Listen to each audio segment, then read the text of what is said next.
we're setting sail on one of the most romanticized, misrepresented, and misunderstood chapters in world history. No, not knights, not pharaohs, not Romans with fancy sandals.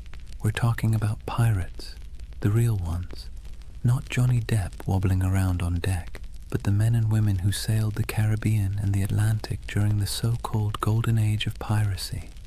Now here's the thing, we all think we know pirates, eye patches, parrots, R-matey, treasure maps with a big red X, but spoiler alert, that stuff mostly comes from novels, theater, and later Hollywood rewrites.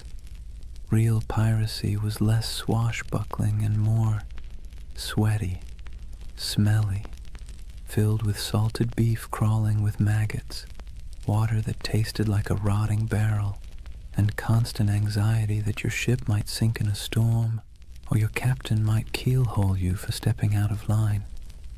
And yet somehow the legend of pirates has become this glamorous story of freedom, adventure, and treasure.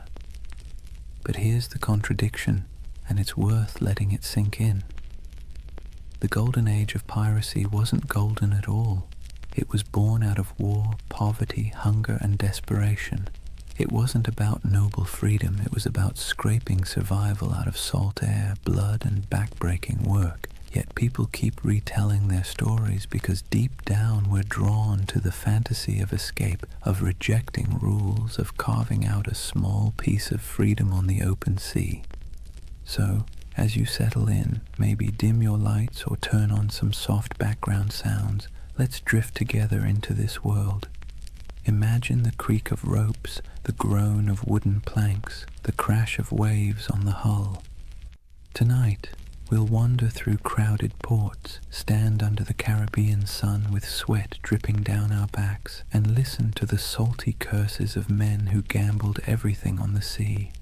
Before we start, a small ask. If you enjoy drifting off with these stories, give this video a like, and maybe even subscribe. And tell me in the comments, what's keeping you up tonight? I'd love to know.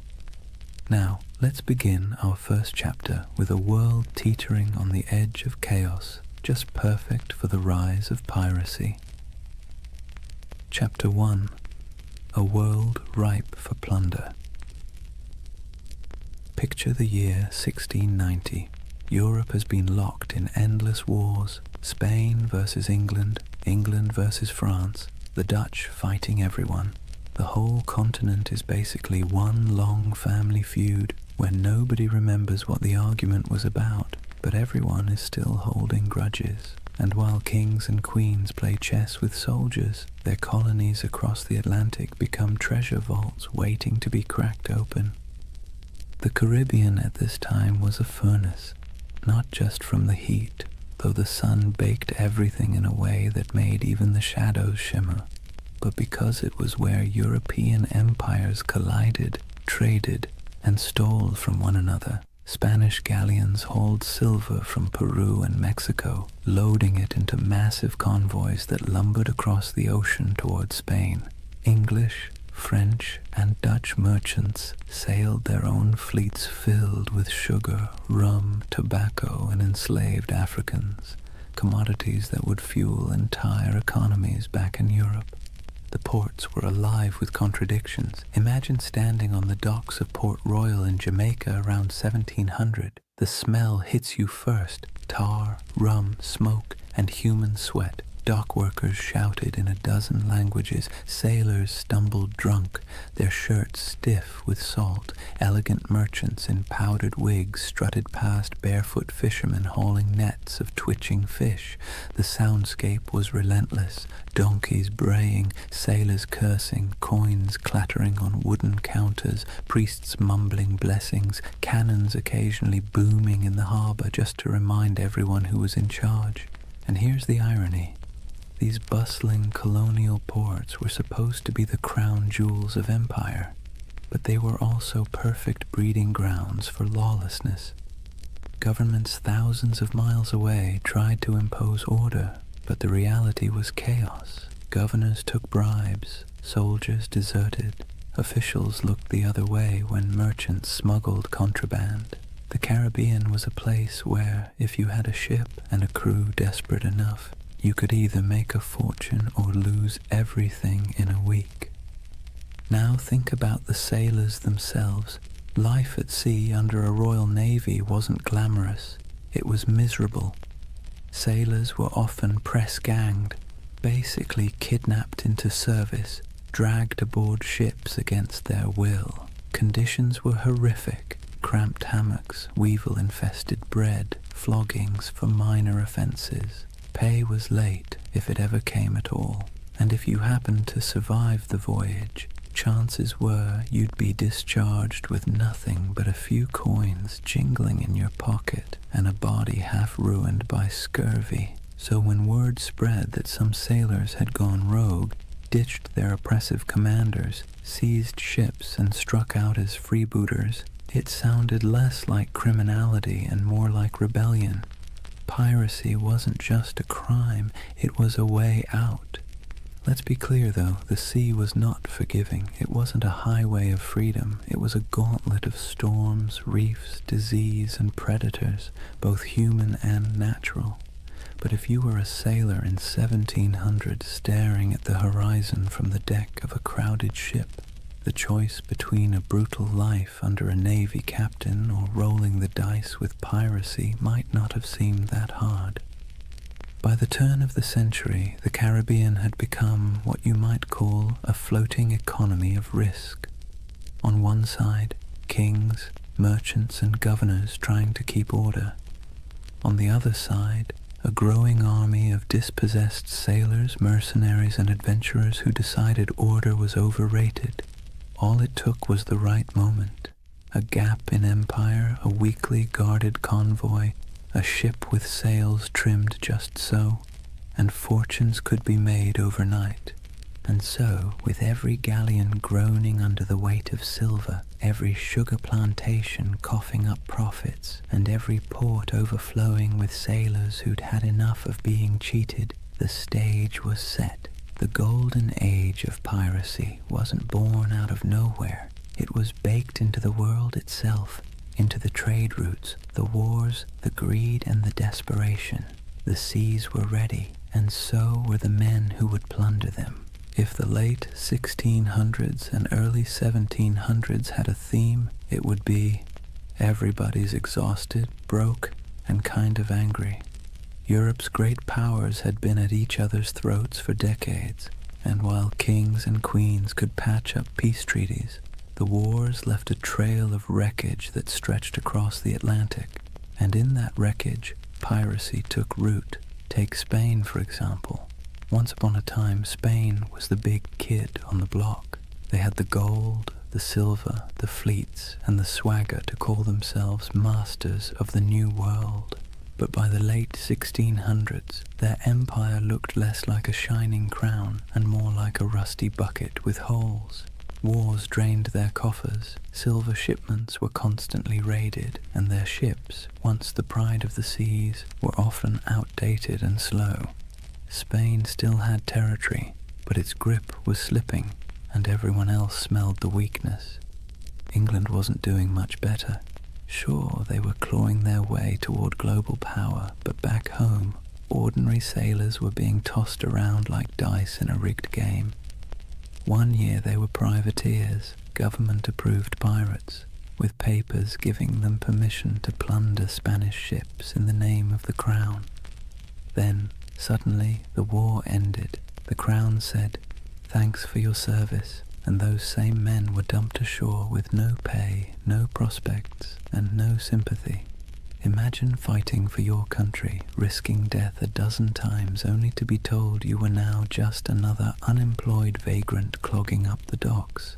The Dutch Republic had its own story.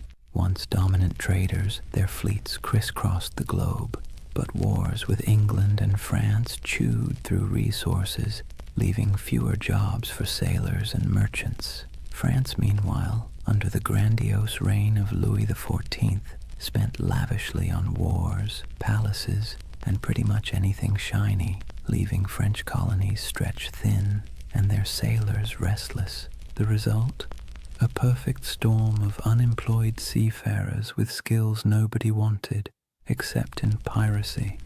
These weren't random peasants deciding to play pirate for fun. These were trained men, veterans of naval battles, gunners who could load a cannon in seconds, carpenters who could patch a hull under fire, navigators who could steer through reefs in the dark, armies of skilled but bitter men, all with the same problem. No empire wanted to pay them anymore. And here's where it gets ironic. These empires had essentially created their own monsters. When Spain and England handed out letters of marque, those little slips of paper that legalized piracy during wartime, they encouraged men to attack enemy shipping. Privateers like Sir Francis Drake in the 1500s became national heroes. But once peace returned, those same activities suddenly became criminal. Imagine working for Uber, then one day Uber shuts down and declares, by the way, anyone still driving is now a car thief. That's what happened to thousands of seafarers who had been told plunder was patriotic until it wasn't. So what do you do when the wars end, your government abandons you, and you still have the skills to handle a ship and fire a cannon? You keep doing what you know best, but now for yourself. You keep raiding ships, you keep seizing cargo, you keep living by the sword, or in this case, the cutlass. Piracy wasn't just desperation, it was habit. It was a profession that governments themselves had encouraged and then tried to disown. This collapse of empire control didn't just happen on land. At sea, the very roots of trade were fragile. Convoys of Spanish galleons might be well defended, but smaller ships carrying sugar or rum often sailed alone. Merchant captains wanted profit, not protection, and cutting corners left them exposed. Add in tropical storms that could scatter fleets like confetti, and suddenly the Caribbean looked less like the King's Ocean and more like a buffet table for anyone bold enough to take a bite. And let's not forget the colonies themselves. Governors sent from Europe often cared more about lining their own pockets than enforcing the law. Some even welcomed pirates, so long as they brought in enough gold or shared enough loot. For struggling outposts like Nassau in the Bahamas, pirates weren't a nuisance, they were the economy. It's hard to enforce anti-piracy laws when half your town depends on stolen goods to survive, so piece by piece the mighty grip of empire loosened. Spain couldn't patrol all its waters. England's navy was stretched thin. France was distracted by continental wars. The Dutch were in decline. And into that vacuum sailed the pirates, men who saw the weakness of kings and decided to crown themselves instead. The collapse of empires didn't just make piracy possible, it made it inevitable. The seas were full of treasure. The navies were too thin to guard it, and the men who knew how to seize it had nothing left to lose.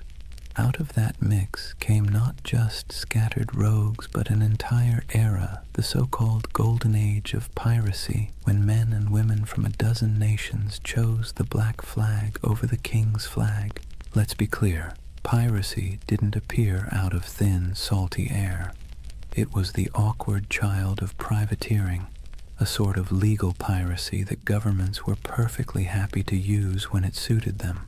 To understand how privateers turned into pirates, you have to look at how the lines between hero of the crown and villain of the seas were about as thin as a ship's rope after a rat problem. Privateering was, in theory, simple. A government at war, say England against Spain, would hand out a letter of marque. This was a fancy slip of paper saying, "Go ahead, raid enemy ships, keep a cut of the loot, and send us our share." It was piracy, but with paperwork.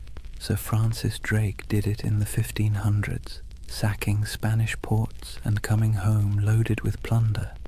England called him a knight. Spain called him a criminal. One man's pirate was another man's patriot. Fast forward to the late 1600s, and the system was still in play.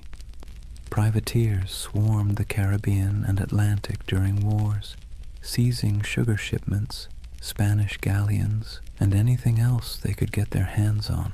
The Caribbean became a giant chessboard, and privateers were the pawns, expendable but useful. As long as the war lasted, they were tolerated, even celebrated. But here's the twist. Wars end. And when they did, governments suddenly didn't need these men anymore.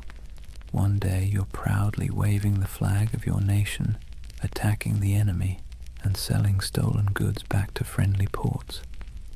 The next day, the war is over, the letter of marque is revoked, and now you're just a thief with a ship. There was no retirement plan, no pension, no thank you parade, just a shrug and an unspoken suggestion to quietly disappear. The men, however, weren't built for disappearing. They were hardened sailors who knew the rhythms of the sea better than the rhythms of ordinary life. They knew how to fight, how to navigate, how to survive storms, and, most importantly, how to take wealth by force. These were not skills easily repurposed into farming or shopkeeping. So what did they do? They kept at it. The only difference was that now, instead of doing it for a king or queen, they did it for themselves. This transition was so common it almost feels inevitable. Many of the most famous pirates of the Golden Age had first cut their teeth as privateers. Men like Henry Morgan, who began under English sanction and later operated in a grey zone that looked a lot like piracy. Others, like Blackbeard, likely started out on privateering ships during the War of Spanish Succession before slipping into outright piracy when the war dried up. The habits, the networks, even the bases were already in place. It was just a matter of removing the official paperwork and keeping the cannons loaded. And here's the delicious irony. Governments created the very monsters they later tried so hard to destroy by training thousands of sailors in the art of state-sponsored looting. They gave them a taste for plunder. Then, by abandoning them in peacetime, they essentially shoved them straight into piracy. Imagine teaching someone to pick locks during a war because you need spies, then firing them when the war ends and expecting them not to use their skills. Of course they'll keep picking locks, only now it's your house. There was also the question of identity. Once a man had lived as a privateer, free from the crushing discipline of a navy, sharing loot with his mates, and living by the tides, could he really go back to scrubbing decks under the bark of some lieutenant? Navy life was brutal, punishments were harsh, pay was low, and the class system was rigid. By comparison, the life of piracy, even with its hunger, storms, and risk of hanging, offered more equality and excitement. It wasn't just survival, it was liberation from the grind of the empire. Ports like Port Royal in Jamaica and Tortuga off Hispaniola blurred the line even further. Merchants there didn't care if the goods were captured legally or not. Sugar, silver, rum, if it could be sold, it was welcome. Tavern owners, traders, even governors quietly winked at piracy, especially when it brought wealth into their struggling economies. Some governors even kept pirates as unofficial attack dogs, unofficial allies when convenient, expendable scapegoats when politics shifted. So, from privateers to pirates wasn't a sharp break. It was more like a slow, sloping slide into the inevitable. Men who had been celebrated for plundering Spanish ships found themselves doing the exact same thing, only now branded as criminals. And they embraced it because what was the alternative? Starvation? Subservience? A return to naval whippings and starvation wages? No, thank you. Better to live on your own terms, however short that life might be. It's easy now to think of pirates as chaotic rebels who suddenly popped up to terrorize the seas. But really, they were a byproduct of empire, born from its wars, abandoned in its peace and sustained by its greed. The black flag wasn't a rejection of Europe's system, it was its mirror, twisted and stripped of pretense. So when we picture those ragged sails appearing on the horizon, it wasn't random lawlessness at sea. It was the logical conclusion of policies that blurred morality for convenience. Privateering was piracy in a fancy coat, and piracy was privateering with the coat torn off, and for the men who lived it, there wasn't much difference at all. Now let's imagine, for a moment, what happens when thousands of unemployed sailors, disgruntled privateers, and general misfits all end up in the same place. No law, no oversight, no queen wagging her finger from across the ocean. Just wide open seas, islands thick with sugarcane and palm trees, and ports desperate for trade, even if that trade came dripping with blood. Welcome to the Pirate Republic, a loose patchwork of havens across the Caribbean that briefly turned outlaw life into a kind of anti-establishment experiment.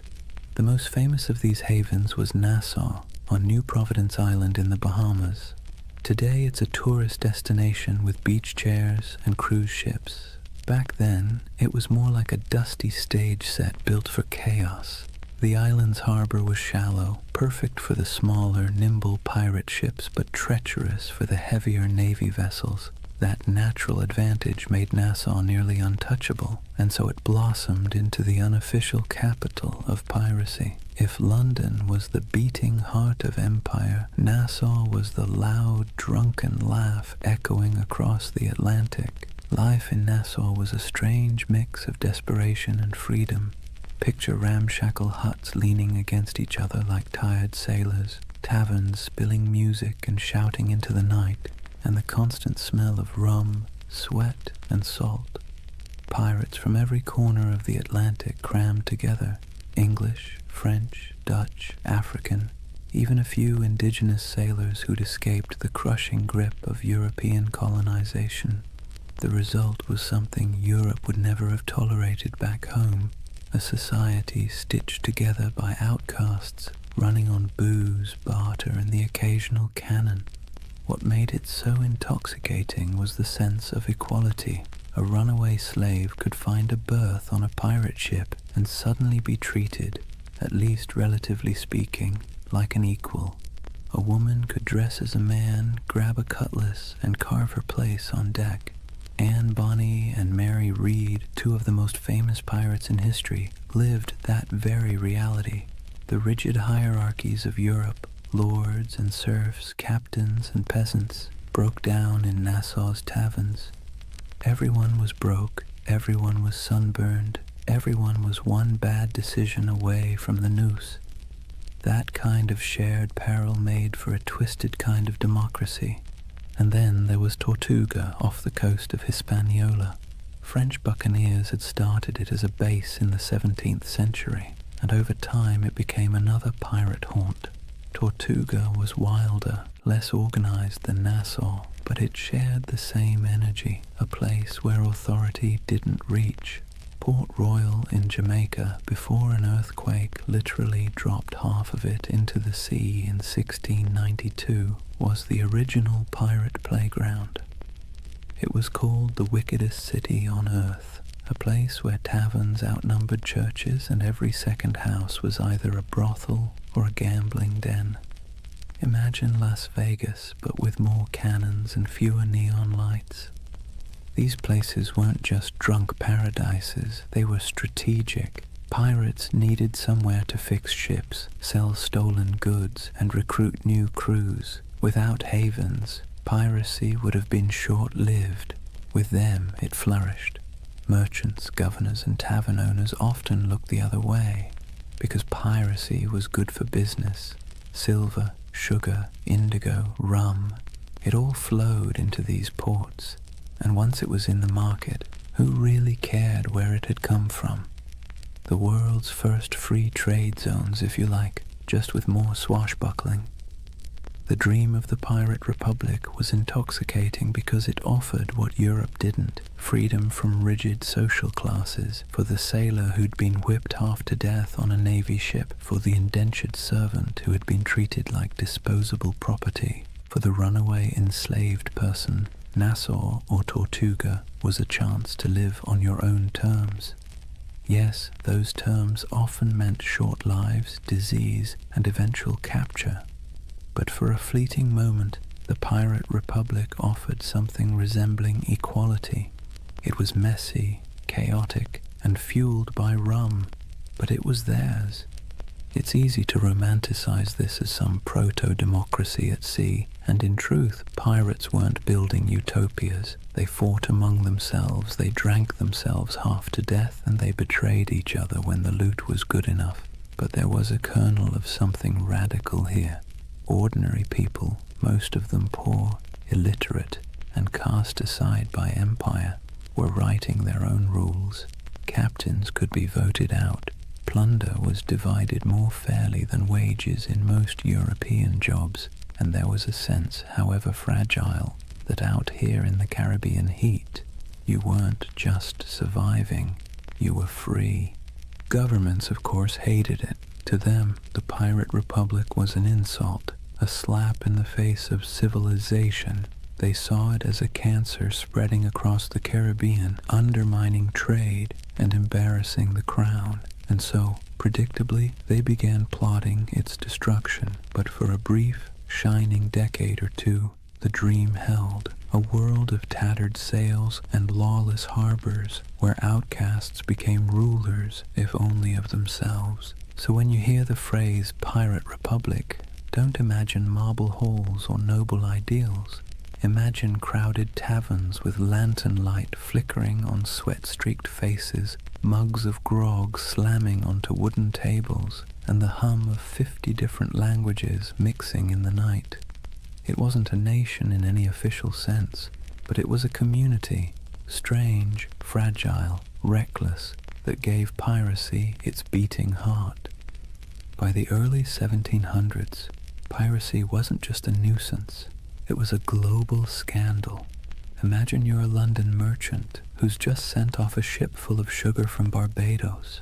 You're already dreaming about the profits, about the clinking of coins on your counting table. Then word arrives that your ship was intercepted somewhere between Tortuga and Nassau by a crew of outlaws who now plan to sell your precious cargo at a discount in the very next port. Frustrating, absolutely. Embarrassing, even more so. And it wasn't just London merchants, Dutch traders, French planters, Spanish governors. Everyone had a stake in the Caribbean economy, and pirates cut into all of them like barnacles on a hull. News of piracy spread quickly, carried in letters, pamphlets, and gossip that traveled almost as fast as the ships themselves. In coffee houses in Amsterdam or taverns in Boston, people swapped stories of Blackbeard's blockade of Charleston or of Bartholomew Roberts capturing hundreds of vessels. Pirates became both feared and oddly admired, the same way we talk about celebrities who behave badly. They were disruptive, scandalous, but undeniably fascinating. Governments tried to project strength, but the truth was they were embarrassed. The Caribbean was supposed to be proof of European dominance, a playground of plantations, trade, and naval power.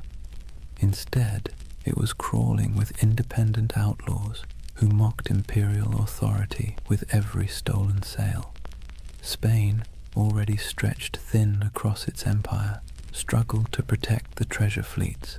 England, riding high after victories in European wars, now had to explain why ragged men in patched coats could blockade entire colonial cities. France and the Dutch weren't faring much better. In a world obsessed with image, piracy made the great powers look incompetent. What made it worse was that ordinary people were often rooting for the pirates, at least quietly. Think about it. If you were a poor sailor in Bristol, or an indentured servant in Jamaica, or even a small-town farmer in Virginia, Who would you rather cheer for? The faceless merchants and noble families who controlled your taxes, or the ragtag crews who thumbed their noses at authority and spread the loot, sometimes literally, among the lower classes? Pirates had a populist appeal. They were villains to the elite, but folk heroes to the downtrodden. Ballads were written, stories were exaggerated, and every port town knew someone who claimed to have once seen, or maybe even joined, a pirate crew. That uneasy admiration worried rulers as much as the piracy itself. It wasn't just about stolen goods anymore. It was about stolen loyalty. If too many sailors chose piracy over honest naval service, if too many colonists chose to trade with outlaws instead of legal merchants, the whole system could unravel. In this sense, the Pirate Republic wasn't just an economic threat. It was a political one. It represented a kind of freedom, however messy, that stood in direct contrast to empire. And so, as the first decade of the 1700s drew to a close, the world was watching. Governors wrote desperate letters to their monarchs begging for naval reinforcements. Merchants lobbied for protection. Admirals were dispatched with orders to stamp out the scourge. Yet for all this official outrage, the pirates kept sailing, kept raiding, and kept slipping back into the shallow harbors of Nassau, Tortuga, and Port Royal. The balance of power was precarious, and for a short, chaotic stretch of years, it seemed like the pirates might actually hold their ground. But as with all things in history, nothing so audacious lasts forever. The seeds of the pirates' downfall were already being sown, even as they toasted their freedom with mugs of grog under the Caribbean moon. Kings and parliaments were growing tired of being mocked. Naval patrols were growing stronger, and alliances, those fragile bonds between men who lived by theft and rum, were starting to fracture under the weight of greed. For now, though, the world watched in equal parts fear and fascination. Pamphlets painted pirates as monsters with hearts of stone, while tavern songs turned them into legends. Merchants cursed them, sailors dreamed of joining them, and governments plotted their end.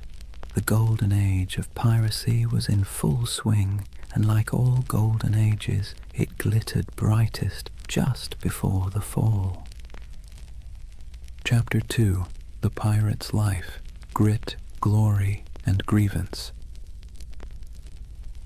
So, let's get something straight right at the start. Life on a pirate ship was not a Caribbean holiday. You've probably seen the romantic paintings, glorious sails catching the wind, dramatic sunsets, and dashing figures with cutlasses gleaming. But if you were actually there, you'd spend less time admiring the view and more time trying to keep your stomach from revolting at the smell of rotting food. The pirate's life, while freer than serving in the Navy or laboring on a plantation, was still back-breaking, filthy, and endlessly uncomfortable. Imagine waking up below deck in the humid Caribbean heat. The air is thick, cloying, and full of the stink of unwashed bodies, damp wood, and tar. The ceiling is so low that you can't even stand upright. Rats scuttle across the beams, and you can hear the groan of the ship as it shifts against the waves. The pirate life didn't come with feather beds.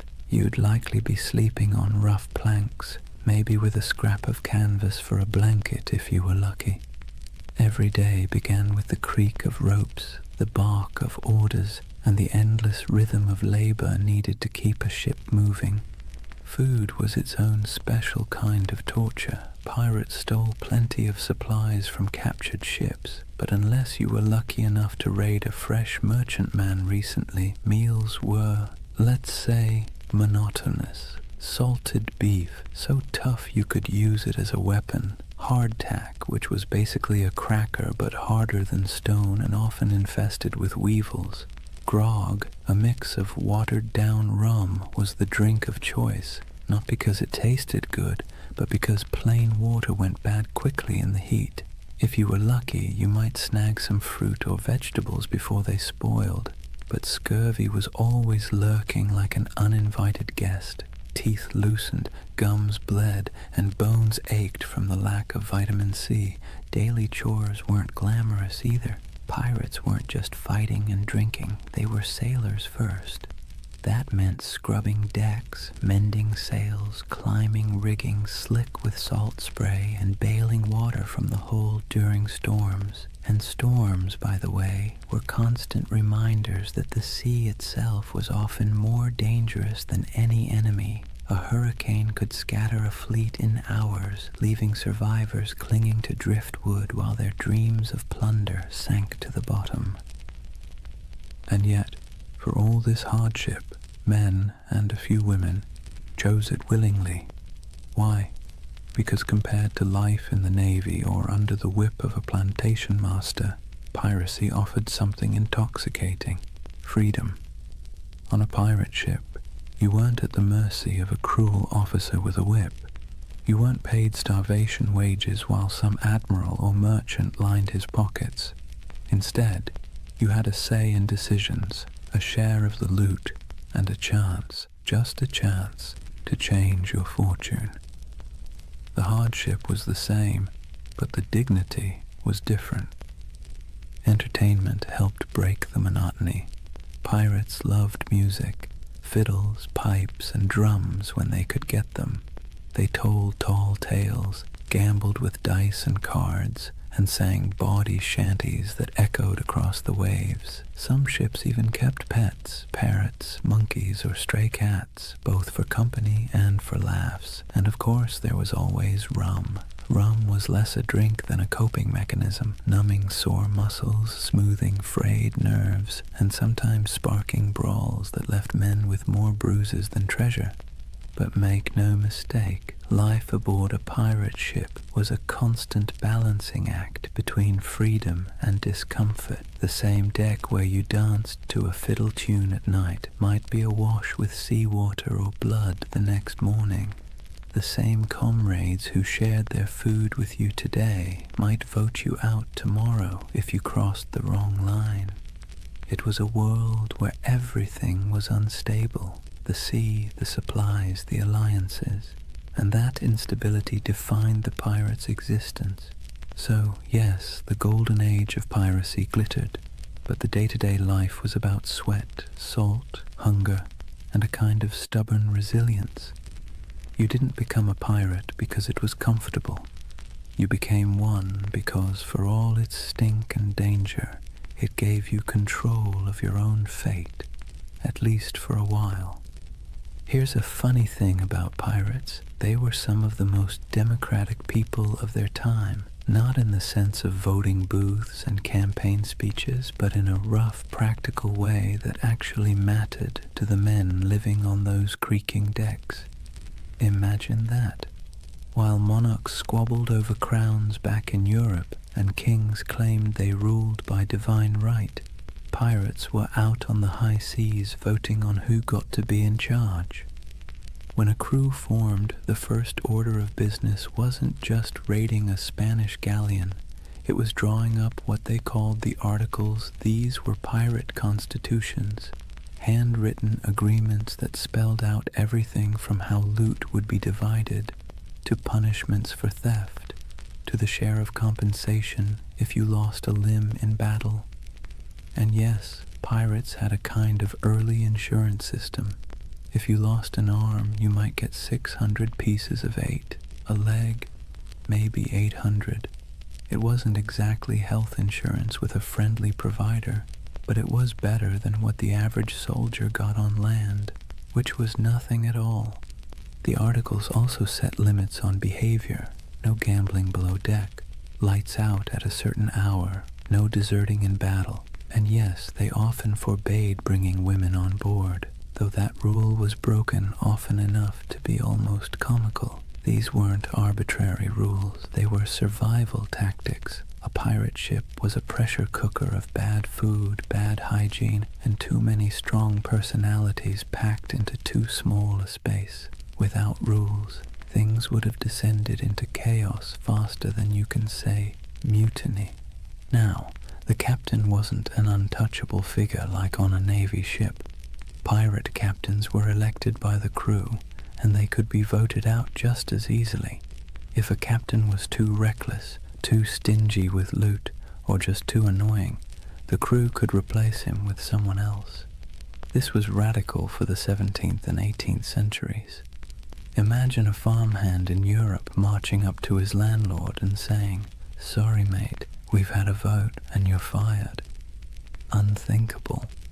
But on a pirate ship, that was just Tuesday. Of course, the captain still held real authority in battle. When cannonballs were flying and boarding parties were scrambling across decks, someone had to make quick decisions. But outside of combat, his power was checked by the quartermaster. The quartermaster was like the ship's accountant and judge rolled into one. He handled supplies, settled disputes, and distributed plunder according to the articles. He was the balance to the captain, ensuring one man didn't hoard all the power or all the silver. Speaking of plunder, here's where pirates really stood out. On most navy or merchant ships, ordinary sailors got scraps. Captains and owners took the lion's share. Pirates, by contrast, split loot far more evenly. Yes, captains and officers usually got larger shares, but the gap wasn't massive. A captain might get 2 or 3 shares, while a common sailor got 1. Compare that to the Navy, where a captain could rake in a fortune while the sailors were paid in arrears, if at all. For men used to being at the bottom of the social ladder, this was revolutionary. This system created a sense of buy-in. Everyone had a stake in every raid. Everyone had a voice. It's one reason pirate crews could be so terrifyingly effective. They weren't being flogged into action by some officer. They wanted to fight because victory meant coin jingling in their pockets. Cold, heavy, jangly, deliciously spendable coin. It's tempting to see this pirate democracy as noble or progressive, but let's be clear, it wasn't about ideals. It was about practicality. Pirates knew they lived hard, dangerous lives. They needed a system that kept people motivated, minimized infighting, and gave everyone a reason to stick together when things got ugly. Fair shares and voting rights weren't about enlightenment. They were about survival. Still, there's something oddly charming about it. At a time when peasants were tied to land and sailors in navies were practically prisoners, pirates carved out their own rough republics. Nassau in the Bahamas was famously called a pirate republic, and while that sounds grand, it was mostly a sandy haven of broken-down taverns, makeshift huts, and a whole lot of rum. But for the men who had once been whipped by naval officers or cheated by merchant captains, it was paradise. So picture it. A ship rolling gently on the waves, men gathered on deck, a set of articles being read aloud by lamplight, each pirate nodding, agreeing to the rules, knowing that at least here, on this rough plank of wood floating in a dangerous sea, their voice mattered. It wasn't democracy as we think of it today, but it was a kind of freedom most of them had never known before. One of the most brilliant things pirates ever did wasn't about cannons or cutlasses, it was branding. Pirates understood that half the battle was won before the first shot was fired, and their greatest weapon wasn't always steel, it was fear. They cultivated it, packaged it, and sold it with skulls and crossbones. Let's talk about the Jolly Roger. That iconic black flag wasn't just for show, it was psychological warfare. Picture yourself as a merchant sailor in the Caribbean. You're already nervous. The sea is treacherous, storms are brutal, and half your crew is seasick. Suddenly, you spot a ship on the horizon raising a black flag, its canvas snapping in the wind. Painted on it is a grinning skull, a pair of crossed bones, maybe even an hourglass dripping sand. You know instantly these are not friendly visitors. You have a choice: surrender and hope for mercy, or fight and almost certainly die. And here's the genius. Most merchant crews didn't fight. They gave up. Pirates knew that if they could terrify you into surrender, they could plunder your ship without firing a shot, without losing a man, and without wasting precious gunpowder. The Jolly Roger was essentially the world's first corporate logo, and it worked like a charm. But flags weren't the only symbols. Pirates loved spectacle. Some captains made themselves into walking horror shows. Blackbeard, for example, tied slow-burning fuses into his beard before battle.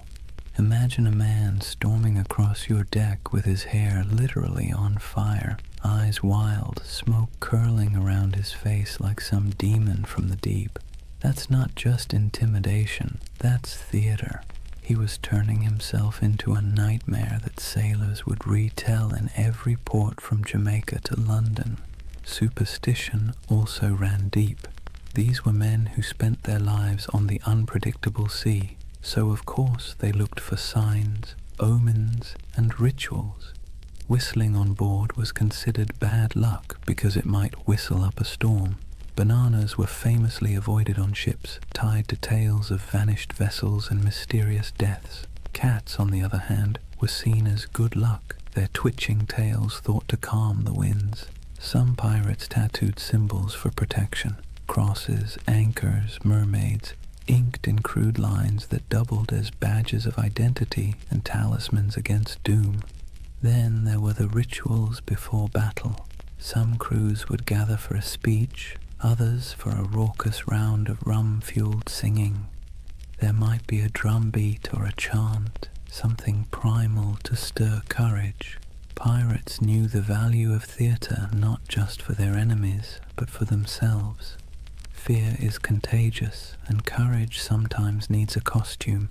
Music, too, had its place. Sea shanties weren't just entertainment. They were tools for survival, helping men row or haul ropes in rhythm, but they also bound crews together, creating unity in sound and spirit.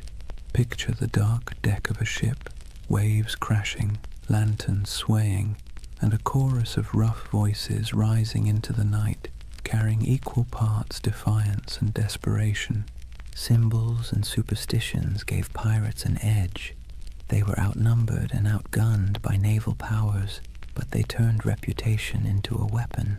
Every skull painted on a flag, every whispered tale of a flaming bearded captain, every ritual chant before a raid, it all worked to magnify their presence far beyond their actual numbers. They made themselves larger than life, monsters of the sea, shadows that haunted every merchant sailor's imagination.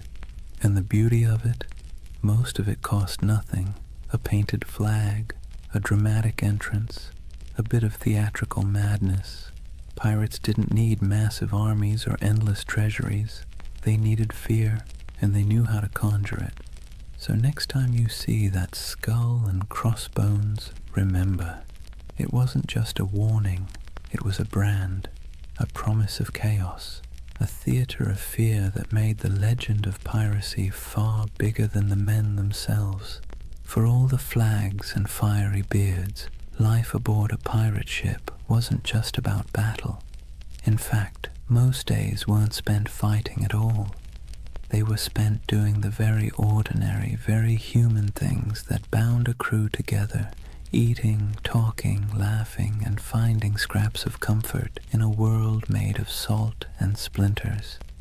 Let's start with food, because nothing unites or divides a crew faster than the question of dinner. Pirate diets were, to put it politely, uninspiring. Salted beef or pork, rock-hard ship's biscuit crawling with weevils and barrels of dried peas were the staples. Water turned slimy after a few weeks, so rum, watered down into grog, became the drink of choice. The thing is, pirates ate much the same as navy crews or merchant sailors, but they sometimes had an advantage. Because pirates plundered fresh food and drink whenever possible, they could actually eat better than the men they robbed. A captured merchant ship might yield cheese, citrus fruit, coffee, sugar, or even delicacies like cocoa or spices. For a brief time, life on the high seas could taste a little less like mold and more like luxury. But food was more than sustenance. It was ritual. Sharing a meal created unity. Imagine a crew gathered on deck, bowls in hand, gnawing at salted meat and joking about who got the biscuit with the most maggots. It was grim humor, sure, but humor all the same. A bad meal, eaten together, still forged bonds. And the occasional feast, say, after a particularly good raid, was celebrated with music, rum, and more laughter than some men had known on land. Music itself was essential. Pirates didn't have iPhones, but they did have voices, fiddles, drums, and makeshift instruments. Sea shanties weren't just working songs. They were entertainment, morale boosters, and the glue that kept rhythm in both work and play. Picture the rough chorus rising under the stars, a drum tapping time, a fiddle screeching out a tune stolen from some tavern ashore. These weren't trained choirs, but the sound was raw, communal, and strangely beautiful. It stitched men together, reminding them that even in isolation, they belonged to something larger. Then there were the games. Dice and cards were popular, played with stakes as modest as tobacco or as reckless as shares of loot. Wrestling matches and contests of strength filled idle hours, with men cheering on their favorites. Betting on the outcome wasn't just fun, it was a way of creating drama in a life that could otherwise drag on in monotonous days of empty horizon. And let's not overlook the surprising inclusivity aboard pirate ships. Escaped slaves often joined pirate crews, where they could earn equal shares of plunder instead of chains. Women, though rare, found roles too, sometimes as disguised sailors, sometimes openly accepted as fighters or partners. Life aboard a pirate ship was brutal, but in its own odd way, it offered opportunities for outsiders that rigid societies on land never would. In these small details, the shared meals, the rowdy songs, the roll of dice, we see the human side of piracy. Beneath the myth of cutthroats and raiders was a community of men and women who found ways to survive, to laugh, and even to belong. Their ships were floating worlds, part prison, part family, part workplace, part tavern. And while the dangers of storms, disease, and naval patrols never disappeared, these ordinary moments gave piracy its texture, the rhythm of humanity beneath the roar of cannons. So when you picture pirates, don't just imagine black flags and treasure chests. Imagine the sound of dice clattering on a barrel lid, the smell of salted pork frying in a pan, the laughter of men half drunk on rum, and the scratchy notes of a fiddle floating over the sea at night. That too was the pirate's life, not just violence and fear, but moments of messy, ordinary humanity carved out in the vast loneliness of the ocean. For all the adventure, freedom, and strange democracy of pirate life, you have to ask the question, why did so many men and a few women decide that piracy was worth the risk of hanging, drowning, or dying from scurvy in some forgotten corner of the sea? The answer, as usual, has less to do with romance and more to do with grievance. Pirates were not born with skulls and crossbones on their flags. Most of them were men who had been used, abused, and discarded by the very empires that later called them criminals. Take the average sailor in the early 1700s. His life was a cruel contract, low pay, brutal discipline, and punishments that bordered on torture.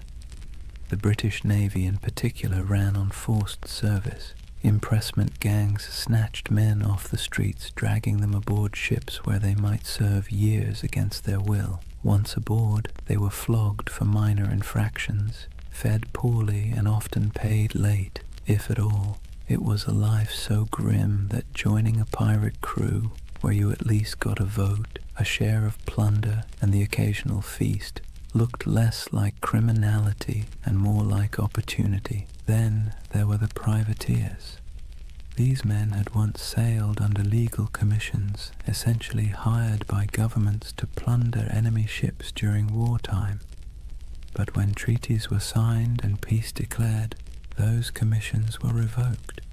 Overnight, skilled sailors became unemployed and unwanted. Some went home to poverty. Others, unwilling to give up the taste of plunder or unable to find work, simply kept raiding.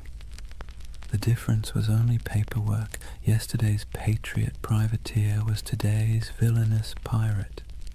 Economic desperation played its part too. Europe churned with unemployment, inequality, and waves of displaced workers. Colonies offered work, but much of it was brutal plantation labor or indentured servitude. If you were poor, your choices were few. Toil endlessly for scraps on land, serve miserably in the navy, or gamble your life on piracy, where at least the rewards were immediate, tangible, and occasionally extravagant. Even a short run of luck could mean pockets full of coin, fine clothes stripped from captured merchants, or a chance to live like a king for a few weeks before it all fell apart. And make no mistake, piracy was a protest of sorts. Pirates didn't just steal. They struck at the heart of the empires that had used them. They targeted Spanish treasure fleets, English merchants, and French plantations. Their defiance wasn't couched in noble speeches, but in cannon fire and audacious raids. To kings and governors, they were parasites. To many of the poor, they were folk heroes, men who thumbed their noses at the powers that had left them to starve. But grievances went deeper than economics. Pirates carried personal grudges, captains who had beaten them, navies that had cheated them of wages, merchants who had treated them as expendable. To hoist the black flag was not only to seek fortune, but also to take revenge on a world that had never cared if they lived or died. So when you picture pirates shouting and firing cannons, remember the bitterness beneath it all. Their laughter around the rum barrel was fueled by the knowledge that they had nothing to lose and everything to snatch. Their democracy at sea was born not from lofty ideals, but from anger at systems that had denied them dignity on land. Piracy was grievance turned into lifestyle, protest turned into plunder. That's why the Golden Age of Piracy still lingers in our imagination. Beneath the noise of cannons and the gleam of treasure, it was the story of men who had been pushed too far, who decided that if the world offered them no justice, they would carve out their own, on their own terms, with black flags snapping in the wind. Chapter 3. Legends of the Black Flag. If the first half of piracy's golden age was about survival, grievance, and reinvention, the second half was about faces, human faces, twisted into masks of legend. Because when we talk about pirates, we rarely remember the ordinary nameless sailor swabbing the deck or the hungry man who joined a crew for a share of bread and rum. We remember the icons, the ones whose names still echo like thunder across centuries. Blackbeard, Calico Jack, Anne Bonny, Mary Red, and Bartholomew Roberts. They were larger-than-life figures, painted by both truth and exaggeration, until they became less people and more symbols of defiance. Take Edward Teach, better known as Blackbeard. He understood something fundamental about human nature. Fear gets results. He grew his beard long and black, twisting it into braids tied with slow-burning fuses. Before battle, he would light them so smoke curled around his face, making him look like a demon rising from the sea. The truth? He may have killed fewer men than you'd think, often relying on intimidation to win without a fight. But his legend was so terrifying that many surrendered without firing a shot. It was theater as much as piracy, and it worked. Then there was Calico Jack Rackham, named for his fondness for bright, flamboyant clothing made of calico. He wasn't the most successful pirate, nor the most ruthless, but he had something else: charisma. He cultivated an image of style, flair, and daring, hoisting a version of the Jolly Roger with crossed swords beneath a skull. His exploits were bold but often bungled, yet his story endures because of the people he sailed with, two of the most famous women pirates in history. Anne Bonny and Mary Red broke every rule written by their time. Both disguised themselves as men when necessary, fought alongside their crewmates, and shocked the world by simply existing in a profession supposedly reserved for brutal men. They cursed, they carried pistols, and they demanded to be treated as equals. Stories tell of Anne shouting at her fellow pirates during a fight, furious that they were cowering below deck while she and Mary stood on, firing back at attackers. Were all the tales true? Probably not. But the image of two women wielding blades under the black flag has been impossible to forget. And then there was Bartholomew Roberts, Black Bart. Unlike Calico Jack, he was ruthlessly effective. Roberts captured more than 400 ships in his career, making him arguably the most successful pirate of the era. He dressed extravagantly, wore a crimson waistcoat in battle, and carried himself with the stiff pride of a gentleman gone rogue. He turned piracy into a system, drilling his men like a navy and enforcing discipline that other captains might have laughed at. If Blackbeard was terror and Calico Jack was style, then Roberts was efficiency, a man who turned plunder into a full-time industry. These figures didn't just survive, they thrived because they understood the power of story. Pirates lived and died quickly, but their reputations could sail farther than any ship. Merchants whispered their names in fear, tavern-goers retold their exploits in drunken awe, and pamphleteers in London exaggerated every detail to sell more copies. Legends inflated as fast as the sails of a ship in strong wind, until the line between man and myth blurred completely. So when you picture the Golden Age of Piracy, don't just imagine faceless crews swarming merchant ships. Picture these icons at the prow, beards smoking, calico shirts blazing with color, women fighting defiantly against all odds, crimson jackets flashing in the sun. They were performers as much as criminals, masters of spectacle, writing themselves into history by sheer audacity. That's why they endure, not because they lived long lives, they didn't, but because they played their roles so well that centuries later we still remember their stage. If pirates were actors on the stage of the sea, then Edward Teach, Blackbeard, was the undisputed director of horror.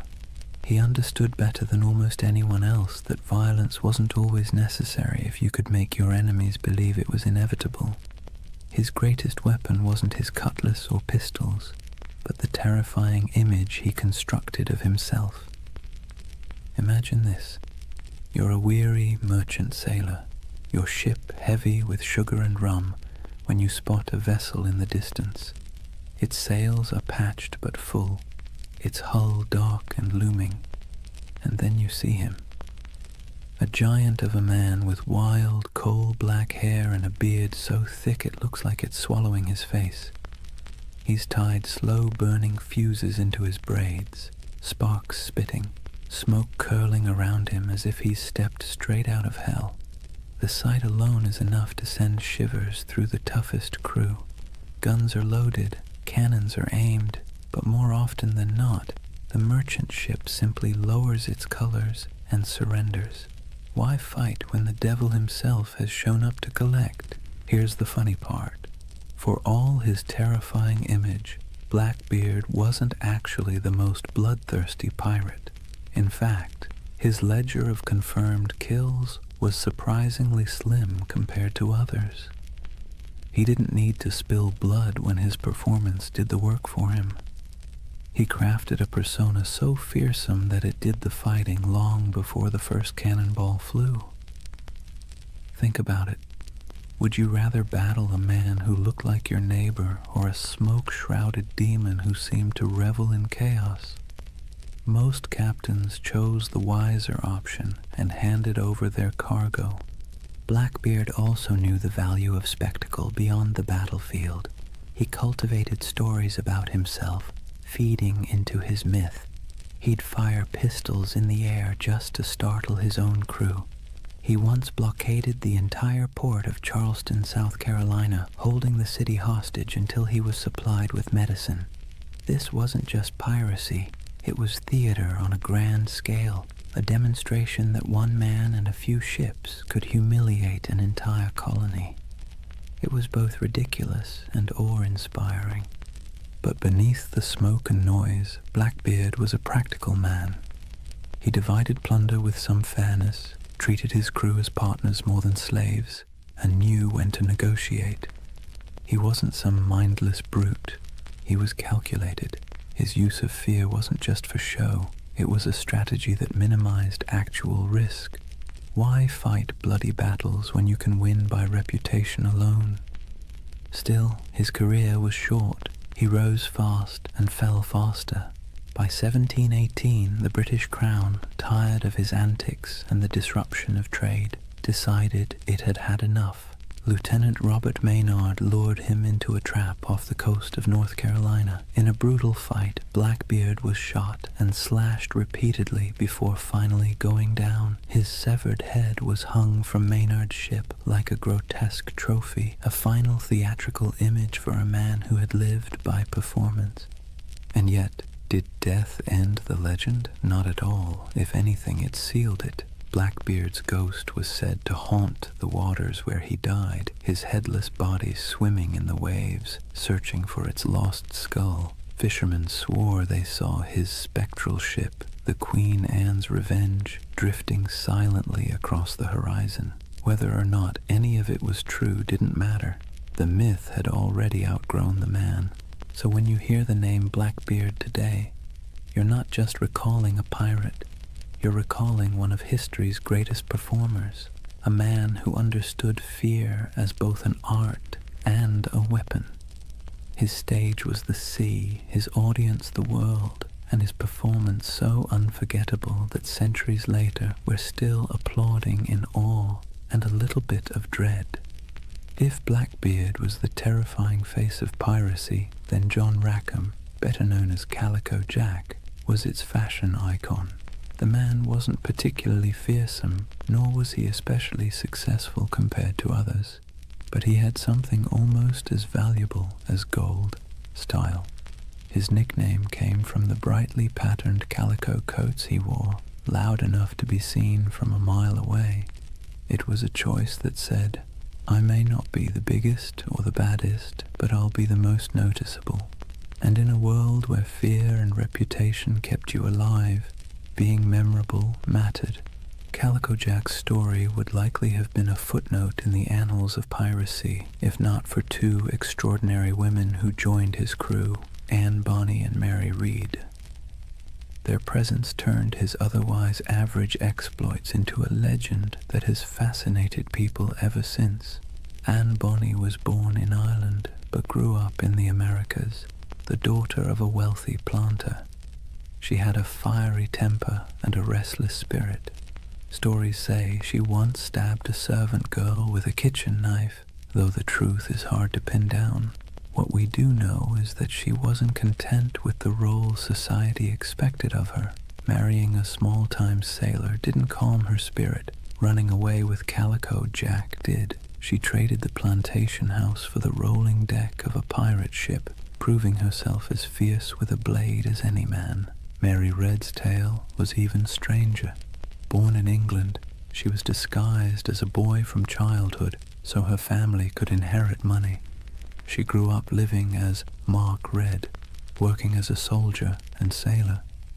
By the time she crossed paths with Calico Jack and Anne Bonny, Mary had long since mastered the art of slipping between identities.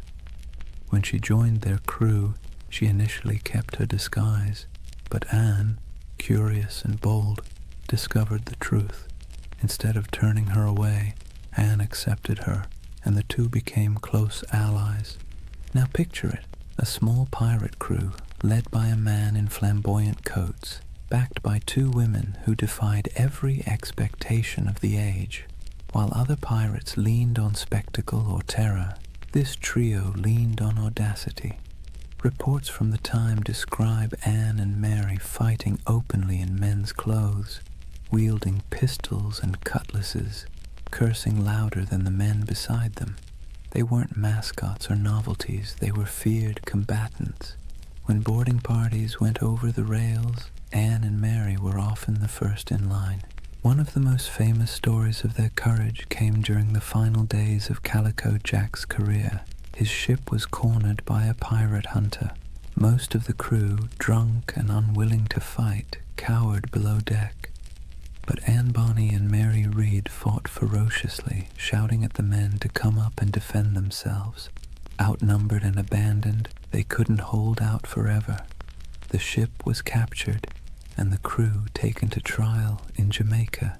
Calico Jack was sentenced to hang, and before his execution, Anne Bonny reportedly delivered the coldest line in pirate history. She told him, "If you had fought like a man, you need not be hanged like a dog." Brutal but fair. Anne and Mary both escaped the noose by pleading the belly, claiming they were pregnant, which delayed executions. Mary fell ill and died in prison not long after. Anne's fate is more mysterious. Some say her wealthy father intervened to free her, and she lived out her days quietly. Others imagine she slipped back into obscurity, perhaps even finding another ship to sail under a new name. The truth is lost, but the legend remains. Together, Calico Jack, Anne Bonny, and Mary Read embodied a different side of piracy. Not the sheer terror of Blackbeard, but the wild defiance of people unwilling to live within the boundaries society had drawn for them. They weren't the richest or most feared pirates of their age, but they became symbols of rebellion, of choosing freedom over obedience, even if that freedom came at the cost of the gallows. And maybe that's why their story still resonates. Pirates are remembered not just for plunder, but for the dream of living life on your own terms, no matter how brief or dangerous that life might be.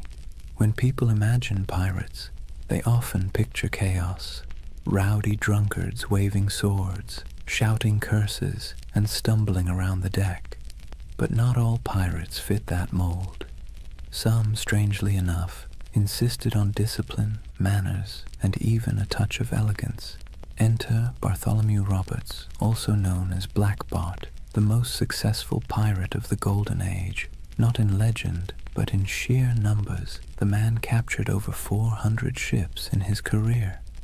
That's not exaggeration, that's bookkeeping. Roberts wasn't the kind of pirate who stumbled into the life because he liked rum and adventure. He was originally a skilled navigator, forced into piracy when his ship was taken. At first, he wanted nothing to do with it, but the pirates saw his talent with charts and stars, and when their captain died, they elected Roberts as the new leader. He reportedly said he didn't much care for the pirate life, but since it offered a short life but a merry one, he might as well make the most of it. That short life turned out to be remarkably eventful. Roberts stood out for several reasons. For one, he had standards. He banned drinking on his ships, which sounds downright heretical for a pirate crew. He also enforced strict rules against gambling, desertion, and even bringing women aboard. His ships ran more like naval frigates than floating taverns, and yet his men respected him because under his command they grew wealthy and untouchable. He also had a flair for presentation. While Blackbeard relied on smoke and fire to terrify, Roberts leaned on fashion. He dressed in fine silks, wore a crimson waistcoat, and carried himself with aristocratic dignity. Imagine him standing on the quarterdeck looking more like a nobleman than a pirate, with the Jolly Roger snapping in the wind behind him. His enemies saw not a ragged bandit, but a man who looked born to command. And command he did. Roberts didn't waste time on small targets. He hunted big merchant convoys and naval ships, taking prizes in the Caribbean, West Africa, and even the coast of Brazil. His reach was global. He was so effective that insurance rates for Atlantic shipping skyrocketed. Governments cursed his name, and merchants prayed never to see his sails on the horizon. Roberts also innovated. He used smaller, faster ships to outmaneuver larger warships, and he created a distinctive black flag showing a figure holding an hourglass, a grim reminder that time was running out for his enemies. His leadership was sharp, his men drilled, and his tactics effective. If piracy had generals, Roberts was one of them. But despite his elegance and order, he wasn't merciful. Roberts's raids often ended in executions or burning ships. His reputation sharpened not just by his appearance, but by his ruthlessness. Yet unlike Blackbeard's wild terror or Calico Jack's flamboyant defiance, Roberts's menace came with a chilling professionalism. He was less devil of the seas and more CEO of piracy. His downfall came, as it often did, from the tightening noose of empire. In 1722, near the coast of Africa, the British Royal Navy finally cornered him. During the battle, Roberts was struck by grapeshot and killed instantly. His men, knowing what capture meant, dressed him in his finest clothes, weighted his body with chains, and cast him into the sea, denying the Navy the satisfaction of displaying him in death. Bartholomew Roberts's reign lasted only a few short years, but in that time he reshaped piracy. He proved it could be efficient, disciplined, and terrifyingly successful. More than Blackbeard, more than Calico Jack, he showed that piracy wasn't just chaos on the waves. It could be a well-oiled machine, run with precision and purpose. And in a way, Roberts's legacy marks the peak of piracy's power. After his death, the Golden Age began to dim. The seas grew less welcoming to outlaws, and the balance of terror shifted back to the empires. But for a moment, one elegantly dressed pirate managed to turn the oceans into his empire, and he did it not with smoke or theatrics, but with order, discipline, and an iron will.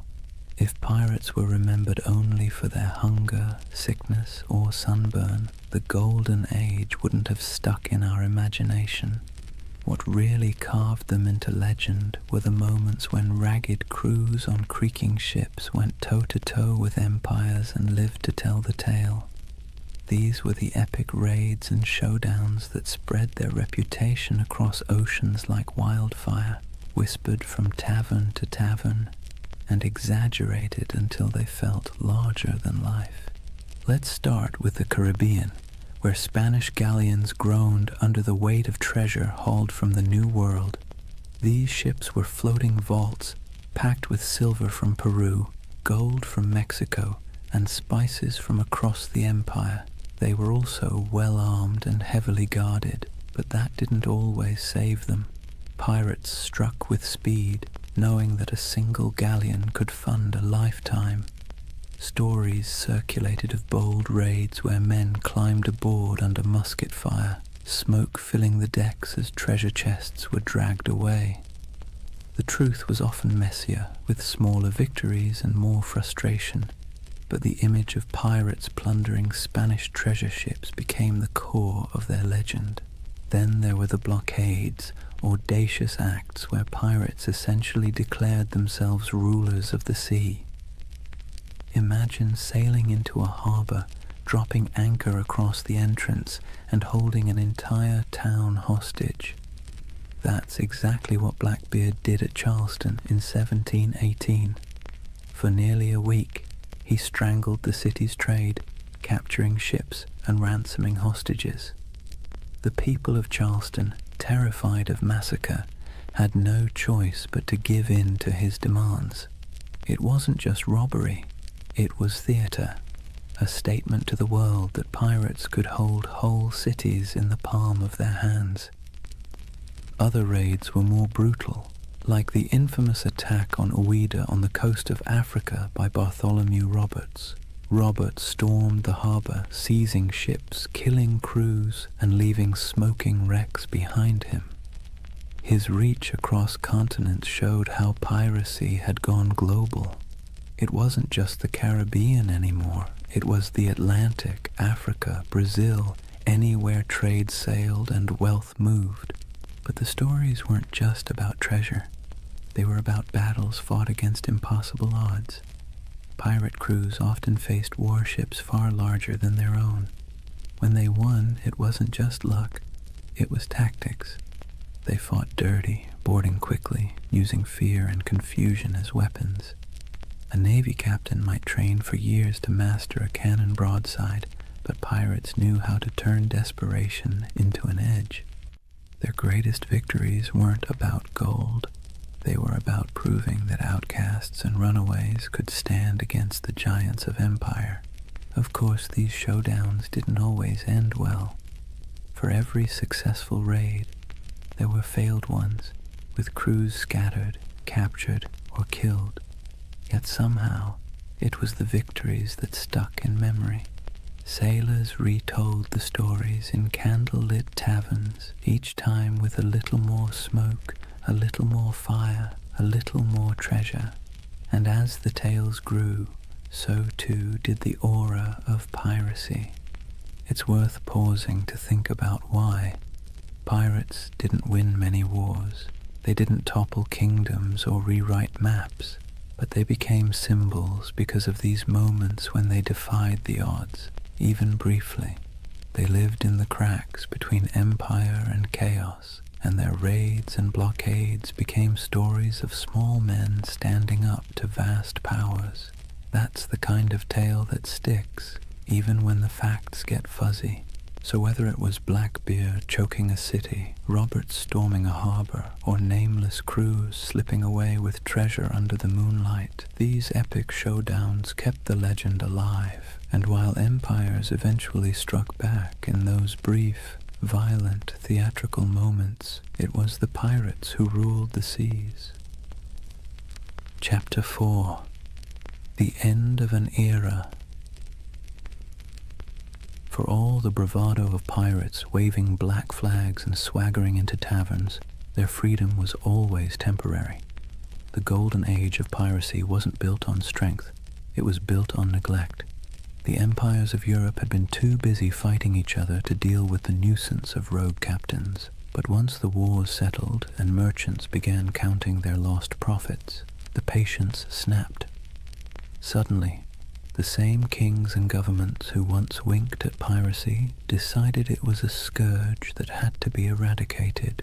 Picture the mood in London, Paris, and Madrid in the early 1700s. Merchants stormed into government halls, waving reports of ships lost, insurance rates skyrocketing, and ports paralyzed by blockade. Politicians, who once quietly enjoyed pirate loot filtering through colonial markets, now heard the complaints of bankers and shipping magnates, and when money complained, rulers listened. What followed was a coordinated crackdown, an imperial revenge tour. Naval patrols that once turned a blind eye now prowled the Caribbean. The British Royal Navy, tired of seeing its reputation mocked by half-drunken rogues, sent heavily armed frigates to hunt pirates with relentless focus. Spain, long humiliated by raiders stealing its treasure fleets, tightened its convoys and poured resources into coastal defenses. Even France, which had once tolerated privateers operating on its behalf, began closing off safe harbors. The age of indulgence was over, but it wasn't just the ships. It was the laws. Governments realized they needed not only cannons, but also courts. Piracy was declared a universal crime, meaning that any nation could capture and prosecute pirates, regardless of where the crime occurred. Admiralty courts popped up across the Caribbean, in Jamaica, in Nassau, in Charleston, offering swift, brutal justice. No long trials, no sympathetic juries, just a quick hearing, a guilty verdict, and the inevitable walk up the gallows. For men who had once toasted their freedom in Nassau taverns, the sight of bodies hanging along harbor entrances was a chilling message. The retaliation wasn't always fair, nor was it always accurate. Sailors unlucky enough to be mistaken for pirates were sometimes swept up in the dragnet, condemned alongside the guilty. Colonial governors eager to prove their loyalty to crown and profit made examples whenever possible. A pirate's end was no longer a quiet slip into obscurity. It was designed to be a public warning, a spectacle meant to terrify anyone thinking of hoisting the Jolly Roger. And yet the crackdown revealed something ironic. For all the talk of pirates as savage criminals, many common folk sympathized with them. They saw governments that taxed them harshly, navies that conscripted them unwillingly, and merchants who grew fat while ordinary sailors lived on scraps. Pirates, for all their brutality, had lived outside that system, at least for a while.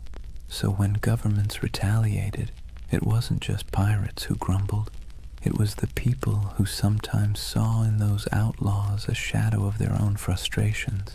But sympathy wasn't enough to save them. Once the combined might of Europe's navies and courts turned fully against piracy, the end was only a matter of time. The sea that had once seemed wide open suddenly felt crowded with warships. The harbors that had once welcomed became hostile, and the taverns that once rang with pirate songs now whispered of hangings. The retaliation had begun, and with it, the Golden Age of Piracy was sailing into its final storms. The retaliation wasn't just abstract policy. It had names, faces, and bloody finales. The Golden Age of Piracy closed not with a quiet fade, but with dramatic hunts that read like the last acts of a tragic play. If pirates had been the rock stars of the seas, their final chapters were their public downfalls, staged for maximum effect. Take Edward Teach, better known as Blackbeard. His reputation had grown so outrageous that even his enemies described him with a shiver of reluctant admiration. He cultivated fear like an artist, braided his beard with smoking fuses, glared from beneath a tangle of hair, and moved through battle with pistols strapped across his chest like a walking arsenal. But in the end, fear was not enough. In November 1718, the British Navy decided Blackbeard had outlived his usefulness as a legend. Lieutenant Robert Maynard sailed out from Virginia with a pair of sloops and cornered him off Ocracoke Island. The battle was brutal and up close, fought with pistols, cutlasses, and grit, and though Blackbeard fought like a demon, he fell. His head was hung from Maynard's bow as proof, a grotesque trophy meant to tell every sailor what became of even the fiercest pirate. But Blackbeard wasn't the only one. Across the Atlantic, Bartholomew Roberts, Black Bart, was sailing at the peak of his fame. Unlike Blackbeard's flair for theater, Roberts was all about efficiency. He raided with precision, commanded fleets of captured ships, and dressed in flamboyant crimson coats that made him as much a spectacle as his raids. He captured more ships than any other pirate, nearly 400 by some counts, yet even he couldn't outrun the noose tightening around piracy. In 1722, the British Navy cornered him off the coast of West Africa. A cannon shot cut him down mid-battle. His men, fearing what the British would do to his body, buried him at sea almost immediately, sending their captain to the depths before his enemies could claim him as a prize. And then there was Nassau. For years it had been the pirates' dreamland, a ramshackle republic of grog shops, makeshift huts, and lawless camaraderie where men and women reinvented themselves under the black flag. But in 1718, Woodes Rogers, backed by the British Crown, sailed in as governor. His arrival marked the beginning of the end. Pirates were given a choice: accept a royal pardon and live, or resist and hang. Many, weary of the chase, accepted, others fled, and a handful fought to the bitter end, only to be cut down. The pirate republic evaporated almost overnight, replaced by British order, courts, and gallows. These final hunts didn't just kill individual men, they killed the dream. Piracy had thrived on the cracks between empires, on the moments of chaos when law couldn't keep up with ambition. But as the empires recovered, they sealed those cracks. The end of Blackbeard, the fall of Roberts, and the capture of Nassau were not just events, they were symbols. Symbols that the era of pirates ruling the seas was closing, replaced once again by the iron grip of empire. Still, in taverns and whispered stories, their names lingered. Blackbeard's ghost was said to haunt Ocracoke. Roberts was remembered as the most efficient pirate who ever lived, and Nassau became a half-mythical place, a memory of freedom in an age of order. The final hunts had claimed the bodies, but the legends were already slipping beyond reach, sailing into something no navy could kill: myth. When the nooses were tightened and the bodies left swinging in the Caribbean sun, it wasn't just individual men who were gone, it was a way of life. The end of piracy marked the closing of a strange, brief experiment in freedom and rebellion. But like all endings, it was not complete.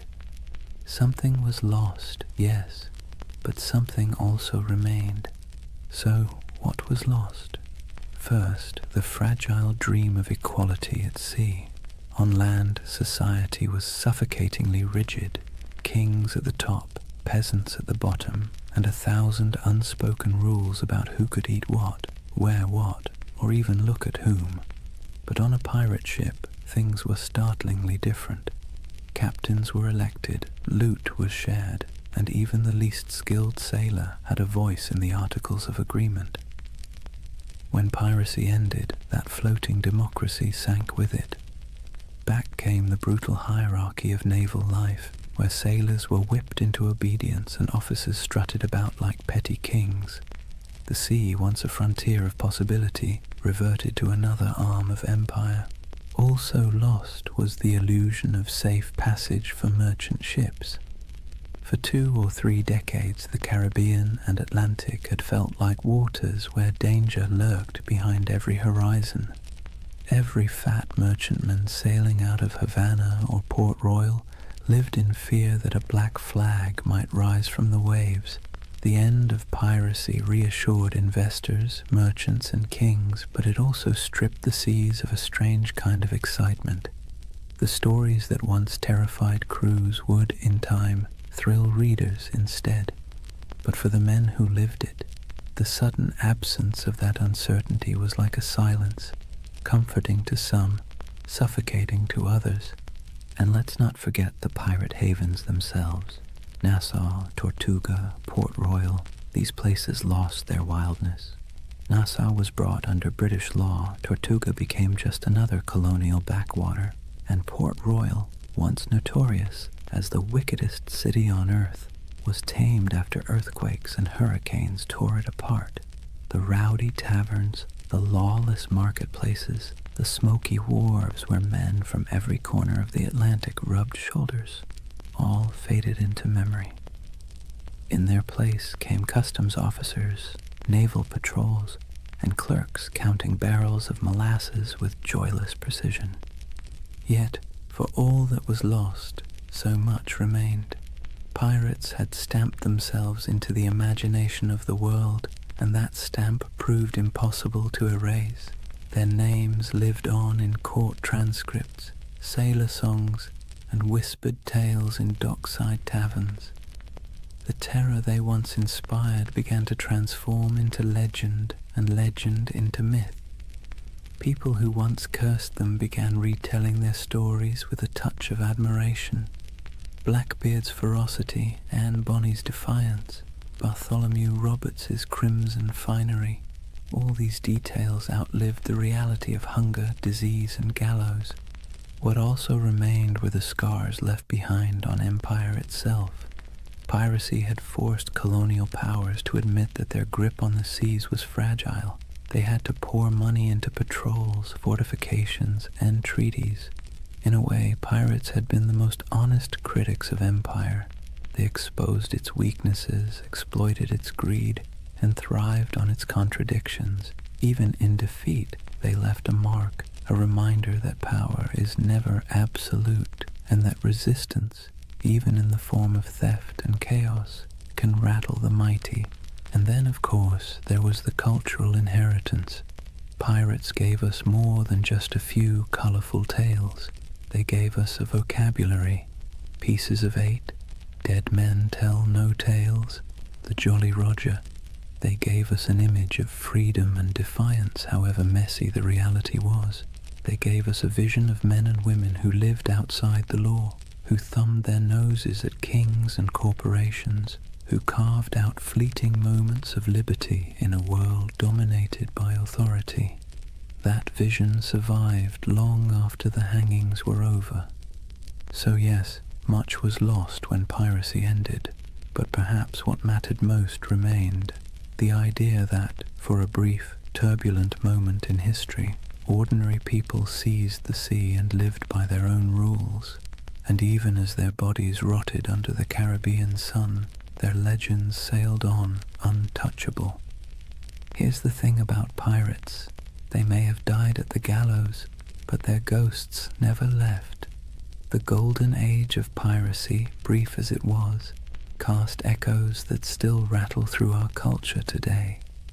You can hear it in the creak of a movie ship's rigging, see it in the skull and crossbones slapped on Halloween costumes, and even hum it in the chorus of a sea shanty that went viral on TikTok centuries after the last pirate flag fell.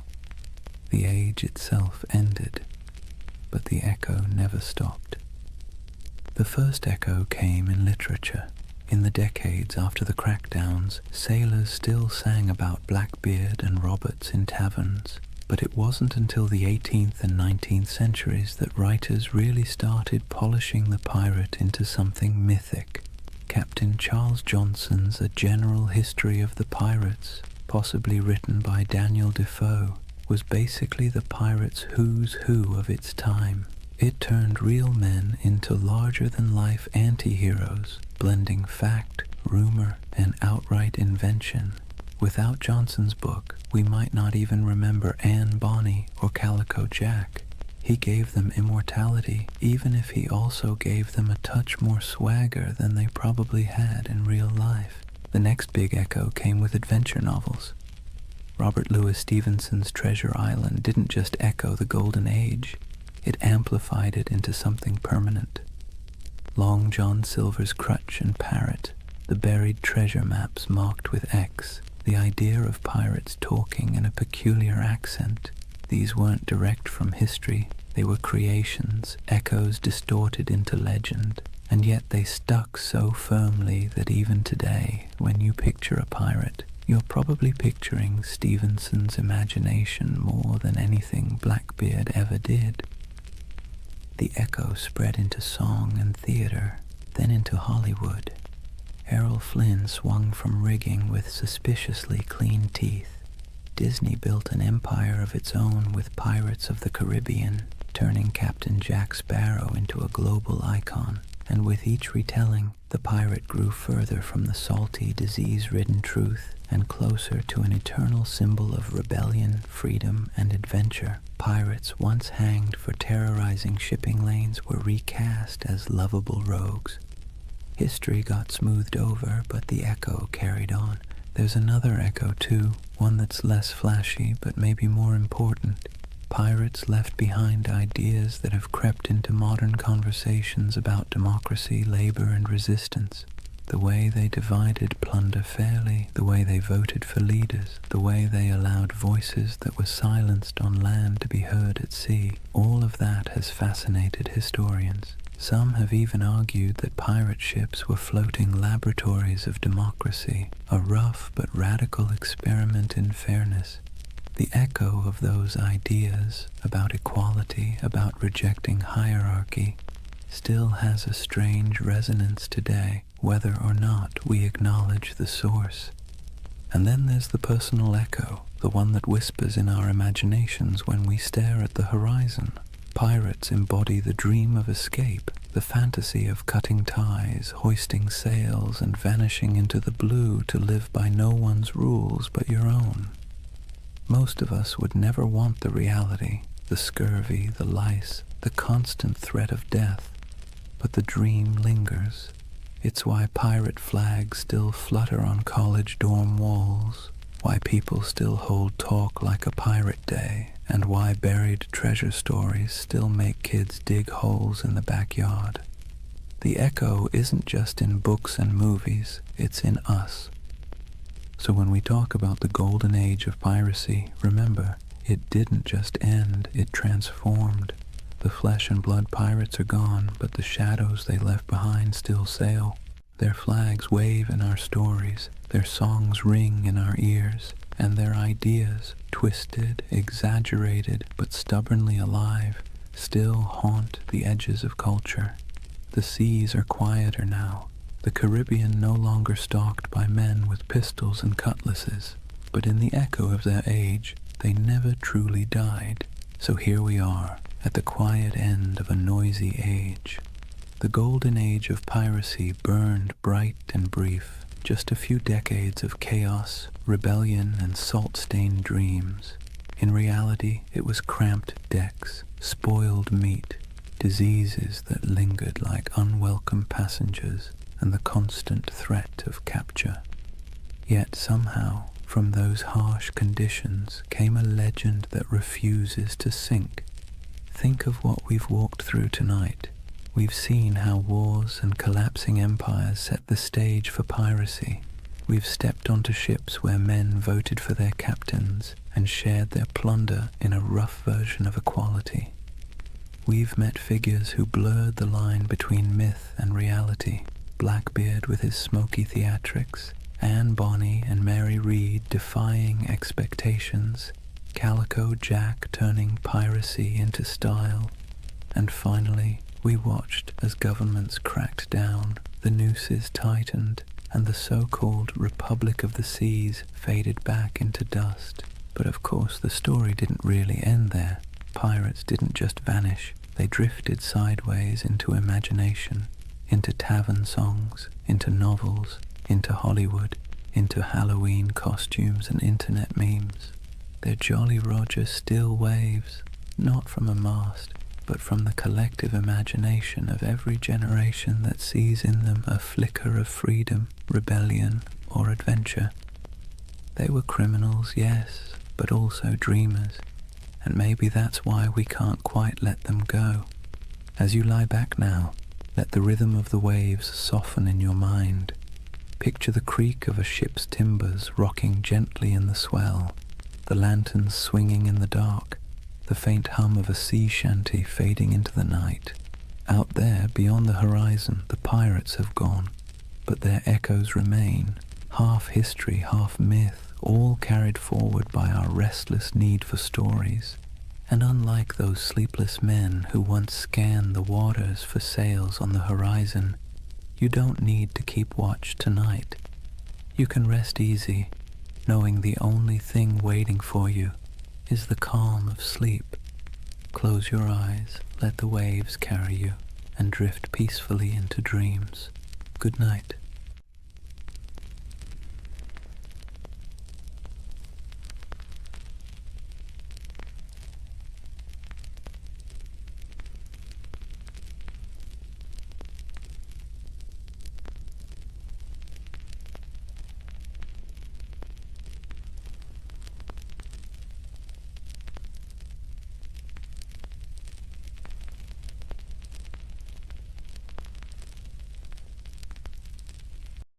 Hey guys, welcome back to the Sleep Atlas. Before we start tonight's journey, take a moment, dim the lights, let the noise of the day dissolve. Wherever you are, you're about to travel somewhere strange, not a place on any official map, but one that lives in whispers, in dust, in the margins of forgotten atlases. This is the story of Tartaria. They say history is written by the victors, but what happens when the victors forget to mention an entire empire? What if there really was a civilization, vast, advanced, beautiful, erased not by time, but by design? A civilization that built cities we can still see, but no longer recognize. Sounds impossible, right? Yet somehow you've probably already seen pieces of it. The old photos of cities with windows buried beneath the streets, the maps labeled Grand Tartary, the ornate architecture that feels out of place as if it belonged to someone else, someone older, someone gone. Now, to be clear, Tartaria isn't a historical fact. It's a theory, a myth, a dream, if you want to be kind. But it's a dream that refuses to die, because at its heart lies something irresistible.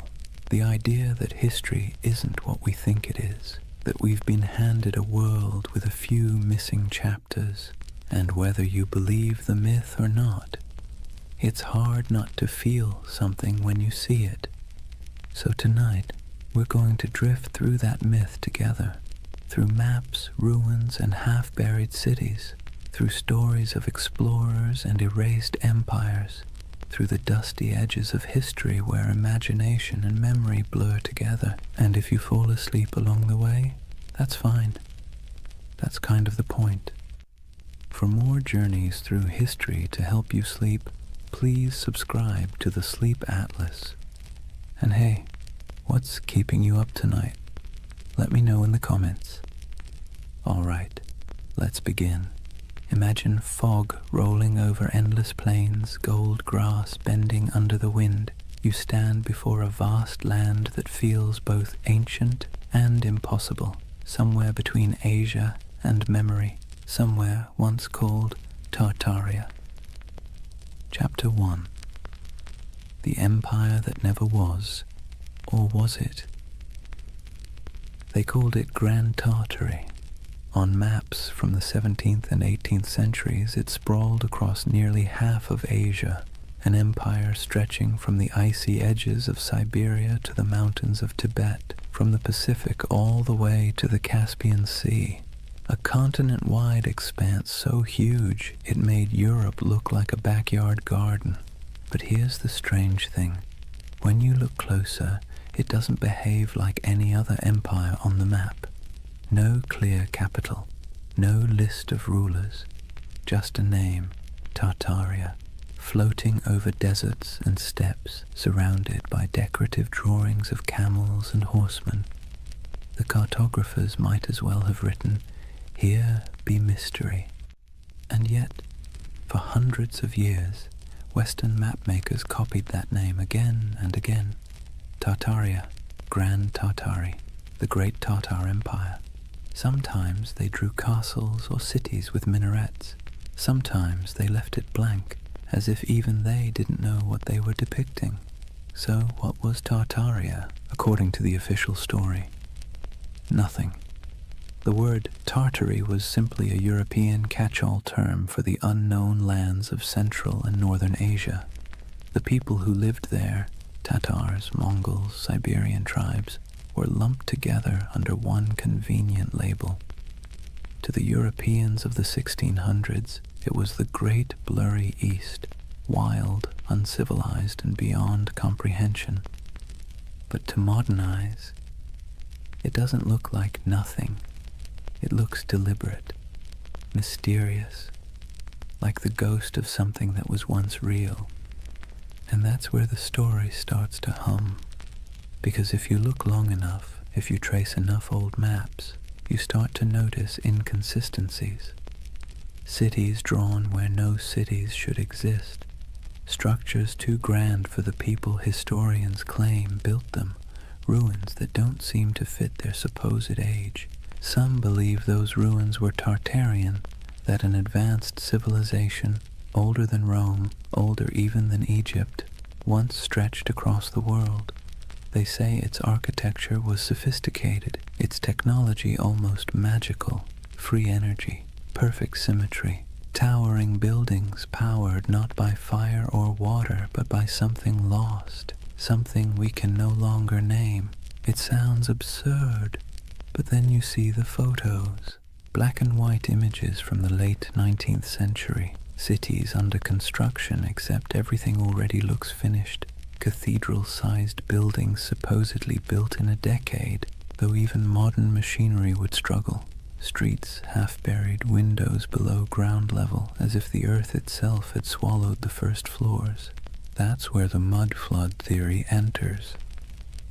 According to believers, some great cataclysm, maybe natural, maybe man-made, swept across the world in the 1800s, burying entire cities in mud and erasing all evidence of this lost empire. When humanity dug out afterward, we inherited the world we think we built. In other words, the Victorians didn't build all those ornate cities, they unearthed them. It's easy to roll your eyes, but it's also strangely poetic, because even if Tartaria never existed, the feeling behind it, that something monumental was lost, is very real. And part of why this myth persists is because, well, history does lose things. Entire civilizations have vanished before. The Minoans, the Indus Valley, the Olmecs, people who built incredible cities, traded across oceans, and then disappeared, leaving nothing but stones and speculation. So maybe the idea of Tartaria isn't so far-fetched. Maybe it's a reflection of that same human ache, the need to fill in the gaps with something beautiful. Imagine wandering through a European city at dusk. The sky is pale gold, pigeons circle over rooftops. You walk down a street where the buildings rise like cathedrals, domes, arches, pillars carved in perfect balance. It all feels too good, too symmetrical, too ancient to have been born in the soot and smoke of the industrial age. For a moment you wonder, did we build this, or did we inherit it? The theory of Tartaria taps into that quiet doubt, the sense that somewhere along the way, humanity rebooted, restarted, forgot, and the mud flood is a metaphor for time, for amnesia, for the way civilizations bury their own pasts under layers of progress. It's an idea that's equal parts eerie and comforting, because if there really was a forgotten golden age, maybe the world isn't as random as it seems. Maybe we've been here before. Maybe we'll find it again. And even if it's all a myth, it's a myth that asks good questions. Who decides what counts as history? How much of what we know is just the version that survived? So as we drift deeper into the story, try not to worry about what's true or false. Just imagine the possibility. A civilization erased not by war, not by time, but by forgetting. A memory whispered by wind over empty plains. The empire that never was, or maybe the one we no longer remember. Imagine you're an explorer in the late 1700s. You've left behind the comfortable parlours of London or Paris, the powdered wigs, the smoky taverns, the endless debates about civilization and progress. You're trudging through a landscape so vast it feels like the sky itself is falling toward the horizon. This is the world early explorers called Tartary. Endless plains, windswept deserts, forests that swallow sound. You could ride for weeks without seeing a soul, yet somehow you never feel alone. There's something in the air, the sense that once something grand was here, something old, something that had the decency to leave quietly. Western explorers were baffled by what they found. Vast stone ruins scattered through Central Asia, half-buried fortresses, walls that seemed to go nowhere. Nomadic tribes spoke of ancient cities lost to storms and floods, old temples built by hands they could no longer name. And yet, in their journals, these explorers rarely admitted confusion. Europeans of the Enlightenment were not fans of mystery. They preferred tidy explanations. Primitive people, ancient ruins, nothing to see here. Still, a few of them couldn't quite let it go. In 1755, the English geographer Emmanuel Bowen published a map labeling nearly the entire interior of Asia as Great Tartary. To the west lay Little Tartary, and further south, Independent Tartary. Even China was labeled part of the Great Tartar Empire. Historians later claimed it was simply ignorance. Cartographers didn't know what else to call it. But if you're a conspiracy-minded insomniac scrolling through old atlases at 3 a.m., it starts to look deliberate, like someone drew a curtain over half the world and wrote, "Don't ask." Those maps became the backbone of the Tartarian legend.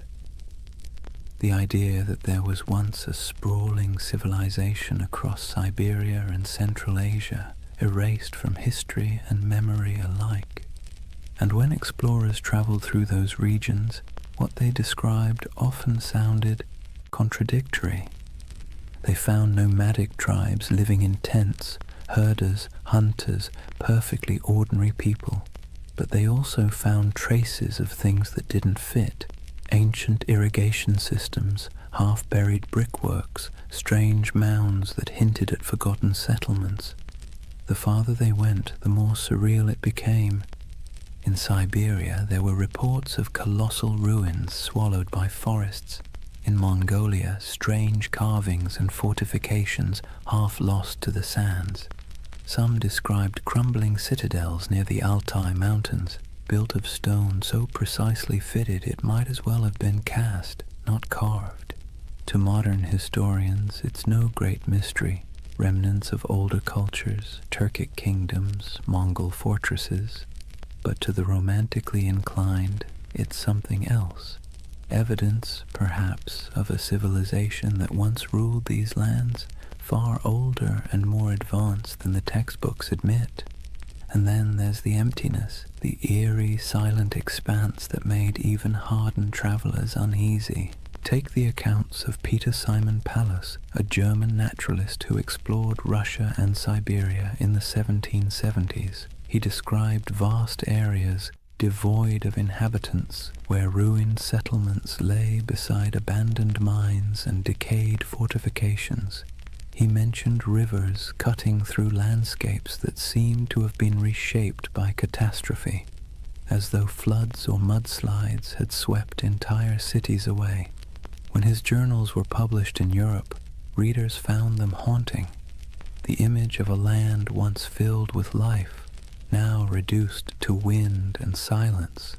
It's here that the myth of the mud flood starts to germinate.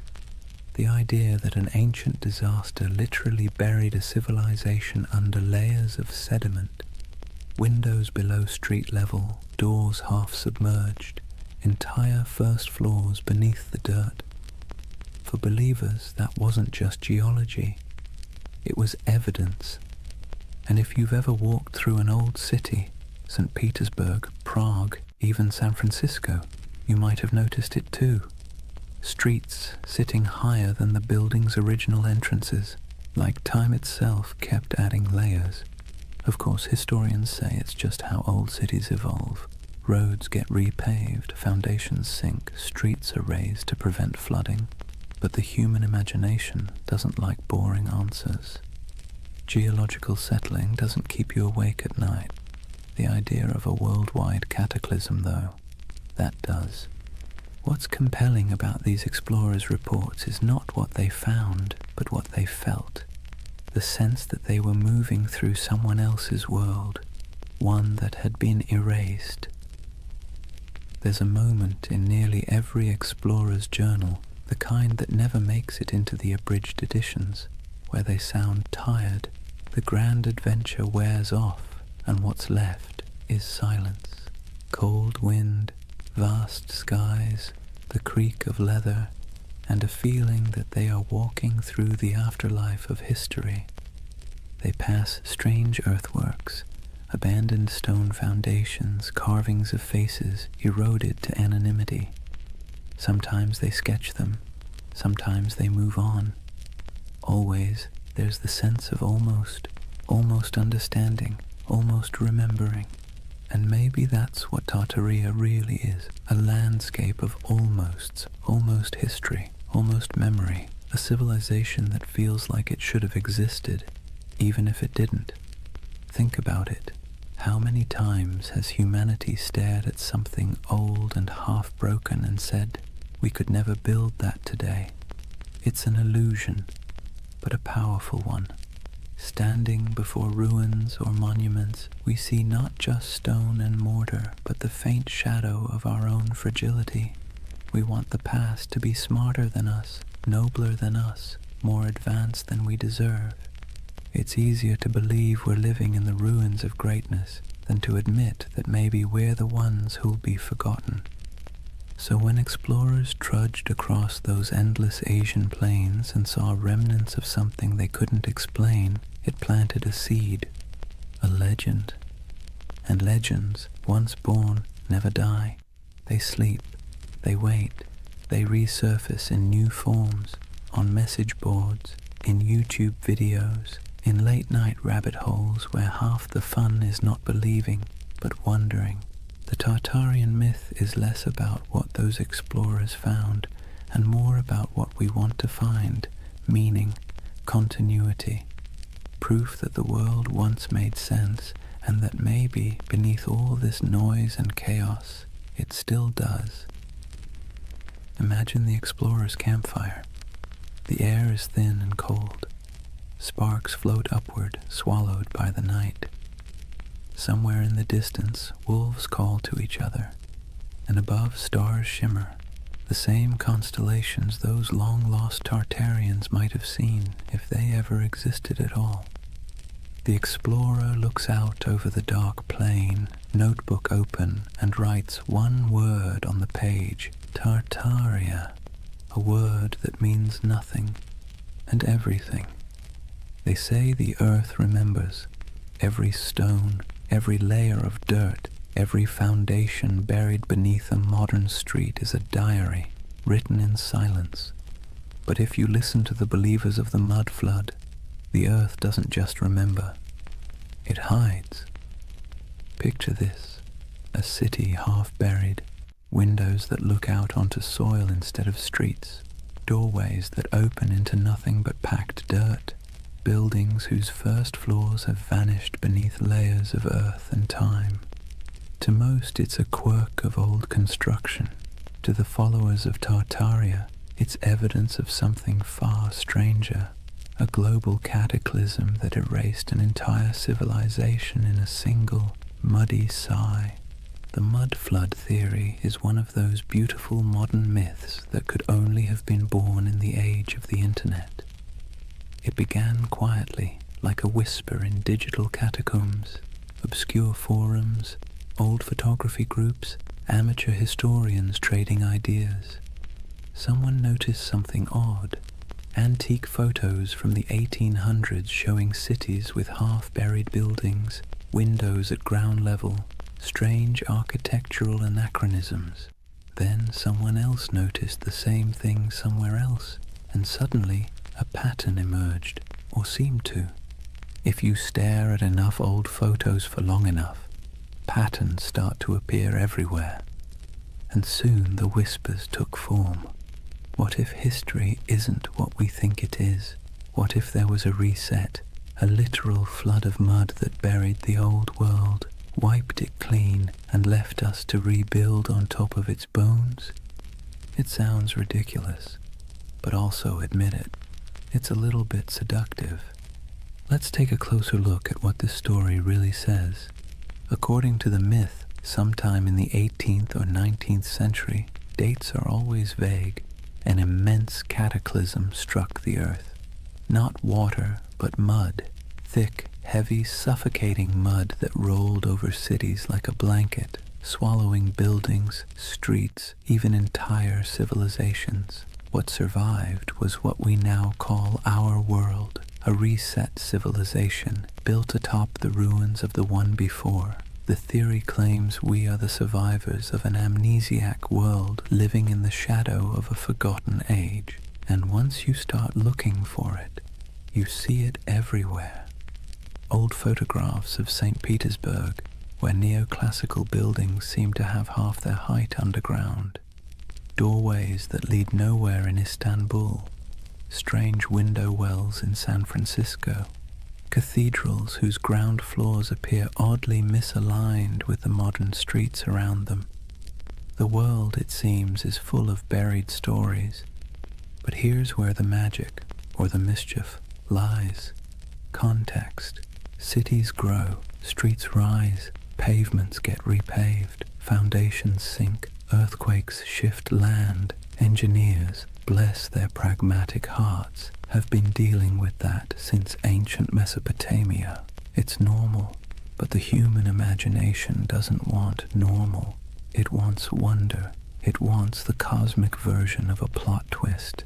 And so the mud flood became that twist, a grand, tragic reset that could explain the strangeness of the world, the impossible beauty of old architecture, the missing centuries, the ruins that look too modern to be ancient and too ancient to be modern. It's not hard to see why the theory stuck. It scratches two primal itches, the fear that we've forgotten something vital, and the hope that once humanity reached heights we can barely comprehend. It's a bedtime story for adults who no longer trust bedtime stories. Imagine it, the great cities of the past humming with energy and knowledge, star-shaped fortresses aligning with the heavens, towers crowned with gilded domes, machines powered not by coal or electricity but by sound, magnetism, or divine geometry. A golden age washed away in silence, leaving behind half-buried clues for the curious to rediscover centuries later. It's haunting, isn't it? The thought that the ground beneath your feet might be hiding a version of civilization more graceful, more harmonious, and, let's be honest, less exhausting than this one. The most poetic versions of the myth don't even insist on global destruction. They suggest something subtler. That time itself buried Tartaria. That the mud is just metaphor. The weight of centuries pressing down until memory sank into soil. That our cities grew atop their bones, and we live in their echoes without even realizing it. But even the literal believers, the ones who pore over 19th century photographs and Google Earth screenshots, are chasing something more than evidence.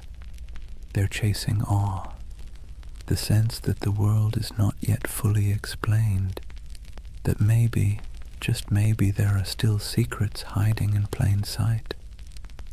Because here's the uncomfortable truth. We like feeling small, not powerless, just small. The idea that we are part of something vast, mysterious, and older than we can imagine brings comfort. It means our anxieties, our endless scrolling, our late-night insomnia, they're all just surface noise above something deeper, older, wiser. The mud flood myth, for all its implausibility, taps into that longing.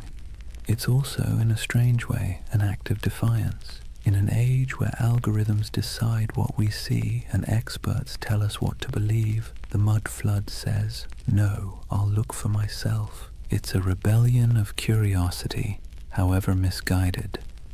And curiosity, even when it wanders off the map, is still one of the noblest human instincts.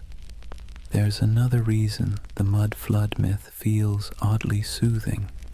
It provides closure. History as we know it is messy. It's full of gaps, contradictions, burned archives, and lost languages. But if you say, it was all wiped out by a cataclysm, suddenly everything makes sense. The missing records, buried, the inconsistent architecture, survivors of the old world, the sense that things used to be better, proof of what we lost. It's a complete narrative, simple, self-contained, emotionally satisfying. And if you whisper it softly enough, it almost sounds plausible. But let's pause for a moment. Imagine walking through one of these mud-flood cities today. St. Petersburg in winter, snow falling over pale facades, the streets gleaming under the dim orange glow of street lamps. You pass a row of 18th century buildings, their ground floors half below street level, the windows dark and shuttered. And for a second, just a second, you feel it. The hum of something ancient, the faint vibration of time layered upon time. You know rationally that the explanation is boring, centuries of road repairs and architectural evolution. But your imagination doesn't care. It leans closer, it listens, it wants to believe. That's the quiet power of myths like Tartaria. They live not in evidence, but in emotion.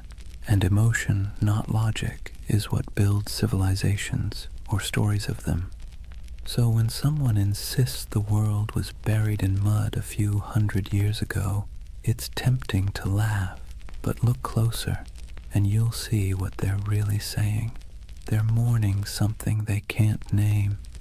They're trying to make peace with the feeling that something's missing. That modern life, bright, loud, and efficient, feels a little hollow, as if the real story is still underground. And maybe, in a metaphorical way, it is. Not beneath our cities, but beneath our certainty.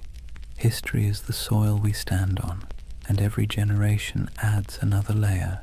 The deeper you dig, the older the questions get, until eventually you realize that the mud was never hiding the past.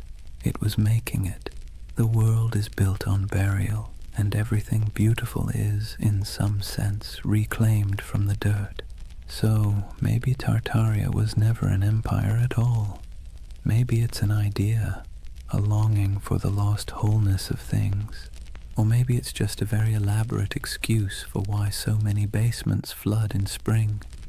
Take your pick. Either way, as the night deepens and your thoughts drift like dust in lamplight, the question lingers: if an entire civilization could be buried under centuries of mud and forgetfulness, would we even recognize it when we uncovered it, or would we mistake it for ruins of our own? It's a strange thing, how ruins can feel alive. You walk among them and swear you can hear breathing. Not loud, not human, but the slow exhale of stone, the whisper of time smoothing edges and swallowing stories. That's the allure of forgotten grandeur, the feeling that the past isn't gone, just drowsing, half buried, half awake, waiting for someone to notice. When people speak of Tartaria, they don't imagine mud and dust. They imagine beauty, colossal arches, glittering domes, towers capped with orbs of gold, and wide boulevards aligned with the stars. They imagine symmetry, harmony, perfection, the world before we made it messy. And that's the quiet genius of the myth. It isn't built on fear, but on longing. You've seen it, even if you didn't recognize it. The grand railway stations built in the 19th century, dripping with ornament that seems almost too elegant for its purpose. The courthouses with domes that look more celestial than civic. The cathedrals rising from cobblestone streets like frozen thunderclaps of devotion. You stand before these buildings and wonder, who built this, and why don't we build like this anymore? That question is the ember that keeps Tartaria glowing in the imagination, because it feels wrong that we've forgotten how to make beauty on that scale. It feels wrong that we can't carve marble with such grace, or erect domes that kiss the clouds. And when something feels wrong, the human mind looks for a story to explain it. Tartaria becomes that story, a civilization that mastered form, function, and soul, then vanished without a trace. Some say those old buildings are Tartarian relics, that the ornate facades of St. Petersburg, Paris, Chicago, and even San Francisco are remnants of the same world, a world whose architecture was an act of faith. That the reason we can't replicate it now is because the knowledge was erased, the formulas for harmony, for proportion, for power drawn from geometry, gone, buried under new blueprints and the hum of electric wires. Of course, historians roll their eyes at this. They'll tell you, patiently, that these buildings were designed by very real architects, that neoclassicism was an artistic movement, not evidence of a hidden empire, that the beauty of those domes and arches came not from secret knowledge, but from mathematics, sweat, and a lot of unpaid apprentices. And they're right, technically. But here's the thing. Beauty doesn't care about technicalities. The Tartarian myth persists because these buildings feel different. They hum at a frequency modern architecture doesn't. Walk past a concrete office block and your mind slides off it. Walk past a century-old opera house and you slow down without meaning to. You feel something, a pulse. Maybe it's nostalgia, maybe it's resonance, maybe it's just the echo of a time when craftsmanship was an act of worship. But whatever it is, it feels alive. Imagine standing at twilight in front of one of those old structures. The stone glows amber. The carvings seem to move in the shifting light. You can almost believe the building is remembering itself, its birth, its purpose, its centuries of reign and revolution. That's the spell of forgotten grandeur. The architecture isn't just old, it's haunted by the idea of meaning, and when meaning vanishes, mystery rushes in to fill the space. Tartaria thrives in that mystery. It offers an explanation for why the world feels simultaneously ancient and amnesiac, why progress sometimes feels like forgetting, why the cities of the past, those that survived wars, plagues, and fires, still look more eternal than anything we've built since. Modern life gives us glass towers and efficiency. Tartaria promises something slower, something that glows, a civilization that built not for profit or speed but for resonance, structures designed to outlast memory itself. It's an irresistible dream, because whether or not Tartaria existed, the feeling it represents is real, the ache for beauty that doesn't apologize for existing, for craftsmanship that outlives its makers, for a sense of belonging to something both vast and intentional. That's why the myth never fully dies. People share photographs of star-shaped forts, cathedrals that look like spaceships, and ornate courthouses buried halfway underground, whispering, "Look, this can't just be random." And maybe they're right, though not in the way they think, because what they're really seeing isn't proof of a lost empire. It's proof of a lost mindset. A time when humanity built upward and outward with a kind of faith we've since replaced with convenience. Take St. Isaac's Cathedral in St. Petersburg. It looks like it shouldn't exist. A colossal dome balanced on rows of red granite columns covered in gold that blazes even through fog.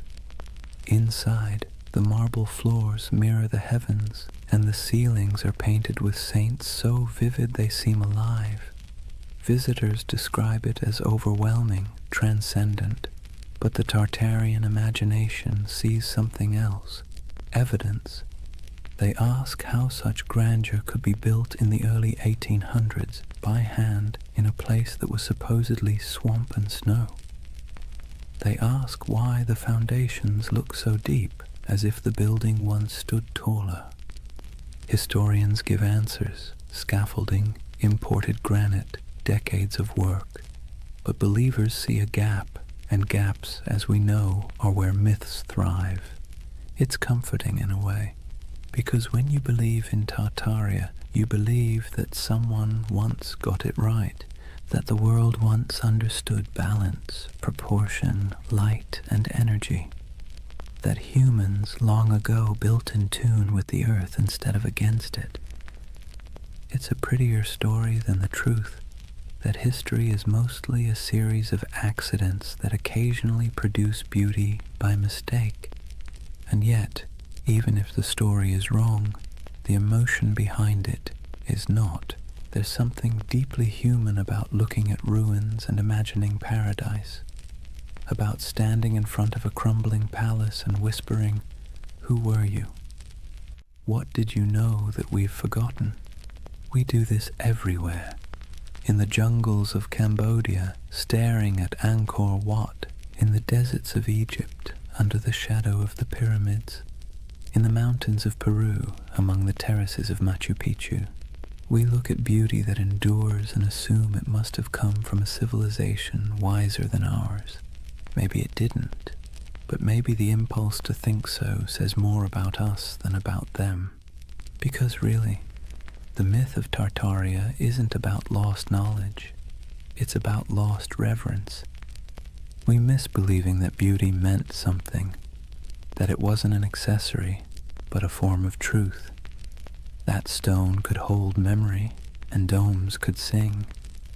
So when you see those impossible old buildings and feel that small, unexplainable ache, don't rush to fill it with conspiracy. Let it linger. That ache is the story. It's the ghost of wonder, tapping you on the shoulder, reminding you that history is not a timeline. It's a mood, a long, slow chord, still resonating beneath the noise. And maybe that's what Tartaria really is, the echo of a world that believed in harmony more than speed, a civilization of imagination, built not in stone, but in longing. So as you drift deeper into this story, eyes heavy, thoughts softening, remember this: whether Tartaria was real or not, the beauty it promises was.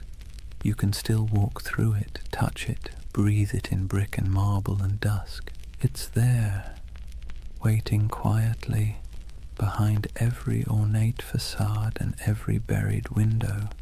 Forgotten grandeur, humming in the walls.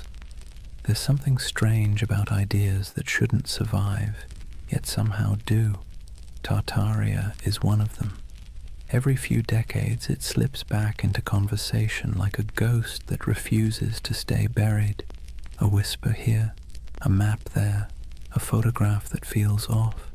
Too ornate, too advanced, too forgotten. It persists not because it's proven, but because it's beautiful. You see, real history doesn't linger in our imaginations the same way myths do. Facts settle, myths breathe, and Tartaria breathes in the spaces history forgot to fill. It's almost poetic, how a rumor can live longer than an empire.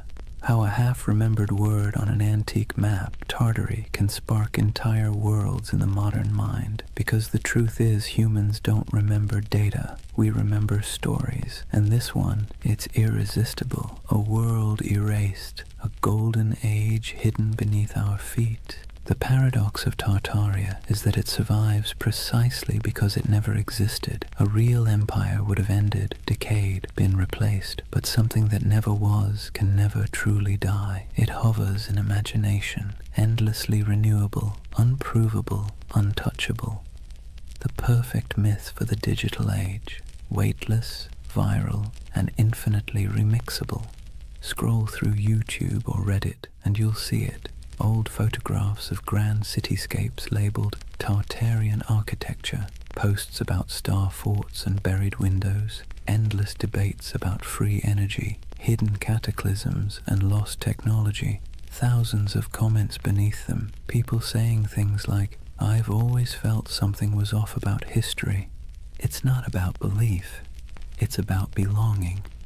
The myth offers comfort to anyone who looks at the modern world and feels like something essential slipped through our fingers. Maybe that's the real allure. Tartaria gives shape to a feeling we all have but rarely admit, that somewhere along the way, humanity traded mystery for machinery. We built faster, higher, louder, but maybe not better. We paved over silence, replaced curiosity with certainty, and called it progress. And when that certainty began to crack, when our cities started to feel soulless, our histories fragmented, people began looking backward, not for answers, but for meaning. It's easy to mock that impulse. Historians roll their eyes, scientists sigh. But behind the internet rabbit holes and Photoshop theories lies something genuine, a hunger for enchantment, a longing to believe that the past wasn't just dirt and survival, but art and light and knowledge we've somehow misplaced. And in that sense, Tartaria isn't a conspiracy, it's a lullaby, a story people tell themselves when the modern world feels too sterile, too linear, too loud, a bedtime tale for adults who sense that truth might not always fit inside textbooks. Think about it. We've mapped the Earth, decoded the genome, photographed black holes, and yet we're still drawn to mystery. It's like a gravity our species can't escape. Tartaria gives us that gravity in soft, dreamlike form. A lost world that never judges, never contradicts, never ends, because it was never real enough to die. But here's the thing, even myths can tell truths. They tell us what we miss, what we value, what we quietly wish could come back. When people imagine Tartaria, what they're really longing for isn't a lost empire, it's coherence.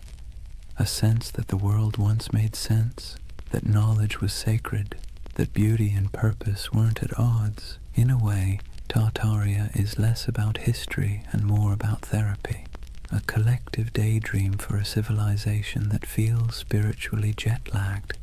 We scroll through endless feeds, flickering between wars, gadgets, and memes, and somewhere inside a voice whispers, "Wasn't there supposed to be more than this?" Tartaria answers softly, "Yes, there was, or maybe there could have been." And so the myth persists, traveling through forums and documentaries and late-night conversations, wrapping itself in fog and marble. It survives because it speaks to something the Enlightenment forgot, that mystery itself has value, that not knowing is sometimes more comforting than knowing. But here's the paradox. Tartaria's greatest gift isn't in proving itself true. It's in reminding us that belief is part of what makes us human, that even in an age of algorithms, we still crave wonder. We still want to stand before something vast and say, "I don't understand, but it feels sacred." Maybe that's why late at night you find yourself staring at photos of old cities, their streets glimmering with gaslight, their domes fading into fog, and feel that tug in your chest. It's not nostalgia for Tartaria. It's nostalgia for awe, for the feeling of being small beneath something magnificent, something that doesn't explain itself. So as you lie there now, the room dim, the hum of the modern world soft around you, imagine that somewhere, beneath centuries of soil, beneath stories and skepticism, there's a quiet city still dreaming. Its towers shimmer faintly under the weight of time. Its fountains murmur in forgotten languages, and if you listen long enough, you can almost hear it, the heartbeat of the world before we named it. They called it Tartaria. Maybe it never was, but its echo, soft, patient, luminous, still lingers. Drift with it for a while. Let the questions fade. You don't need answers tonight, only the wonder. Chapter 2. The Real Tartars, Nomads, Empires, and Misunderstood Worlds. Let's take a breath. We've wandered through the fog of myth, through maps that hum with impossible empires and ruins that seem to remember more than they should. But now it's time to peel back the dream and look at the ground beneath it, the soil, the wind, and the people who actually lived there.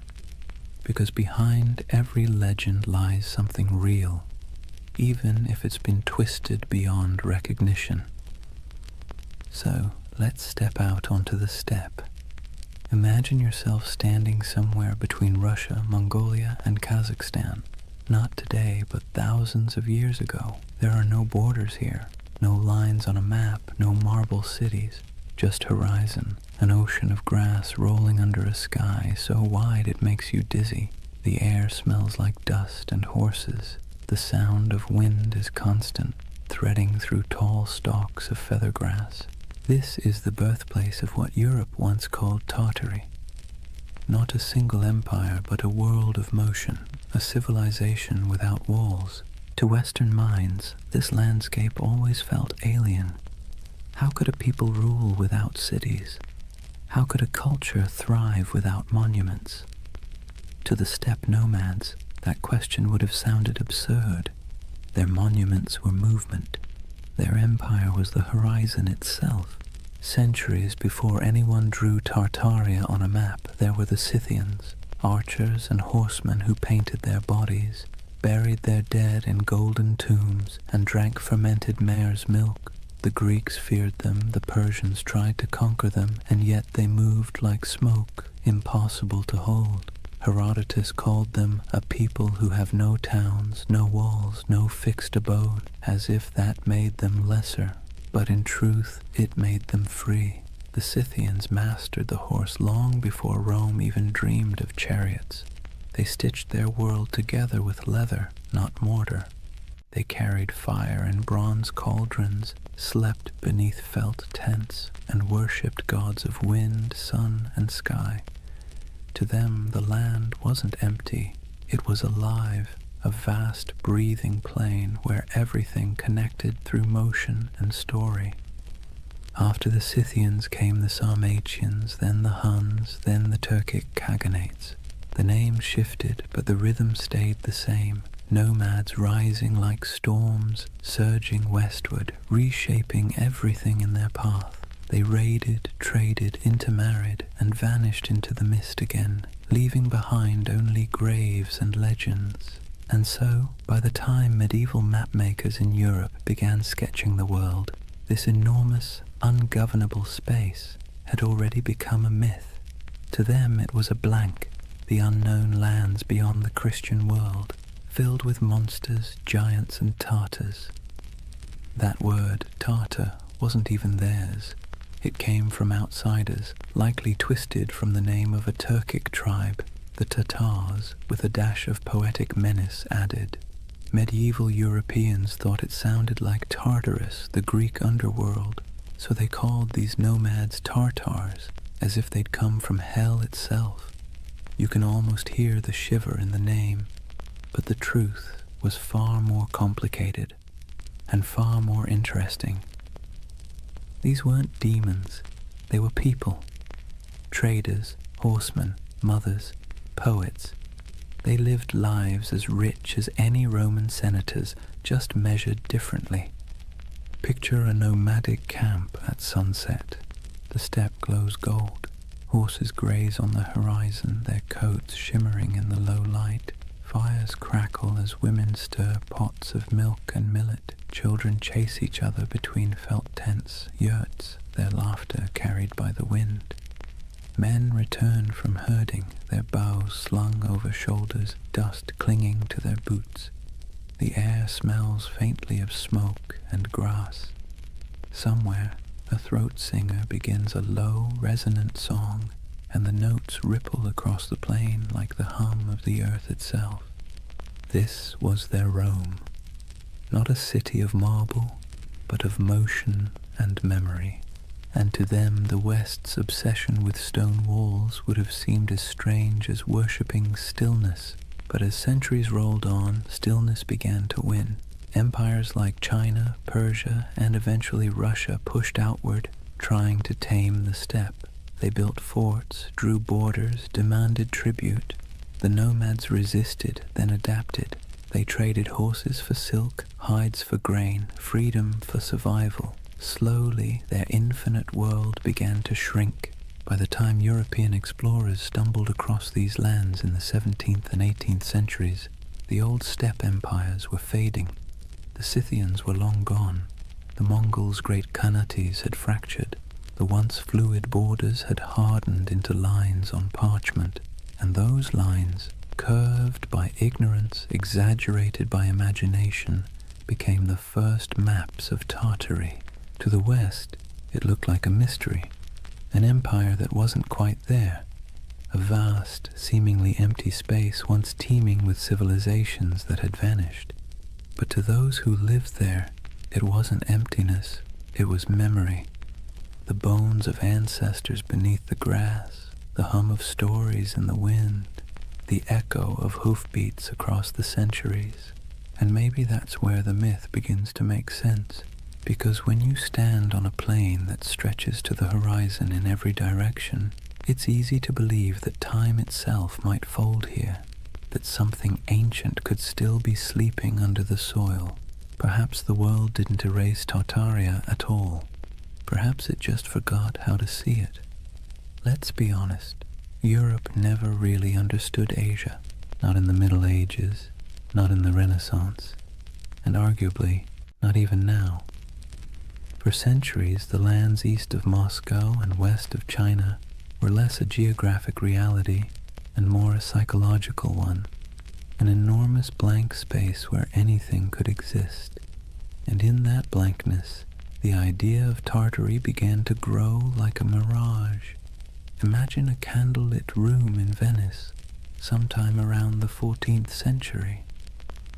A mapmaker hunches over his parchment, hands stained with ink. On the table beside him lie fragments of rumors, sailors' tales, merchant gossip, and a half-remembered account of a man named Marco Polo, who claimed to have seen palaces of gold and cities of stone somewhere beyond the horizon. He dips his quill and begins to draw. Europe is clear. So is Africa mostly. But once he crosses the Ural Mountains, the lines begin to blur. His hand hesitates. What lies beyond? He's never been there. No one he trusts has either. So he fills the void the way humans always do. He imagines. He writes Tartaria in sprawling letters across the page, large enough to cover thousands of miles. Because what else can you do when you're staring into the unknown? For Europeans, Tartary became a convenient label, an umbrella term for everything east of civilization and west of comprehension. It wasn't a nation, it was a category, a way to point at a map and say, this belongs to the others. But here's the funny thing. The more they tried to define it, the more mysterious it became. In the 13th century, when the Mongols exploded across Eurasia like a thunderstorm, Europe finally came face to face with the so-called Tartars. Villages burned, kingdoms crumbled, and word of unstoppable horsemen spread faster than the riders themselves. To a continent already steeped in superstition, it must have felt like the end of the world. Priests whispered that the horsemen were the scourge of God, a punishment for human sin. Chroniclers described them as monsters with faces of beasts and hearts of iron. And yet, when the first diplomatic envoys actually met them, they found something unexpected: organization, bureaucracy, even tolerance. The Mongol Empire, at its height, ran on order, not chaos. Messengers carried official seals, merchants moved safely under Mongol protection, and conquered cities often kept their own rulers so long as they paid tribute. The great Khans weren't savages, they were administrators. Ruthless ones, sure, but methodical. But Europe didn't want to believe that. It was easier, somehow, to imagine an empire of shadows, to turn complexity into myth. So the name Tartary stuck, not as a real place, but as a kind of warning, a whispered reminder that beyond the edge of the familiar world, something vast and unknowable waited. By the Renaissance, the legend of Tartary had evolved into something even stranger. The age of exploration brought better maps, but not necessarily better understanding. Cartographers began drawing Great Tartary, Little Tartary, and Chinese Tartary across their globes, carving up Central Asia into neat territories that existed mostly in imagination. If you were a European scholar in 1700 and you saw a map of Great Tartary stretching from Siberia to the Caspian Sea, you'd assume there was a single civilization there, a mighty hidden empire rivaling Rome or China. And if you were an explorer wandering through empty steppes, stumbling across crumbling ruins or strange earthen mounds, your mind might start to fill in the blanks. Who built this? Where did they go? Humans hate loose ends. We crave narrative closure, and Tartary, this vast echoing blank on the map, offered none. Marco Polo didn't help either. His travels fed the fire beautifully.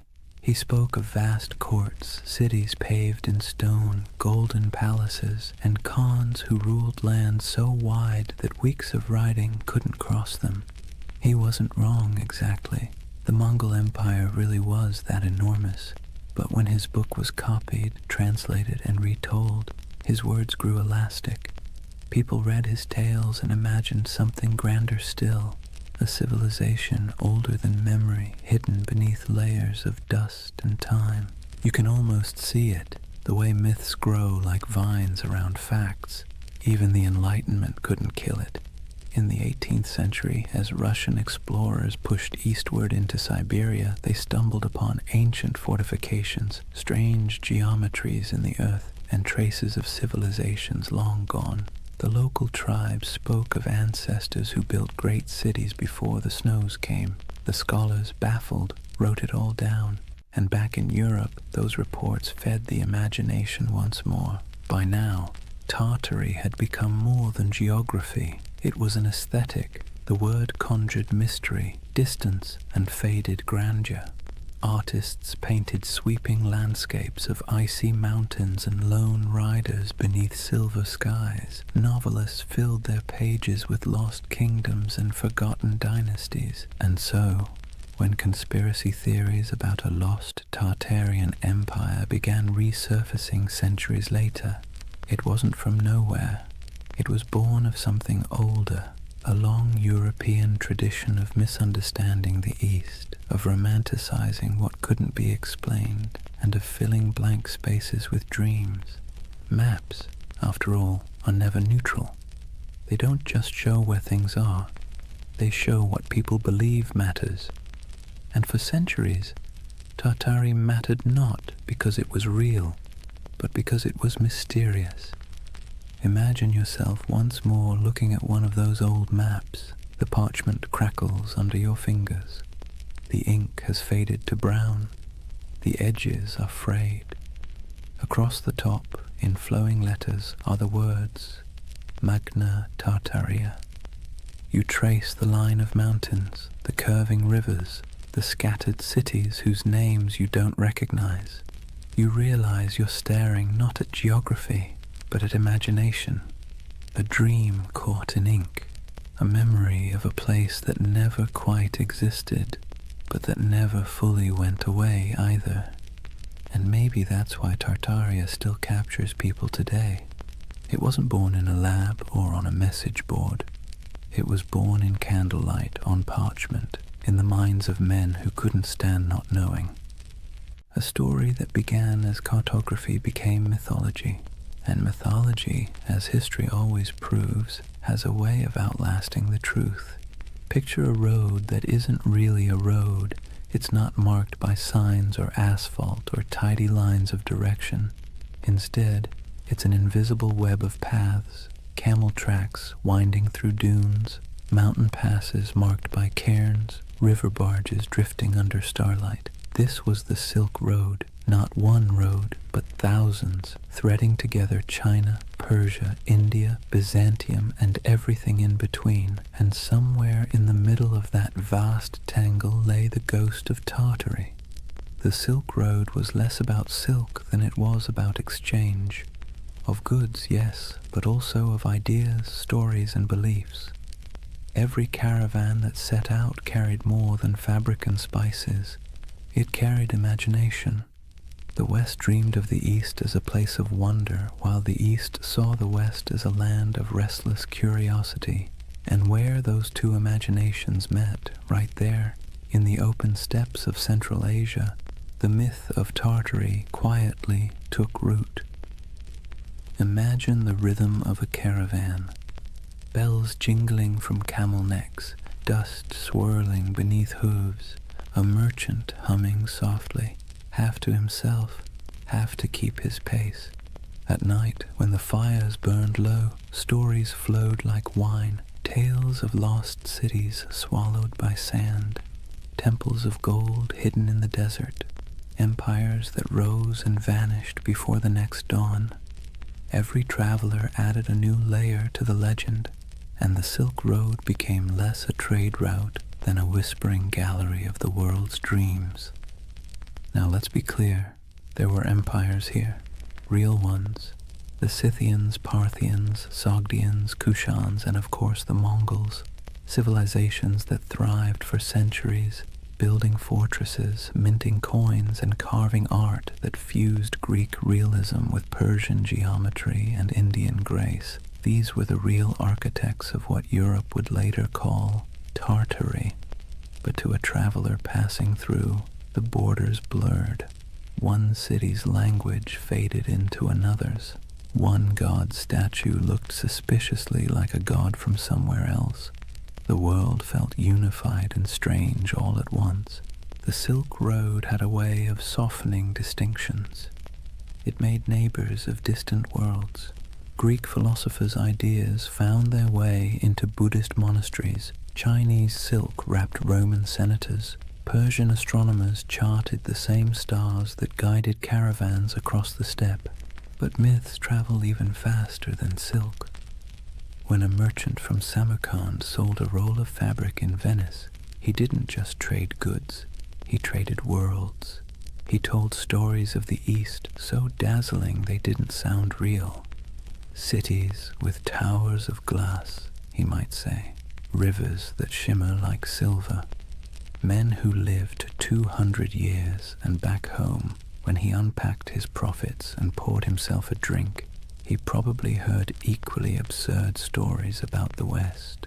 It's easy to forget that for most of human history, distance was a form of magic. The farther away something was, the more fantastical it became. And no distance loomed larger in the European mind than that mysterious space labeled Tartary. Through this swirling exchange, Tartary became a kind of mythic glue, a word that held together the fragments of a world too vast to comprehend. Think of it like this. When a Venetian mapmaker in 1500 scribbled Tartaria across the center of his globe, he wasn't really describing a political entity. He was describing everything between Europe and China, between knowledge and ignorance, between history and imagination. And here's where things get interesting. While Europe imagined Tartary as an exotic wilderness, the people who actually lived there were building connections that shaped the ancient world. The Sogdians, for instance, traders from what's now Uzbekistan, ran a network of trade colonies so extensive that historians sometimes call them the FedEx of the Silk Road. They spoke multiple languages, mediated between empires, and filled their homes with art from every culture they touched. A single Sogdian mural might show an Indian goddess, a Persian king, and a Chinese dragon all sharing the same painted wall. To them, Tartary wasn't a mystery, it was home. And yet, this multicultural world also sowed the seeds for misunderstanding. When distant observers caught glimpses of it, they didn't see the nuances. They saw only the grandeur, the temples, the stone roads, the fortified cities, and assumed it must belong to a single empire. That assumption, multiplied over centuries, became the illusion of the great Tartarian civilization. Even today, the ruins scattered across Central Asia, stone walls buried in sand, intricate tile work crumbling in forgotten courtyards, feed that same longing. People look at them and wonder, who built this? Where did they go? Why do our textbooks skip over it? It's a fair question, because history doesn't just forget, it edits. When empires fall, so do their names. When borders shift, so does memory. The Mongols became the Tatars became Tartars. And eventually, Tartary became a convenient shorthand for the unknown. But beneath all that confusion was something real. A network of humanity that spanned continents. Imagine standing on a hill somewhere near Bukhara around the 10th century. The air smells of dry sage and smoke. Below you the road shimmers in the heat, lines of travelers winding toward the horizon. A caravan from China passes one from Persia. A monk from India shares a meal with a soldier from Byzantium. Coins from Rome jingle beside jade amulets from the East. It's not an empire. It's not chaos. It's something in between, a living, breathing web of connection. And that's what Tartaria really was. Not a kingdom lost to mud, but an echo of this interconnected world. A dream of unity before maps divided it into pieces. The Silk Road gave birth to the myth by accident, because connection always looks like magic when seen from afar. So when modern believers look at old maps and see the word Tartaria sprawled across half the world, maybe they're not completely wrong to feel awe. They're just reading a poem that was once mistaken for a border. The Silk Road blurred the lines between civilization and myth, empire and echo. And in that blur, half dust, half starlight, the legend of Tartaria found its heartbeat. Words have a funny way of sticking to things they were never meant to describe. Tartary was one of those words, an intellectual shortcut that turned into a centuries-long misunderstanding. By the time Europe stumbled out of the medieval era, the East was less a place and more a story. Monks copied maps showing vast lands labeled Tartaria, shaded in pale yellows and browns, with scribbled notes like, "Here be dragons," or "Land of Giants." It wasn't meant as insult or precision. It was just ignorance wrapped in ink. But ignorance dressed up nicely enough can look like authority. When Marco Polo returned from his travels in the late 1200s, he told Europe about the magnificence of the Mongol Empire. Golden palaces, porcelain cities, and roads so smooth you could roll a wagon for days without breaking an axle. His descriptions, half wonder, half exaggeration, lit up Europe's imagination. And when cartographers began to draw what he described, they needed labels.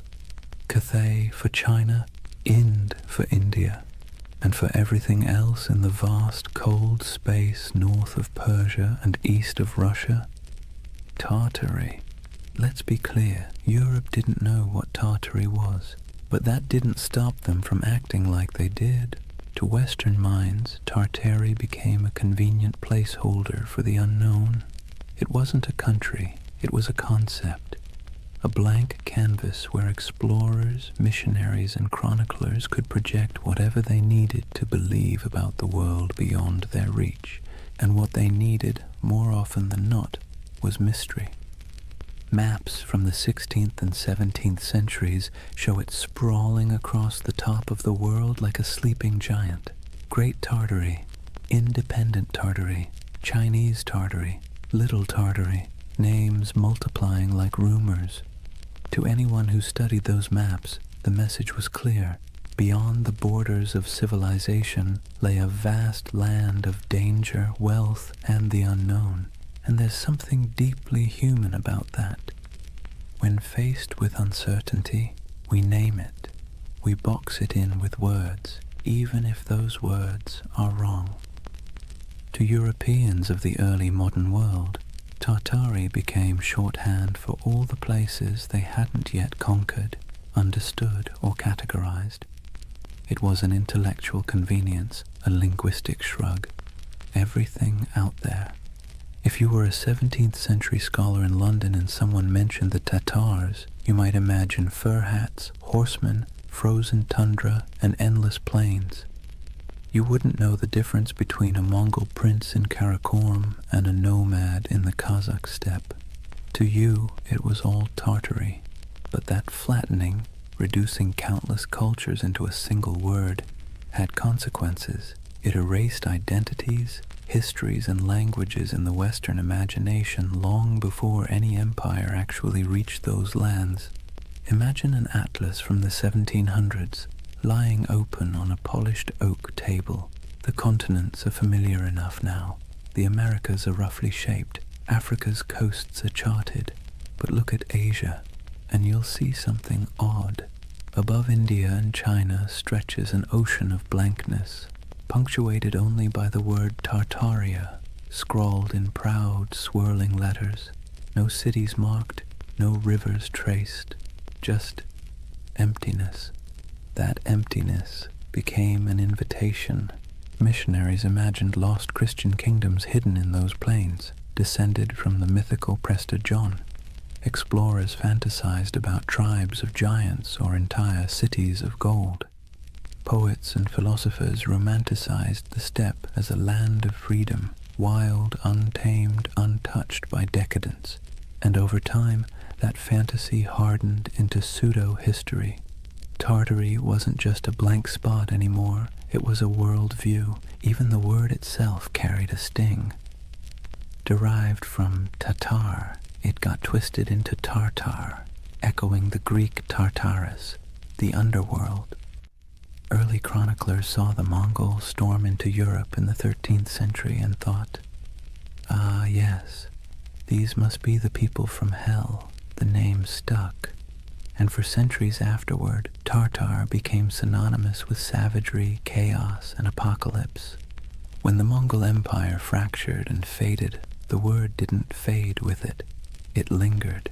Europe kept calling the steppe Tartary, even as local empires rose and fell. The Golden Horde, the Timurids, the Kazakh Khanates. To the west, these nuances didn't matter. The name Tartary swallowed them whole. The irony.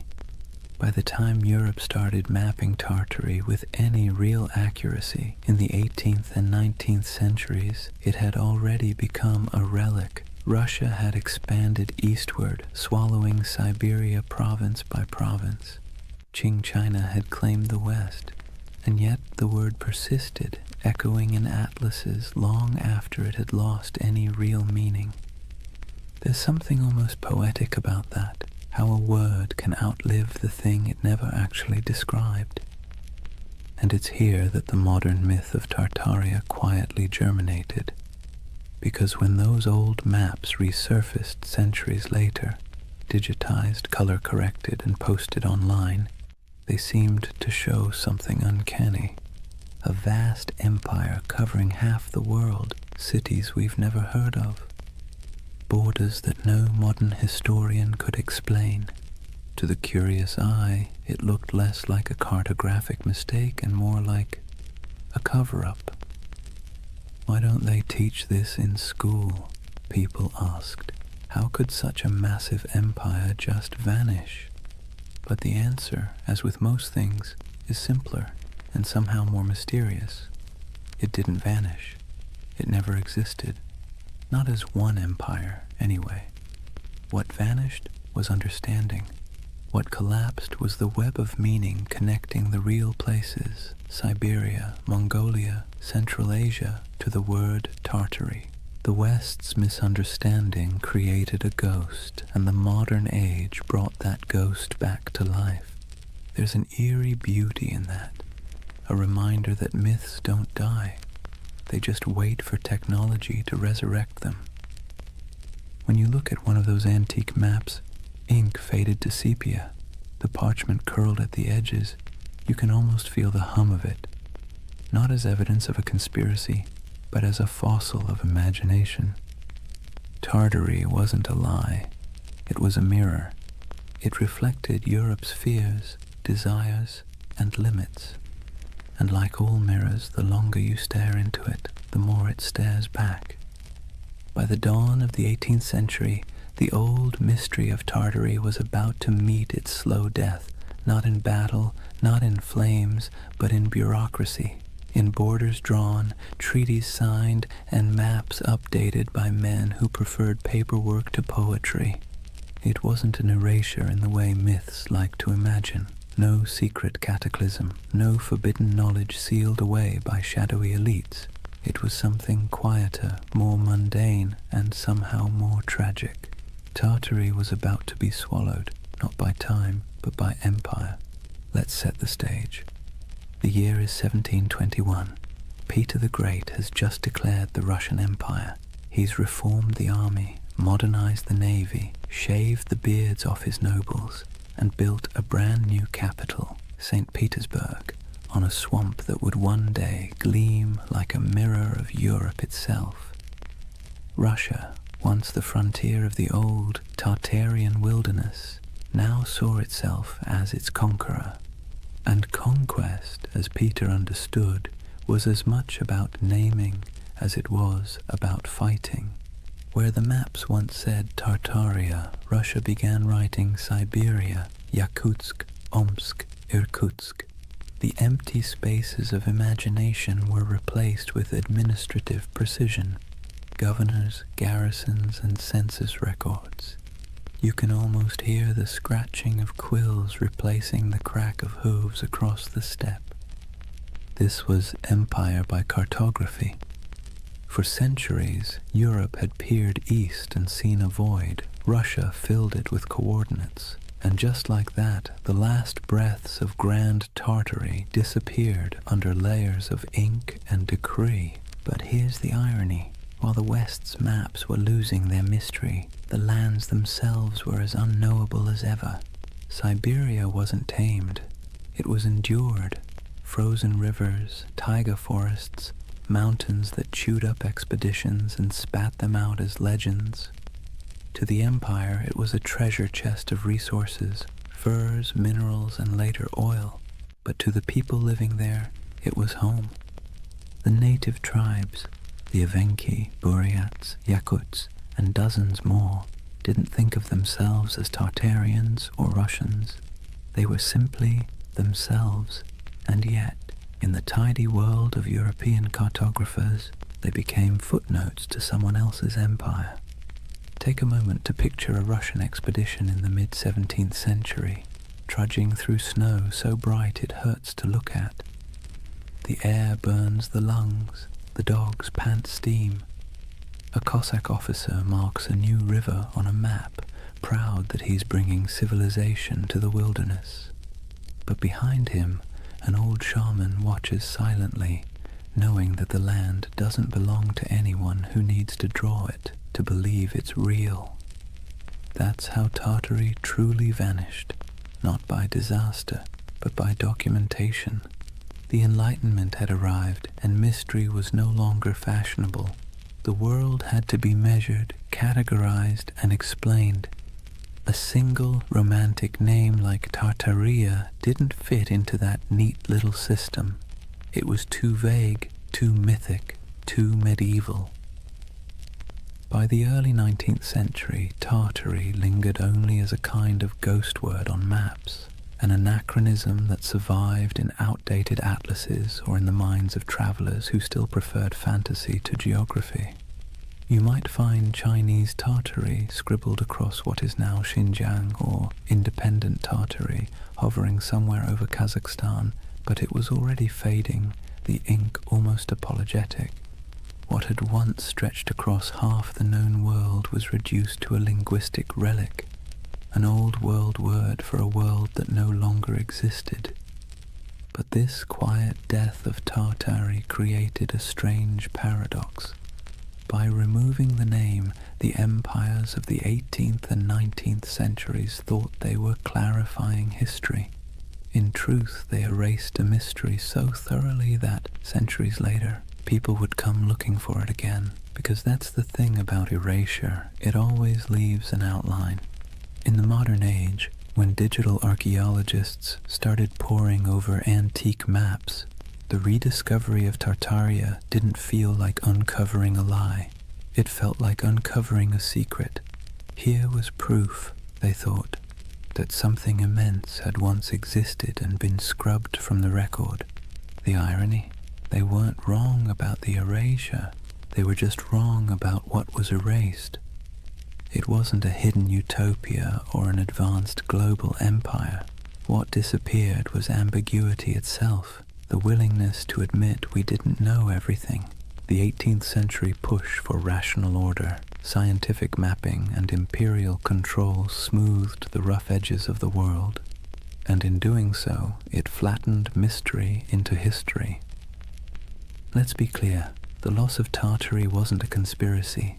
It was a side effect of certainty, and maybe that's why its ghost haunts us still, because deep down humans don't actually like a world that's too explained. We crave wonder, we miss the blank spaces, so when we see Tartaria glowing faintly on an old parchment, we don't just see a name, we see a question.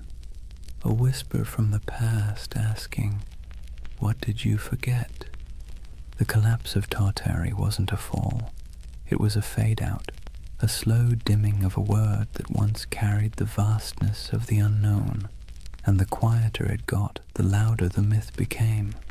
By the time Russia completed its imperial expansion across Asia, by the time the British, French, and Qing empires carved their pieces of the East, Tartary had been buried not under mud, but under maps. And centuries later, when people began brushing that dust away, what they found wasn't evidence of a lost civilization. It was evidence of our collective imagination still alive and searching. That is the strange beauty of this myth. Tartaria may never have been real in the way empires are real, but its death, its quiet bureaucratic burial, feels as monumental as any fall of Rome, because sometimes the end of mystery is its own kind of catastrophe. Chapter 3. The Great Erasure. Lost knowledge, world fairs, and the architecture of amnesia. Take a deep breath. We're leaving behind the dust of the steppe and stepping into marble, into the gaslit glow of the 19th century, because this is where the story of Tartaria is reborn. Not in Siberia, not on the maps, but in the imagination. Picture it. The year is 1893. The World's Columbian Exposition in Chicago. 200 white buildings rise like mirages along the lake, glowing in electric light. Domes, arches, columns, architecture so grand that people literally wept when they saw it. It looked ancient, impossible, like something from a forgotten golden age resurrected overnight. And here's the kicker. It was built overnight. A team of architects and laborers had thrown up that entire city in less than 2 years. They called it the White City. To the public, it was a triumph of modernity, but to later eyes it looked suspiciously like something else. Massive domed palaces, ornate fountains, obelisks, colonnades stretching into mist. It looked ancient, yes, but not Greek, not Roman. It looked out of time. Now fast forward a century. A man sitting at his computer zooms in on old photos of the fair. He pauses. He notices something strange. The buildings look far too advanced for their time, he thinks. Too perfect, too grand. And then he finds something even stranger. After the fair ended, almost every single building was demolished, burned, scrapped, gone. And that's how a new kind of myth was born. The idea that maybe, just maybe, these temporary structures weren't built at all, at least not by us. Maybe they were rediscovered, remnants of an older, erased civilization. A civilization called Tartaria. Let's be clear, the buildings were real. We have blueprints, records, payrolls, receipts for every brick. But the feeling, the awe they inspired, the eerie way they appeared and vanished, felt mythic. It tapped into something ancient in the human psyche. our suspicion that we've forgotten something big. And once that suspicion took root, it spread. Soon people began noticing Tartarian architecture everywhere. Those impossible domes in St. Petersburg, the Capitol building in Washington, the palace-like train stations of Paris, even the city halls of small American towns. Weren't they all too ornate, too advanced for their supposed era? The theory blossomed like ivy over ruins that maybe the 1800s weren't a time of invention, but of cover-up, that there had been a worldwide reset, a mud flood, a cataclysm that wiped out the old civilization and left humanity to rebuild amid the ruins. The world's fairs, in this view, weren't celebrations of modern progress at all. They were redecorations, a way to reintroduce a repurposed world, scrubbed clean of its true history. The fairs, the grand expos, were merely the unveiling ceremonies of a planet repainted. Now this is where skepticism and wonder collide, because if you look at those photos, you can feel it. The eerie stillness of early photography only adds to the illusion. Long exposures make crowds disappear. The buildings stand pristine, gleaming, deserted, as if waiting for a civilization that never returned. It's beautiful and unsettling and hypnotic. Even historians, with all their explanations, temporary plaster facades, neoclassical revival trends, technological optimism, can't quite dispel the dreamlike quality. It's too pretty, too deliberate. It feels like memory, not progress. And that's what makes the Tartaria myth so powerful. It didn't come from ignorance. It came from longing. Because by the 19th century, humanity had built machines that could fly, factories that could blot out the sun, and cities that swallowed nature whole. We had replaced mystery with machinery. But beneath the gears and soot, people were starting to feel something hollow, something missing. Tartaria filled that hole. It became the name for everything that seemed too beautiful, too harmonious, too purposeful to belong to the chaotic modern world. It was nostalgia in disguise, a yearning for an imagined time when architecture was sacred, when energy was free, when civilization felt like art rather than industry. Of course, the irony is exquisite. The people of the 19th century built those palaces themselves, but we, centuries later, look back and refuse to believe them capable. Maybe it's easier to believe in a lost utopia than in the idea that our ancestors simply cared more about beauty than we do. So imagine walking through that white city. The lamps hum softly. The canal reflects the moonlight. Music drifts from the pavilions. You hear the shuffle of dresses, the murmur of voices, the click of carriage wheels, and for a moment you can almost believe the myth that you've stumbled into the remains of a vanished empire, briefly resurrected for one last dance before fading again into legend. That's the strange charm of Tartaria. It doesn't matter if it's real. What matters is how it makes you feel, because beneath every conspiracy is a heartbeat, the desire to belong to something greater, to touch a truth the textbooks forgot to mention. And so, through the flickering gaslights of the 19th century, the dream of Tartaria returned, not in stone, but in spirit, not as an empire rediscovered, but as a memory resurrected. Let's be honest for a moment. Modern architecture doesn't exactly make the heart sing. Steel boxes, glass towers, angles sharp enough to injure your soul. Function over form, they say. Minimalism, efficiency, progress. But walk past an old courthouse or a crumbling railway station with columns carved like Roman temples, and suddenly something stirs. It feels like memory. Not your memory, but someone's. And that's exactly where Tartaria hides, in that emotional shadow between nostalgia and doubt. See, the 19th century didn't just give us new machines, it gave us new eyes. Photography froze the world for the first time. Urbanization made old beauty vanish beneath brick and smog. And as the industrial age thundered forward, the West began quietly rewriting itself, paving over not just landscapes, but the very story of civilization. This was the age of erasure disguised as progress.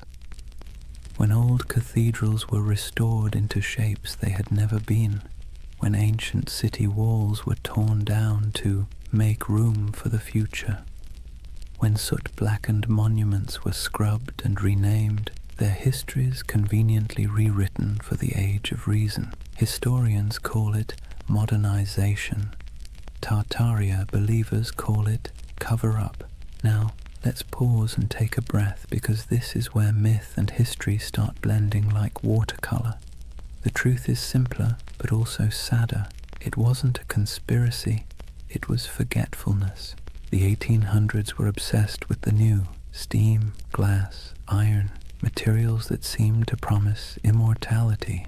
The faster technology advanced, the more the past looked like an inconvenience. When people demolished centuries-old buildings to make room for factories or boulevards, they didn't think they were erasing history. They thought they were improving it. But here's the paradox. Progress, when it moves fast enough, feels like amnesia. Imagine being a farmer's son in 1820, living in a cottage built by your grandfather, heated by the same hearth. Then picture your grandson in 1890, born under electric light, surrounded by locomotives, reading newspapers printed on machines that could churn out 1 million copies before breakfast. The pace of change was dizzying. The world your ancestors knew had disappeared before your own eyes. And when memory fades that quickly, even the truth starts to look like myth. That's why the great buildings of the 19th century seem suspicious to us now. They're too perfect, too ambitious, too permanent in an age obsessed with speed. To modern eyes, they feel like artifacts of a lost age, something inherited, not made. The Tartaria theory, in this sense, is less about deceit and more about disbelief. We don't believe we could have built something so beautiful in such a short span of time. And perhaps we're right, but not in the way we think, because that beauty came at a cost. It came from child labor, industrial soot, and the quiet suffering of millions who laid bricks, carved columns, and forged iron in furnaces hotter than the sun. It came from colonial wealth siphoned from distant lands. The marble glimmered, yes, but it glimmered on the backs of the exhausted. So when modern minds gaze at that architecture and whisper, "This can't be human," they're half right.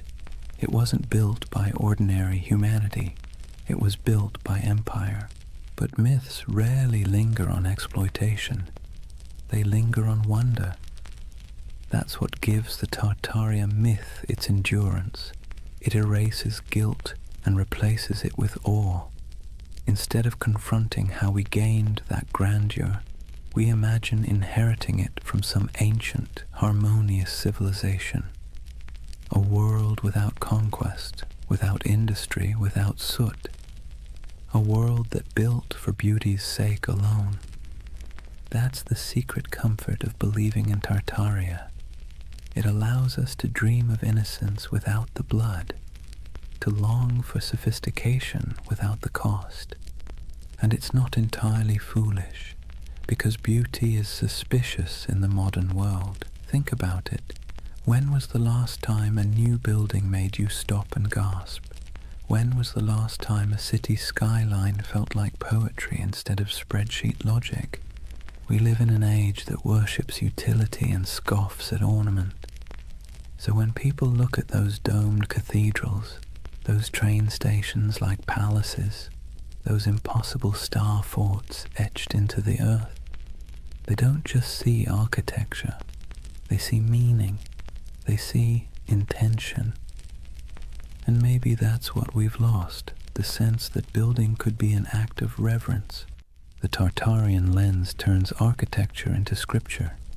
It whispers that every arch, every dome, every hidden basement tells a story too big to fit inside textbooks. And whether that story is real or imagined, it soothes a modern ache, the feeling that progress has traded wonder for efficiency. So next time you see an old photo of St. Petersburg shrouded in snow or San Francisco's City Hall gleaming in filtered sunlight, look closer, forget the dates, forget the facts, and just feel it. The silence, the symmetry, the faint pulse of something grander than logic. That's the hum Tartaria leaves behind. The ghost frequency of a civilization that may never have existed, but still haunts us with the possibility that it did. And maybe that's enough. Maybe the myth survives not because it's true, but because it's beautiful. Because deep down, beauty itself has started to feel like a conspiracy. Here's the funny thing about lost civilizations. They always seem to resurface when technology changes. The printing press revived Atlantis, television revived the pyramids, and the internet, well, the internet resurrected Tartaria, not in dusty libraries or archaeological digs, but in image boards, YouTube videos, Reddit threads, and algorithm-fed rabbit holes that feel half like history class and half like lucid dream. If the 19th century erased memory through progress, then the 21st century resurrected it through curiosity. The internet, for all its chaos, gave the world a second archive, a place where forgotten photographs, misfiled maps, and half-remembered myths could find each other again. And that's where Tartaria thrived, among digital ruins. Let's be clear, no mainstream historian believes in the Tartarian Empire, but belief doesn't need credentials, it needs emotion. And online, emotion spreads faster than evidence. It starts small. Someone scrolling through antique photos finds an image of a half-buried building, its windows strangely below street level. They post it with a caption, "Mud flood? Hidden history?" Someone else comments with an old map labeled Great Tartary, stretching across half of Asia. Another user adds photos of star forts, geometric fortifications shaped like mandalas carved into the earth. Then someone else notices that the architecture of 19th century world fairs, domes, spires, impossibly ornate facades, seems eerily similar across continents. And suddenly, the pattern takes on life. A civilization that might never have existed begins to coalesce, not in ruins, but in pixels. It's fascinating to watch. The modern Tartarian myth isn't a single story. It's an ecosystem, a living organism built out of collective imagination. People piece together images, compare architectural styles, track supposed mud flood layers in Google Earth, and speculate about ancient technology, free energy, and global resets. And let's be honest, there's something soothing about it. It scratches the same itch that makes people organize puzzle pieces at 2 a.m. You start with fragments, photographs, engravings, forgotten buildings, and try to make sense of the world's dissonance. Why does history sometimes feel incomplete? Why do our cities seem to rest on older bones? Why does beauty feel borrowed? The Tartaria theory online isn't just conspiracy, it's therapy for disillusionment. See, we live in an age drowning in data, but starving for coherence. Billions of facts, timelines, and explanations float around like loose screws. But the more we learn, the less it feels like we understand. We've traded mystery for information, and somehow that doesn't feel like progress. Tartaria brings the mystery back. Scroll through its digital cathedrals, YouTube thumbnails of glowing domes and forgotten maps, and you'll see that what people crave isn't deception, it's wonder. the feeling that history still holds secrets, that maybe we haven't already found every answer, that maybe, just maybe, there's still magic left under the mud. And the internet, for all its cynicism, feeds that craving beautifully. Where old historians dismissed oddities as coincidences, the online world stitches them together with creativity. Star forts become energy hubs, domes become ancient power stations, mud floods become symbolic of global resets, metaphors for forgotten knowledge buried under modern noise. It's easy to laugh, but maybe we shouldn't, because behind every pixelated claim is something deeply human, the refusal to accept a world without mystery. The same impulse that made explorers sail off the map now makes people scroll through archives at 3 in the morning, chasing the ghost of a civilization that never left a skeleton behind. And there's something else, an aesthetic truth. Look at those old photos, the sepia skies, the faint haze, the impossible scale of those buildings. They feel dreamlike, like glimpses from another timeline where humanity built for eternity instead of quarterly profits. When people online say, "This architecture is too perfect to be from our timeline," what they're really saying is, "This feels like a dream I half remember." And that's what Tartaria has become, a collective dream stitched together from the past's photographs and the future's loneliness. Of course, the irony is delicious. The very technology that gave us infinite knowledge also gave us infinite uncertainty. The more we digitized our history, the more unreal it began to look. Old black and white photos uploaded at high resolution don't make history clearer. They make it stranger. The lighting, the shadows, the absence of movement, it all feels frozen, ghostly, like the world before electricity was somehow more alive. So when you see someone online connecting old city photos and whispering Tartaria, what you're witnessing isn't delusion, it's longing, a search for coherence, for the feeling that history isn't just progress and decay, but a cycle of remembering and forgetting. And isn't that what all civilizations do? They rise, they crumble, and then they return in imagination.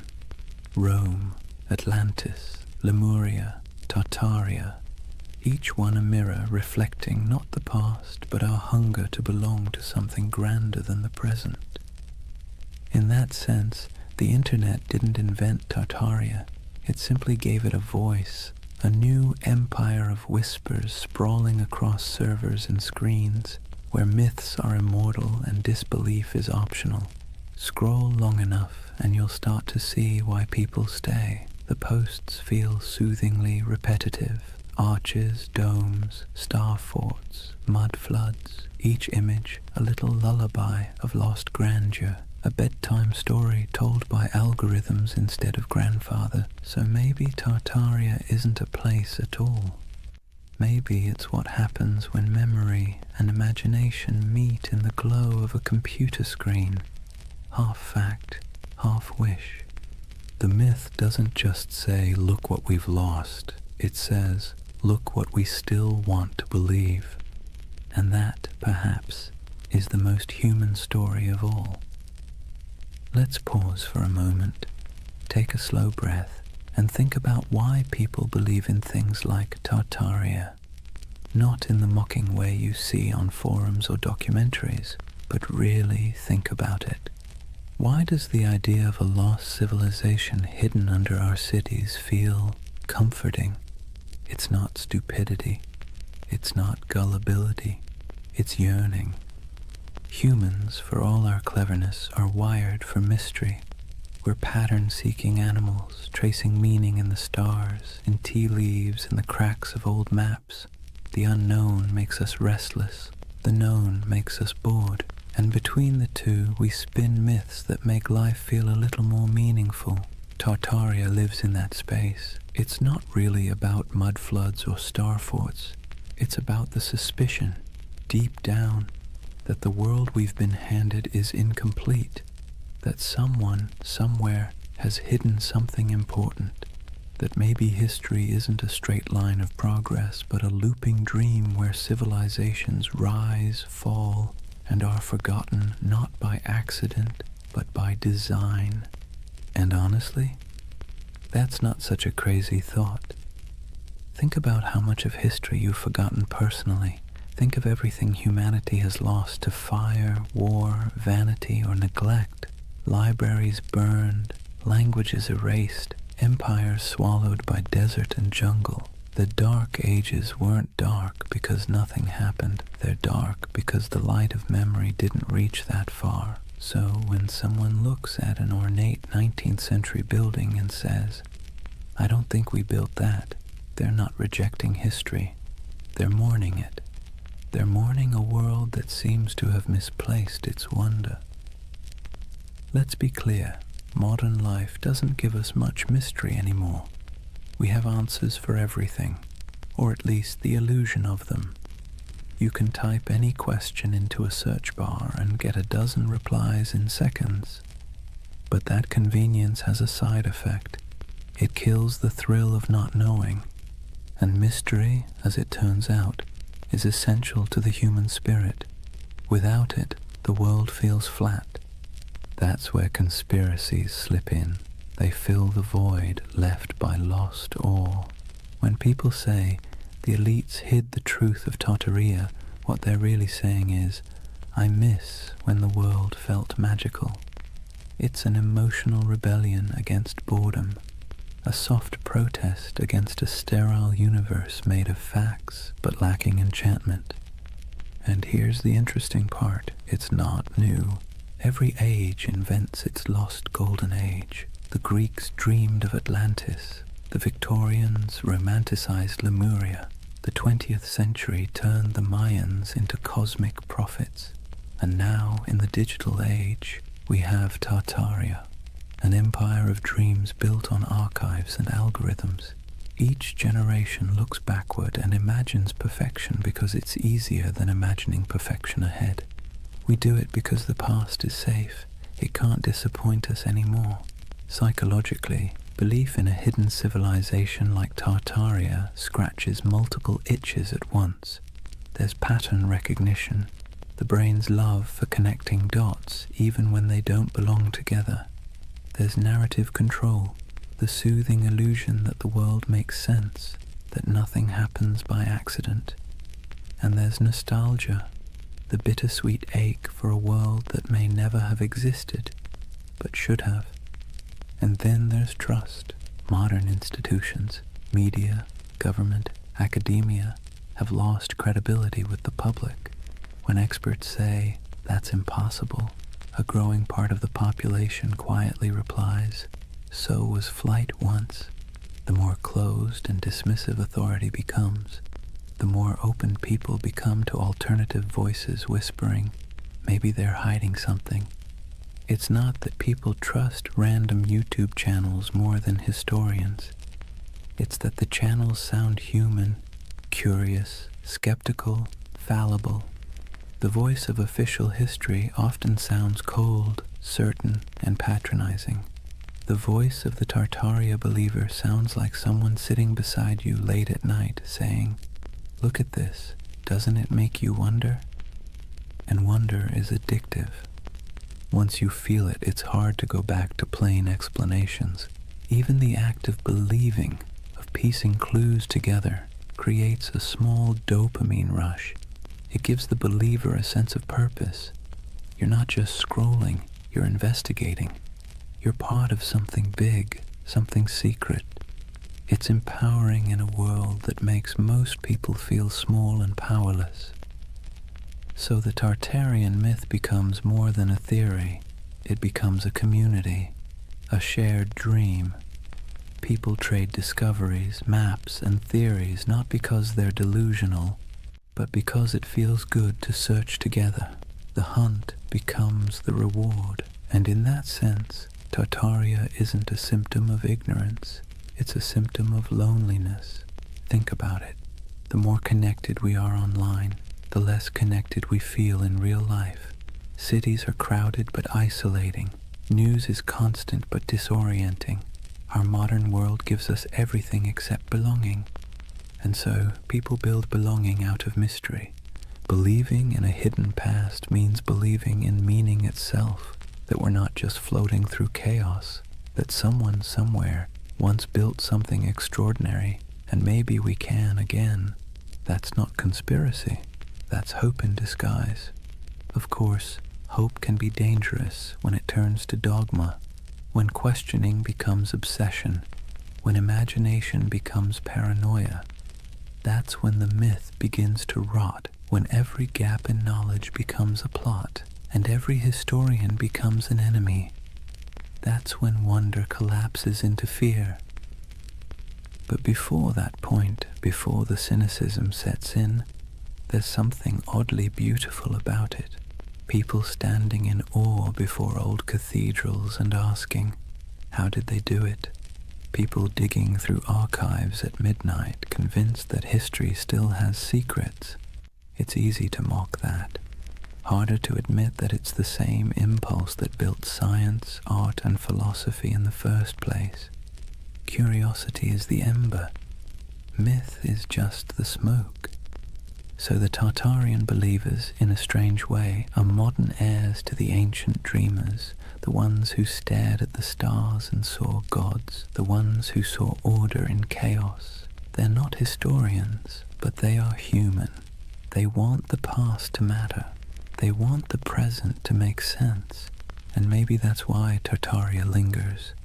Not because it's real, but because it feels right, in some deep, poetic way that logic can't quite dismantle.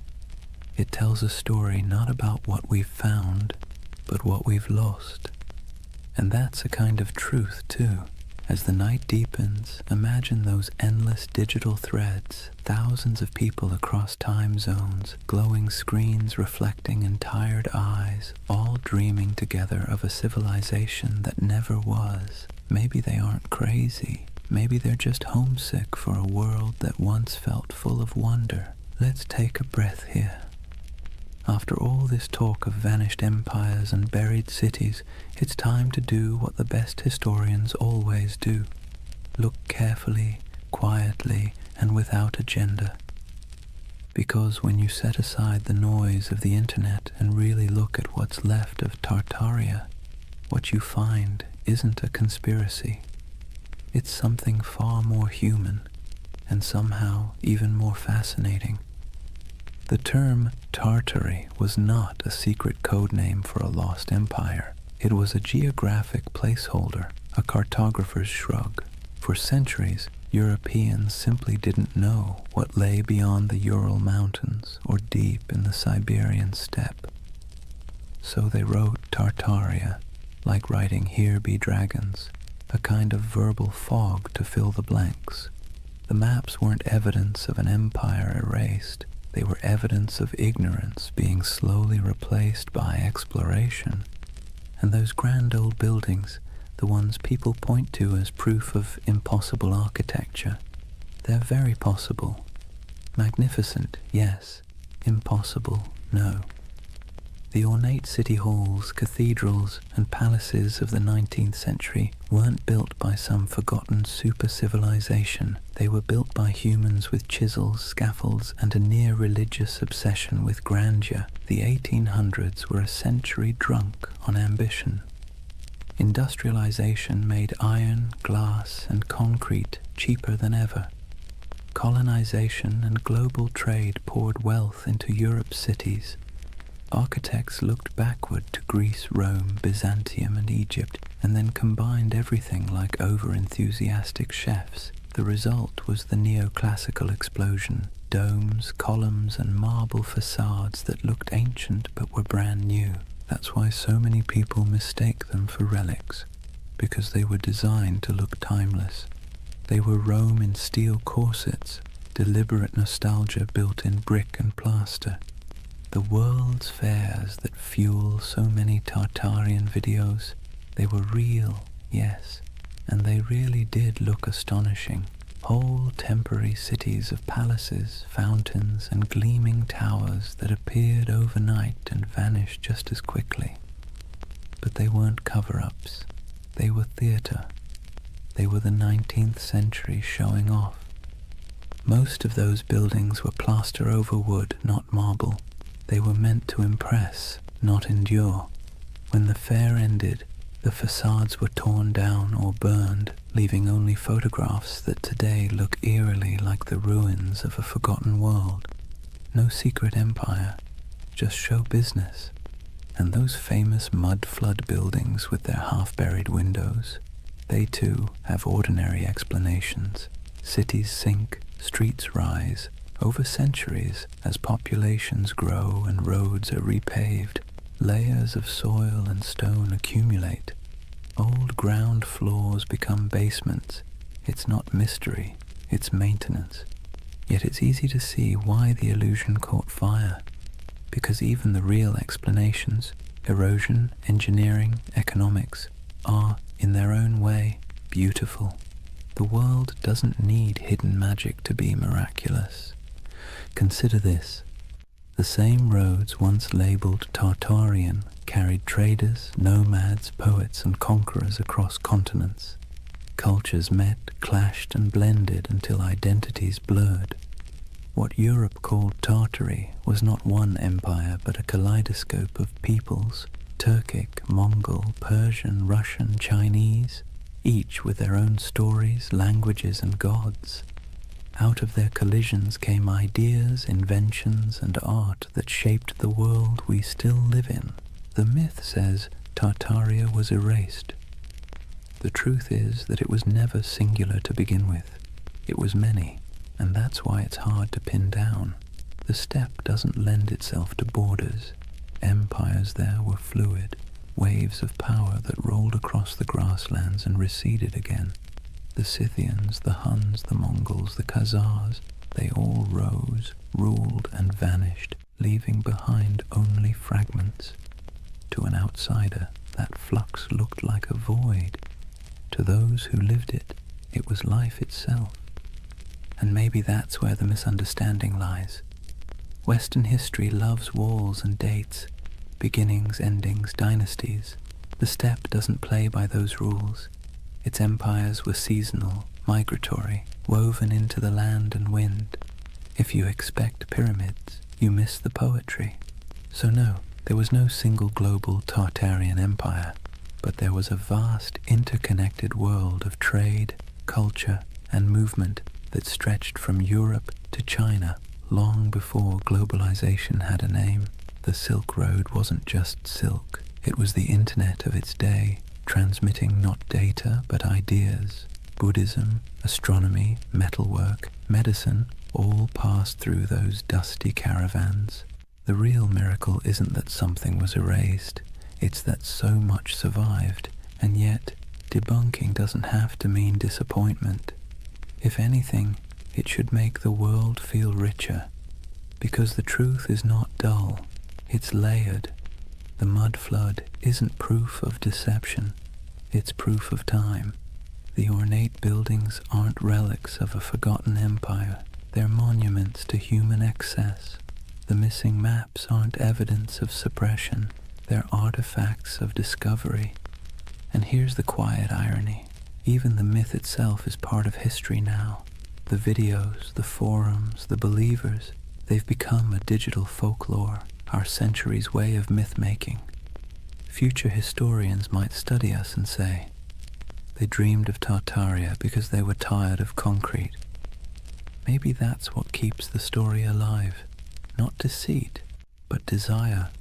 The desire for mystery, beauty, and meaning in an age that feels too catalogued, too explained. Tartaria is less a conspiracy than a collective poem, one line written in frustration, another in wonder.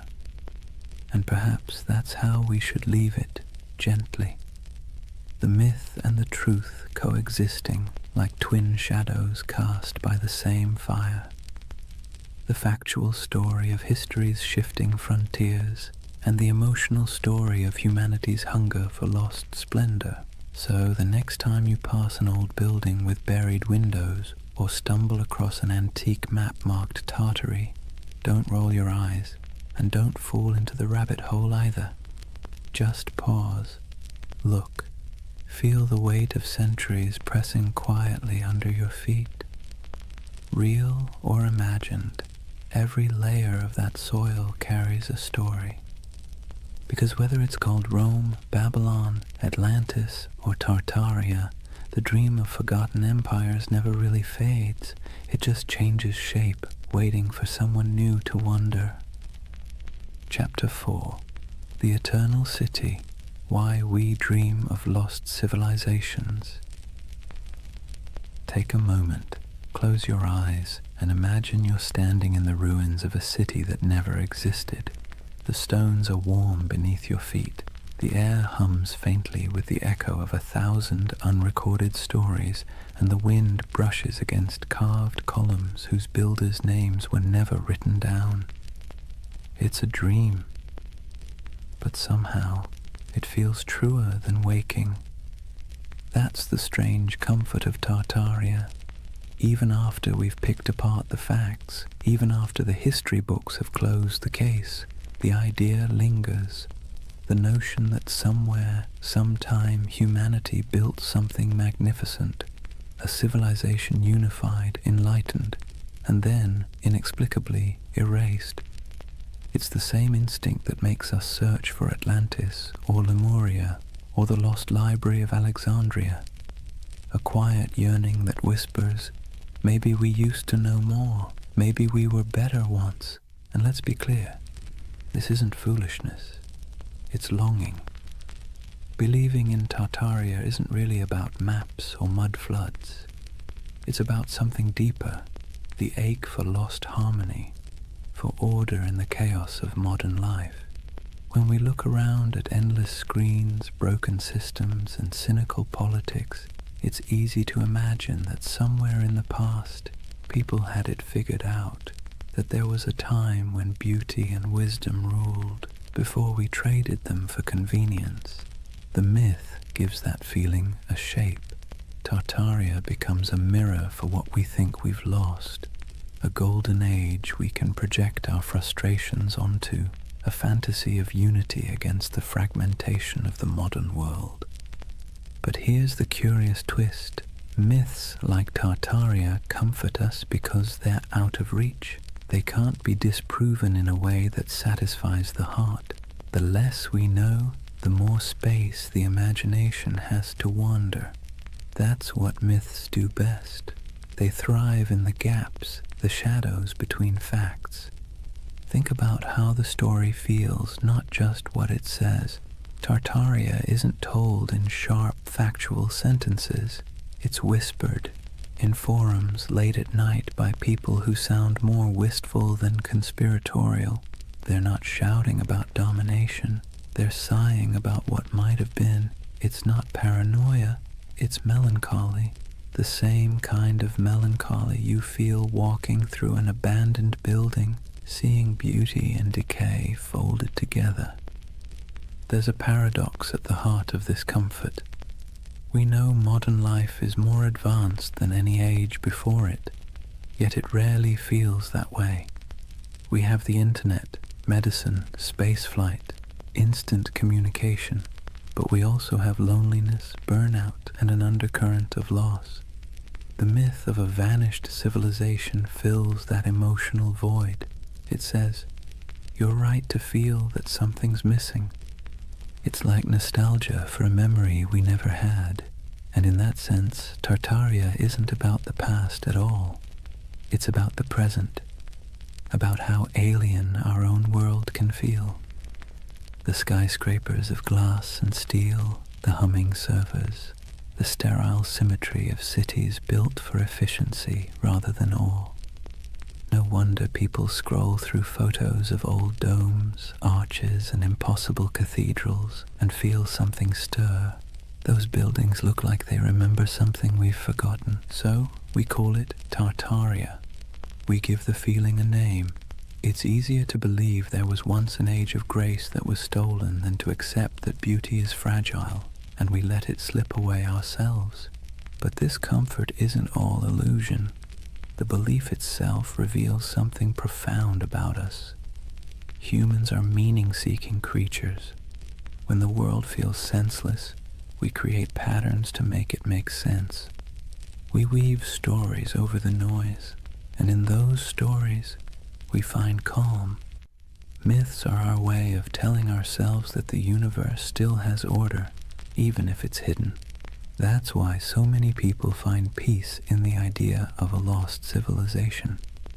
It implies that knowledge, beauty, and balance aren't gone forever, just misplaced. It turns chaos into a temporary condition. And maybe that's why Tartaria caught fire in the digital age. The internet is chaos incarnate, 1,000 overlapping timelines, all screaming for attention. In that noise, the myth feels like a lullaby. It slows everything down. It says, once there was harmony. Once the world was whole. Now, whether that's true or not almost doesn't matter. What matters is the feeling it evokes, the quiet pull towards something larger, wiser, softer than the present.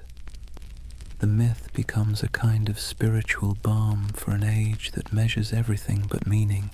Imagine yourself late at night, scrolling through photos of ornate ruins, strange domes, or cities half buried in snow. You feel that twinge, that recognition without memory. The beauty is haunting, not because it hides a secret empire, but because it reminds you that time erases, and yet somehow we still search for permanence. That search, that ache, is what keeps myths alive. They aren't about fooling ourselves. They're about coping, finding wonder again in a world that's forgotten how to dream. And maybe that's the greatest comfort of all. Tartaria might not have existed on a map, but it exists in us, in that quiet place between curiosity and longing, where we still hope that something grand and good once stood before the mud, before the noise, before the forgetting. If you really want to understand why Tartaria has captured so many imaginations, you have to stop asking what it was, and start asking what it means. Because myths, like mirrors, don't just reflect the world, they reflect us. When people talk about Tartaria, they're not just discussing lost cities or forgotten empires. They're projecting themselves, their hopes, their doubts, their nostalgia, onto a blank canvas of the past. Tartaria becomes less of a place and more of a personality test for civilization. Think about it. To some, Tartaria represents a golden age of harmony and beauty, proof that humanity once lived in balance with nature and technology.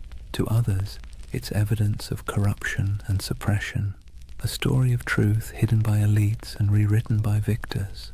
The same myth, two completely different reflections. It tells you less about history and more about what people want from it. And maybe that's the point. Tartaria isn't history. It's a Rorschach test for modern anxiety. We look into its cloudy waters and see what we most long for, or most fear. Let's be clear, myths don't survive because they're accurate. They survive because they're useful. They give shape to feelings that don't fit neatly into textbooks. They're how we process the gap between the world we have and the one we wish we had. The idea of a lost, enlightened civilization comforts us precisely because it suggests that the world wasn't always this complicated. That maybe somewhere back in time people figured out the balance between science and spirituality, between art and function, between progress and peace. And if they could, maybe we can again. That's why you'll notice something poetic in the way Tartaria believers talk. It's not just data or dates, it's reverence. They speak of architecture the way others speak of cathedrals. They trace maps like pilgrimages. They aren't just arguing for history. They're mourning for something sacred, You can see it in the fascination with architecture, the domes, arches, spires, and towers that dot the myth. These buildings feel alive, don't they? Too beautiful to be merely functional, too symmetrical to be accidental. When people say, "There's no way we could build this today," what they're really saying is, we don't build like this anymore. We don't fill our world with beauty unless it serves a profit. The myth becomes a critique of our own era, disguised as nostalgia for another. Tartaria, then, is the mirror we hold up to our own cultural amnesia.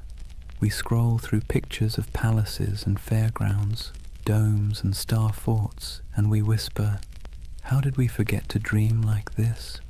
The myth reflects not a lost empire, but a lost aesthetic soul. There's something almost therapeutic about that reflection. Myths like Tartaria allow us to grieve, not for people we've lost, but for possibilities. They let us feel that our yearning for meaning isn't crazy, that maybe it used to exist, that maybe someone, somewhere, built a world that made sense, and maybe that's why Tartaria feels more mystical than menacing. Most conspiracy theories isolate people, make them suspicious of the world. Tartaria, strangely, connects them. It invites wonder instead of fear. It suggests that the past might still hold beauty waiting to be rediscovered. But reflection cuts both ways. Myths also reveal our blind spots. When people claim that all grand architecture must have come from a lost civilization, they sometimes overlook the real genius of the humans who built it. The artisans, masons, and engineers who left their fingerprints in stone. The myth honors beauty, but erases the hands that created it.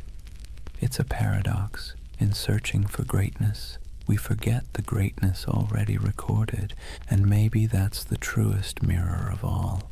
We live in an age obsessed with rediscovery, yet blind to what's in plain sight.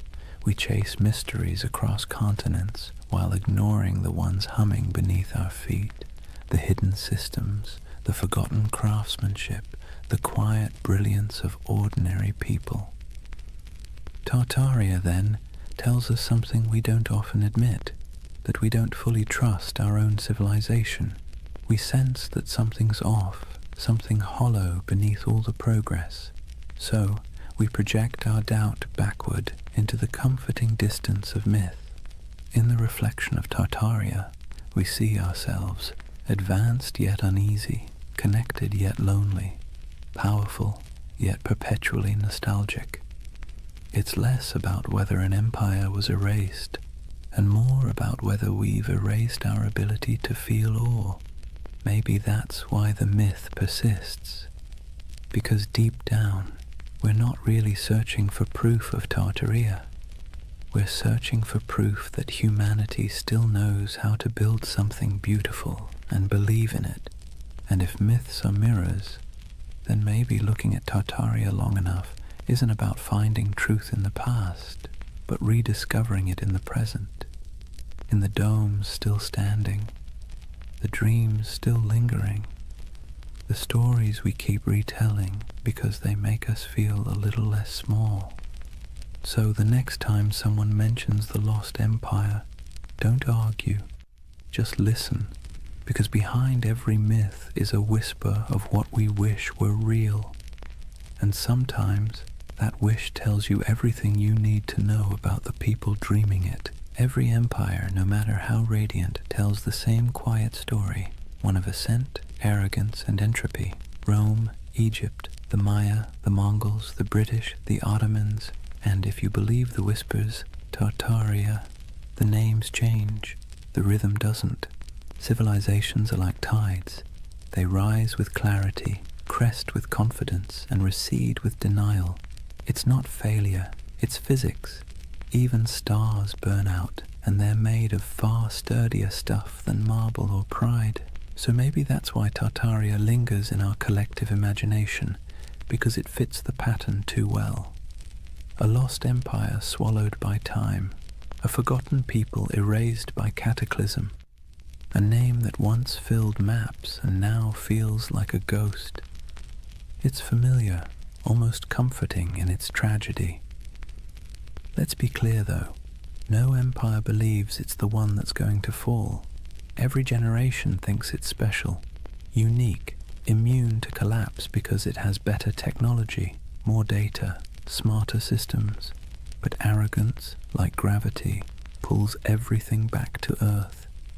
If Tartaria existed, if even a fragment of the legend were real, its disappearance would have followed the same script as every empire's twilight.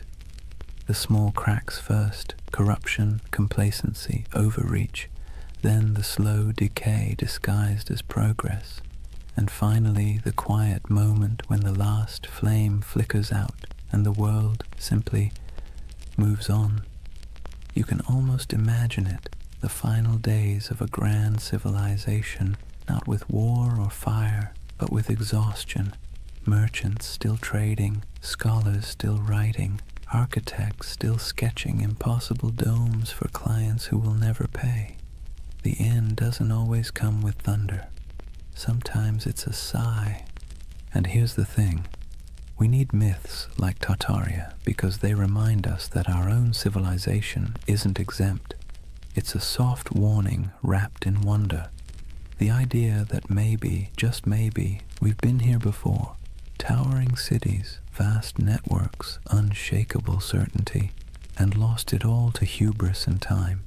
You see, the cycle isn't just historical, it's psychological. We build, we forget, we rebuild. We burn libraries, then mourn the loss of knowledge. We pave over ruins, then spend centuries digging them up again. The pattern is maddeningly human. The Greeks had a term for this, anarchiklosis, the cycle of government and decay.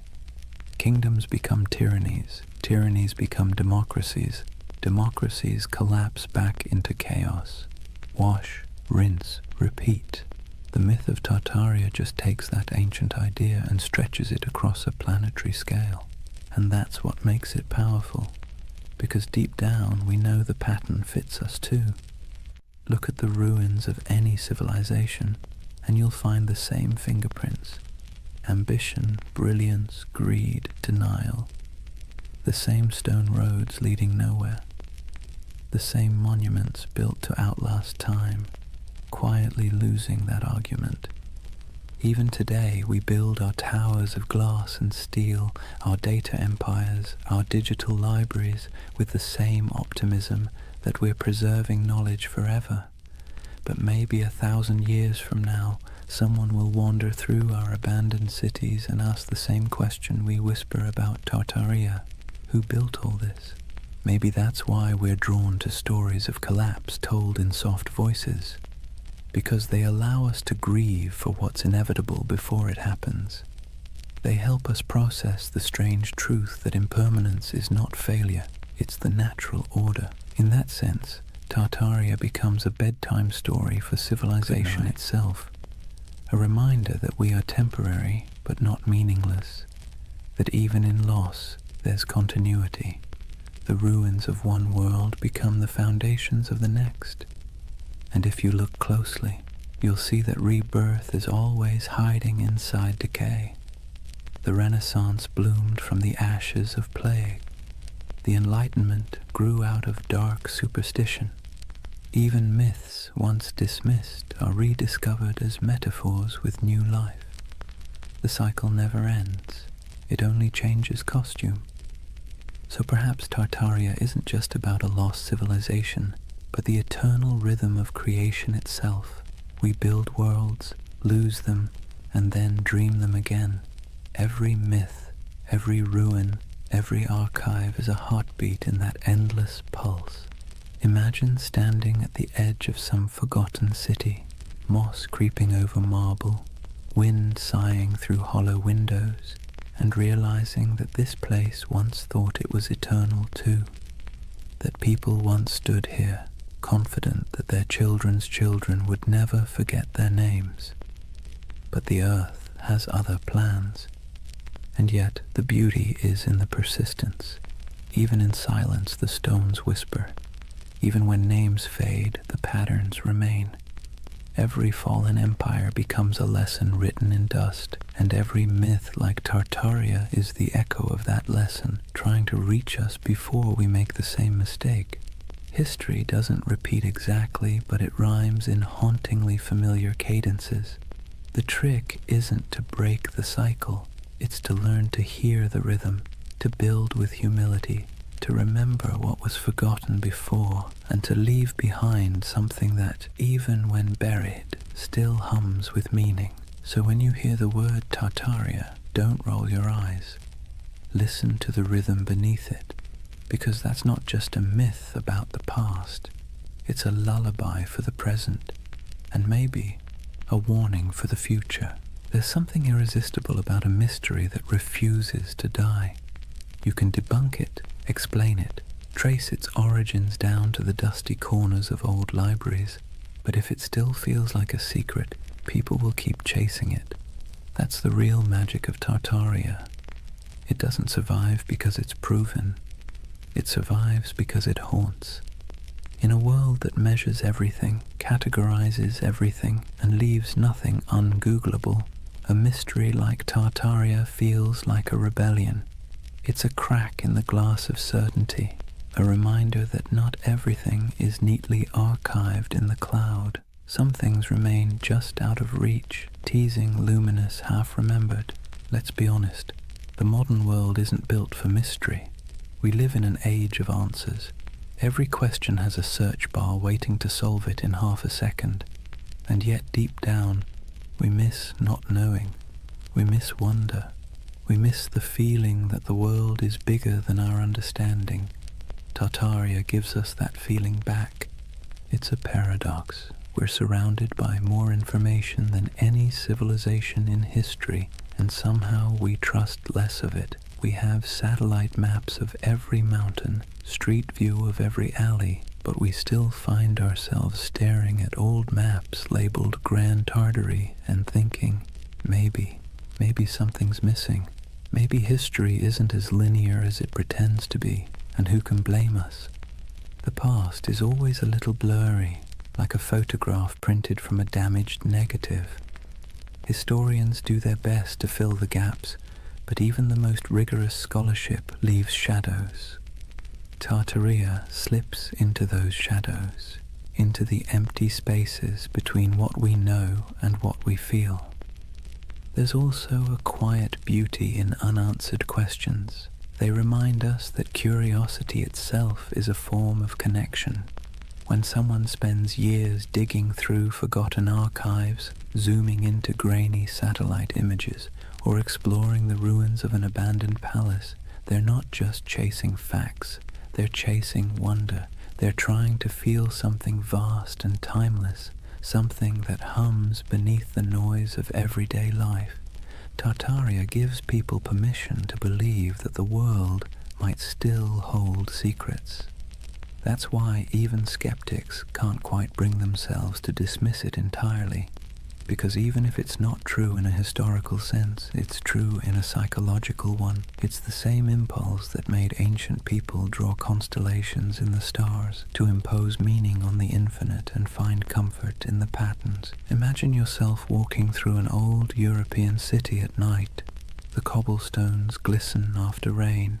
Gas lamps flicker against the carved faces of forgotten gods on building facades. You look up, and the skyline feels impossibly ancient. Arches, domes, and spires stacked like a dream you can't quite interpret. You don't know who built it. You don't need to.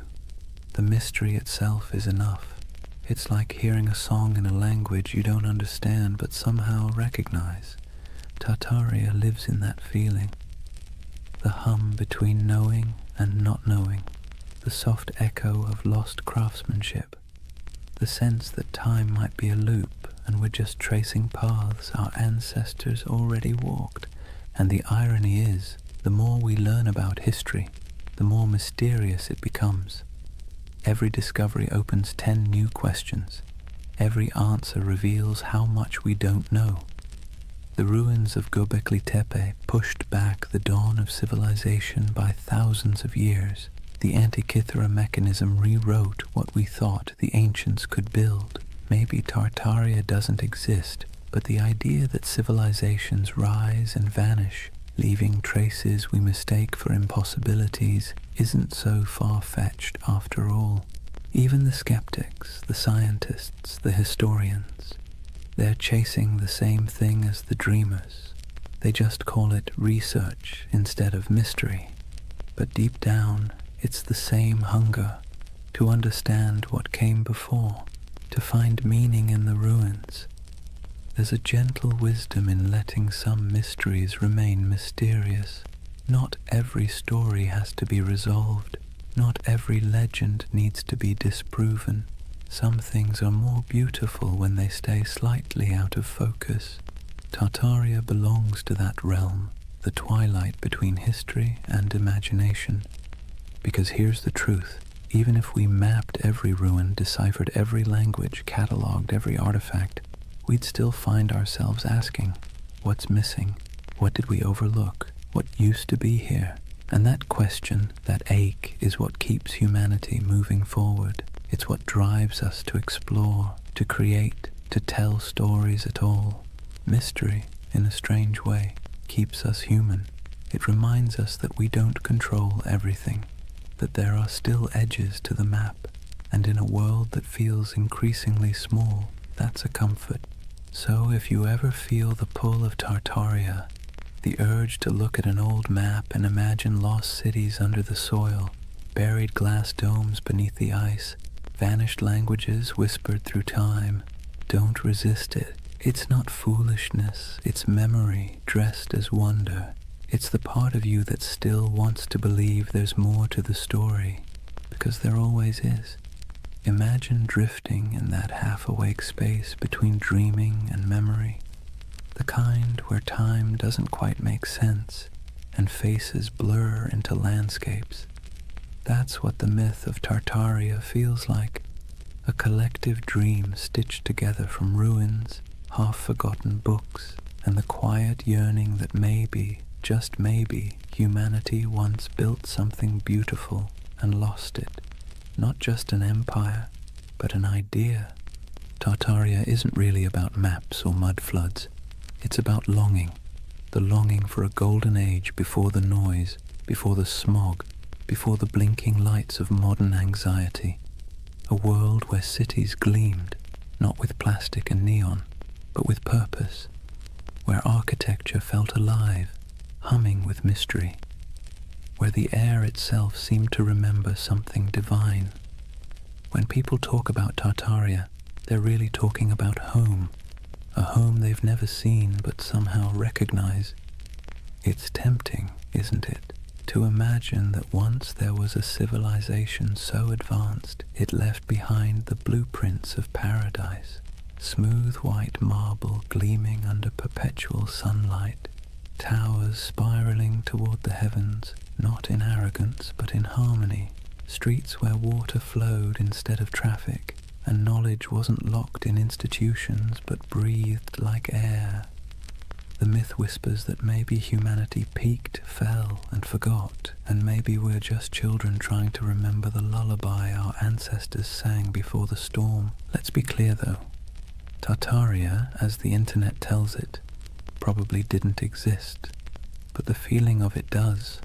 That's what matters, because myths are just dreams that cultures refuse to wake up from.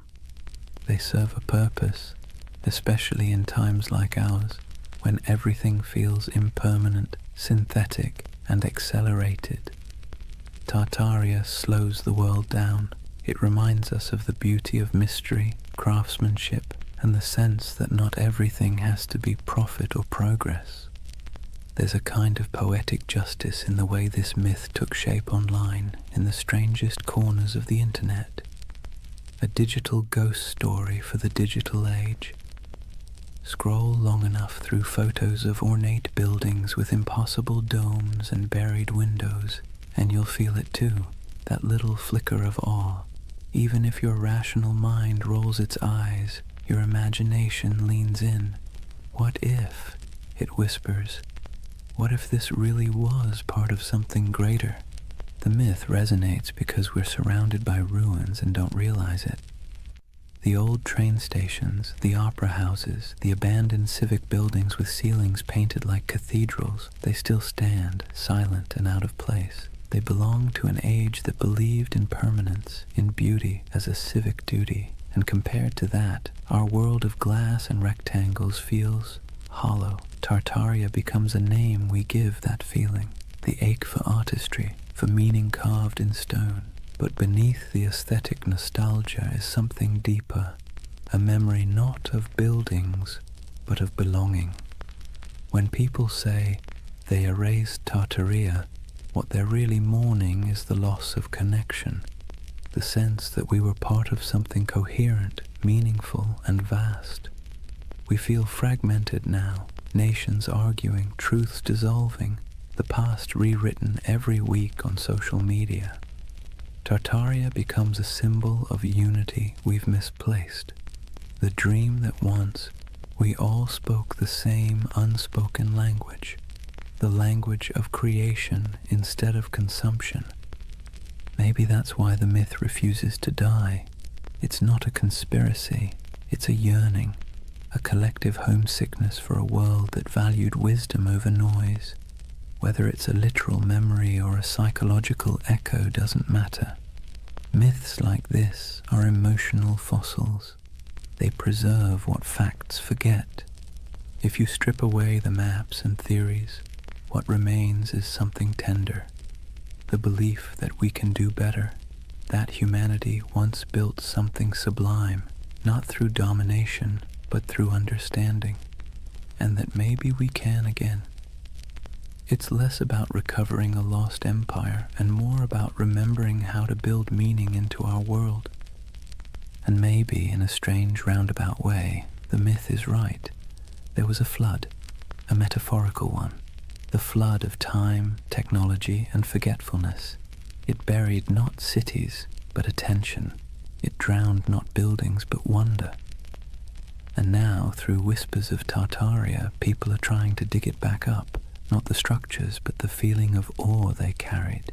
Picture the end of the dream, an endless step at dusk. The horizon glows gold, and somewhere in the distance, faint towers shimmer through the haze. They're not ruins, not anymore, just echoes of possibility. You start walking toward them, though you know you'll never reach them. That's Tartaria, not a destination, but a direction. Not history, but hope. And as you drift toward sleep, remember this. Every civilization is both a memory and a prophecy. What we imagine today shapes what we build tomorrow. So maybe Tartaria isn't behind us. It's ahead, waiting to be remembered not as a lost empire, but as an invitation to build again, but slower, kinder, wiser, to carve beauty into the world and mean it this time. Because deep down, that's all the myth ever wanted, to remind us that the most eternal things aren't marble or empire, but imagination itself. The quiet, persistent dream that we came from something extraordinary, and that we can still be. So now, as the story fades and the dream of Tartaria settles like evening mist, take a moment, breathe slowly, let the world around you grow quiet. The hum of the present softens, and for a brief, weightless instant, it feels as though time itself exhales. What have we really been chasing tonight? A vanished empire? A mystery hidden in maps and marble? Or something smaller, quieter? Something that hums inside us when we stare at old buildings and feel inexplicably that we've been here before? Tartaria may never have existed on any official timeline, but in another sense, it's never stopped existing. It lives in the empty plazas at dawn, when the light hits old stone just right, and the world feels ancient again. It lives in the symmetry of cathedrals, the curve of forgotten domes, the echo of a song hummed in a language no one remembers. It lives in us, the builders, the dreamers, the rememberers. And maybe that's the truth behind all forgotten civilizations. They never really vanish, they just move inward into the imagination. Every myth is a refuge, a way of saying, once we were capable of beauty. Once we remembered how to build with our hearts. So as you lie there now, listening to the quiet between sentences, imagine those impossible cities, half marble, half memory. The air is cool, the towers glow faintly, their reflections trembling in still water. Somewhere in the distance, bells ring, soft as wind chimes, a civilization asleep, waiting to be remembered. Let yourself drift there for a while, between the known and the forgotten, between myth and truth, between what was and what could be, because that's where Tartaria lives, not in the history books, but in the gentle space between waking and dreaming. The world outside your window may look ordinary, but beneath it runs the same current that built empires, painted ceilings, and told stories by firelight. It's the same desire to make meaning from the chaos, to leave something beautiful behind, even if no one remembers who built it. So rest easy. You don't need to solve the mystery tonight. You don't need to decide what was real and what was legend. Just breathe and listen. The past has a rhythm, slow and steady, like the tide, like a heartbeat. It's the sound of humanity remembering itself. Tomorrow the noise will return, screens, traffic, chatter. But tonight belongs to silence, to candlelight, to the soft pulse of an imaginary empire that refuses to die. Tartaria is gone, but also eternal, an echo across time reminding us that wonder is its own kind of truth. And as your eyes grow heavy, think of it this way. Maybe the greatest lost civilization isn't buried under mud or stone.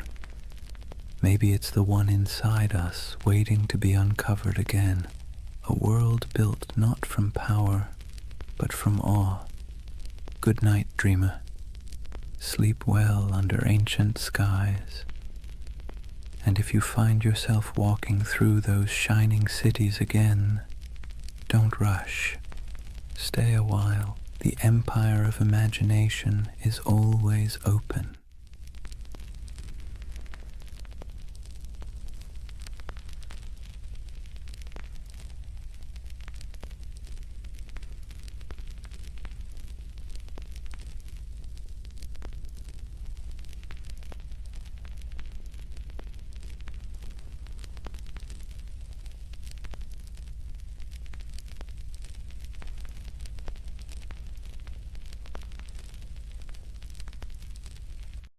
Hey guys, welcome back to the Sleep Atlas. Tonight, we're wandering into one of those stories that sits somewhere between history and myth, the kind that makes textbooks squirm but conspiracy theorists cheer. We're talking about the Anunnaki, the ancient gods of Mesopotamia, the so-called Great Ones, whose names have echoed for thousands of years. Now, before you picture little green men zipping around in flying saucers, let's be clear. The Anunnaki weren't dreamt up by modern sci-fi.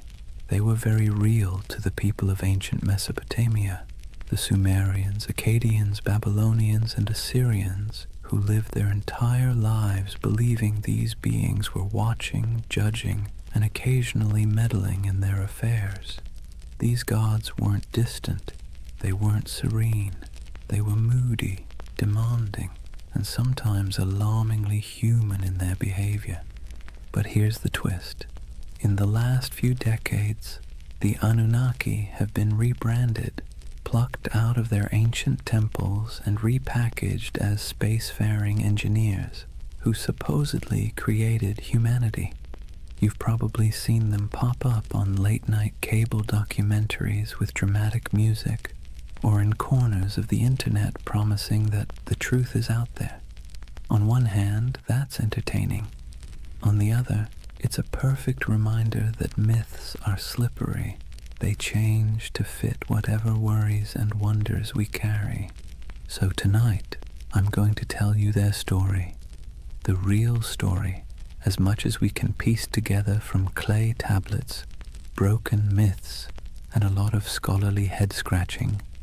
We'll wander through the fields of Mesopotamia where ordinary farmers sweated under the sun, convinced that every harvest was a divine test.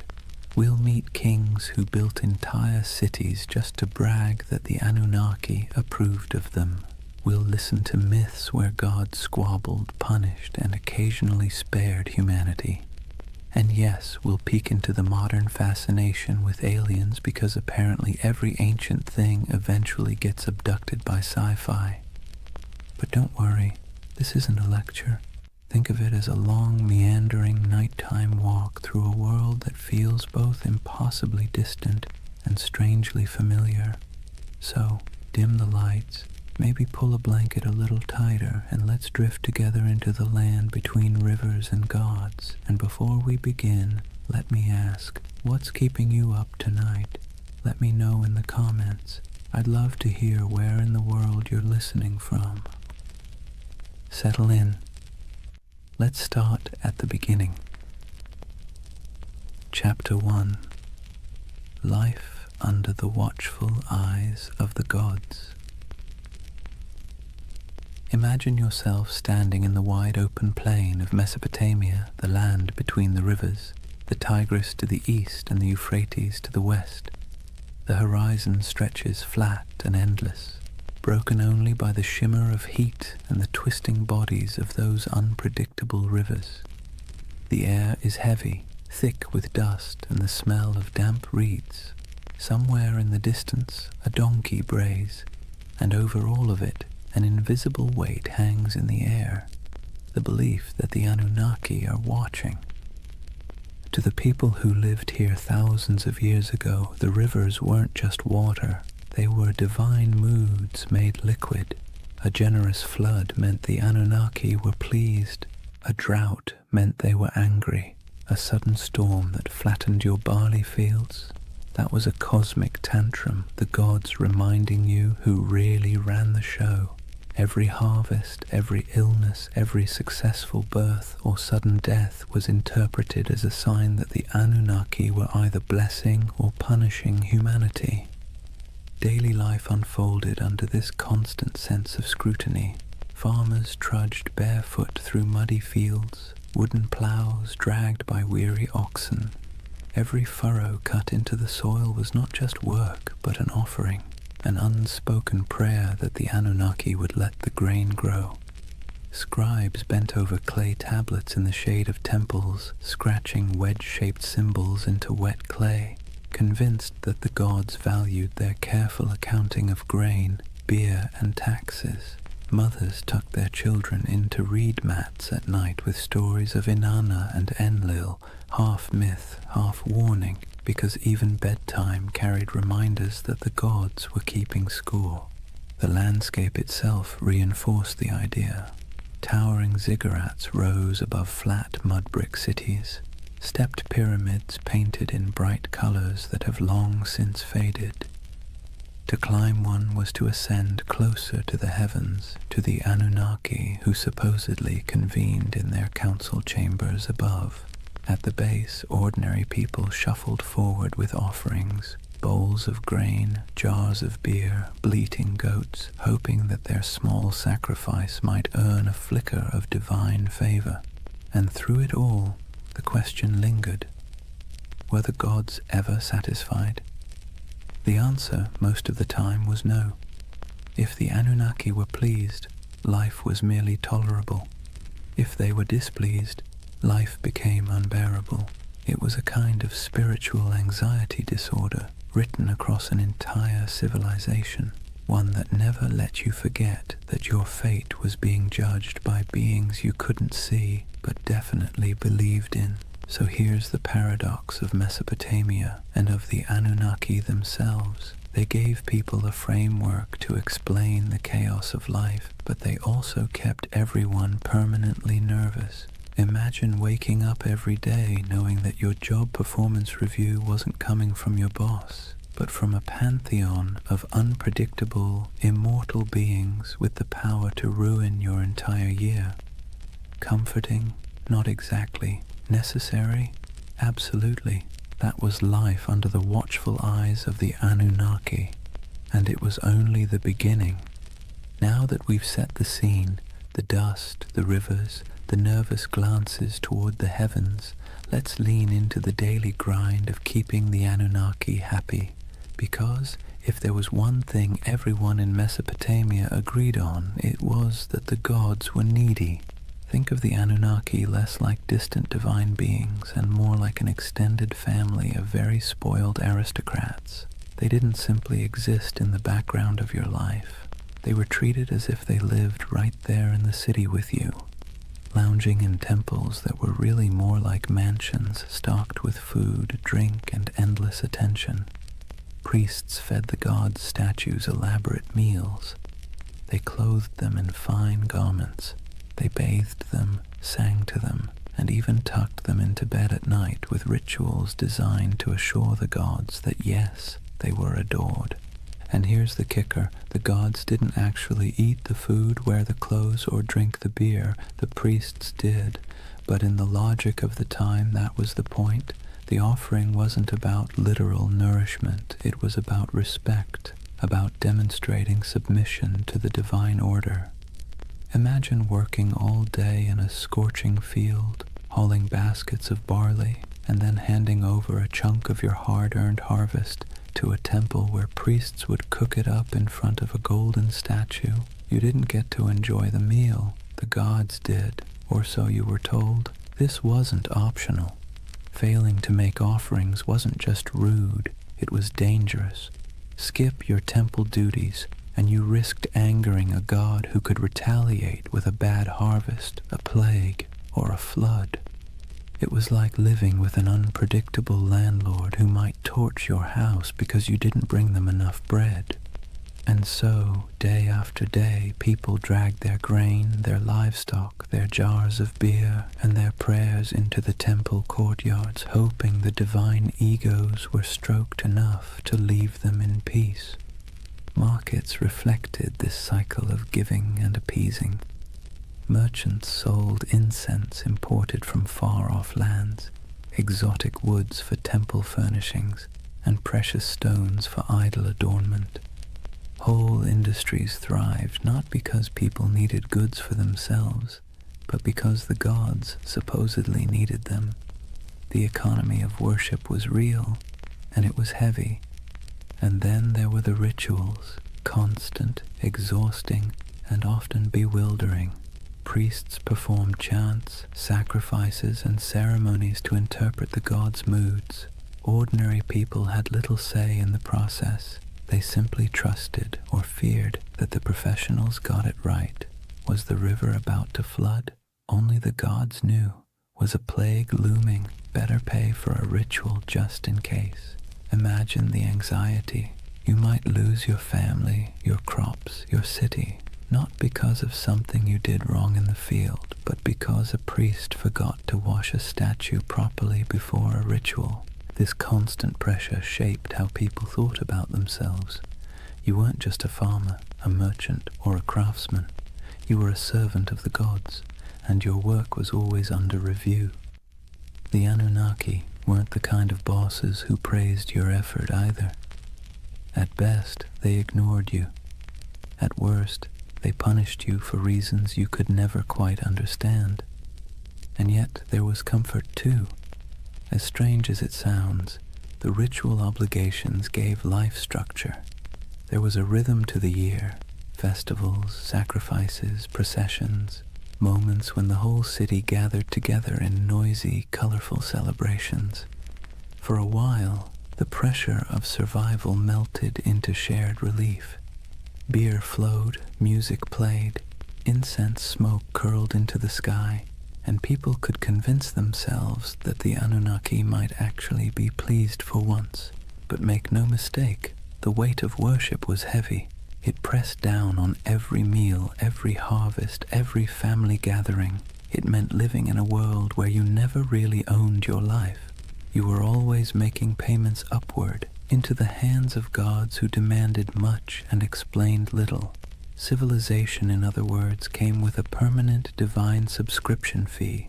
So when you picture Mesopotamian life, don't just imagine mud brick houses and busy bazaars. Picture the temples looming above everything, casting long shadows across the city. Picture priests bustling through courtyards, chanting prayers and carrying offerings. And picture the ordinary farmer at the gate, holding a bowl of barley with cracked hands, hoping that this small gift would keep the Anunnaki's attention fixed somewhere else. That was the weight of worship, a constant burden, heavy as the mud brick walls themselves, shaping every breath of life in the land between the rivers. If temples were the stage for grand rituals, then the family was where belief in the Anunnaki seeped into the most ordinary corners of life. From the moment you were born in Mesopotamia, you were wrapped in layers of tradition, lore and stories that all reminded you the gods were watching and you had better behave. Picture a household, mud brick walls enclosing a small courtyard with reed mats laid out for sitting and sleeping. The air smells faintly of cooking grain, sheep dung burned for fuel, and maybe onions sizzling in oil if the family was lucky enough to afford them. Life here was simple, cramped, and endlessly repetitive. Yet, hovering over every task, grinding flour, weaving wool, teaching children their chores, was the belief that the Anunnaki were present, judging not just cities or kings, but households too. Families were patriarchal, meaning the oldest male ruled the home, and his authority was framed not as personal power, but as divine order. Fathers were seen as enforcers of a structure that supposedly mirrored the cosmic hierarchy. Just as gods ruled over humans, men ruled over their families. Hammurabi's famous law code spelled this out with brutal clarity. Wives owed obedience, children owed respect, and failure to comply could bring harsh consequences. This wasn't just social convention. It was written into the laws that claimed divine backing from the gods themselves. Mothers carried their own weight, of course. They were the backbone of the household, weaving, grinding, managing food stores, raising children, and passing on the stories that glued the family's beliefs together. Bedtime wasn't a cozy session of fairy tales. It was an education in fear and respect. Children were told myths of Inanna descending to the underworld, of Enlil sending storms, of the Anunnaki judging souls in the afterlife. These stories weren't entertainment so much as early compliance training. The message was clear: live properly or the gods will notice. Children's lives reflected this constant training. Boys learned the family trade early, whether that meant trudging in the fields, selling goods in the marketplace, or, if you were very lucky, scratching cuneiform signs into clay tablets under the harsh eye of a schoolmaster. Girls learned weaving, cooking, and managing the household, roles that prepared them to keep the rhythm of worship alive in the next generation. Even play wasn't free of divine oversight. Children carved little clay figurines of gods and heroes used in games that blurred the line between fun and reverence. Faith wasn't just whispered in prayers, it was baked into family rituals. Before meals, small offerings of grain or beer might be set aside for the household gods. Amulets were hung by doorways to ward off demons. Protective charms shaped like little snarling figures were placed in bedrooms, especially near infants. Birth itself was wrapped in ritual. Women prayed to Ninhursag, goddess of fertility, to protect mother and child, while midwives muttered incantations to keep evil spirits away. From the very first breath, life was understood as a fragile gift, one that could be snatched away if the Anunnaki weren't appeased. And here's the thing, families weren't just private units. They were miniature reflections of the larger city and its hierarchy. Just as kings claimed authority from the gods to rule nations, fathers claimed authority from the gods to rule homes. The same logic that justified empires justified bedtime discipline. Civilization and family structure grew up hand in hand, each reinforcing the other, all under the Anunnaki's restless gaze. Of course, within this strict system there were still moments of warmth. Picture a mother teaching her daughter how to weave, her hands guiding the thread through the loom. Picture a father showing his son how to plant barley, pressing the seeds into the soil with calloused fingers. Picture siblings squabbling in the courtyard, stealing figs, chasing each other until their laughter echoed against mud brick walls. These were human moments, timeless and familiar, lived out under the shadow of divine expectation. So when you think of Mesopotamian families, don't imagine cozy equality or freedom of choice. Imagine order, hierarchy, and obligation structured from the top down, from the Anunnaki themselves to the smallest child in the household. Family wasn't just family, it was a rehearsal for serving the gods, and every story told at bedtime, every offering laid out at a threshold, every whispered prayer before sleep reinforced the same lesson. The Anunnaki were always listening. That was family and faith in ancient Mesopotamia, woven so tightly together that you couldn't separate one from the other. Home was never just home. It was a microcosm of the cosmic drama played out every day under the eyes of gods who demanded order, loyalty, and obedience. If Mesopotamian families carried the rhythm of worship in their courtyards, then the cities themselves thundered with it. The soundscape of Mesopotamia wasn't just donkeys braying or merchants shouting. Woven through the daily hum was an undercurrent of sacred noise, constant reminders that the Anunnaki were never far away. Imagine walking barefoot across the packed dirt streets of Ur or Uruk, the air heavy with heat and dust. The first thing you'd notice rising above the chatter of the marketplace is chanting, long, steady voices carrying from the temple courtyards.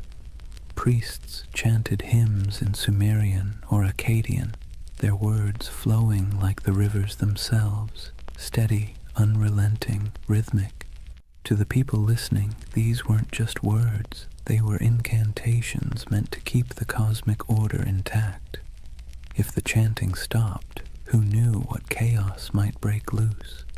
Temples were alive with activity. Incense smoldered, releasing thick curls of smoke that clung to the air, sweet and sharp at the same time. The scent was meant to please the gods, but for ordinary people walking by, it was a reminder that the divine was close enough to smell. Lyres plucked their delicate notes in temple courtyards, drums pulsed with steady beats, and flutes added piercing tones that drifted across rooftops. To us, it might sound like music. To them, it was more like maintenance, a sound system designed to keep the Anunnaki pacified. And it wasn't just priests who contributed to the sacred soundscape. Festivals turned entire cities into orchestras of devotion. Imagine crowds gathering for a procession, voices rising together in chants, bells clanging, animals bellowing as they were led toward sacrifice. The ziggurat loomed above it all, terraces echoing with footsteps as priests climbed higher to offer food, drink, and prayers to the gods at the summit shrine. From miles away, travelers could hear the echo of music, the low murmur of thousands of voices, and know they were approaching a city where gods were fed daily like pampered royals. But the sounds weren't always grand. Sometimes they were intimate and unsettling. Picture a priest muttering over the body of a sick child, reciting spells to chase away spirits. Picture whispered prayers at dusk, entire families speaking softly into the night air as oil lamps flickered. Picture the hush that fell when an omen was announced, the crowd quieting to hear the words that might decide whether the gods were pleased or furious. In these moments, sound wasn't background, it was the bridge between humans and the Anunnaki. The irony is that these sounds, sacred chants, booming drums, whispered prayers, blurred together with the noise of the city. A donkey braying outside a temple, a merchant shouting about his wares as priests sacrificed a goat, children laughing while incense smoke rose into the sky. The sacred and the ordinary overlapped constantly, like two melodies played at the same time. For Mesopotamians, there was no separation between daily life and sacred life. Every sound was part of the same chorus, one directed at keeping the gods content. So, when you imagine Mesopotamia, don't just picture silent ruins or dusty tablets in a museum. Picture a city alive with sound, chanting voices echoing from ziggurats, music rising from temples, prayers whispered in homes, markets buzzing with life. And beneath it all, the steady, unsettling hum of belief, the sense that every sound you made was heard, judged, and recorded by the Anunnaki. That was the soundscape of Mesopotamia, sacred and ordinary, human and divine, blending into one endless hymn beneath the gaze of restless gods. So far we've walked the fields, stepped into homes, and stood in the courtyards of temples. But if there's one thread tying all of Mesopotamian life together under the watch of the Anunnaki, it's struggle. Not dramatic Hollywood-style struggle, more like the constant grinding kind. The kind that wears you down day after day until survival itself feels like an act of worship. Imagine yourself as an ordinary farmer standing ankle-deep in a muddy canal, sweat dripping into your eyes as the sun beats down. The water that gives life to your crops also threatens to destroy them, either by flooding too much or not enough. You dig ditches, patch walls, and mutter prayers, hoping Enki might spare you this season. Your back aches, your hands blister, and still the work never stops. Each seed you plant is not just a gamble with the soil, it's a plea to the gods. Or imagine being a craftsman, hunched over a clay tablet, shaping wedge-shaped marks into wet clay. Maybe you're writing receipts, tallying debts, or recording temple rations. The work is tedious, your teacher strict, your mistakes punished, and yet every stroke of your stylus feels like part of something bigger. You're not just tracking grain, you're participating in a divine system where the Anunnaki themselves are imagined to weigh human worth in records and decrees. Disease lurked in the background too. Cities were crowded, hot and filthy, and illness spread quickly. If someone in your family fell sick, you didn't think of germs, you thought of angry gods or lurking demons. Maybe it was punishment, maybe it was bad luck, maybe both. Priests muttered incantations over the feverish burned incense and offered sacrifices. Sometimes it worked, sometimes it didn't. Either way, you believed your life was being tallied by powers you couldn't see. And then there was the simple, unshakable anxiety of living in a land where nothing stayed stable for long. Floods, droughts, raids from neighbors, every threat felt like it came with divine approval or divine neglect. You might work tirelessly, live faithfully, and still watch your field wash away overnight.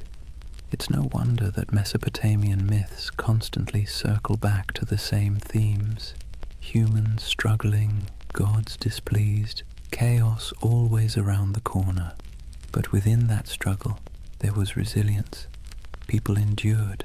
They dug new canals after floods, rebuilt homes after raids, prayed louder after disasters. Families bound themselves tightly together. Neighbors leaned on one another in the marketplace, and communities clung to rituals that gave their world meaning. The Anunnaki may have loomed like stern overseers, but the people found ways to keep living, laughing, and even celebrating in the cracks between their hardships. So, when you picture Mesopotamia under the eyes of the Anunnaki, don't imagine endless golden fields or carefree abundance. Imagine sweat-soaked tunics, cracked hands, and weary faces that still lifted toward the ziggurat at dawn. Imagine humanity trying, failing, and trying again, all while believing that somewhere, far above or deep below, the Anunnaki were watching, measuring, and deciding their fate. That was the human struggle. A constant effort to carve order out of chaos, meaning out of hardship, and survival out of a world that felt forever precarious. And in that struggle, civilization itself was born. Chapter 2. The Gods Who Ruled the Skies and Earth.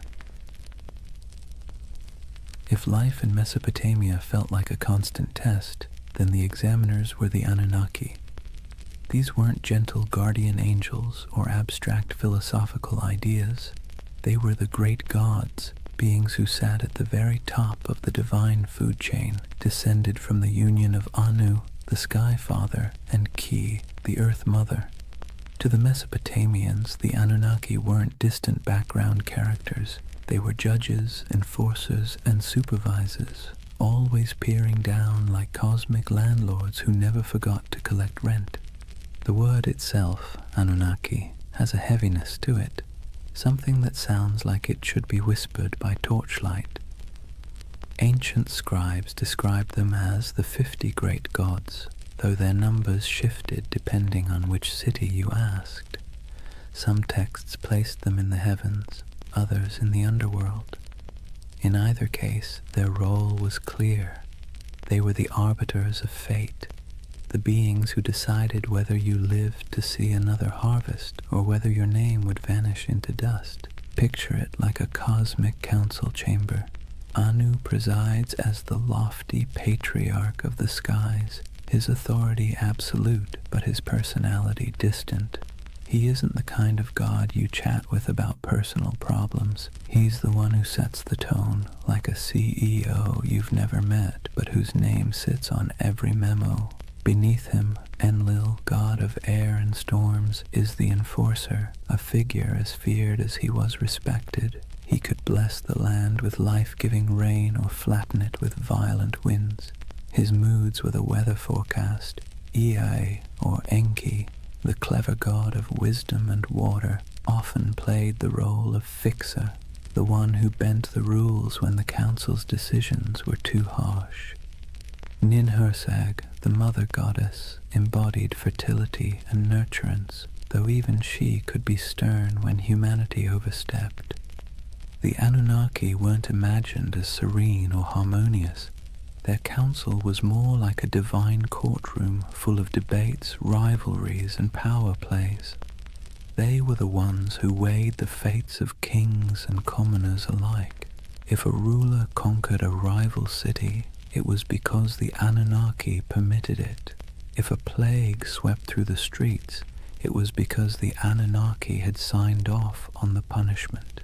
Their decisions rippled down into every corner of daily life, from the canals of farmers to the palaces of kings.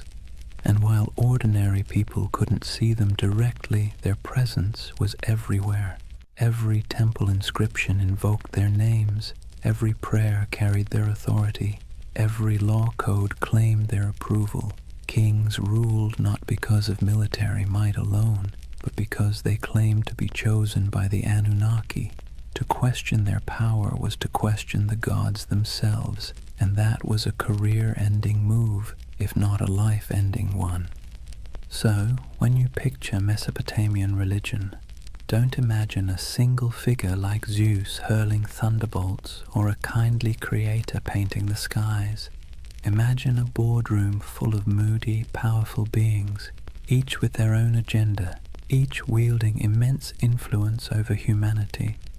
Some offered guidance, some unleashed terror, and all demanded constant recognition.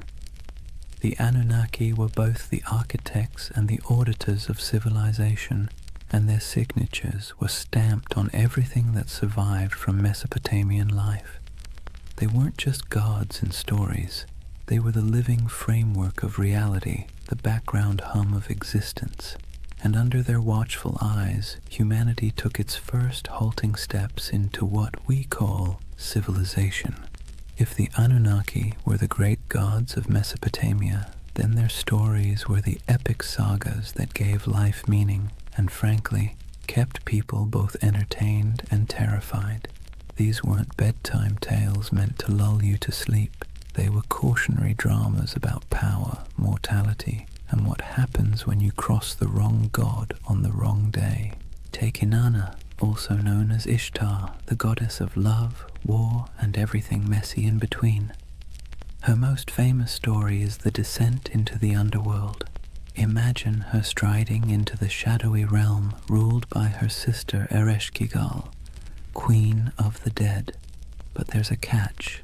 At each of the 7 gates she passes through, she must remove an item of clothing or jewelry.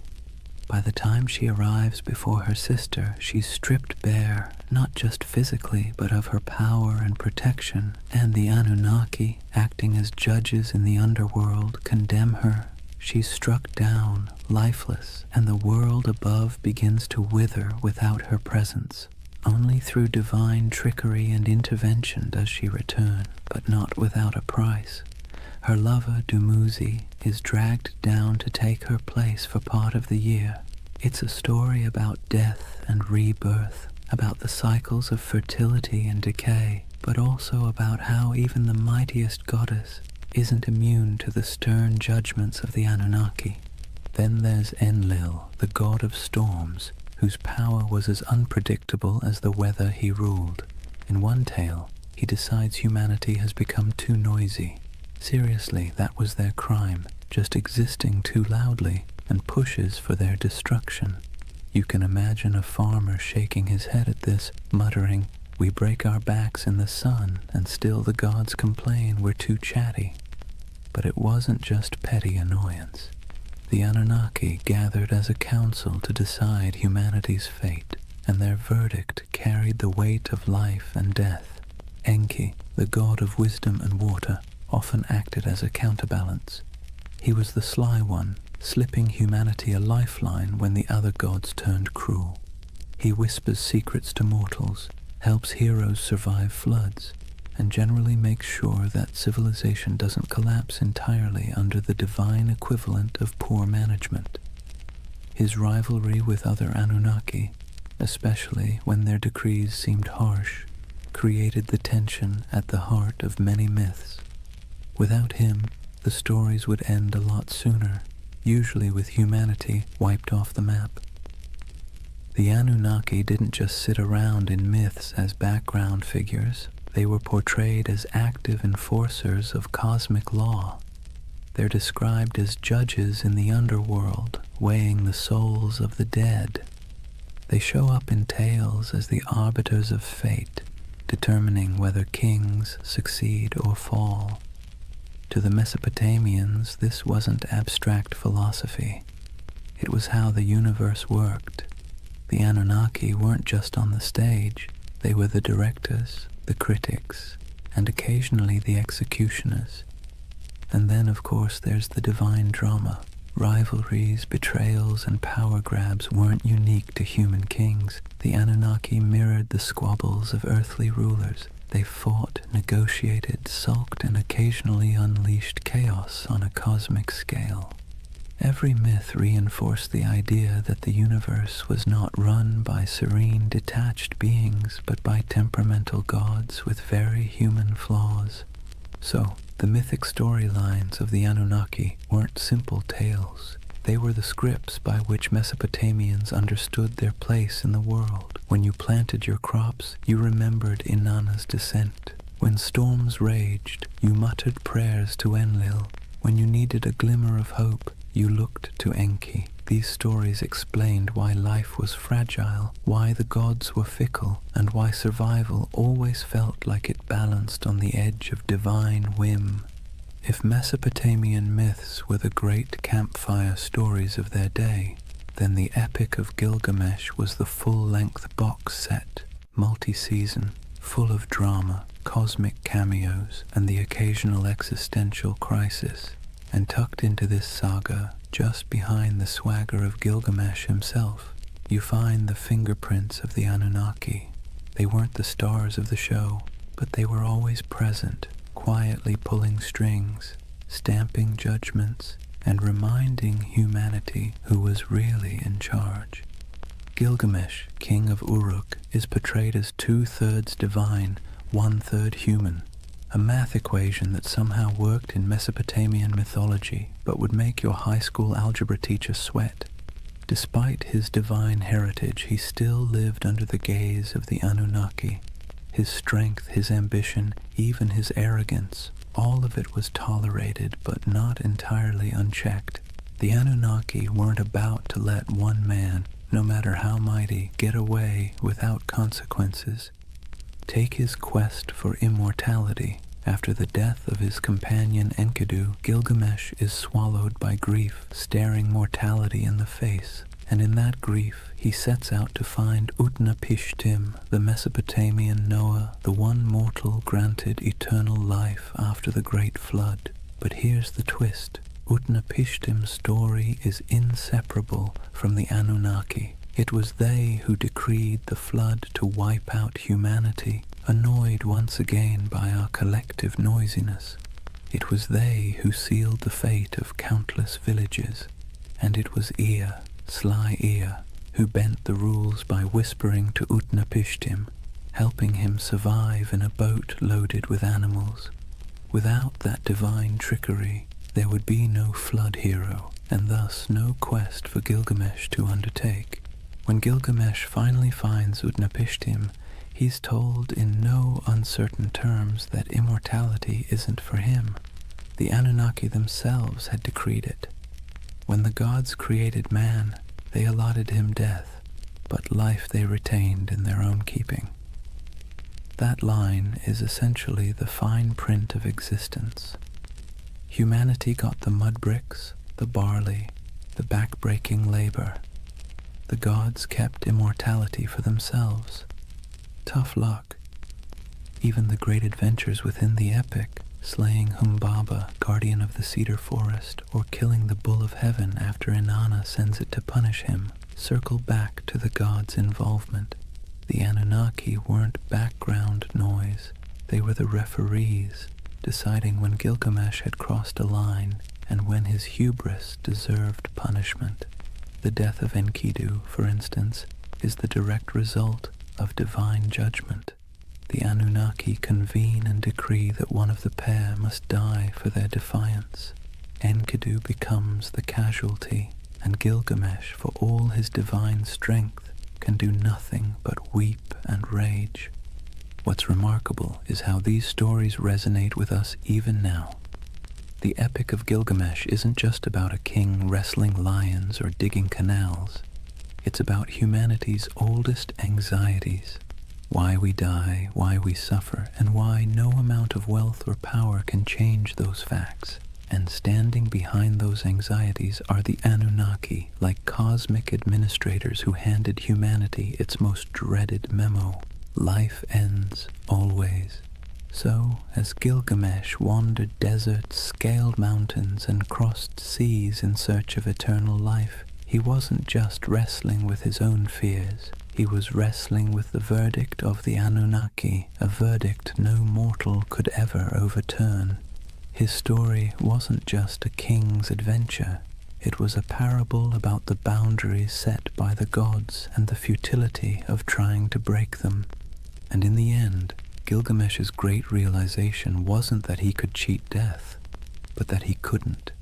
His city, his walls, his legacy, those would endure, not his body, which, ironically, is exactly what the Anunnaki seem to want.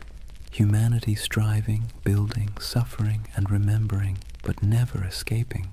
Civilization itself, with all its mud, sweat, and noise, became the immortality humans were allowed. If you've ever heard the story of Noah's Ark, you might think it's unique.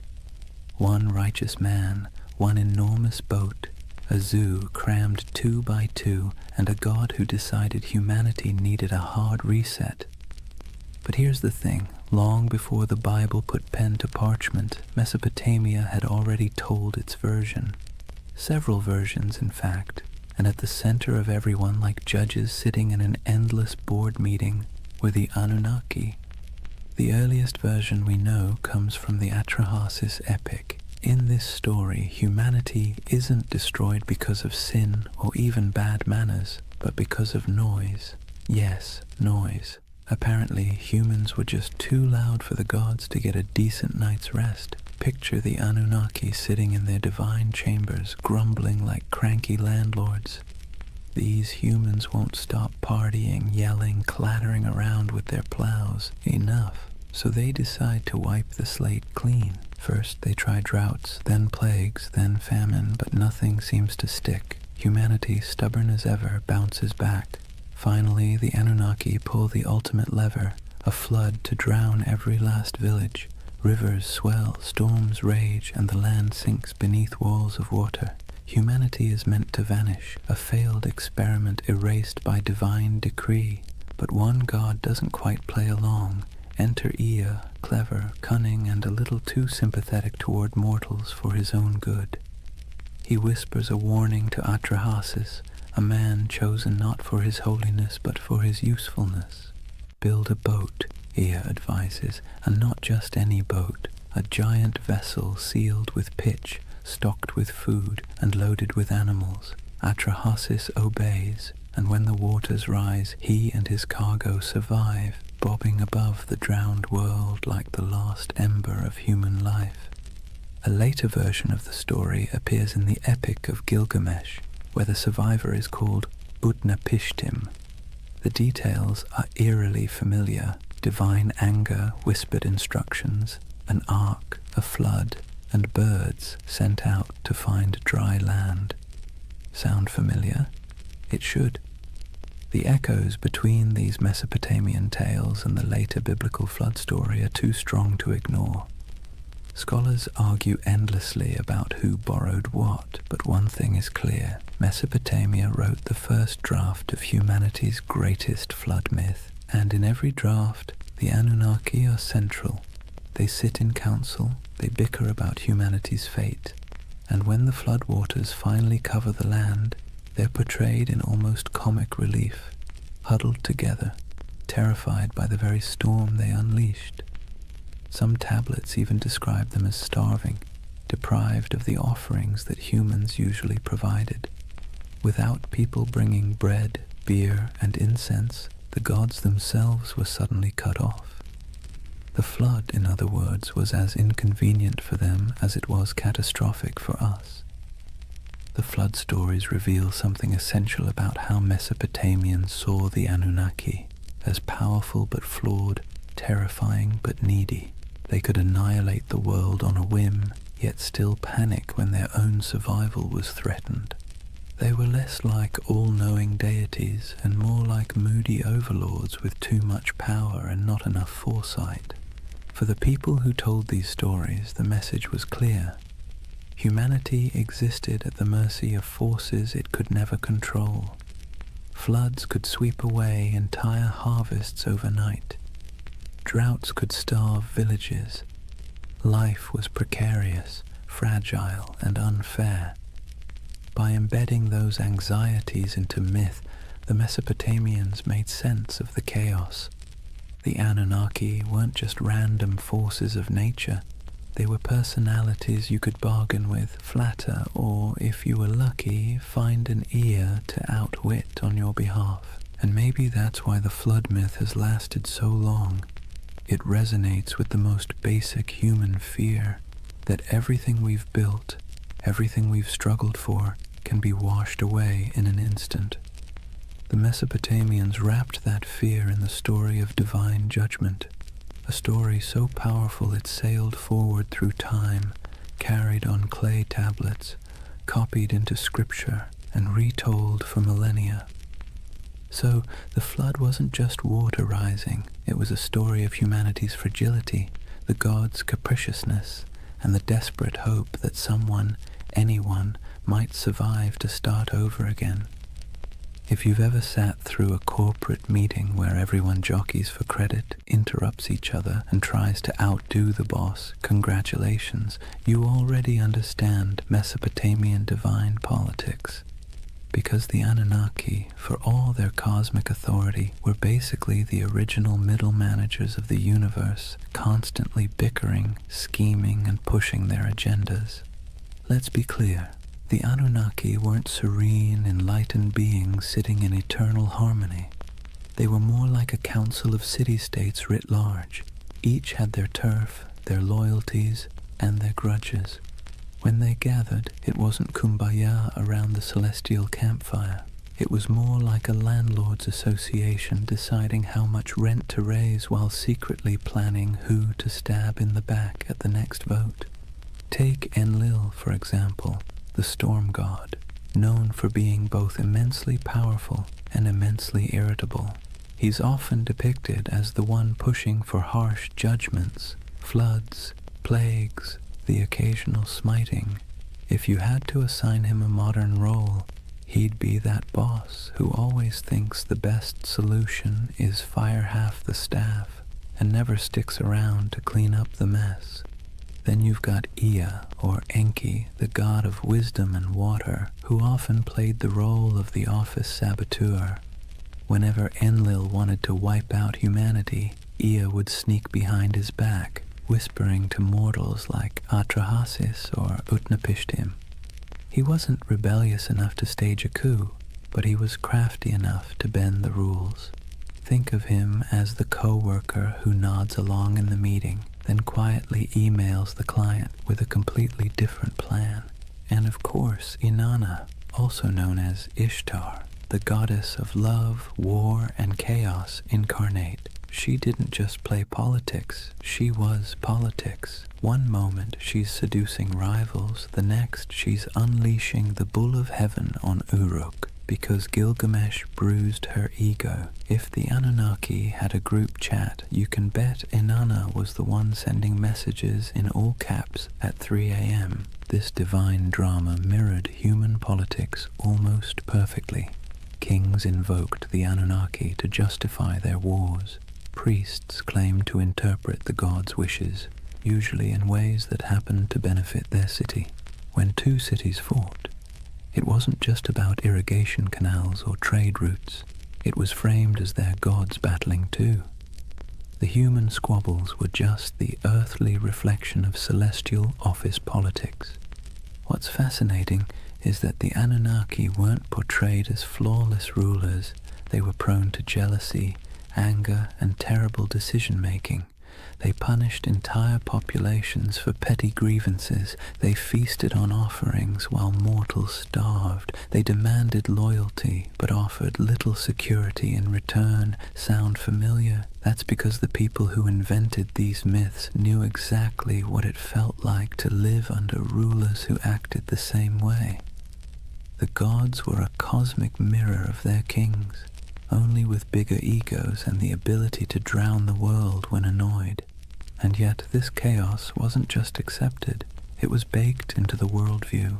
For Mesopotamians, the divine council was messy because life was messy. The Anunnaki didn't represent a utopia, they represented reality, unpredictable, unfair, and exhausting, but also the only system anyone knew. So the next time you picture Mesopotamian religion, don't imagine calm temples and peaceful hymns. Picture a smoky back room, gods arguing over humanity's fate, each angling for influence while pretending to act for the greater good. That was the drama of divine politics, and it shaped every flood, famine, and fleeting moment of human survival. Chapter 3. Myths, Mysteries, and Alien Theories.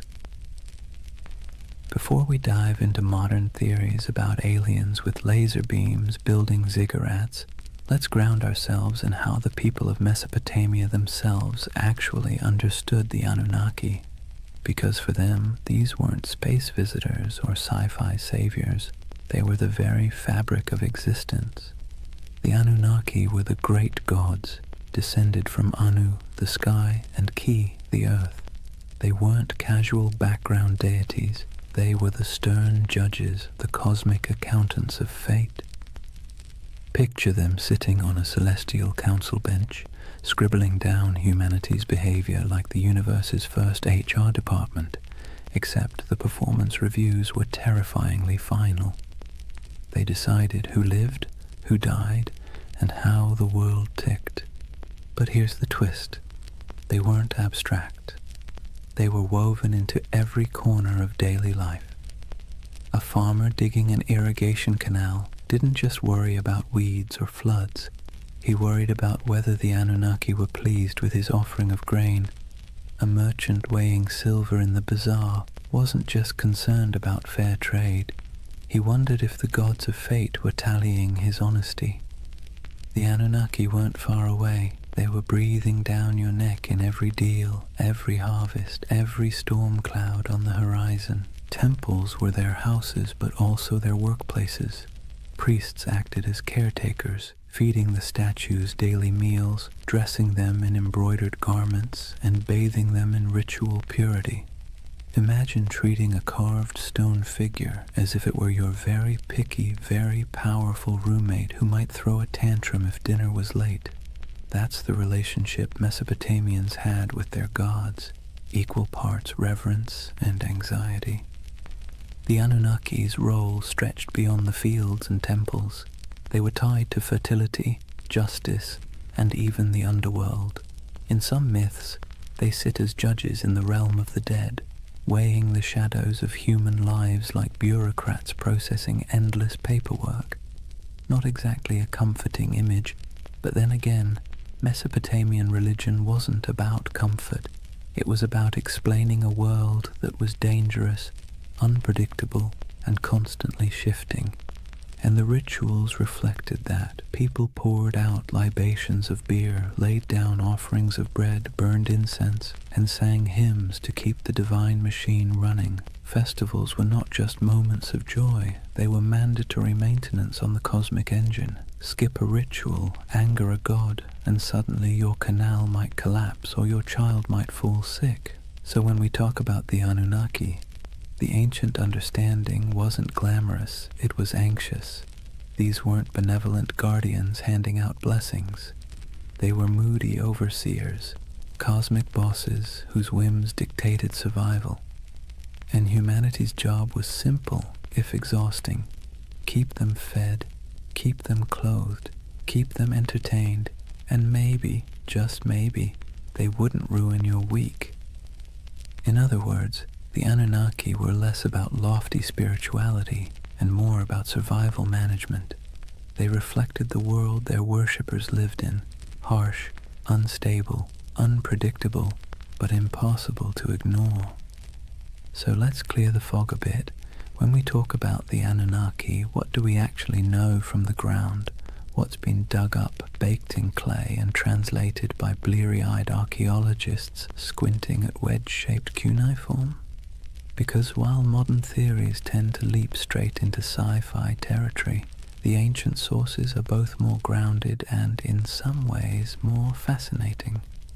The word Anunnaki itself pops up across thousands of years of Mesopotamian texts, from Sumerian myths to Babylonian epics. These weren't obscure fringe deities whispered about in one dusty tablet. They were front and center, woven into the very structure of Mesopotamian religion. They appear in the Enuma Elish, the Babylonian creation story, their judges in underworld texts, their name dropped in royal inscriptions, invoked as divine witnesses to treaties and curses. If you lived in Mesopotamia, you would have heard their names the way we hear the law or the government. Archaeologists have unearthed thousands of cuneiform tablets that mention them. Some are myths, some are hymns. Others are dry administrative lists where the Anunnaki show up as the divine recipients of offerings, bread, beer, livestock, and occasionally the odd luxury good.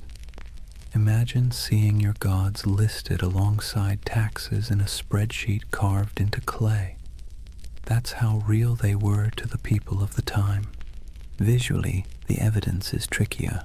Unlike Egyptian gods with instantly recognizable animal heads, the Anunnaki weren't locked into one iconography. Sometimes they're represented as human-like figures in elaborate robes with horned crowns, a symbol of divinity. Other times, they're mentioned collectively, more as a divine council than as individuals with distinct faces. Reliefs from places like Assyria show gods flanking sacred trees, holding ritual objects, or hovering in winged forms. Whether every winged figure should be read as Anunnaki is debated, but what's certain is that these divine images were meant to remind worshippers of cosmic hierarchy, gods above, humans below, no exceptions. Then there are the ziggurats themselves, the massive step temples that dominated Mesopotamian skylines. While we can't slap a label on the bricks reading Anunnaki headquarters, the texts make clear these structures were dedicated to them and their kin. Priests, trained scribes, and entire economic systems revolved around the upkeep of these temples.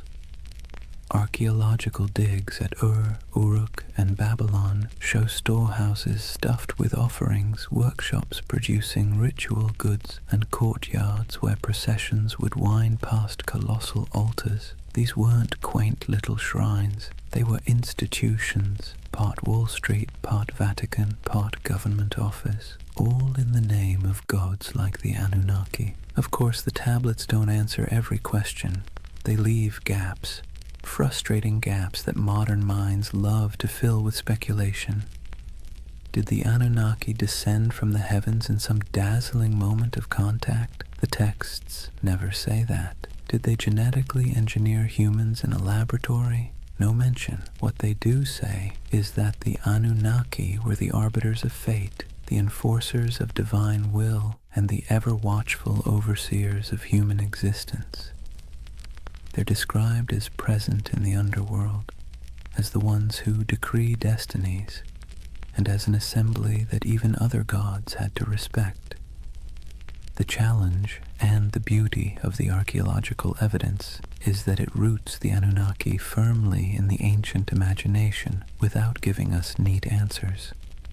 What survives is clay, dry, cracked tablets that were once wet mud in the hands of scribes. Reliefs chipped out of palace walls, broken statues that once carried offerings, the echoes of rituals performed in smoke-filled courtyards.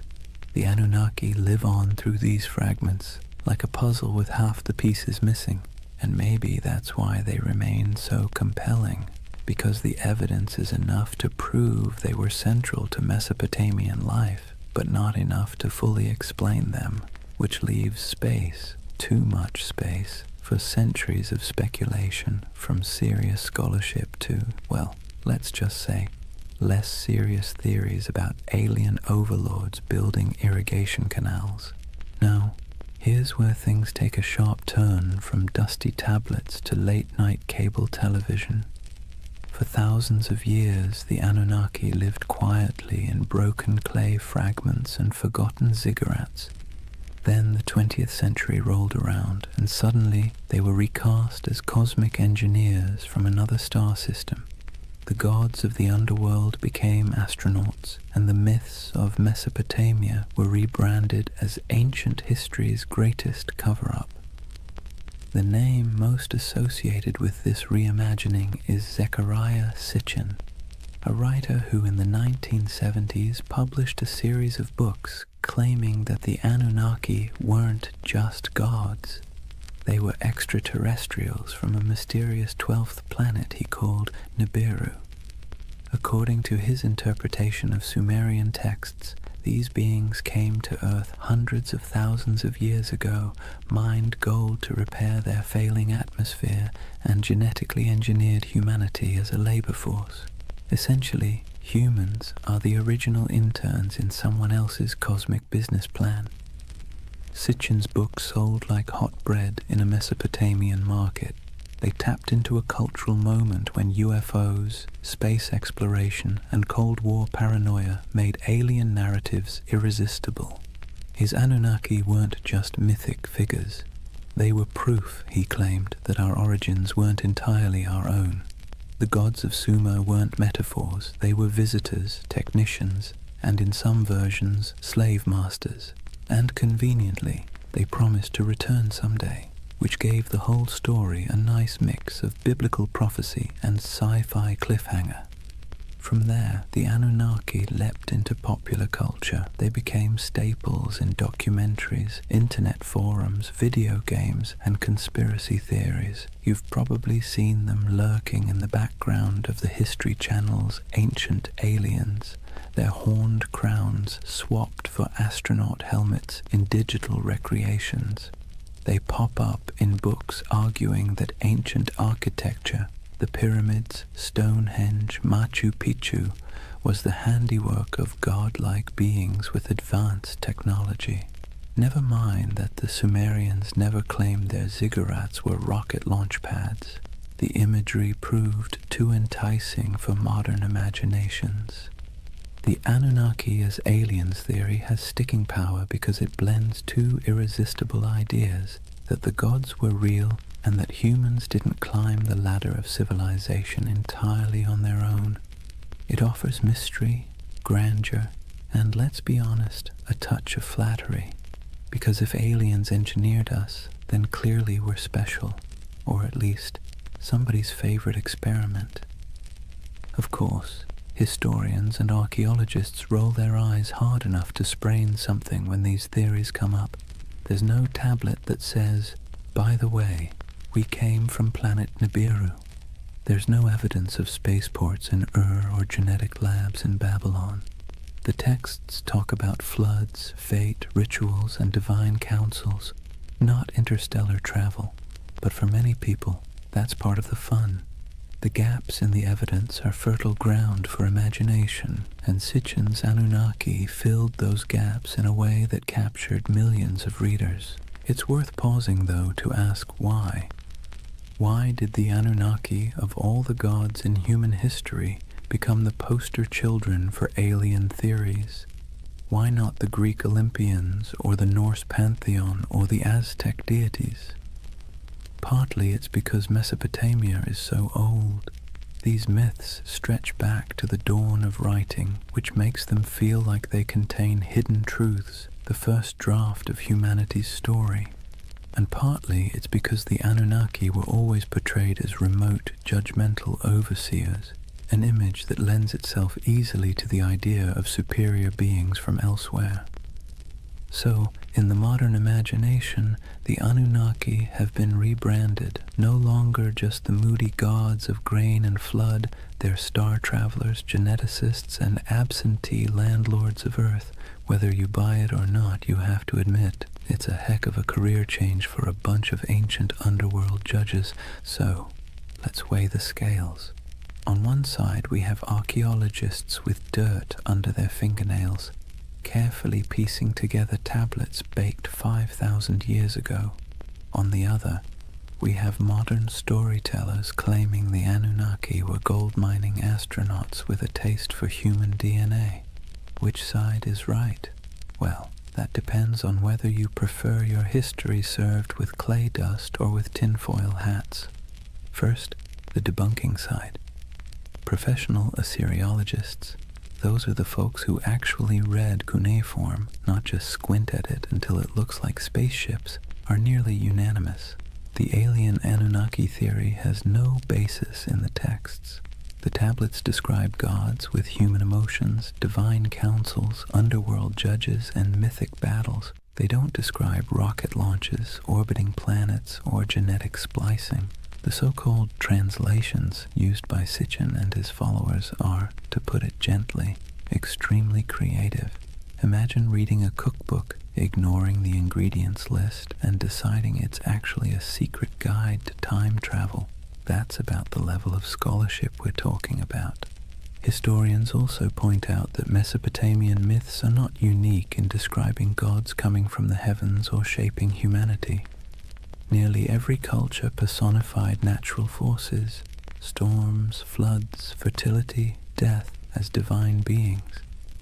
The Anunnaki fit neatly into this pattern. Their role as overseers of fate and cosmic order makes sense in a world where rivers could make or break your survival overnight. They were not literal engineers from outer space. They were metaphors dressed in horned crowns. And yet, here's where the believing side makes its case, not necessarily because the evidence is strong, but because the allure is irresistible. People love mysteries. We love the idea that official history only tells part of the story, and we especially love the idea that ancient civilizations had secrets we can barely comprehend. The Anunnaki as aliens theory scratches all those itches. It takes the gaps, the missing pieces in the archaeological record, and fills them with rockets, DNA labs, and interstellar empires. And let's be honest, the official scholarly version isn't exactly sexy. The Anunnaki were stern gods who oversaw the underworld and enforced cosmic order doesn't exactly sell a million paperbacks.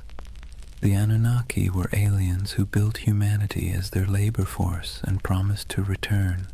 Now that gets you a book deal, a History Channel interview, and a lifetime supply of conference invitations. What's fascinating is how both sides talk past each other. Scholars insist, rightly, that there's no evidence for aliens. Believers insist, also rightly in their own way, that the mysteries of Mesopotamia leave plenty of room for speculation. And between those poles, the Anunnaki themselves sit in silence, their names carved into clay, waiting for us to argue over them. Maybe that's the real takeaway here. Not whether they were gods, judges, or astronauts, but the fact that the Anunnaki are still sparking debate thousands of years later. They're still being reinterpreted, reshaped, and reimagined to suit the anxieties and fascinations of every age, whether that's Bronze Age farmers worrying about floods, or modern readers worrying about aliens in the night sky. So are they aliens? Almost certainly not. Are they fascinating? Absolutely. And in the end, whether you lean on the side of clay tablets or cosmic spaceships, you're participating in the same tradition the Mesopotamians started, using stories to make sense of a world that always feels a little bit out of our control. Here's the thing, whether you side with the cautious archaeologists or the ancient astronaut crowd, one fact is undeniable. The Anunnaki have staying power. Thousands of gods have come and gone, their names forgotten, their temples reduced to rubble, but somehow the Anunnaki still loom in our imagination, stubbornly refusing to fade. Why? What is it about this particular group of deities that continues to haunt us? Part of the answer lies in timing. The Anunnaki belong to the very earliest chapters of human history. When we talk about them, we're not just talking about some late add-on to mythology. We're talking about gods that walked hand in hand with the invention of writing, cities, and law. They're baked into the foundations of civilization itself. To imagine them is to imagine the dawn of human organization, when the rules of existence were still being scribbled on clay for the very first time. That alone gives them an aura of primordial authority. Another part is their personality. Unlike distant creator gods who retreat into the heavens after making the world, the Anunnaki were meddlesome. They judged, they punished, they demanded offerings. They were nosy landlords of human destiny, constantly keeping score. And let's be clear, that resonates because it feels familiar. Who hasn't felt like life is governed by forces beyond your control, demanding rent, setting impossible rules, and punishing you when you fall short?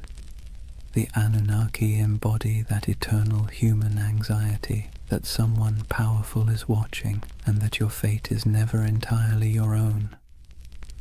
Then there's the modern twist. Once writers like Sitchin recast them as aliens, the Anunnaki slipped neatly into our age of science fiction. Suddenly they weren't just gods in dusty temples, they were interstellar overlords, genetic engineers, perhaps even visitors who might return. That storyline dovetails perfectly with our cultural obsessions, UFO sightings, government cover-ups, the dream that humanity's origin story has a cosmic footnote.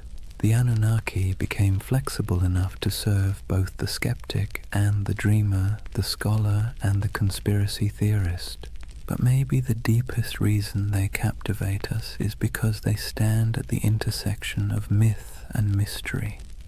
They are ancient enough to feel weighty, mysterious enough to feel open-ended, and human enough to feel relatable. They bridge the gap between the world we know and the world we suspect might exist just beyond our understanding. Whether as gods, symbols, or aliens, the Anunnaki invite us to ask big questions about control, destiny, and the possibility that humanity isn't entirely steering its own ship.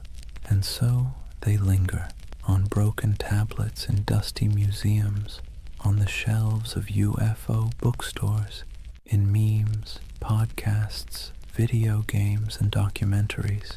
They've outlived the cities that once worshipped them, and they'll probably outlive our own stories too, because the Anunnaki aren't just gods of the underworld, they're gods of imagination, and that, in the end, might be the only immortality any deity truly needs.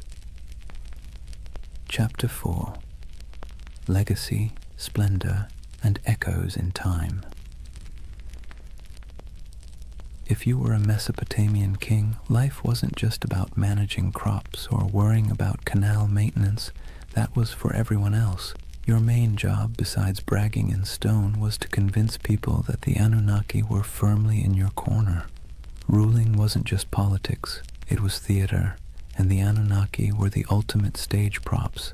Step into the palace of a Babylonian ruler and look at the walls. Carvings show the king standing tall, flanked by divine symbols, winged discs, horned crowns, stars etched above his head. These weren't decorative doodles, they were bold advertisements. The message was simple. I don't just rule because I say so. I rule because the gods, the Anunnaki themselves, have given me the keys to the kingdom. If anyone dared question it, well, they weren't defying just a man, they were defying the cosmic order. Not exactly a comfortable position to be in. And then there were the temples. Massive ziggurats weren't simply for piety, they were political assets. Kings poured resources into these towering mud brick staircases to heaven, dedicating them to the Anunnaki as if they were paying off a divine mortgage. Each new level added, each gleaming brick was another way of saying, see how devoted I am? Clearly the Anunnaki love me more than the guy ruling next door. Priests, of course, benefited handsomely from this arrangement, receiving offerings, land, and workers, all in the gods' names. Kings and priests together formed a kind of divine PR firm, endlessly reminding everyone that their power flowed straight from above. Rituals, too, were carefully choreographed to spotlight this connection. The king might be shown pouring libations to a statue of a god or personally leading a festival procession. Behind him trailed nobles, musicians, soldiers, and ordinary citizens, all participants in a drama where the king was both actor and messenger. The Anunnaki's presence was invoked at every step, their supposed approval stamped onto the very structure of civic life. Of course, it wasn't all incense and hymns. Kings also invoked the Anunnaki in their darker pronouncements. Inscriptions often came with curses attached. Whoever defaces this monument, may the Anunnaki destroy his seed, wither his fields, and turn his name to dust. Nothing like a little cosmic threat to keep people from messing with your statues. The Anunnaki became both benefactors and enforcers, tools for rulers to extend their grip long after their actual armies had gone home. To the elite, the Anunnaki were less distant deities and more political allies. Their approval justified expansion, conquest, and the construction of monumental architecture. Their names adorned treaties, their authority sealed laws, and their imagined presence loomed over courts and councils. Ordinary Mesopotamians might have seen the Anunnaki as stern judges of fate, but for kings they were a brand, one you invested in heavily because without it, your power was just another mud-brick palace waiting to crumble. And so when you think of Mesopotamian splendor, banquets with honey cakes and music, dazzling gates covered in glazed brick, kings reclining in luxury, remember that every goblet raised was, at least on paper, raised in honor of the Anunnaki. The gods were everywhere, woven into the very fabric of elite life, both as protectors and as the ultimate marketing department. Let's step outside the palaces for a moment and see how different life looked depending on where you stood in Mesopotamian society. Because while kings and nobles could commission inscriptions boasting about their cozy relationship with the Anunnaki, ordinary people experienced those gods in very different, far less glamorous ways. Start with the farmer. He rises before dawn, trudges barefoot through mud, and pours out a portion of his precious grain as an offering. That handful of barley might be the difference between feeding his family through the week or going hungry, but the ritual isn't optional. The Anunnaki need to be kept happy, or at least not too angry, and so sacrifices are made. For him, the gods are stern overseers whose moods swing with the floods, the plagues, and the weather. His prayers are not about glory or legacy. They are desperate petitions for rain, for healthy crops, for the survival of his children. Now step into the temple courtyard. Here, priests oversee elaborate offerings, roasted lamb, beer poured into bowls, incense rising in aromatic clouds. Nobles and kings show up too, parading gifts of gold and silver, dedicating massive feasts in the gods' names. On the surface, it looks like everyone is worshipping the same deities, but the scale is entirely different. Where the farmer gives a clay bowl of bread, the king gives an entire bull. Where the laborer prays for enough water to survive the season, the ruler prays for divine sanction to conquer a neighboring city. Same gods, very different wish lists. And that's the irony. The Anunnaki were invoked as protectors of the entire community, yet the experience of worship was stratified. For the elite, ceremonies doubled as political theater. A grand feast for the gods also reminded the crowd who had the wealth to host it. Statues clothed in embroidered robes weren't just signs of piety. They were signs of power, gifts only rulers could afford to lavish. The gods, in other words, could be co-opted into a luxury brand. For ordinary people, the relationship was more anxious, even exhausting. You lived in constant fear of offending the divine, often through mistakes you didn't even understand. Did you skip a ritual unknowingly? Did a bad dream mean you had angered a god? The Anunnaki were less symbols of splendor and more reminders of how small, fragile, and vulnerable your life was. While kings used the Anunnaki to justify authority, you used them as insurance, however unreliable, against catastrophe. So picture the contrast. In the palace, banquets lit by oil lamps, honey cakes dripping with syrup, nobles reclining as musicians play, the king raising a jeweled cup to the gods. In the commoner's home, a dim reed fire, a bowl of barley porridge, children sleeping on mats, while parents whisper prayers that the river won't flood that night. Both acts are framed as honoring the Anunnaki, but the emotional reality could not be more different. And yet, this inequality was accepted because it was dressed in the language of religion. If the Anunnaki had chosen to bless the king with riches, then clearly the king deserved it. If a farmer struggled, well, perhaps he had failed to please the gods properly. Religion became the great explainer of inequality, smoothing over cracks by wrapping them in divine will. The gods, it seemed, loved hierarchy just as much as kings did.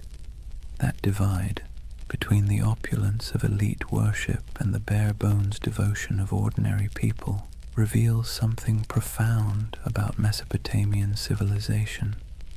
The Anunnaki weren't just deities of the skies and underworld.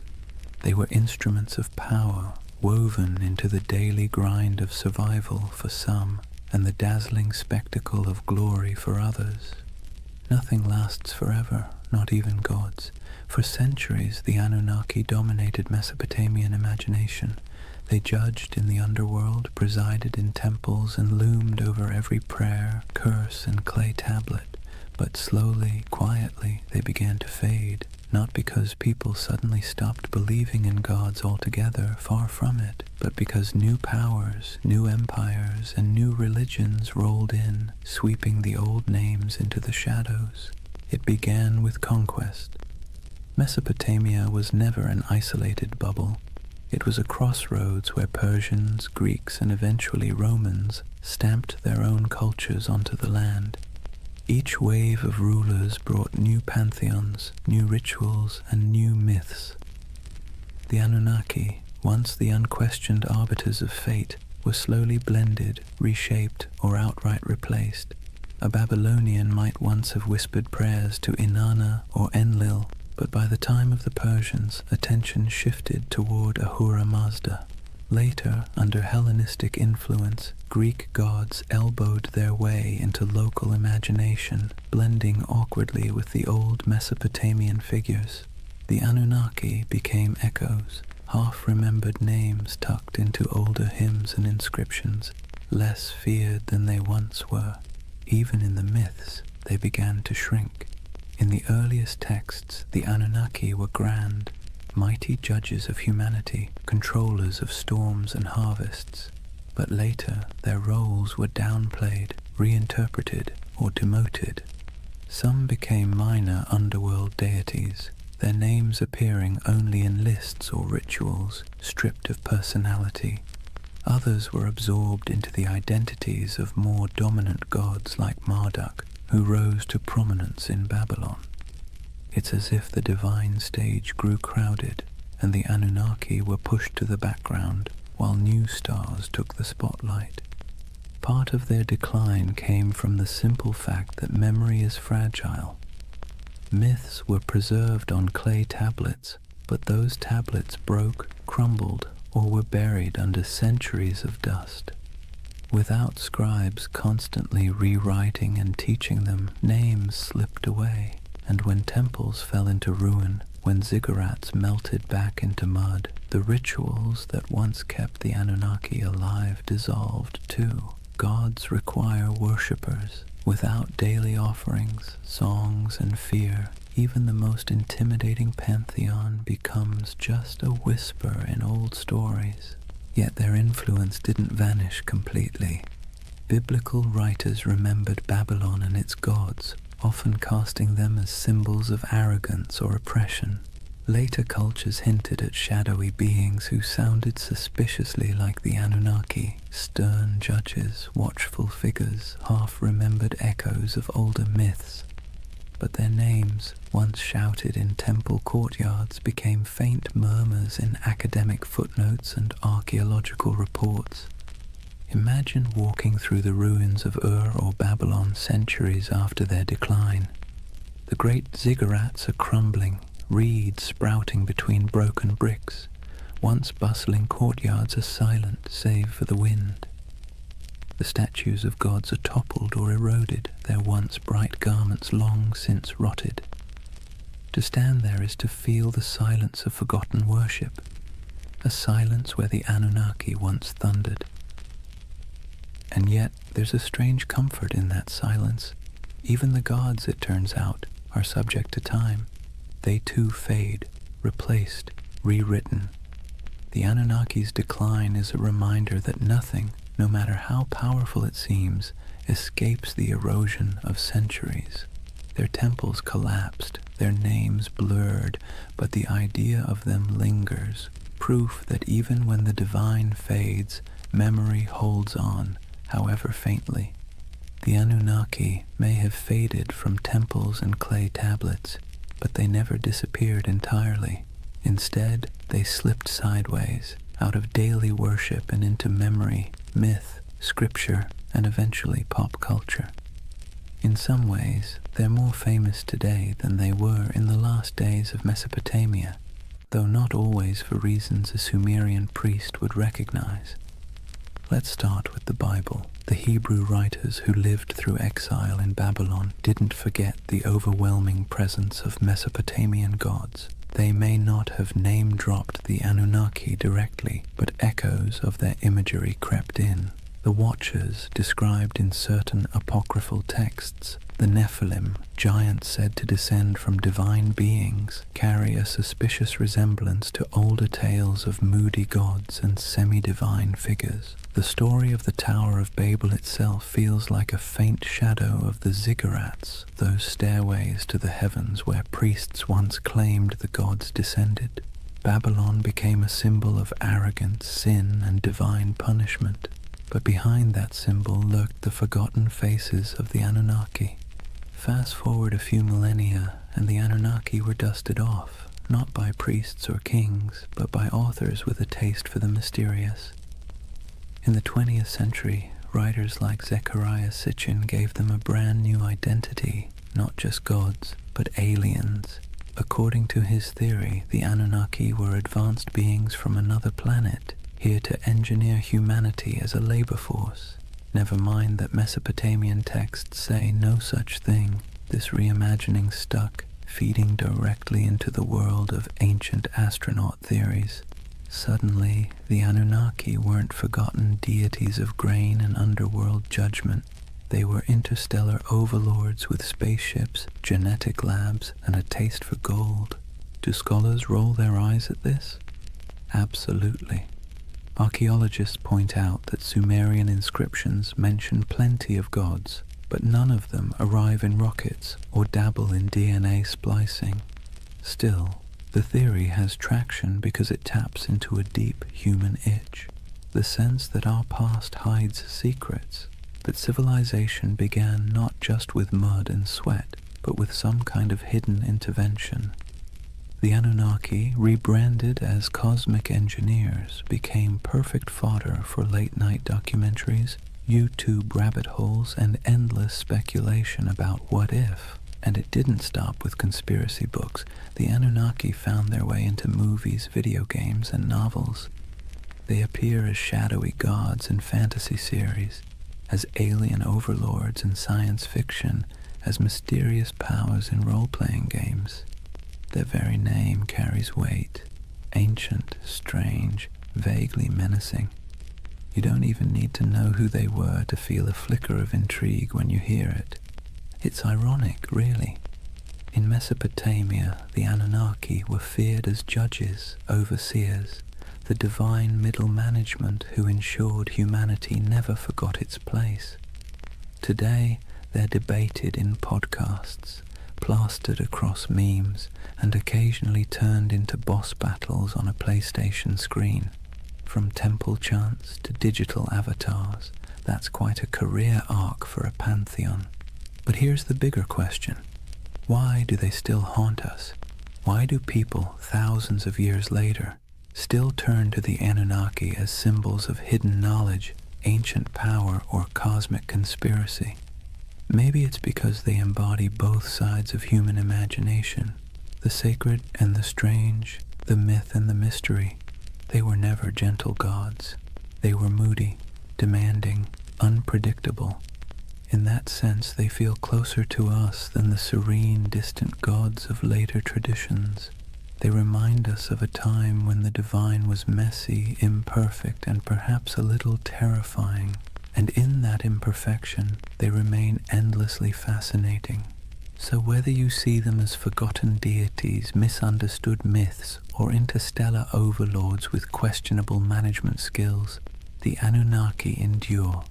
They're still here, not in temples of mud brick, but in our stories, our media, our restless curiosity, and maybe that's their real legacy.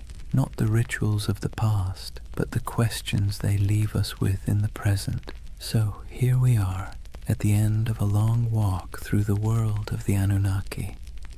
From their thunderous presence in Mesopotamian temples to their quiet afterlife in pop culture, they have proved to be more than just forgotten gods. They are a mirror of how humans explain the unexplainable, manage fear, and weave stories to make sense of chaos. Think about what the Anunnaki represented to the people who first told their stories. They were the ones who judged the living and the dead, who decided whether floods would come, who weighed the worth of humanity day after day. They were terrifying, yes, but they were also familiar. They quarreled like humans, demanded food and drink like humans, punished and forgave like humans.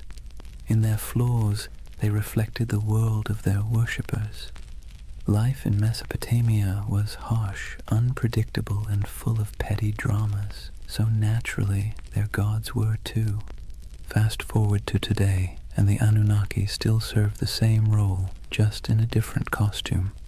Some people see them as symbols of divine mystery, others as aliens with secret blueprints for human evolution, others as archetypes of forgotten myths.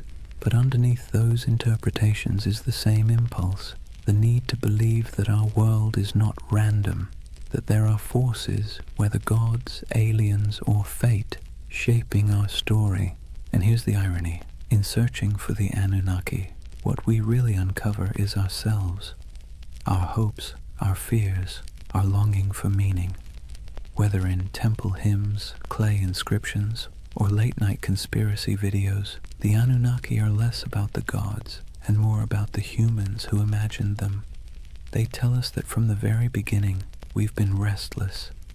We've wanted answers, we've wanted control, and when the rivers of life flooded or dried, we looked upward, to the sky, to the gods, to the stars, and tried to explain it. So why do they still haunt our imagination? Maybe because they embody the uneasy truth of civilization, that progress comes with anxiety, that knowledge comes with questions we can't quite answer, that power, whether divine or human, is always precarious. The Anunnaki remind us that even at the dawn of history, people wrestled with the same feelings we carry today: awe, fear, wonder, doubt. And as you drift into sleep tonight, let that thought settle in gently. The Anunnaki may be gone, their names eroded by time, their temples reduced to dust, but the echoes of their stories still ripple through us, not as warnings from stern gods, but as reminders of our own humanity. The rivers rise and fall, empires bloom and crumble, gods fade, then return in new disguises. Yet the rhythm of life carries on. In the quiet of your own night, you don't need to worry about divine judges weighing your worth. You can rest easy, knowing you are part of a story that stretches back to those ancient voices who once whispered prayers under starlit Mesopotamian skies. They too feared the night, they too searched for meaning, and in that connection, across thousands of years, maybe we find the most peaceful truth of all. We've always been human, and we've always been looking up. And so, we come to the end of our long journey with the Anunnaki. We've walked the muddy fields of Mesopotamia under their watchful gaze, sat in the courtyards of ziggurats while priests chanted, listened to myths of floods, heroes and gods who judged humanity like a never-ending performance review. We've seen them fade into dust, only to reappear in new disguises, as echoes in scripture, as theories of alien visitors, as symbols of mystery and power. What's remarkable is not that the Anunnaki vanished, but that they never truly left. They live on in the stories we tell, in the patterns of our thought, in the restless curiosity that keeps humans forever asking, what if? They are a reminder that civilization itself began with questions, with awe, with fear, with the desire to turn chaos into order. And in their myths, we can still hear the heartbeat of the first cities, the first prayers, the first sleepless nights. But unlike those ancient people lying awake under reed roofs, fearing floods, demons, and divine wrath, you don't need to worry tonight. The Anunnaki may have been restless gods who never slept, but you can. The rivers outside your window aren't about to rise and sweep you away. The stars aren't omens of disaster, just quiet lights marking the night sky. The fears of yesterday can stay in yesterday. So take a breath. Let the weight of history ease your own thoughts. The Anunnaki watched over their world with suspicion and judgment, but you can rest in a world that has carried their stories forward, softened by time, transformed into echoes. Close your eyes and let the myths fade into dream. The gods may never have slept, but tonight you can. Good night.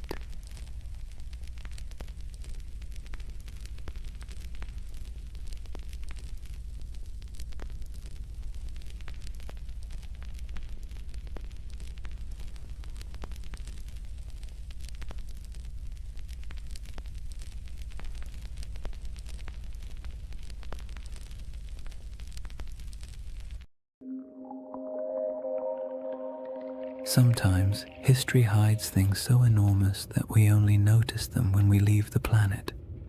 Hidden deep in the Sahara is a perfect circle 25 miles wide, a formation so strange that astronauts were the first to truly see it. Yet despite its size, its symmetry, and its eerie resemblance to a giant eye staring straight up through the sand, no one can fully explain how it formed. This is the Risha structure, the Eye of the Sahara, and tonight we're going to gently unravel one of Earth's quietest and most hypnotic mysteries. But here's the part that stops you in your tracks. However, despite all our technology, satellite mapping, and geological theories, the Risha structure still doesn't neatly fit into any box. It isn't a crater, it isn't a volcano, and it isn't the kind of erosion that typically produces such clean, concentric rings. And yet there it sits, alone in the desert, looking just organized enough to make your brain whisper, "Wait, who made that?" Now, don't worry. We're not here to chase sensational theories or sprint through conspiracies. This channel is all about slowing down, letting curiosity stretch out a bit, and using history's strangest corners as gentle stepping stones toward rest. So if you're someone who falls asleep best to ancient civilizations, quiet landscapes, and mysteries wrapped in soft, soothing detail, you're in the right place tonight. Go ahead and dim the lights, settle in, and if you haven't already, subscribe to continue exploring the enigmatic corners of history that make the perfect companions for sleep. And let me know in the comments where you're tuning in from and what time it is for you. I really do love seeing the entire world checking in. Tonight's journey starts with the moment humanity first encountered the Rishat structure. Not from the shifting dunes below, but from hundreds of miles above the Earth, where astronauts stared down at the Sahara and spotted something that absolutely shouldn't have been there. From that strange cosmic discovery, we'll move slowly backward through time to the lush green Sahara that existed long before the desert we know, to the geological puzzles that still bother scientists, and eventually to the gentle whispers of an ancient legend you may already be thinking about. So take a breath, let your shoulders relax, and whenever you're ready, we'll begin with Chapter 1, the moment we first glanced down from orbit and saw the eye looking back. Chapter 1. The Eye That Shouldn't Exist. Imagine looking down at Earth from orbit, the Sahara stretched beneath you in soft, endless waves of gold. From up there, the desert doesn't look harsh or unforgiving. It looks calm, like a giant sleeping creature under a pale blue sky. Astronauts have always taken moments to stare at the planet that way, partly out of awe, partly out of boredom, and partly because when you're strapped into a metal capsule moving faster than anything humans were ever meant to travel in, looking out the window is one of the few activities that doesn't involve switches, checklists, or mild existential dread. But during one of those early missions in the 1960s, a crew noticed something unusual, a shape far too large, too perfect, and too strange to ignore. Down on the desert floor, there was a circle, a perfect circle, 25 miles across, spiraling outward in broad rings that looked almost architectural.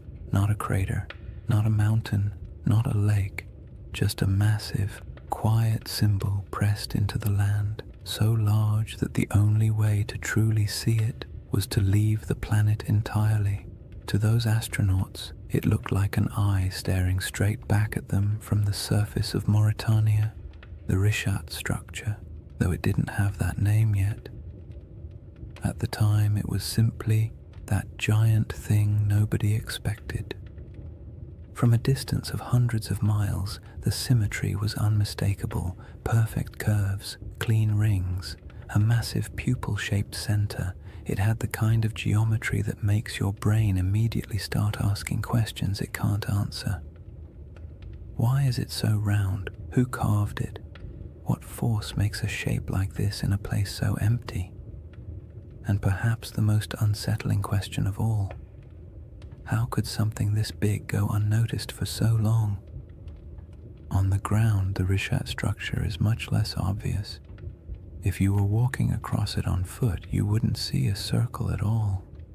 You'd just see gentle ridges rising and falling, interrupted by patches of rock, sand, and stubborn little plants that somehow decided this environment was worth the trouble. Nothing about it screams perfect cosmic spiral.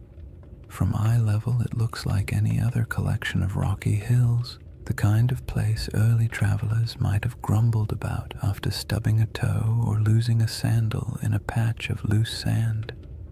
People likely passed through it for thousands of years without realizing they were walking across something extraordinary. And that contrast, invisible from below, unavoidable from above, is part of what makes the Richat structure so hypnotic.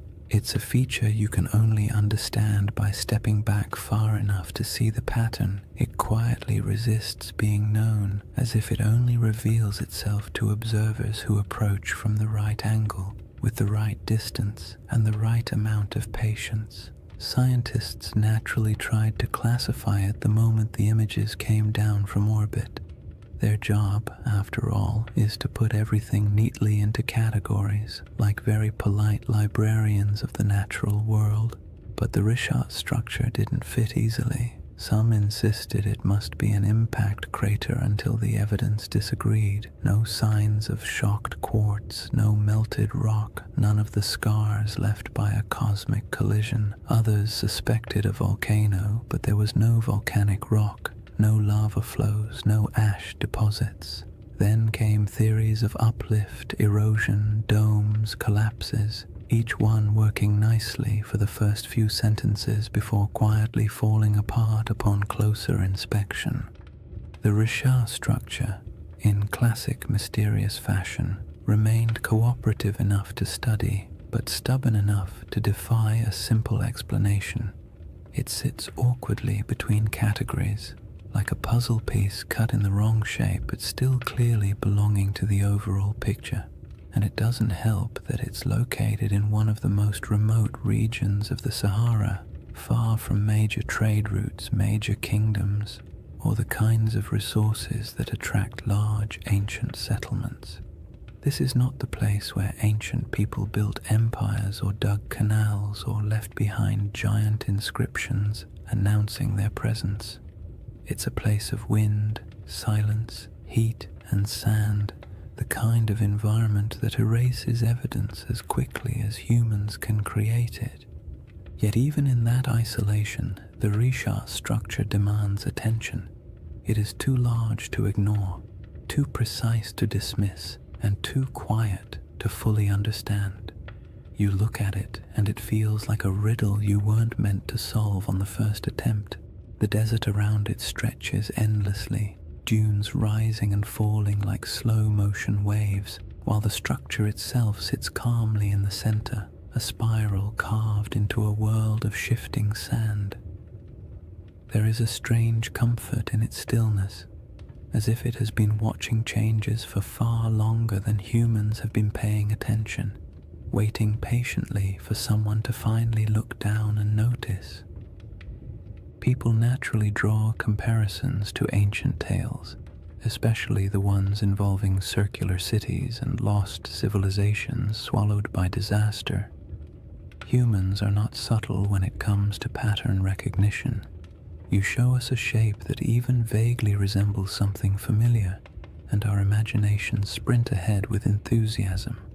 A structure with concentric rings in northwest Africa, larger than many ancient cities. The connections write themselves, but resisting those assumptions for now helps us appreciate just how odd the Risha structure is on its own terms. We don't need myths yet. The geology alone is strange enough to occupy the mind, and perhaps the most compelling detail is this.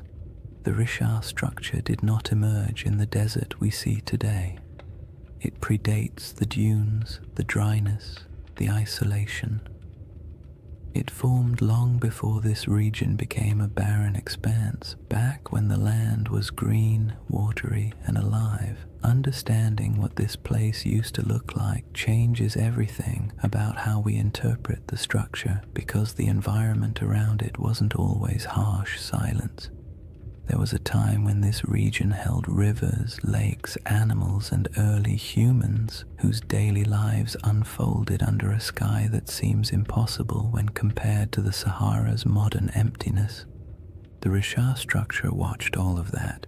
It watched ecosystems rise and fall, climates swing from wet to dry and back again, people migrate across its slopes, and entire landscapes vanish beneath shifting dunes.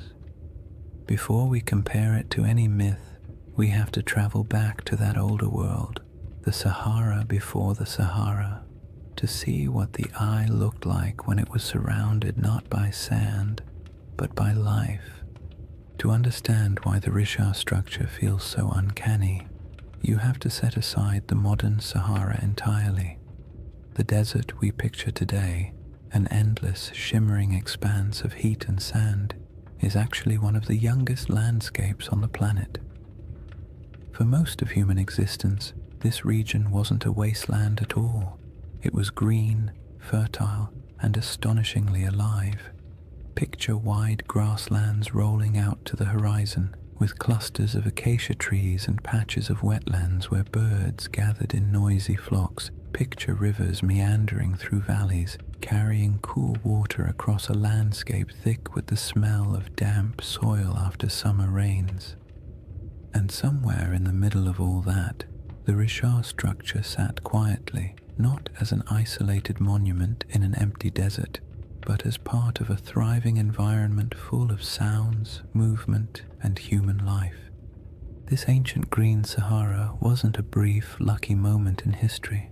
It was part of a repeating cycle caused by subtle shifts in Earth's orbit and tilt, changes that alter the intensity of monsoon rains across Africa. Every so often, rainfall increases enough to transform the desert into a lush savanna. During these humid periods, lakes stretch across thousands of square miles, rivers intersect the plains, and the entire landscape becomes something you'd associate more with national parks than the modern Sahara.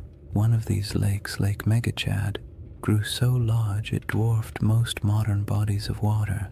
Today it's reduced to a fraction of its former size, but the ancient shoreline is still visible from space, ghostly arcs etched into the ground. People lived in this green Sahara, not mythical super beings or forgotten high-tech civilizations, just ordinary families doing the same things humans have always done.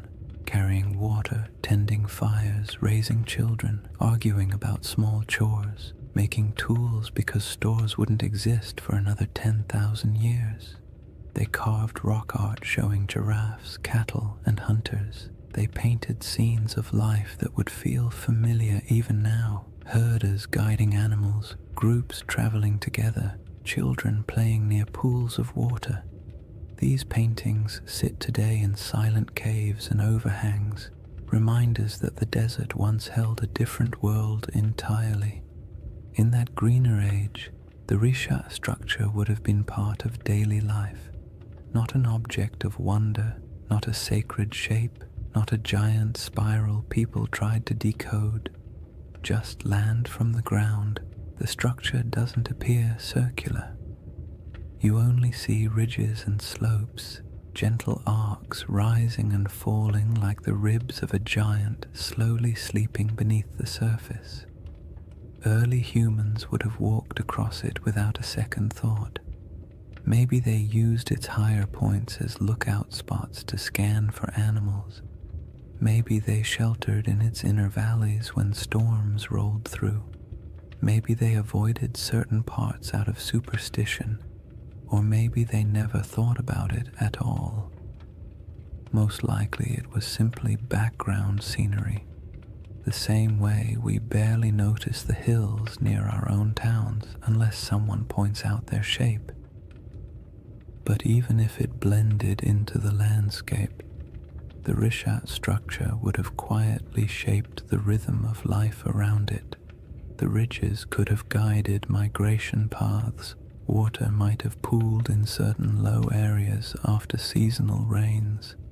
Vegetation could have grown thicker in pockets where moisture collected. For thousands of years, people and animals would have used the structure without realizing they were interacting with something that would one day puzzle scientists, entice researchers, and inspire late-night conversations about lost civilizations and ancient catastrophes. As the climate shifted and rainfall declined, the green Sahara slowly began to fade.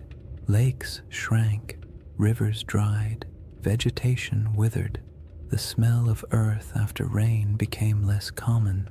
Migration stretched longer as people followed dwindling water sources, and eventually dunes crept across the landscape, swallowing paths, burying campsites, and erasing nearly all traces of the world that had existed before.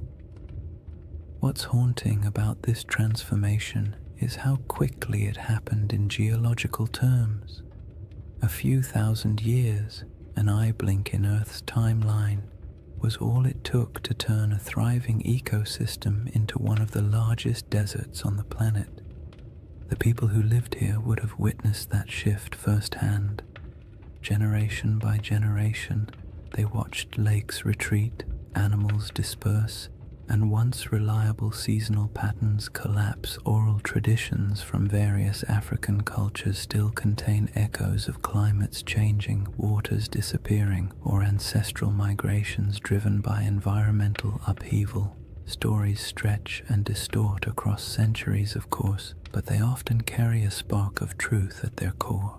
And it's not unreasonable to imagine that somewhere in the long, layered history of this region, memories of a circular landform in a once wet landscape might have eventually become a distant, reshaped legend. When modern researchers study the Sahara's ancient lakes and rivers, they often describe them as ghost waterways, because their traces linger beneath the dunes like faint scars, visible only from satellite images or through careful ground surveys. It's peaceful in a strange way to picture these lost rivers running across land that now feels so desolate. The desert is quiet, but beneath that quiet are the outlines of ecosystems that once flourished. The Risha structure existed during all of those cycles. It watched water fill basins, watched wetlands grow thick with life, watched grass return and then die away. It endured storms, sun, wind, and the slow grinding force of erosion. There's something soothing about how unbothered the structure is by all these changes. Landscapes rise and fall, climates swing wildly, civilizations appear and vanish, and the Risha structure simply remains. It doesn't tell its own story. It doesn't announce its presence. It doesn't offer answers. It's just there, a constant in a world where almost nothing else is. And understanding that ancient environment is essential because it sets the stage for the real puzzle, how this enormous circular formation came to be in the first place. The scientific explanations, volcanic uplift, erosion, collapsed domes, answer some questions while raising others. Each theory seems convincing until you begin to examine the details. The Risha structure looks simple from orbit, but grows more complicated the closer you approach it, like a calm surface hiding a tangled set of mysteries beneath. Now that the Sahara's old green world is clear in your mind, the geological puzzle becomes even more intriguing, because any explanation has to account not only for the structure's shape, but for how incredibly long it has stood unchanged through shifting climates and changing environments. The puzzle sits before us, layer after stubborn layer. Once you've pictured the Sahara as it used to be, wet, green, alive, and almost unrecognizable, the Risha structure becomes even stranger, because whatever formed this enormous circle had to withstand everything nature threw at it. Floods, droughts, storms, shifting climates, and entire ecosystems rising and collapsing. And yet it remains, not as a faint trace or a distorted outline, but as a nearly perfect set of rings still visible from space. That kind of durability demands an explanation, and scientists have certainly tried to provide one. The trouble is, each explanation works well for a few minutes before quietly unraveling under closer inspection, as if the Earth itself had decided to play a slow geologic prank on everyone who studies it. The first idea scientists proposed was the most obvious: an impact crater. Something big, something dramatic, something that would have made an enormous noise if anyone had been around to hear it. A meteorite slamming into the ground would create a circular depression, after all.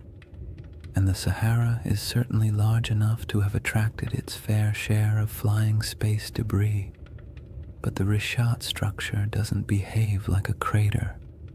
Craters have distinct signatures, very specific patterns of shock, melted rock, and high-pressure minerals that act like the universe's version of a calling card. And the Risha has none of those. In fact, the rocks at its center aren't melted or crushed at all. They're simply there. Old, eroded, stubbornly normal. Not the sort of rocks you'd expect to find at the scene of a cosmic collision. So the meteor theory quietly excused itself from the conversation, and the next geological explanation stepped forward: a volcanic eruption. Volcanoes can create circular features after all, and their plumbing beneath the earth can sometimes produce domes, bulges, and ringed formations. Perhaps the Risha structure was an ancient volcanic dome, the remains of a magma chamber swelling beneath the surface before cooling and collapsing. But again, the evidence refuses to cooperate. There's no volcanic rock, no basalt flows, no ash layers, no hardened lava tubes, nothing that says, yes, once upon a time fire erupted here. The region around the Rishat structure is geologically calm. Too calm for the kind of drama that volcanoes tend to bring into the world. The next traditional candidate was an eroded dome, something called a geological uplift. Imagine a bubble pushing up from beneath the crust, slow enough to avoid attracting attention, then eroding away for millions of years until a circular pattern of rocks remains. This idea actually gets halfway close, because the Richard does contain different layers of rock exposed in circular patterns, almost like the inside of a peeled onion, but even this explanation feels incomplete. Uplifts don't usually produce such clean rings. Erosion is messy. Wind and water rarely work with architectural precision, and yet the Richat structure has rings so consistent that they appear intentional when viewed from above. The dome theory explains the general shape, but not the perfection of it, and certainly not its scale. A 25-mile wide circle is not something easily dismissed as coincidence. Even erosion has its limits when it comes to symmetry, and geologists who typically love tidy classifications had to admit the Richat structure was mostly behaving but not entirely cooperating, like a student turning in homework that looks suspiciously too neat compared to their handwriting in class. Then there's the age problem.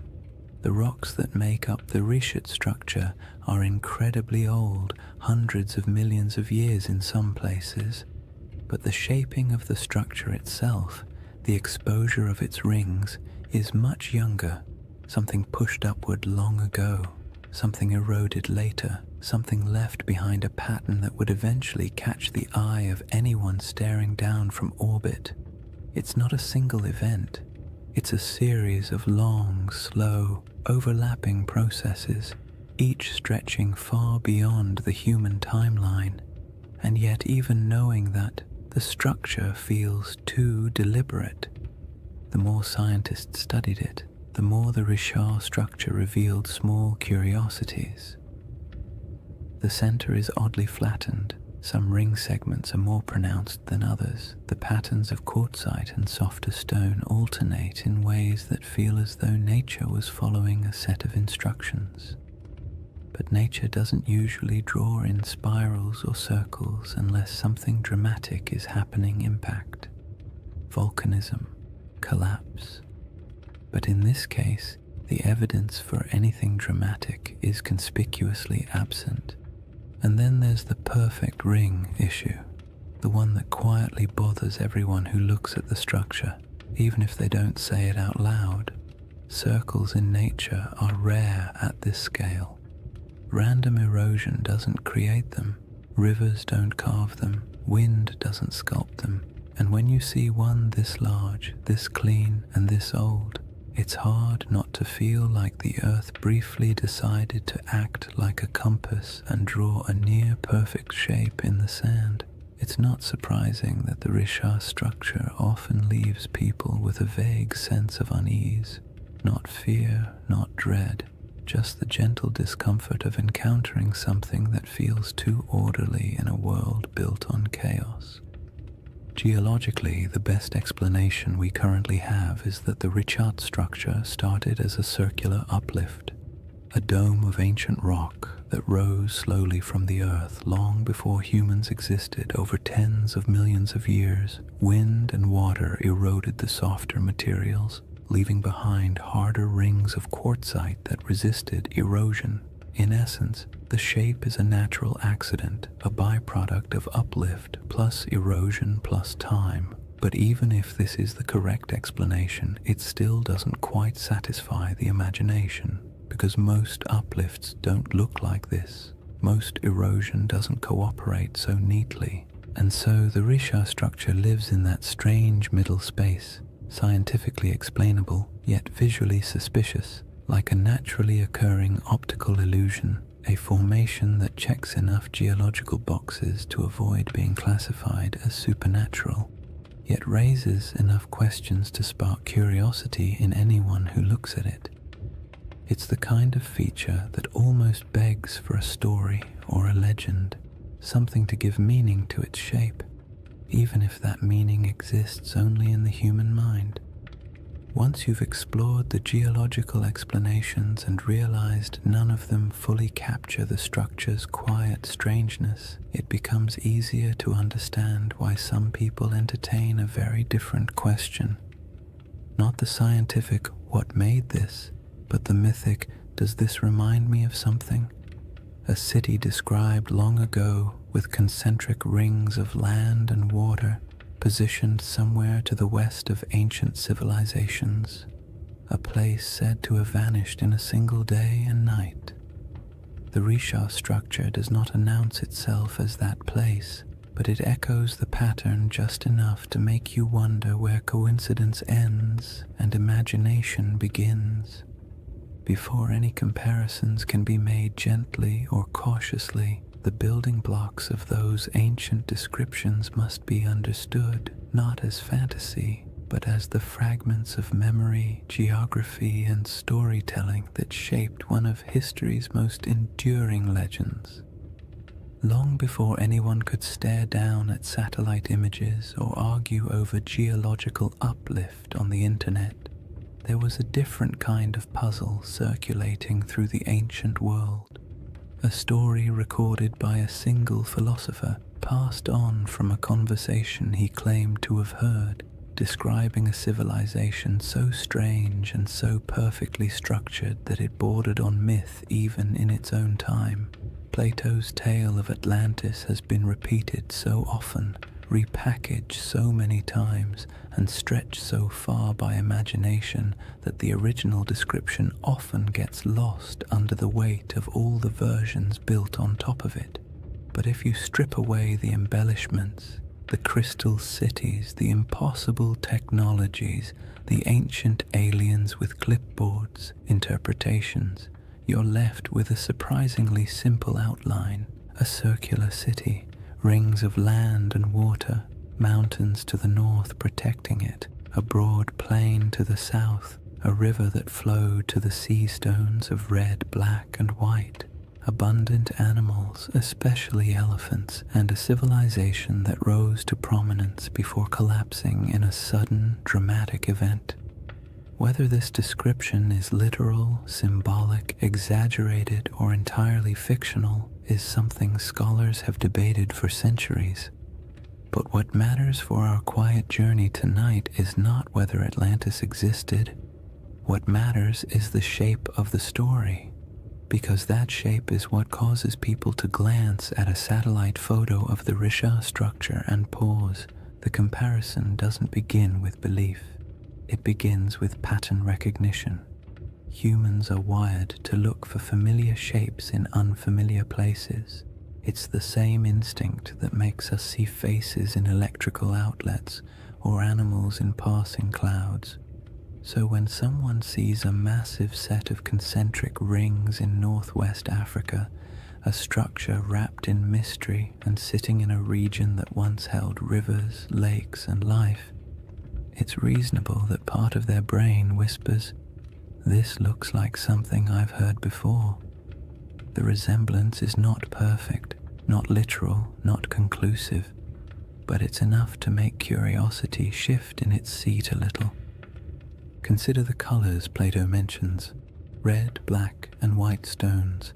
The Rishat structure, like much of the Sahara, contains layers of rock and sediment that naturally fall into those shades. Iron-rich sandstone brings the red.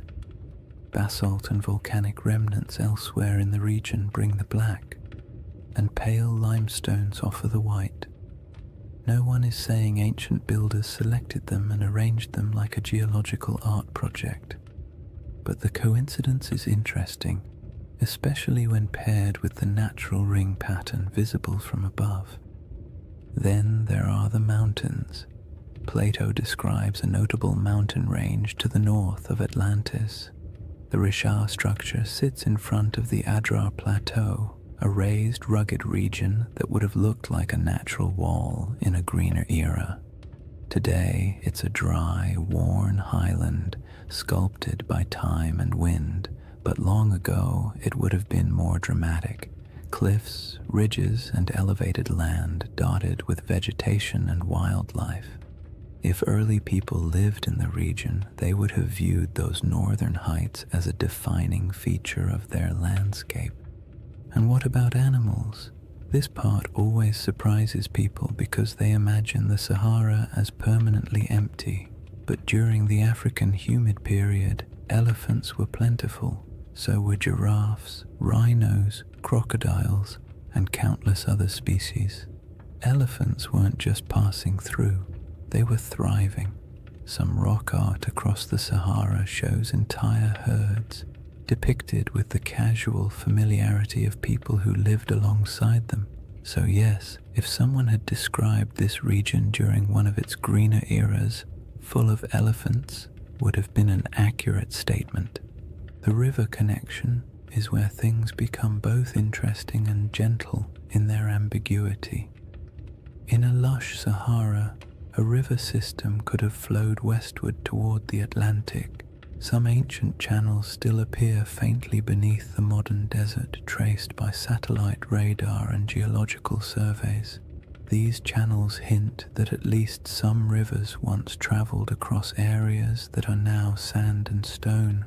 Whether any of them connected near the Richard structure is debated, but the possibility is not unreasonable.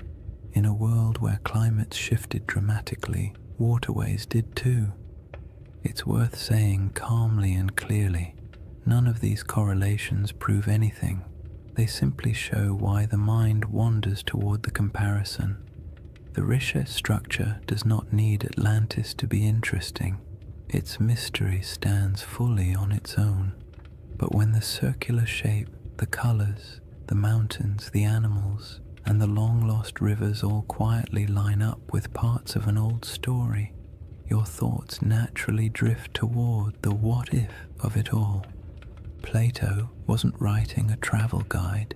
He was a philosopher using allegory to make a point about human nature, power, hubris, and collapse. Atlantis, in his narrative, was less a factual account and more a moral lesson bundled into a geographic metaphor. Yet even then, scholars have noted that ancient myths often embed distorted memories of older events. Storms, floods, migrations, or lost settlements folded into stories, generation after generation. Myths protect what history doesn't always preserve. They store impressions of landscapes that no longer exist. They embellish, exaggerate, simplify, and dramatize, but something recognizable occasionally survives inside them. The Richat structure doesn't have ruins. It doesn't have walls, canals, columns, marketplaces, or any of the features you'd expect of a large city. The environment around it would have been challenging even in greener times. And human settlements from that ancient period would likely have left fragile traces now erased by thousands of years of wind and shifting sand. So the idea of it being a lost civilization rests not on evidence but on the shape alone, the irresistible symmetry that triggers recognition even when no proof supports it. That's part of the comfort of this mystery. It doesn't demand belief. It simply invites curiosity. You don't have to imagine ancient kings or advanced societies. You don't have to build a hidden metropolis in your mind. All you need to do is stand quietly before a satellite image and let the shape speak for itself. A giant ringed formation in the middle of an ancient landscape that has changed almost beyond understanding. Somewhere between geology, memory, climate, erosion, and myth sits the Richat structure. It tells us nothing directly. It refuses to commit to any single story, and perhaps that's why it remains such a calming mystery, one that doesn't need dramatic conclusions or bold claims. It only needs an open horizon, a quiet night, and the imagination drifting gently toward possibilities. Chapter 2 begins with the world that once surrounded this structure, a world of forgotten lakes, shifting climates, and early peoples who lived in a Sahara that doesn't resemble the one we know today. Chapter 2: A Lost World Buried in Sand. To step into the next layer of the Richat mystery, you have to imagine a Sahara that feels almost impossible compared to the one we know today. Not the hot, shimmering, bone-dry desert that stretches endlessly across maps, but a world so green and alive that if you were dropped into it without context, you might not even guess you were standing in northern Africa at all. The Sahara's greener eras weren't brief accidents of climate, they were entire chapters of Earth's history, long enough for lakes to swell into inland seas, for animals to migrate freely across savannas, and for human communities to settle into rhythms of daily life as familiar and as ordinary as any other early society. In that forgotten landscape, the Richard structure wasn't an isolated swirl of geology in a barren desert. It was simply part of the scenery, a ringed plateau sitting quietly in a world full of life. During the African humid period, monsoon rains shifted northward and transformed the Sahara into a mosaic of grasslands, wetlands, and rivers. Satellite studies have revealed thousands of ancient lake beds, some stretching larger than modern countries. The largest of them, Lake Megachad, was so vast that its shoreline would have swallowed entire modern coastlines. It's calming to picture early mornings on its edges, mist lifting off the water, birds scattering across reeds, herds moving slowly through tall grass. These weren't isolated oases like today, but interconnected ecosystems humming with life. Hippos wallowed in shallow pools, giraffes wandered across plains, crocodiles glided through freshwater channels. The air was thick with insects in the rainy season and warm, earthy scents after storms passed. And where there is water and game, people settle. Early human groups built small camps near river bends, moving seasonally with herds or weather patterns. Their lives weren't glamorous. They dealt with all the usual prehistoric frustrations: unpredictable weather, stubborn animals, unreliable food sources, and the constant inconvenience of tools that, despite countless hours of crafting, were still capable of breaking at the worst possible moment. Yet these people left behind some of the most beautiful artifacts the Sahara still holds: rock engravings and paintings showing scenes of daily life, hunters with bows, families with cattle, children playing near water. These artworks are serene, calm snapshots of a world that no longer exists, carved into stone that has stubbornly endured long after the lakes dried.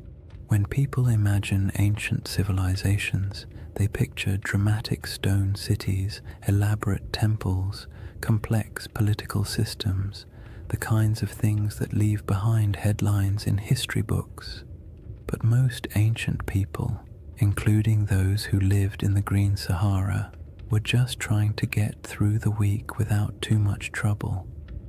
They managed herds, gathered plants, navigated seasonal routes, and dealt with occasional arguments about who forgot to maintain the fire or who accidentally let a goat wander off into the brush. Civilization doesn't have to look like marble pillars to be worth remembering. Sometimes it's found in the small, repetitive rhythms of daily life, the quiet rituals that define communities. And those communities were not isolated dots scattered randomly across a wet desert. They followed predictable paths. Rivers acted like highways, lakes acted like hubs. Fertile pockets of land created gathering points where groups traded, shared food, and passed down stories. Even without permanent stone buildings, these places had identities, regions where people knew how to track animals, where certain plants grew well, where rainfall was reliable, where the land felt generous enough for families to stay a little longer. In this setting, the Richard structure would have been noticeable, but not mysterious. Its slopes rose gently, offering views of surrounding plains. Its depressions may have caught water seasonally. Its ringed layers might have supported different kinds of vegetation depending on rain and soil. People could have camped along its edges, used its higher ground for scouting, or traveled across it without realizing they were walking across an enormous circular formation that future generations would discover only from space. It was a feature of the land, not a legend, a place you pass through while thinking about practical concerns, shelter, food, weather, instead of trying to decode the terrain beneath your feet.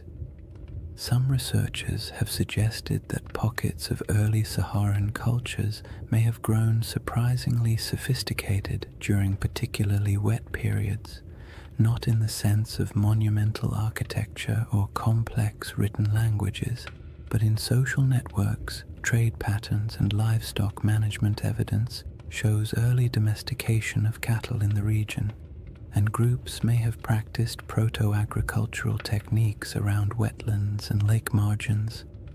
These weren't lost empires. They were adaptable, resilient societies navigating a landscape that could shift dramatically over generations. The idea that a civilization could thrive here, disappear, and leave little trace isn't far-fetched at all. Wet climates draw people, harsh climates erase them. The desert isn't just unforgiving, it's efficient. Wind strips away organic material. Sand buries structures. Drought erases evidence of farming. Floods wash away tools. And time, paired with enough silence, can erase almost anything that isn't carved into stone. The Sahara has a way of taking the past, smoothing it out, and leaving behind a surface that pretends nothing was ever there. Even so, pieces of that older world survive: fossilized bones, pollen samples trapped beneath sand, ancient shorelines stamped faintly into the earth, and rock art that still shows people standing beside animals that haven't lived in this region for thousands of years. These fragments don't tell a complete story, but they do confirm one thing: the Sahara was once a place where human life thrived, not merely survived. And in that world, the Risha structure might have been a landmark of sorts, a subtle gate in the landscape, a recognizable formation people used to orient themselves, not a secret, not a holy site, and not the center of anything monumental, just a distinctive feature in a land full of water and vegetation. The idea that early groups might have navigated by it is peaceful to imagine. Small bands of families moving across plains, spotting the familiar rise of the rings in the distance, and knowing they were approaching water or shade, or simply a place they'd passed through many times before. When the climate shifted and the world dried, those routes disappeared. Lakes shrank into nothing. Rivers retreated and carved new paths underground. Families moved south or west, following food and water. Eventually, the Risha structure went from living landmark to abandoned plateau, then to forgotten geology swallowed by the earliest dunes. There are no written records, no monuments, no grand architectural remains from this era, just silence and the faint memory of a world washed away by time. The civilizations of the Green Sahara weren't lost in a dramatic catastrophe. They faded gradually, quietly, as the rains weakened and the land transformed, and that gradual fading matters when we begin comparing ancient descriptions, lost worlds, and the shape of stories that survived long after the land itself changed beyond recognition. The timeline of that fading, and how closely it lines up with certain ancient myths, forms the next layer in the riddle. When people hear the word Atlantis, they often imagine something impossibly ancient, a civilization so old it might as well have existed when mammoths were still wandering around, being large, shaggy inconveniences. But Plato didn't describe Atlantis as a civilization from the dawn of time. He dated its downfall to around 9,600 BCE, a period surprisingly close to the end of the last ice age and, as it happens, surprisingly close to the moment when the Sahara began shifting into one of its long, humid phases. The more you compare his proposed timeline with the environmental data, the more you notice an odd overlap, not in details or certainty, but in rhythm. And rhythm is often what ancient memories preserve best. Geologists studying the African humid period estimate that around 10,000 BCE, rainfall began increasing dramatically across North Africa. The desert, which had been relatively dry and barren, transformed into a landscape of lakes, wetlands, and grasslands. This wasn't a gentle shift. Climate models show that the monsoon system surged northward in a way that would have felt abrupt on a human timescale. Rivers reappeared, plants spread, herds expanded, and places that had been empty for thousands of years suddenly became habitable again. If you were living anywhere near the region, the shift would have felt like the land itself waking up after a long sleep. Plato's date for Atlantis is often treated like a mystical number. But if you strip away the mythology and look only at the time frame, it places his story right inside the most dramatic environmental transformation the Sahara has ever undergone. That doesn't mean his tale describes this region or any part of it, but the coincidence is interesting, especially because climate change on that scale tends to rearrange human populations. Cultures migrate. Old settlements are abandoned, new territories open for exploration. Oral traditions begin to evolve, preserving memories of places that were flooded or dried out or swallowed by landscapes that changed too quickly for people to adapt smoothly. The timeline problem becomes more intriguing when you move forward a few thousand years. Between roughly 7,000 and 5,000 BCE, the Sahara was at the peak of its green transformation. Lakes were plentiful. Rivers connected regions that are now separated by hundreds of miles of sand. The climate was stable enough that people began developing more complex subsistence strategies, managing herds, experimenting with early forms of cultivation, and forming social groups large enough to leave meaningful traces in rock art and archaeological deposits. This period of stability lasted longer than many ancient civilizations.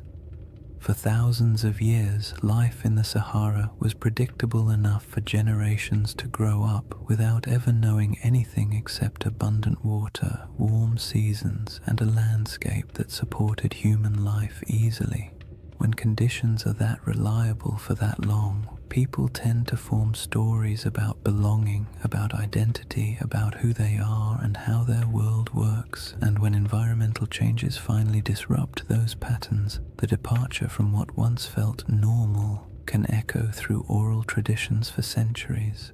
Around 5000 BCE, rainfall began to decline, slowly at first, then more dramatically. Rivers shrank, lakes retreated, grasslands thinned. People who had lived in certain places for generations found themselves forced to move, one small migration at a time.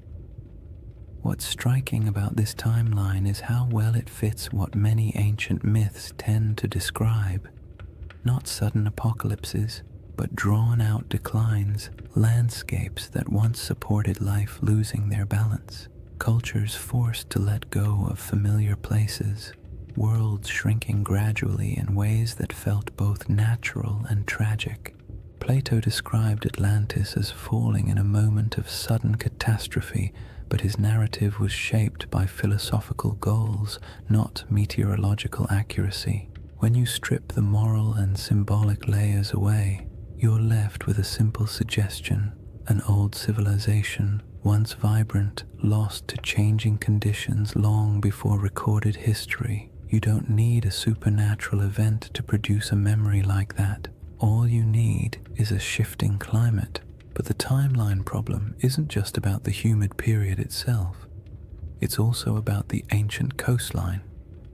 During the era Plato places Atlantis, sea levels were dramatically lower. Coastlines extended far beyond their modern boundaries. Large parts of West Africa that are now underwater would have been exposed as dry land. Rivers would have flowed along different paths. Estuaries, marshes, and coastal plains would have existed where the ocean now rests. If someone in the deep past described a coastal landscape, that description would make little sense today unless you knew where the shoreline used to be. This matters because many interpretations of Plato's story assume that his geography reflects the world we see now, when in reality, none of the modern coastlines apply. What he described could have been based on something that existed thousands of years before the Sahara dried, in a world with rivers and lakes stretching across land that is now considered lifeless. The Risha structure itself sits inland today, but in an earlier era, with different river networks and different coastlines, it might not have felt nearly as isolated. Human perception of geography is always shaped by local experience. A river can feel like a highway. A lake can feel like a boundary. A plateau can feel like a landmark that divides territories. When climates shift, those familiar markers vanish, but the stories about them can persist long after the landscape has changed beyond recognition.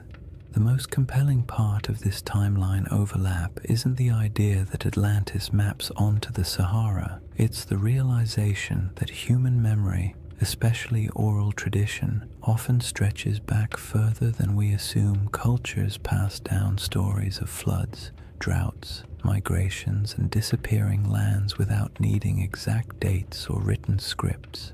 These stories evolve, take on symbolic meaning, and sometimes become cautionary tales. But the seeds of truth often remain embedded in the narrative. A changing coastline becomes a city swallowed by the sea. A drying river becomes the fall of a once great kingdom. A shifting climate becomes a punishment from the gods. Human imagination attaches meaning to change, especially when change feels larger than individual experience. The Risha structure sits quietly in the middle of this enormous timeline, a geological constant in a world that refused to stay still. Ancient people may have lived near it when the land was green.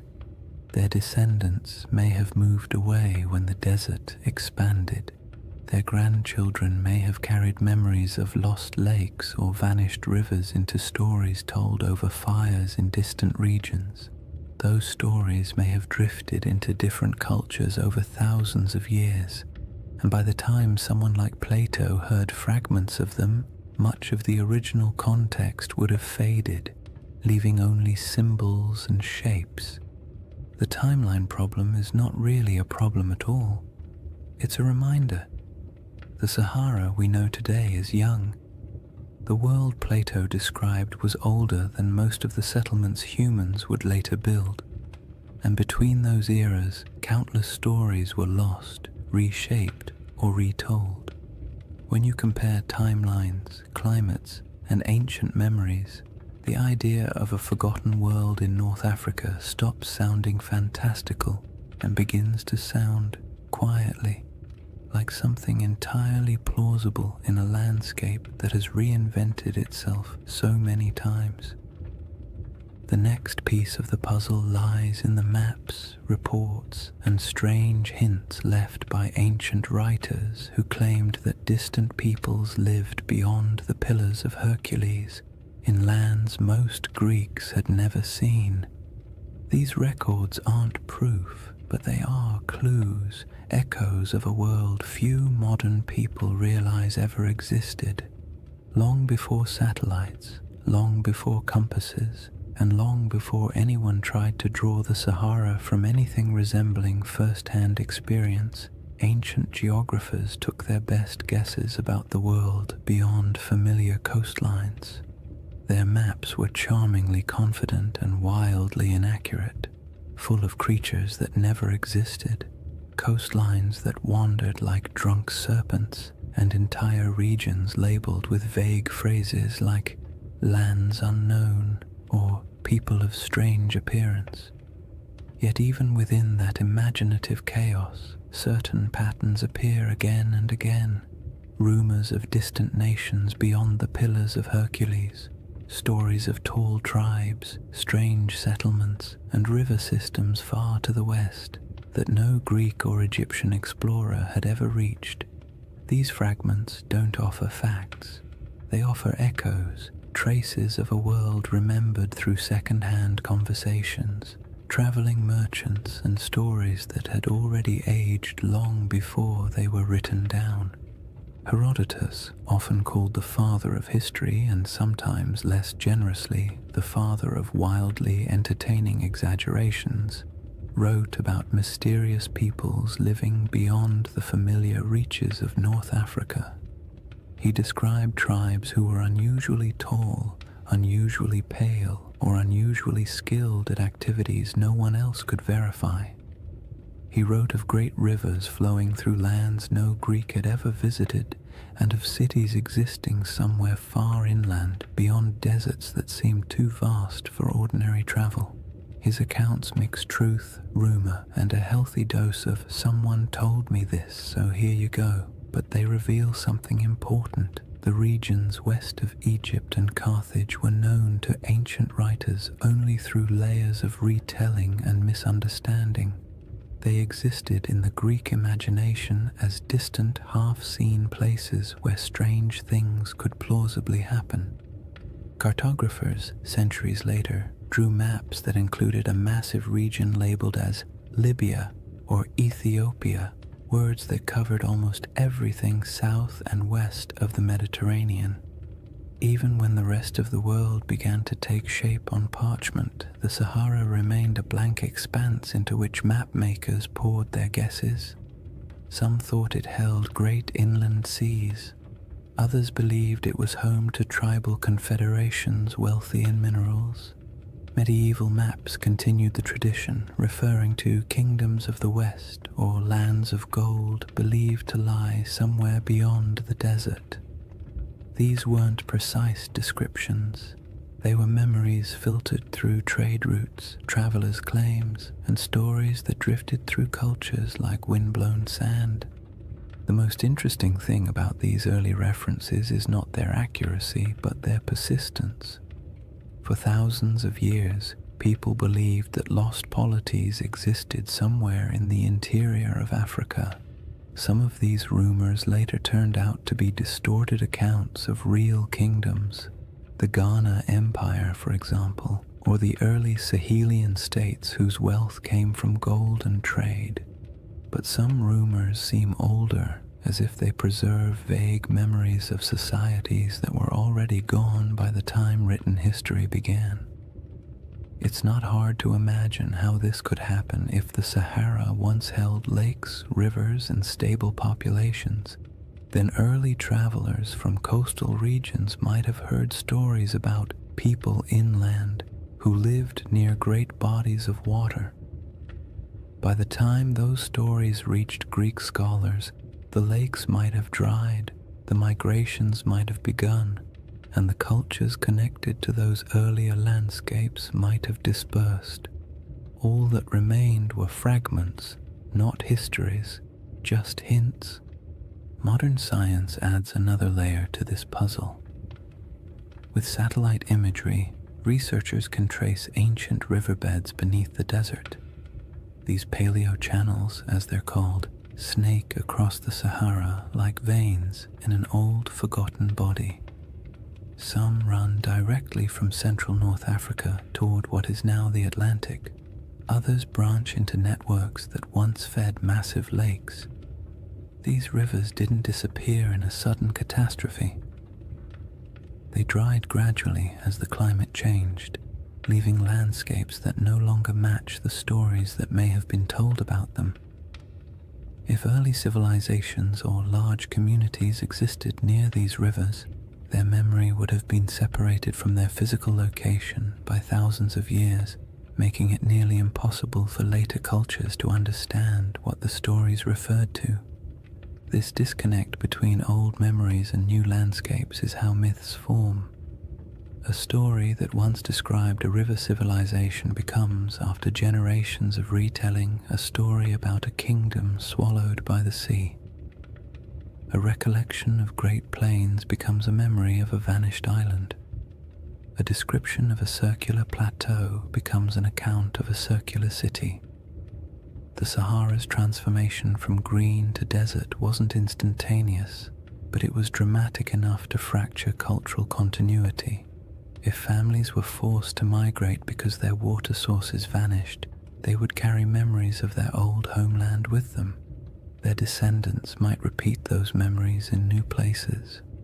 By the time those descendant stories reached literate societies, the land they described would have changed beyond recognition. Even the idea of lost maps plays into this.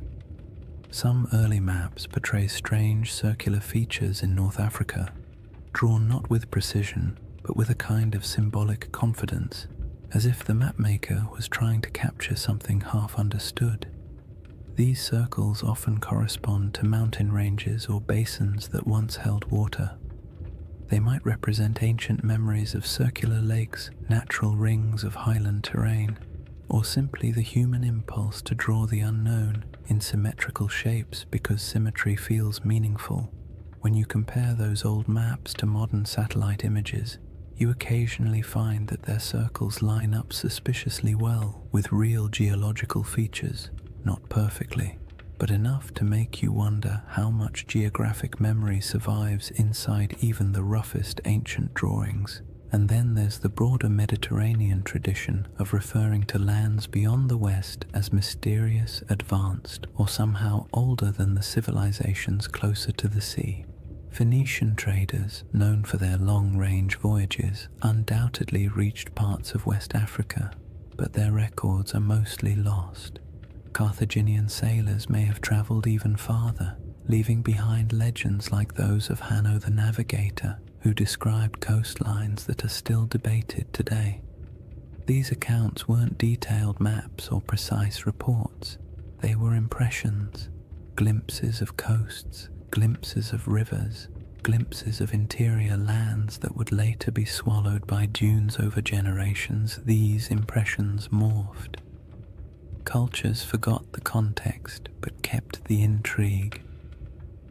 What makes all of this so calming and strangely satisfying is the realization that humans have always tried to map the unknown. Even when they lacked the tools, even when they guessed incorrectly, they kept trying. And in doing so, they sometimes preserved things they couldn't possibly understand. Old coastlines, vanished rivers, or stories from travelers who described worlds that no longer existed. When you approach the Sahara with that perspective, its ancient geography becomes less like a blank desert and more like a palimpsest, a surface written over many times but still carrying traces of the words beneath. The question isn't whether ancient maps show Atlantis or any other legendary city. The question is whether the stories behind those maps contain fragments of real places erased by climate and time. In a world where the Sahara once supported thriving cultures and vast waterways, it's not unreasonable to imagine that memories of those lost communities could drift across centuries, eventually arriving in distorted form on the pages of ancient writers. The final piece of this chapter lies in the moment when all those rivers dried and the green Sahara collapsed into the desert we know now. A transformation so dramatic that it could easily have become the seed of legends about worlds swallowed, lands lost, and civilizations fading into silence.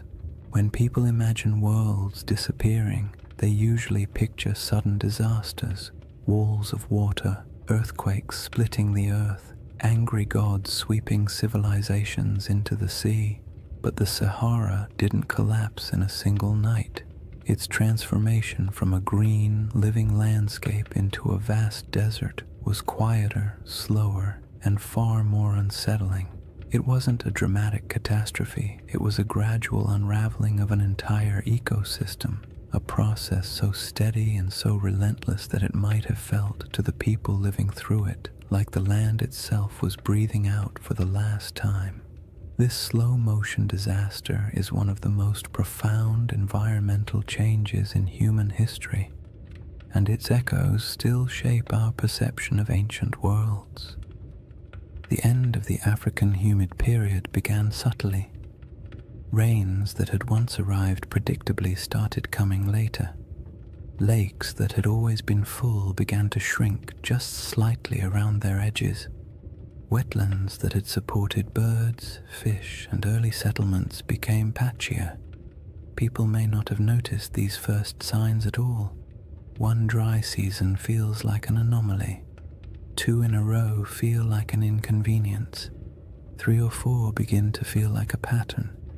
And before long, families who had lived near the same lake for generations might have found themselves walking farther and farther to reach the shore each year.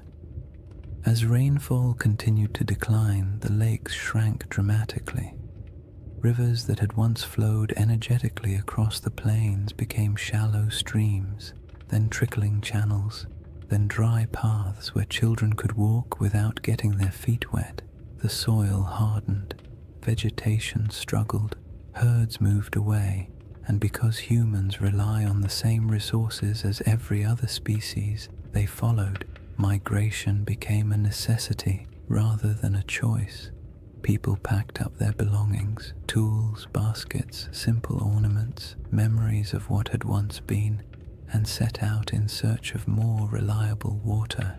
This wasn't an age of monumental architecture. People didn't leave behind cities where archaeologists could sift through layers of foundations. What they left behind were stories, passed from one generation to the next. Stories of places that had been full of water. Stories of rivers that used to run through valleys now swallowed by dust. Stories of hunting grounds that disappeared so gradually it felt like watching a friend fade over time. These stories survived even after the landscapes themselves did not. And as families moved farther away, spreading into new regions, the memory of those green lands became a distant echo, reshaped by each retelling. If you could watch the Sahara's drying from a high vantage point, maybe even from the center of the Richard structure itself, the change would look like a slow retreat, lakes pulling inward decade by decade. Shorelines collapsing, riverbeds fracturing into networks of disconnected pools before vanishing entirely, grasslands thinning until the only plants left were the stubborn species adapted to drought. You would see the land lose color, then texture, then sound, until finally all that remained was the wind sweeping grains of sand across empty plains. But there were moments during this drying where the process didn't feel slow at all. When monsoon patterns shifted suddenly, regions that had relied on predictable rainfall could experience dramatic declines in just a few years. A lake that had provided generations of stability might disappear in 2 or 3 long drought cycles. Floods that once rejuvenated riverbanks might stop arriving altogether.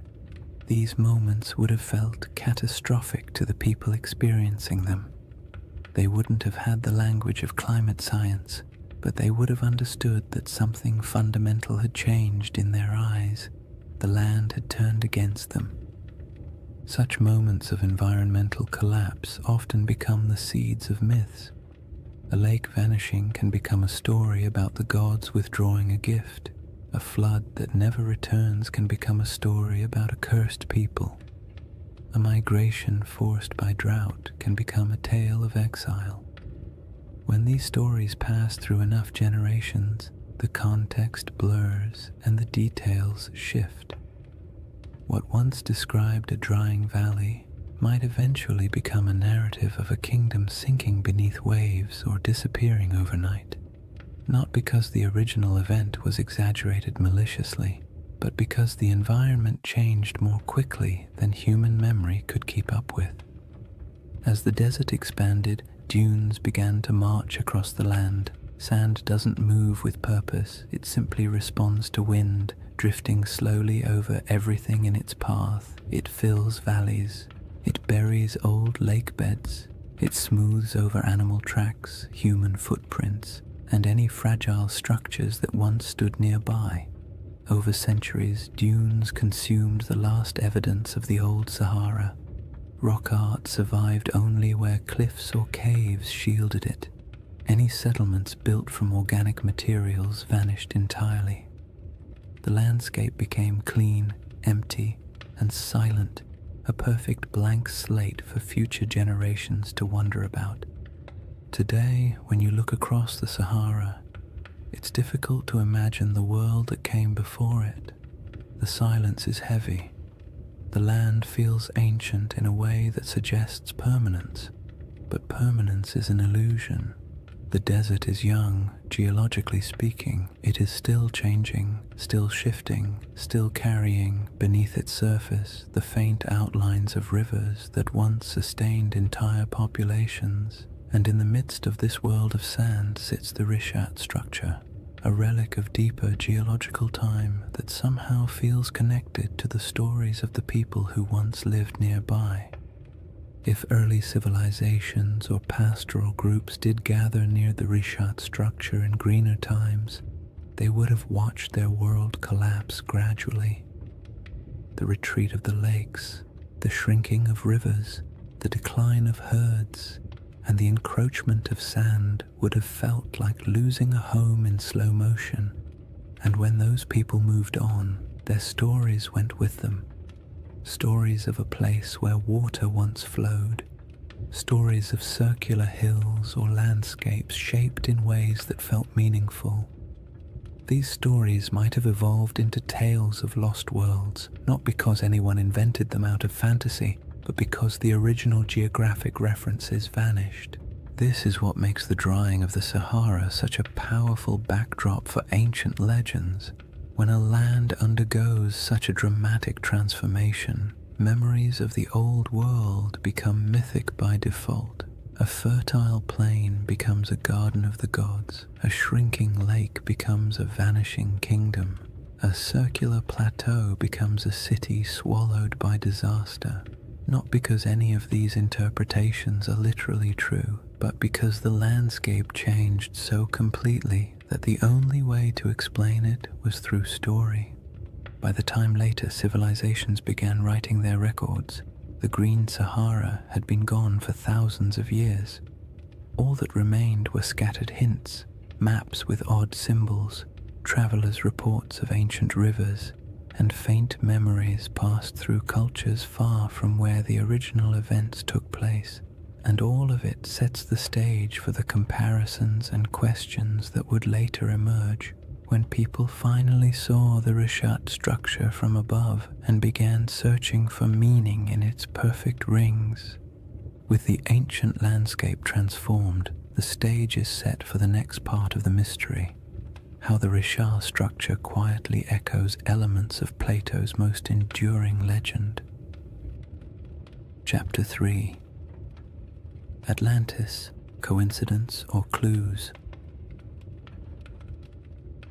By the time people began comparing the Rishat structure to Atlantis, Plato had already been misunderstood, misquoted, stretched into metaphors he never intended, and, to his likely horror, placed at the center of more conspiracy theories than any other philosopher in history.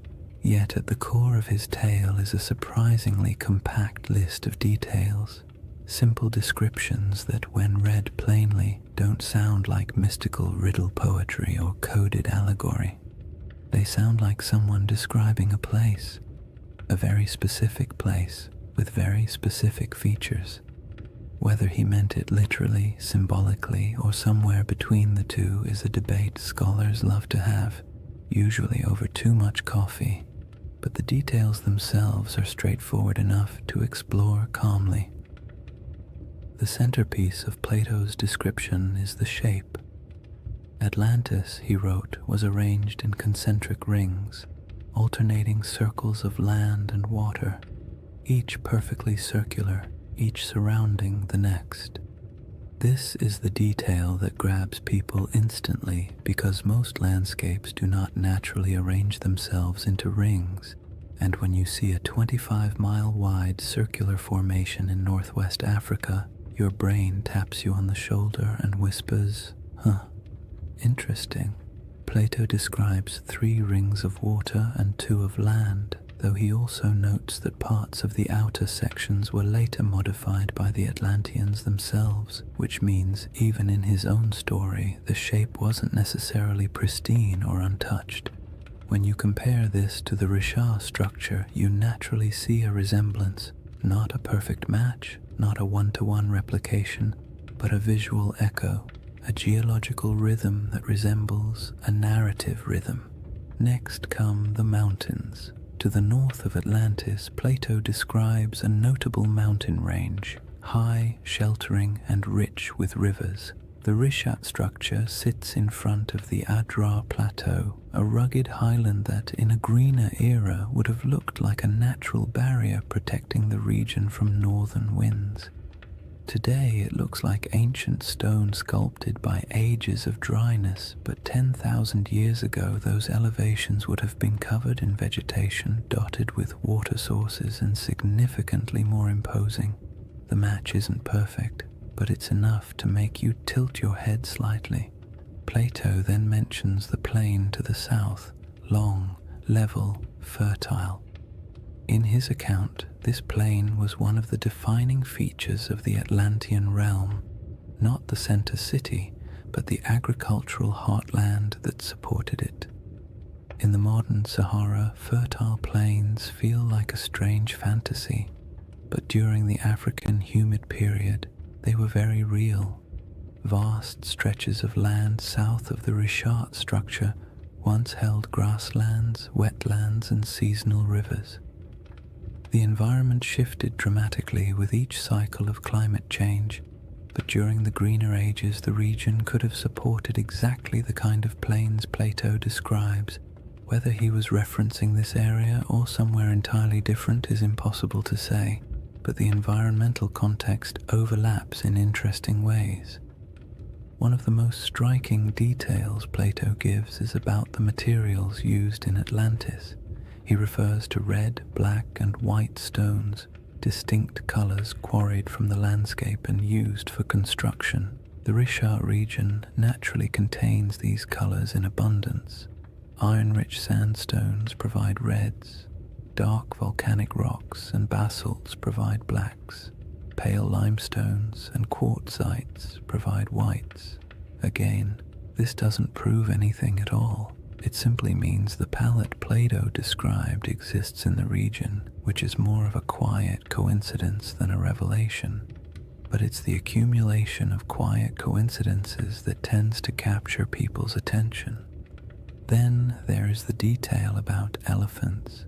Plato notes that the island of Atlantis had many elephants, not a few, not occasional sightings, but many today. The idea of elephants in the Sahara feels absurd, a contradiction to the very concept of a desert.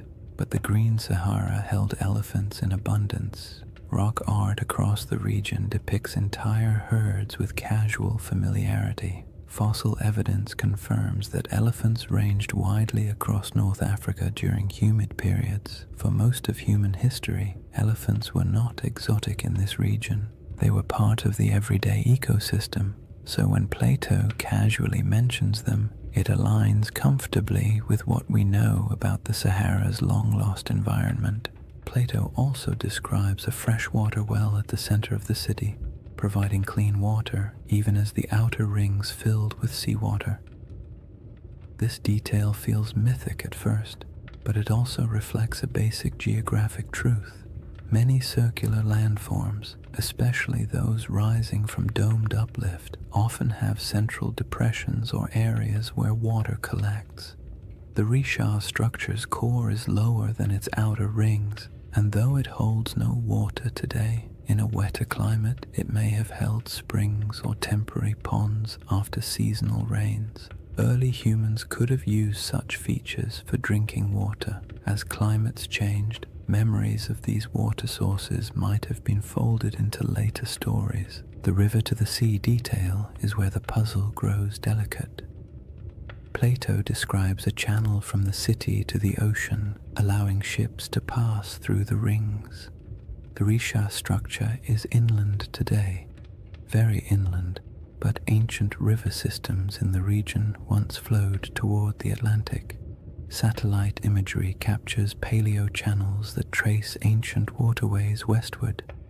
The landforms no longer match these paths because the Sahara has reshaped itself repeatedly, but it is not impossible that rivers once connected this region to coastal plains that have since eroded, drowned, or shifted beneath rising sea levels. All these details create a gentle sensation. Not belief, not certainty, just curiosity. Plato's list is simple enough that it can't be mapped cleanly onto any one place. It can describe a landscape long gone, a symbolic metaphor, or a region badly distorted by oral tradition before ever reaching Greek ears. His text leaves just enough room for interpretation and just enough specificity to make pattern-seeking minds perk up when they see a satellite photo of the Risha structure.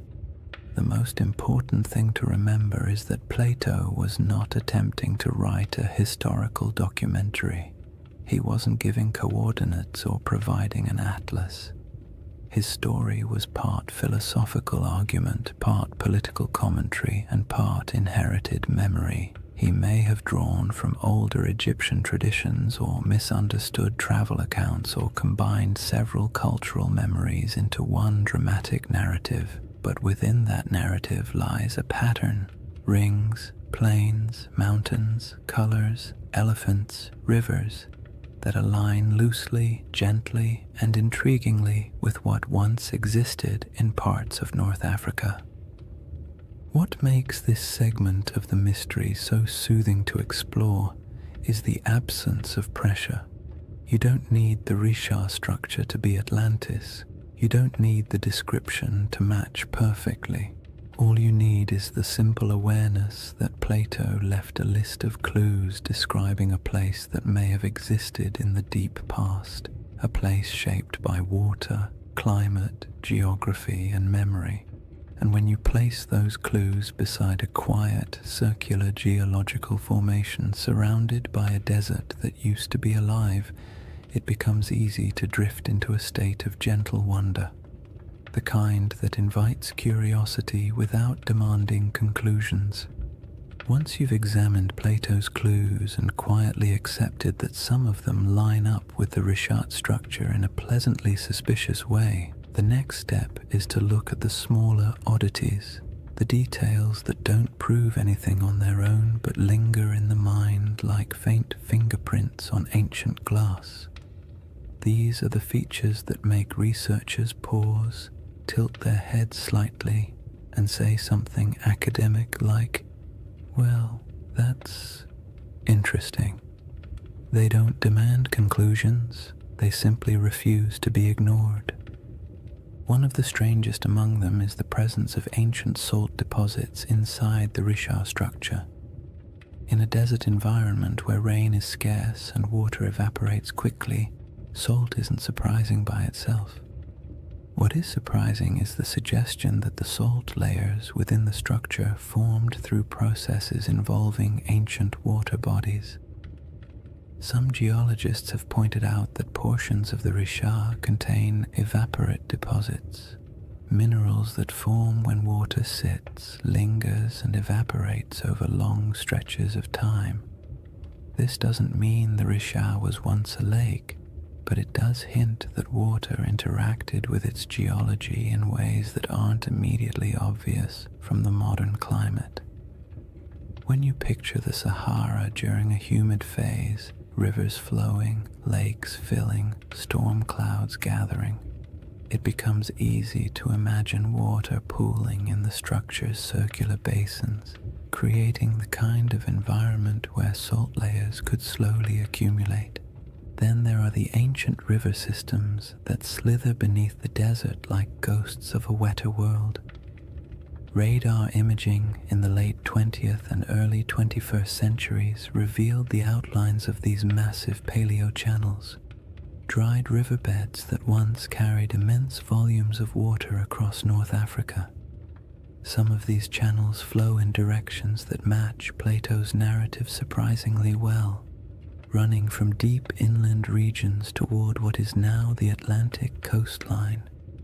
In modern geography, the Richat structure sits far from the sea, but in the world of 10,000 or even 8,000 years ago, the landscape would have been dramatically different. Coastlines were altered, deltas shifted, and river networks created pathways across regions that are now hostile to life. When you consider these ancient waterways, the idea of a circular formation once connected to a westward flowing system becomes far less far-fetched. Another curiosity is the distribution of ancient fauna across the region, especially elephants. Plato goes out of his way to mention that Atlantis had many elephants, as though their presence was noteworthy, and it would have been if you were writing for an audience in classical Greece, where elephants were known but rarely encountered. But in the Green Sahara, elephants weren't exotic at all. Fossil evidence shows they roamed freely across vast stretches of North Africa. Rock art carved by prehistoric peoples depicts them with a kind of casual familiarity, often standing near lakes or grazing beside herds of cattle. The presence of elephants in Plato's narrative doesn't align with modern geography, but it aligns beautifully with the prehistoric Sahara, suggesting that the imagery in his account may have been drawn from memories of a much earlier landscape. Tools and artifacts found throughout Mauritania add another layer of quiet intrigue. Archaeologists have uncovered stone tools, habitation traces, and remnants of early human activity around regions adjacent to the Risha structure. None of these finds point to an advanced or monumental civilization, but they confirm that humans lived, traveled, and worked in the area long before the desert swallowed it. Simple stone tools may not inspire the same imagination as grand ruins, but they indicate human presence. People exploring the ridges, hunting across the plains, or gathering plants near seasonal water. And while these finds don't match the grandeur of Plato's Atlantis, they contribute to a broader truth. This land was not always empty. Then there's the matter of erosion patterns. The Risha structure's rings are composed of alternating layers of hard quartzite and softer sandstone. Over millions of years, erosion carved the concentric ridges into their present shape. The science here is solid, yet the level of preservation, how clearly the rings remain visible after such immense timescales, is quietly surprising. Erosion usually softens shapes, blurs lines, and creates irregular patterns. The Risha's rings are worn but still strikingly coherent. They have a kind of stubborn symmetry, the sort that feels almost architectural even though it is entirely natural. When viewed from above, the rings appear too clean for the surrounding environment, as if the land is trying a little harder than necessary to maintain its shape. Another oddity lies in the mineral composition scattered across the formation. Geologists have noted that the area contains minerals associated with hydrothermal activity, meaning the region once experienced heat and fluid movement beneath the Earth's surface. This supports the uplift theory, but also paints a picture of a place shaped by multiple overlapping geological events. The Risha structure is not the result of a single moment. It is the result of a series of slow, layered processes interacting in strangely harmonious ways. When geological events stack neatly like this, creating a tidy circle in the middle of a continent, it sparks the imagination, because nature rarely arranges its complexity into something that looks organized from space. Some people point to the alignment of the structure with ancient travel routes, though this is more speculative. During the Sahara's greener days, groups traveling across the region might have used prominent landforms as markers. A circular plateau would have stood out. It might have acted as a natural waypoint in a place you recognized from a distance, a feature that reassured you that your path was correct. This doesn't make it a settlement or a central city, but it makes it part of the landscape of human movement. Landmarks have always shaped migration, even unintentionally. Then there's the subtle but persistent fascination researchers have with the interior depressions of the Richat structure. The central basin and inner rings create natural pockets where water might have pooled during rainy seasons. These areas could have provided temporary freshwater sources long before the desert took hold.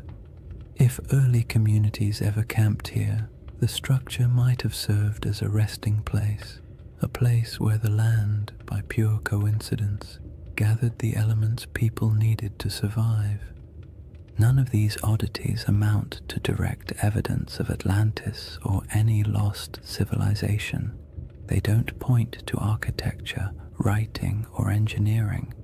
They don't claim that the Richat structure is anything more than a geological formation shaped by erosion, uplift, and deep time. But taken together, these small details create a sense of place, a landscape shaped by water, life, and environmental transformation. A place where memories of a greener world might have lingered long after the land grew silent. A place that feels like it carries the whispers of older stories, even if those stories can never be proven. What remains after examining these clues is not certainty, but the soft, contemplative feeling of a mystery that refuses to resolve too neatly. That's the charm of the Richat structure, not that it answers questions, but that it invites you to keep asking them slowly and without urgency, the same way the desert allows time to drift without needing conclusions. After exploring the curious parallels and intriguing coincidences, it's important to settle into the other side of the discussion, the quiet, grounded, scientifically steady side, the side that takes a deep breath, adjusts its glasses metaphorically, and says, "All right, let's not get carried away." Because while the Richat structure is visually compelling and undeniably mysterious in its aesthetic, the case against it being anything remotely like Atlantis is just as strong as the case that makes people wonder in the first place. And acknowledging that doesn't make the mystery less soothing. In fact, it makes it more balanced, more realistic, and more grounded in the rhythm of nature rather than the drama of myth. One of the simplest arguments against the Richat-Atlantis connection is the absence of ruins. No foundations, no walls, no pottery fragments, no structural remnants of any kind. If a major civilization once existed here, even one without monumental stone architecture, we would expect to find some trace of it. People leave things behind: tools, shards, fire pits, bones, carvings, symbolic objects, something. The Sahara is harsh, but not harsh enough to erase every sign of human activity. If a dense population had lived here, small nomadic encampments leave faint traces, farming settlements leave soil signatures, even temporary villages create debris. But inside the Richat structure, archaeological evidence is scarce, scattered, and entirely consistent with occasional prehistoric habitation rather than a populous, organized city. Another clear issue is scale. Plato describes Atlantis as a powerful naval civilization capable of launching fleets, influencing foreign regions, and maintaining a capital city large enough to impress outsiders. This would require infrastructure, labor specialization, long-distance trade, and durable materials. The Green Sahara did support human life, but the evidence we have, stone tools, simple camps, modest cultural artifacts, points to pastoral and hunter-gatherer lifestyles rather than elaborate urban systems. There were no harbors, no shipyards, no canal networks, and certainly no signs of advanced engineering. The gap between the archaeological record and the expectations for a sprawling maritime empire is wide. calm and fairly conclusive. Geology presents its own firm counterpoints. The reshaped structure is understood through a series of geological processes involving uplift and erosion. Its rings aren't artificial. They are layers of sedimentary rock carved gently over millions of years by wind and water. The symmetry of these rings feels uncanny when viewed from orbit, but up close, the terrain reveals irregularities, breaks, inconsistencies, and natural erosion patterns that would make any idea of artificial construction almost impossible. Nature has had a very long time to perfect this formation. It didn't need architects. It needed time, pressure, shifting plates, and the slow sculpting of weather. The age of the rocks is another point of conflict. Many layers of the Richat structure date back hundreds of millions of years, far older than anything humans could have shaped. The uplift likely occurred tens of millions of years ago. Even the youngest erosional processes are far older than the timeline of human civilization.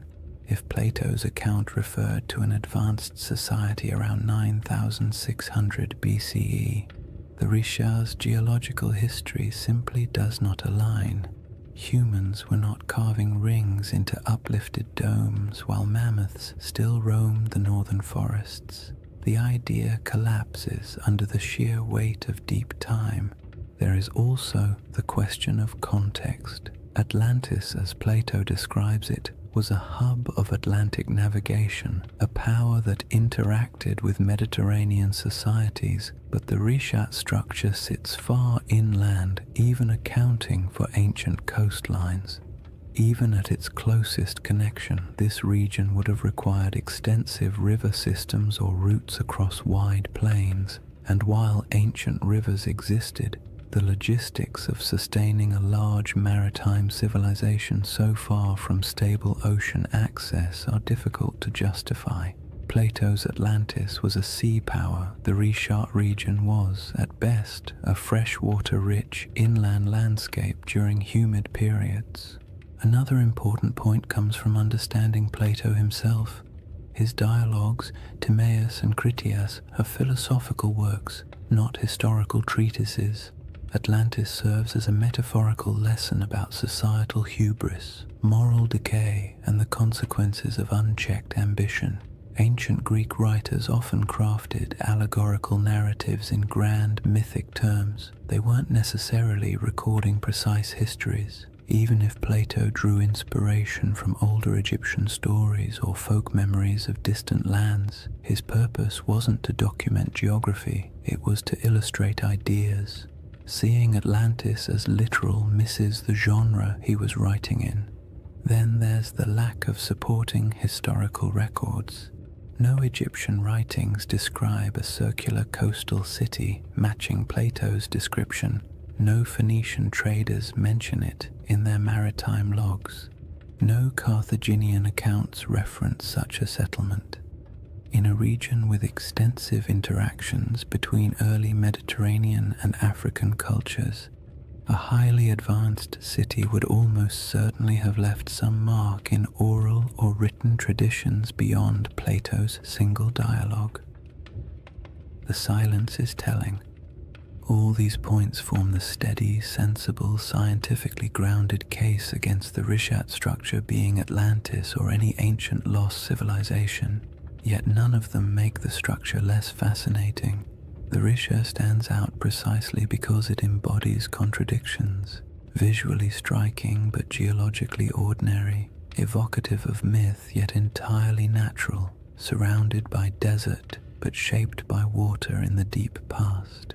The structure's intrigue lies not in what humans built, but in what nature carved and time concealed. What the scientific perspective ultimately gives us is a sense of humility.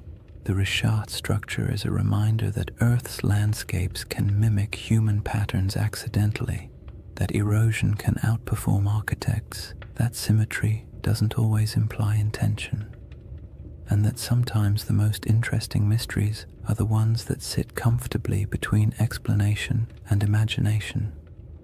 There is a quiet comfort in acknowledging what the Rishat structure is not, because it allows us to appreciate what it is: a monumental geological formation shaped entirely by natural processes, yet somehow capable of whispering to the part of the human mind that loves stories of lost worlds. Dismissing the Atlantis comparison doesn't end the mystery. It reframes it, shifting the focus from fantasy to the wonder of a landscape that survived floods, droughts, and time itself. And somewhere between geological certainty and mythic speculation lies a middle path, a gentle possibility that doesn't require lost empires or supernatural disasters. Only the simple fact that landscapes change, memories drift, and stories evolve across generations. That quiet middle ground forms the foundation for the next part of this chapter. After weighing the clues and counterpoints, what remains is a space in between, a soft, contemplative middle ground where certainty isn't required and imagination doesn't have to be excessive. It's the place where most real historical mysteries quietly live, suspended between the cold confidence of science and the gentle allure of myth. The Risha structure fits comfortably there, not as Atlantis, not as evidence of a forgotten super-civilization, but as something far more grounded and oddly more beautiful, a landscape that carries echoes of memories older than history itself.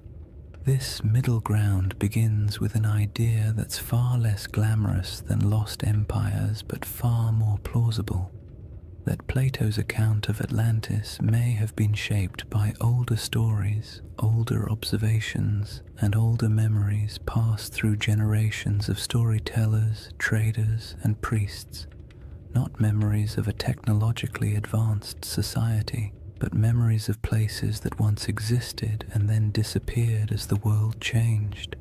Civilizations don't have to be grand to be worth remembering. A pastoral group displaced by drought can leave behind a story that grows in the telling. A lakeside settlement swallowed by desert winds can become a tale of a city lost. A dramatic shift in climate can be recast as a divine punishment, and long after the physical evidence is gone, the story continues, reshaped a little each time it's spoken aloud. If you imagine early North African cultures watching their world change, watching lakes shrink, herds migrate, familiar routes vanish beneath encroaching sand, it's easy to understand how memories of those landscapes could eventually transform into myths about lost worlds. The Sahara didn't disappear overnight, but it disappeared quickly enough in human terms that it would have felt, to those who lived through it, like watching a homeland dissolve. People don't forget something like that. They carry it into new regions, tell it to their children, bury it in rituals and cautionary tales, and as those stories move from one culture to another, details shift, embellishments form, and simple memories become larger narratives. When Plato eventually recorded the Atlantis story, he may have been receiving not a literal historical account, but a story already many generations old.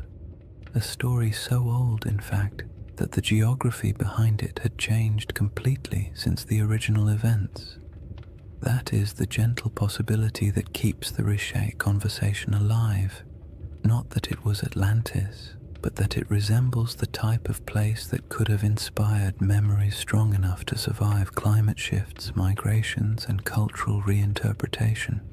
In this middle ground, the Rishat structure becomes less a candidate for Atlantis and more a symbol for the forgotten worlds that once existed during the Sahara's green phases. The circular shape isn't a blueprint, it's a coincidence that resembles human descriptions of circular settlements or lake systems. The environment around it, once fertile, later desolate, fits the rhythm of myths describing lands that flourished and then vanished, and the geological strangeness of the formation makes it the type of place human imagination gravitates toward, even without evidence of ancient cities or monumental architecture. This perspective is calm and grounding. It acknowledges that the Richat structure is geological, not architectural. It embraces the idea that natural formations can inspire awe without requiring supernatural explanations, and it allows space for the possibility that human stories, especially the very old ones, often preserve impressions of landscapes altered or erased by time. In this view, Atlantis isn't a lost city waiting to be excavated. It's a cultural memory of a world transformed. The middle ground also makes room for one of the most fascinating aspects of human storytelling, our tendency to merge different memories into single narratives. Imagine an Egyptian priest hearing tales from travelers who claim their ancestors once lived in a land where water flowed through concentric valleys. Imagine those memories mixing with other stories of disappearing lakes, ancient floods, or regions swallowed by drought. Imagine Plato hearing a version of that tale centuries later, filtered through generations of reinterpretation. By the time he wrote it down, the story would have been a blend, part geography, part metaphor, part nostalgia for a world the teller never saw. This blending of truth and tale is not deception. It's how oral traditions work.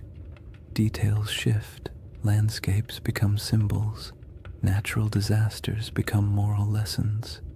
A story meant to explain why the world changed becomes a story explaining why people must be humble. Even today, we do this without realizing it. We condense complex events into simple narratives because simple narratives are easier to remember, easier to teach, and easier to carry into the future. In the calm light of this middle ground, the Richat structure serves as a gentle reminder that landscapes shape stories just as stories shape our perception of landscapes. The structure's rings might have meant nothing to the people who walked across it thousands of years ago, but to someone hearing a distorted account of those landscapes generations later, the image of a circular landform might have blossomed into something mythic. Not because the Richat structure was Atlantis, but because it felt like the kind of place myths grow from, strange, memorable, and entirely out of step with its surroundings. The temptation of this middle path lies in its openness. You don't have to believe the Richat structure hides ruins. You don't have to assume ancient people built concentric canals. You don't even have to decide whether Atlantis existed as a literal place. You simply accept that the ancient world was filled with environments now gone, and that stories from those environments survived in forms we barely recognize. The Richat structure becomes one of many possible inspirations, not the answer, but an echo. There's something soothing about mysteries that don't demand solutions. They allow your mind to drift without needing to arrive anywhere specific. The Richat structure isn't a riddle asking to be solved. It's an invitation to explore deeper layers of time, to imagine landscapes that no longer exist, and to appreciate how human memory stretches across millennia. It reminds us that myths often begin with something real, not a lost empire necessarily, but a lost environment, a lost way of life, or a lost understanding of the land. And that leads us gently into the final chapter of this journey, a shift away from evidence and counter-evidence, and toward the quiet, cosmic perspective that emerges when you consider how long the Richat structure has watched the desert around it rise, fall, and change. Chapter 4. The Eye That Remembers Everything. If you ever find yourself imagining the Richau structure at night, it helps to forget the satellite photos and geological diagrams for a moment and picture something much quieter. A place far from modern roads, far from city lights, far from anything that interrupts the soft rhythm of the desert after sunset. Night in the Sahara is its own world, almost a separate dimension from the harsh daylight that most people think defines it. The heat drains away slowly, the wind settles into a steady breath across the dunes, and the sky opens wider than seems reasonable, filled with stars that feel impossibly close. In that stillness, the Richat structure doesn't feel like a geological puzzle or a misunderstood legend. It feels ancient in a way few places do, as if it has been sitting patiently through eras, watching everything change around it while remaining almost unchanged itself. Standing at the center of the formation under a clear sky would feel like standing inside a natural observatory. The circular ridges rise around you, not high enough to trap you, but just high enough to create the sense of being in a vast stone bowl. The curves would guide your gaze upward toward the sky, making the stars appear as though they are swirling in unison with the rings below. There are no lights to dim the stars, no distant hum of traffic, no artificial sounds, just the low whisper of the wind brushing across ancient rock, passing through channels carved by time, creating tones so soft you might not even register them consciously. In that kind of quiet, the desert feels alive. Not in a dramatic or mystical way, but in the subtle way landscapes breathe through temperature shifts, airflow, and tens of thousands of years of stillness. The moonlight transforms the Richat structure even further. The pale light pools in the lower depressions and glides across the ridges, revealing the circular symmetry that can be hard to see when you're standing on the ground during the day. At night, those rings shine faintly, almost glowing in places where quartzite catches the moon's reflection. The effect is soothing, not eerie, the kind of sight that makes you exhale slowly, not look over your shoulder. The desert has always been a place where time feels soft and stretched, and inside the Richat at night, that feeling only deepens, as if the land is gently reminding you that it has existed far longer than any human story about it. There is something comforting about how little the Richat structure demands. It doesn't insist on meaning. It doesn't ask to be interpreted. It simply sits, weathered and patient, while the sky above it cycles through constellations that ancient people once used to navigate across greener lands. Thousands of years ago, when the Sahara was still alive with lakes and grasslands, early humans would have looked up at the same stars, using them to track seasons, migrations, and time.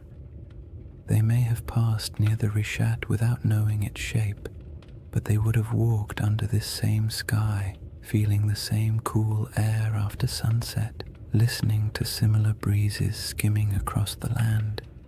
In that sense, the desert night turns the Richat structure into a bridge between eras, not because anything connects them physically, but because the sky has remained one of the few constants across the entire sweep of human history. If you were to sit on one of the ridges and look out into the darkness, you would see nothing but the silhouettes of dunes shifting gently in the moonlight. The horizon softens at night, blending sky and sand into a single muted line.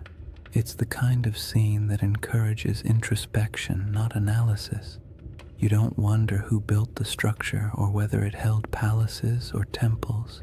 You simply feel the weight of time, not as something heavy or intimidating, but as something vast and calming. The world has changed so many times, and the Richat has been here through all of it, absorbing the silence, weathering the storms, and watching the land around it transform. The desert's silence isn't empty. It holds layers of memory, not the kind you can excavate with tools, but the kind that lingers in atmosphere.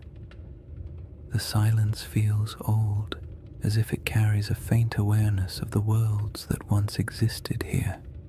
Lakes reflecting starlight, animals moving across grasslands, families gathering near fires that burned in a landscape now gone. The nighttime air feels thick with that invisible history, yet it doesn't demand your attention. It simply exists, like a soft background hum. The stars above the Rishat structure appear especially dense because of the region's extreme remoteness. The Milky Way stretches overhead like a pale river of light, echoing the rivers that once flowed across the Sahara during its humid phases. The longer you look, the more constellations seem to reveal themselves, and the more the structure on the ground feels connected to the cosmos above. The rings of the Rishat mirror the vast circular patterns in the sky, the arcs of the galaxy, the curvature of the horizon, the slow rotation of the Earth itself.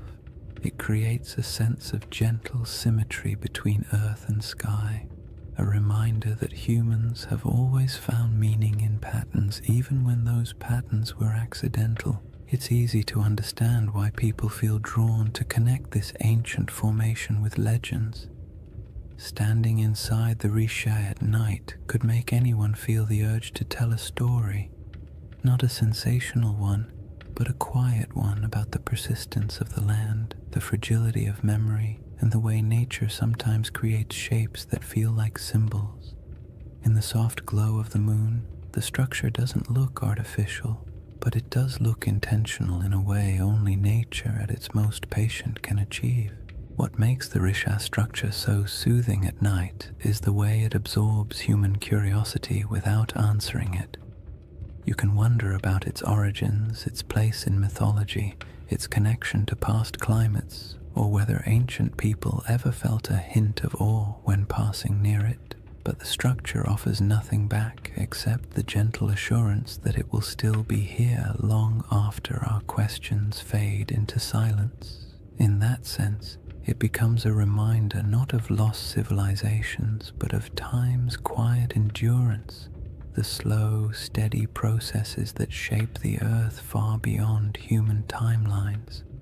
And as the night grows deeper and the air cools further, the Rishat structure settles into complete stillness, becoming not a mystery to solve, but a place to simply exist for a moment, to rest, to breathe, and to absorb the sense of calm that comes from standing in a landscape that has survived every climate, every story, and every shift the world has thrown at it.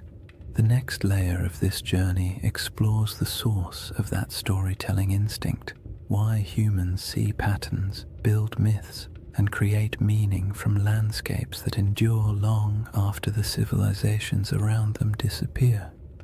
If you sit long enough inside the Risha structure, not literally of course, but in your mind, quietly imagining the desert night and the slow movement of stars overhead, you eventually drift into a very human question. Why do we tell stories about places like this? Why do certain landscapes, certain formations, certain patterns pull at the imagination more strongly than others? We don't look at an ordinary hill and assume it holds ancient secrets. We don't stare at a random cluster of rocks and start crafting mythologies, yet give us a perfect circle in the middle of a desert, or a mountain shaped like a face, or a forest that feels too symmetrical to be an accident, and our brains immediately begin weaving meaning into the shapes. It isn't irrational, it's instinctive. A deep part of how humans make sense of the world, especially the parts of it that feel older than our ability to explain them. That instinct begins with something simple: pattern recognition. Humans are exceptional at spotting patterns even when those patterns don't exist. It's a survival trait. Recognizing the difference between a harmless shadow and a predator hiding in the bushes was once a matter of life and death. Over time, that instinct expanded into art, religion, storytelling, and all the imaginative ways we try to connect the dots between what we see and what we feel. When early people saw the rings of the Rishat structure, perhaps not from the ground but from the gradual rise of surrounding terrain, they might have sensed an unusual regularity in its shape. Maybe not enough to interpret it as a city or a monument, but enough to remember it, enough to describe it, enough to make it feel distinct from the ordinary landscapes around it. The human imagination thrives on places that feel just slightly out of place. The Risha structure does exactly that. It's too round, too wide, too neatly layered to blend in with the rugged desert. It doesn't look artificial, but it doesn't look random either. It occupies a liminal space, natural but strangely intentional in appearance, and when a landscape hovers in that space, the imagination naturally steps in to fill the gaps. People project stories onto it not to deceive anyone, but because stories help us understand what feels beyond understanding. Storytelling is how humans anchor themselves in time, how they transform landscapes into memories, and how they preserve experiences that might otherwise vanish. This is why even the calmest, most scientific minds sometimes drift into gentle speculation when they look at places like the Rishat. Not because they truly believe in lost empires hiding under millions of years of erosion, but because landscapes with unusual beauty evoke a sense of quiet wonder, and wonder is a fertile ground for stories. You don't need to imagine Atlantis rising and falling.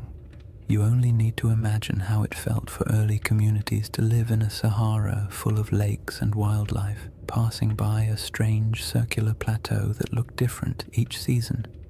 Maybe it was a landmark, maybe it was a gathering point, maybe it meant nothing at all, but it would have stood out, and anything that stands out tends to gather stories. Humans also tell stories because the natural world isn't always generous with explanations. For most of history, people didn't have geology textbooks or climate models. They had observations, intuition, and oral traditions. When a river dried, they created a story. When a mountain erupted, they created a story. When the stars shifted seasonally, they created stories to explain their patterns. Over generations, these stories evolved, blending details from nature with the emotional tone of the people describing them. A drought wasn't just an environmental event, it became a moral narrative of balance lost and regained. A vanished lake wasn't just climate change, it became a tale of a great flood or a divine warning or a forgotten world swallowed by forces beyond human control.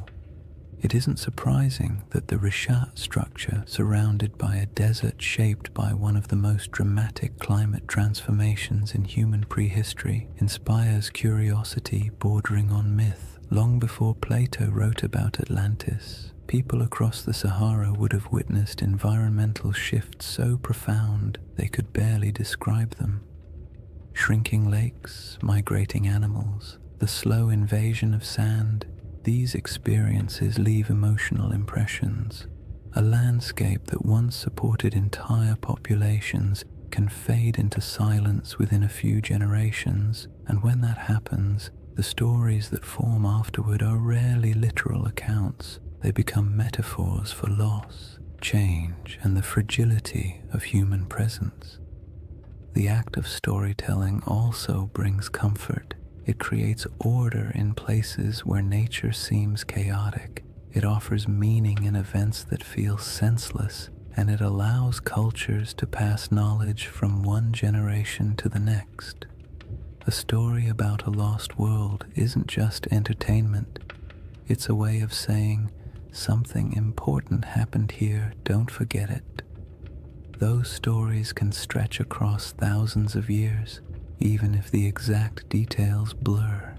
The memory of a disappearing lake might evolve into a legend of an entire region swallowed by the sea. The recollection of an unusually shaped landform might become a story about circular cities or divine architecture. When landscapes change as drastically as the Sahara did, the human imagination steps in to preserve what the land no longer shows. What's interesting is that the imagination doesn't only reach backward, it also reaches upward. Humans have always linked earthly landscapes with the sky.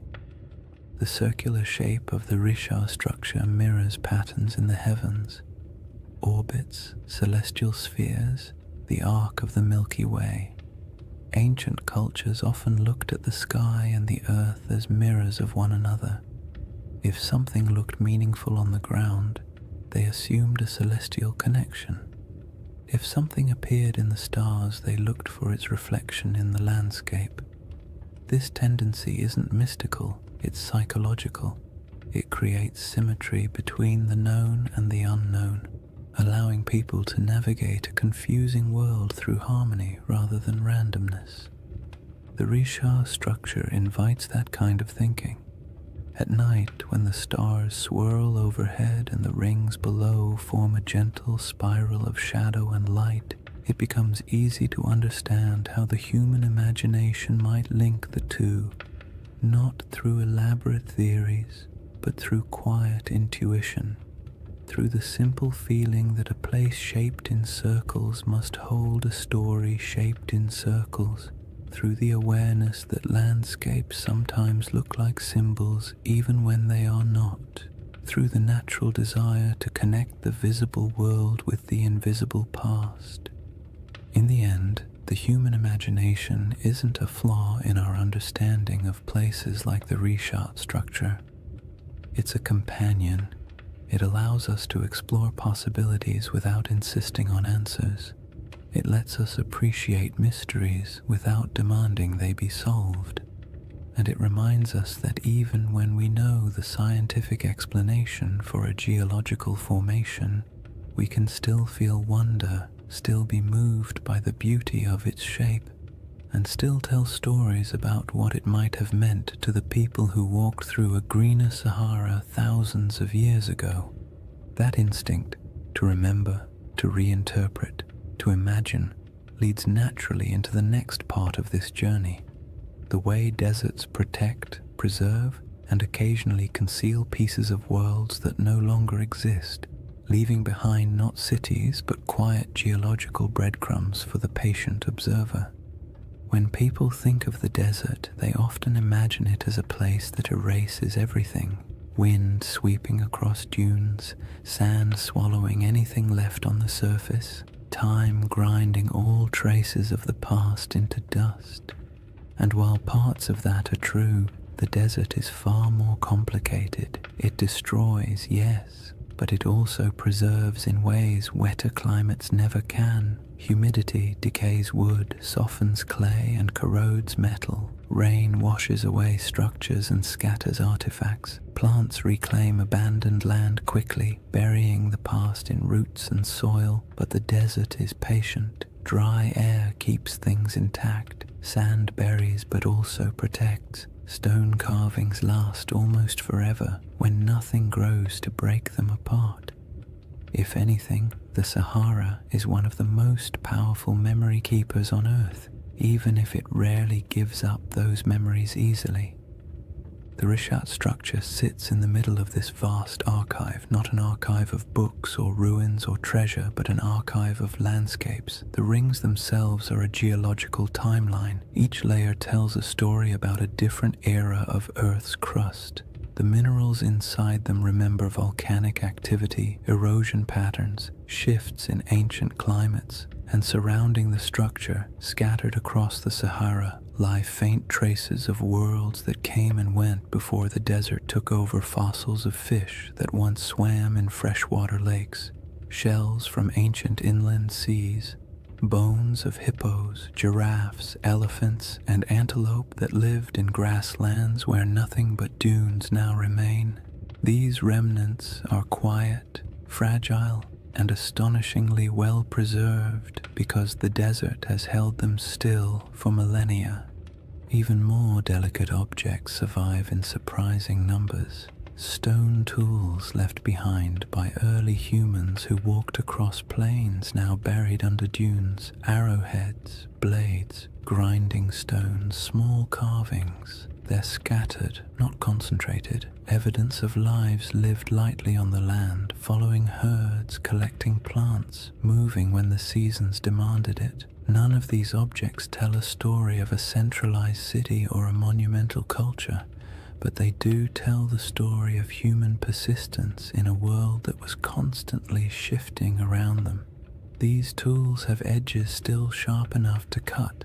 They were shaped by hands that lived in a climate we can barely imagine today, and the desert, indifferent to time, simply kept them.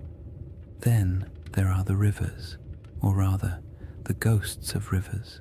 Radar imaging reveals dozens of ancient channels beneath the Sahara's surface, some stretching hundreds of miles. These channels are not small trickles, but massive pathways carved by powerful flows of water. They show where life once concentrated, where animals gathered, where early humans traveled and settled, and though they're invisible from the ground, their presence beneath the sand acts like a geological memory, a map of how different the world used to be. Long after lakes vanished and grasslands withered, the shapes of these channels remained, buried but intact. The desert also preserves what might be called emotional landscapes, the subtle, atmospheric memory of places people once inhabited. Rock art in the Sahara captures these moments with eerie clarity, carvings of cattle, religious symbols, hunting scenes, boats gliding across water. Some images show animals that haven't lived in the region for thousands of years. Others depict rituals or daily activities of groups whose descendants migrated far away when the climate changed. These paintings survive because the desert air is too dry to dissolve the pigments. They are echoes etched into stone, fragments of human emotion fossilized in mineral form. And even though they don't correspond to Plato's Atlantis, they show how easily early cultures could leave behind traces that would confuse or inspire later generations. But the desert's preservation comes with a twist. It protects selectively. It keeps what nature builds, but rarely what humans build. Wood, cloth, bone, and plant materials decay quickly, stone lasts, but only if left untouched by wind. Anything built from mud or organic material disappears, so a region could support generations of habitation and leave barely any physical evidence. When the Sahara dried, entire ways of life evaporated with it. People moved south or toward the coast, leaving only a thin scattering of tools and art behind.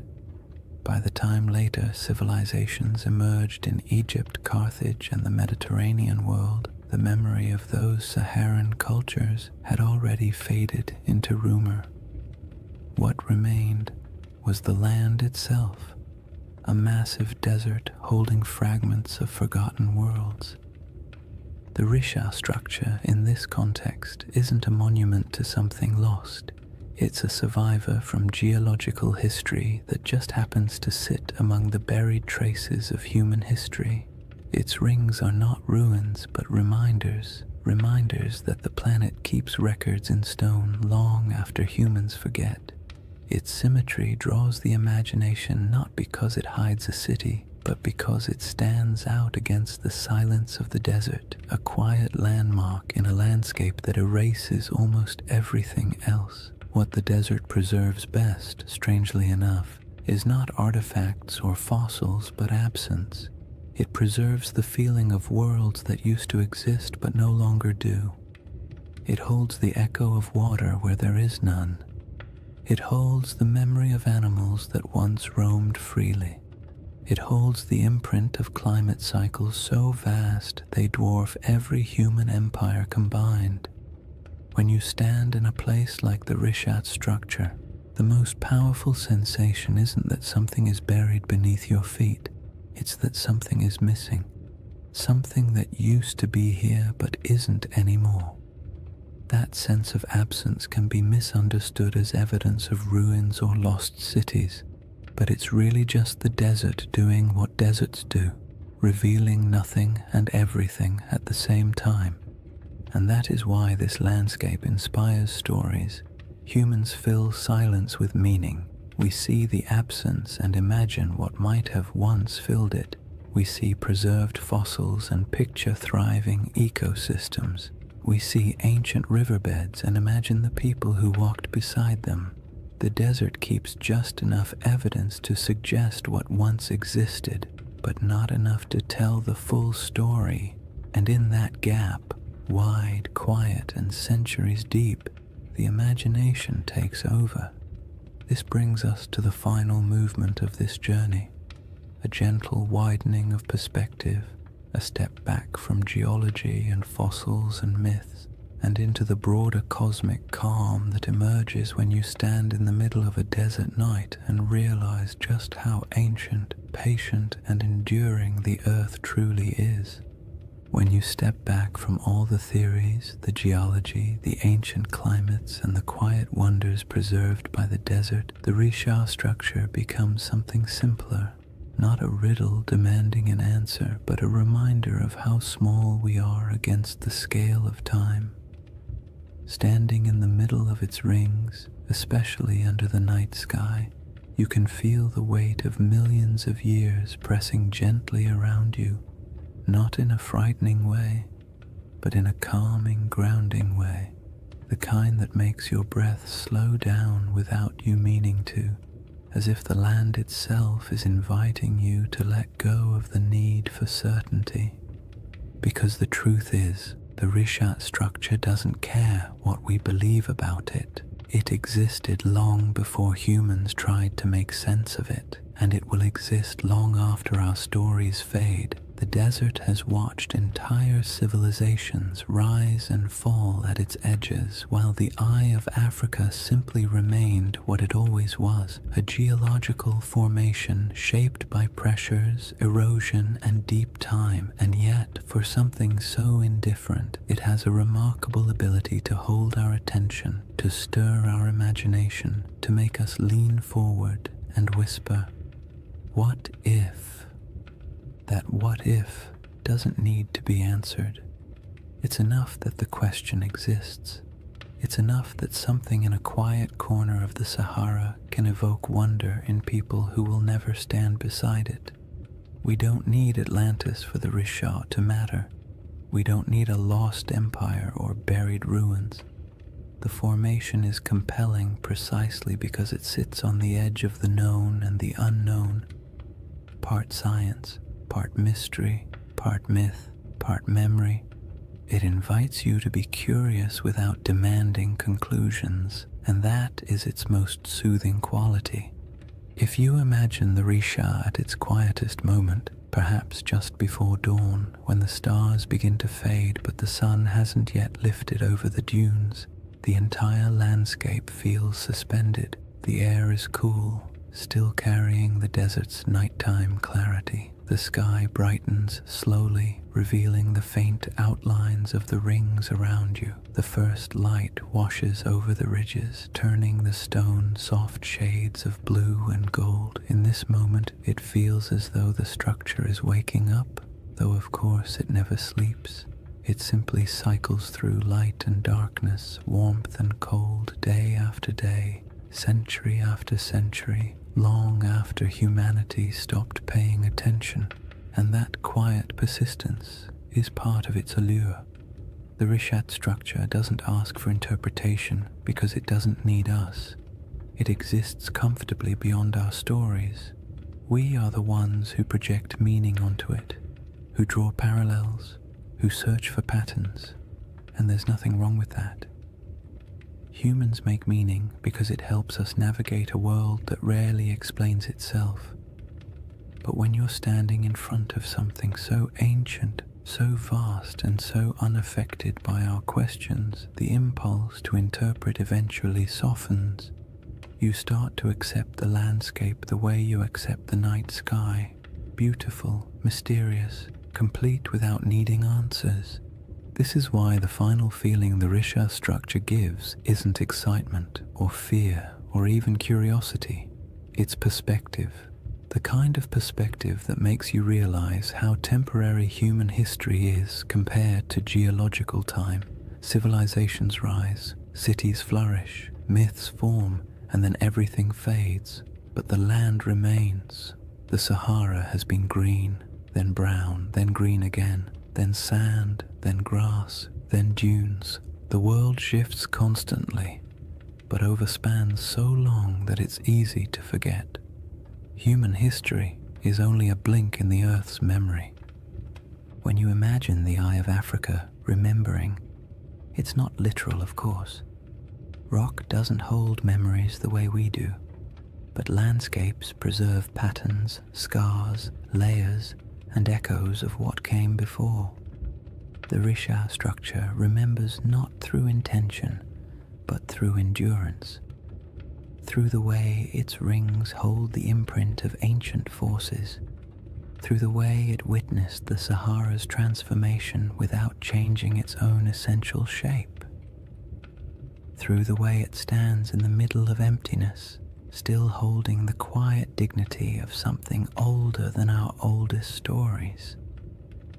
And as you let that perspective sink in, the idea of Atlantis becomes less about a place and more about a feeling that somewhere, sometime, a world existed that is now gone, a feeling that memory outlasts evidence, a feeling that not everything that disappears is lost forever.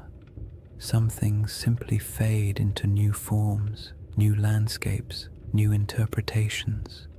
The Risha structure doesn't solve the Atlantis mystery, but it offers a gentle space where that mystery can rest, unpressured and unbothered. In the end, the most peaceful thought of all is this: maybe Atlantis was real, maybe it wasn't. Maybe it was a memory of a greener Sahara.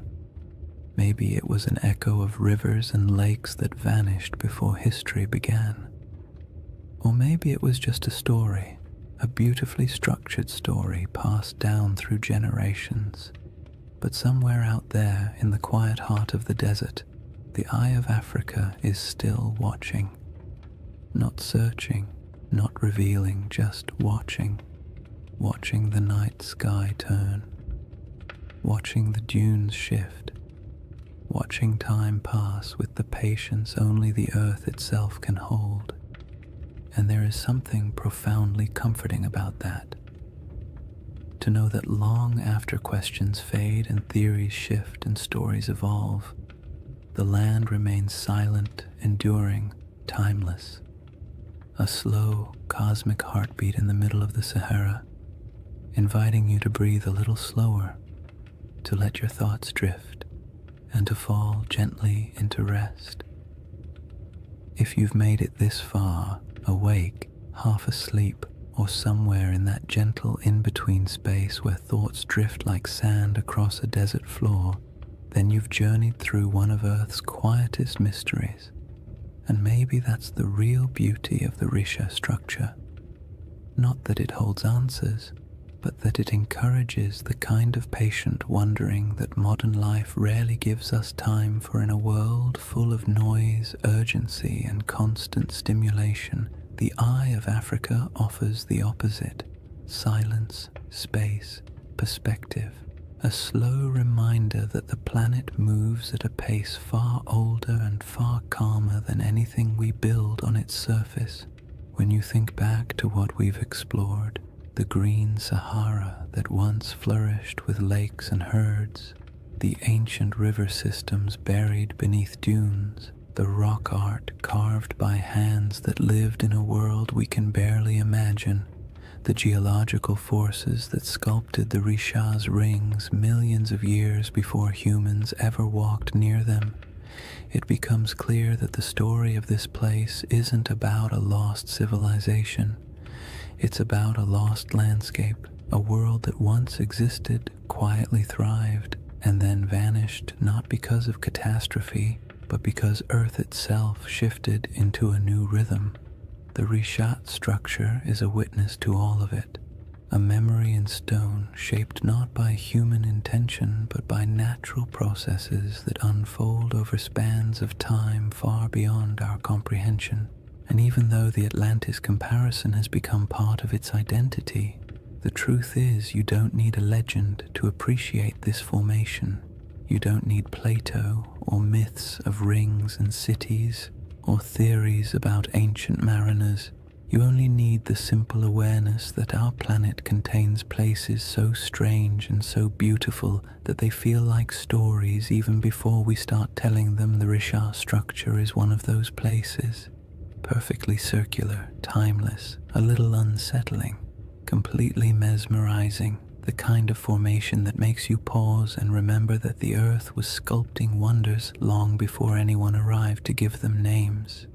There's a quiet comfort in imagining the Eye of Africa as a presence rather than a puzzle, not a watcher in any mystical sense, but a symbol of endurance. It has seen the Sahara as a cradle of life, then as a wilderness, and now as a vast ocean of sand. It has seen climates shift, species migrate, and entire ecosystems vanish into memory. And through all of it, it stayed where it was, letting time carve every ridge, every basin, every curve. There's something almost meditative about that, the idea that some things don't chase meaning, they simply endure and allow us to come to them with whatever questions or stories we carry. As you settle into the final moments of this journey, imagine once more the Rishat structure under the stars. The rings around you fading into shadow, the sky stretching overhead like an ancient tapestry, the air cool, the sand carrying the day's warmth, the wind quiet enough to feel like the earth is holding its breath. In that moment, all the theories, all the debates, all the speculation falls away. What remains is just the land, unconcerned, immense, older than memory, a reminder that our place in the world is temporary but also meaningful in its own small way. And maybe that's the real gift of places like this. They allow us to step outside ourselves, to drift gently into perspective, to remember that not everything needs to be solved. Some mysteries are meant to rest, some landscapes are meant to simply be admired, and some stories, like the Sahara itself, are more soothing when left open, when allowed to breathe, when allowed to drift into the same soft silence that defines the desert at night. So as you drift towards sleep or into a deeper state of calm, let the Rishat structure fade into that quiet space behind your thoughts.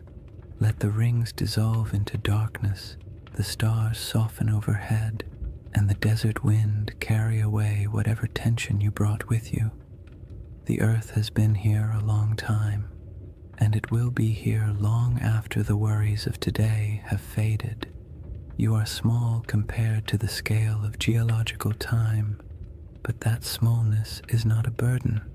It's a comfort, a reminder that it's okay to rest. Thank you for spending this time exploring one of the planet's most beautiful and enigmatic features. If you enjoyed this journey, and you'd like to drift through more forgotten landscapes and ancient mysteries crafted to help you unwind, consider liking the video and subscribing to the channel. It truly helps, and it means a lot. And before you fall asleep fully, let me know in the comments where you're watching from and what time it is for you. I love seeing the entire world gathered in one quiet, shared moment. For now, take one last breath. Let it go slowly, and let the desert night close around you. The Eye of Africa will keep its silent watch. You only need to rest.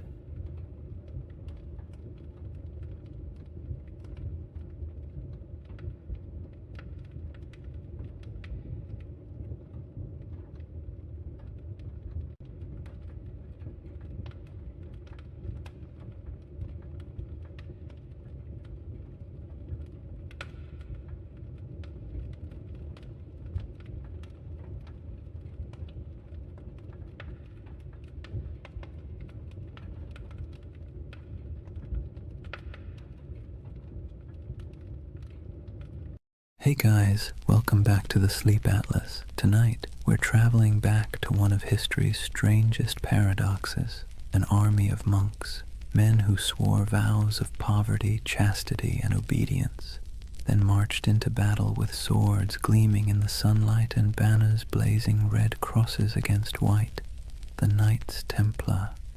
For the next 2 hours, you're not in the 21st century anymore. You're in the age of cathedrals and crusades, relics and rumors, faith and fear. And as always, if you enjoy these journeys through history that help you fall asleep, please subscribe for more nights like this one. It helps the channel, and it helps you find your way back when you need another story to drift away to.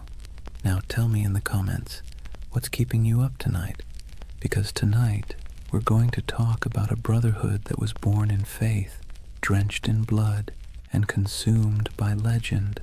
A story that begins not in a palace, but in silence. Imagine, a torch flickers in an underground chamber beneath Jerusalem. The year is 1119. The city still smells faintly of conquest, burned wood, incense, and the metallic tang of drying blood. 9 knights kneel in a circle.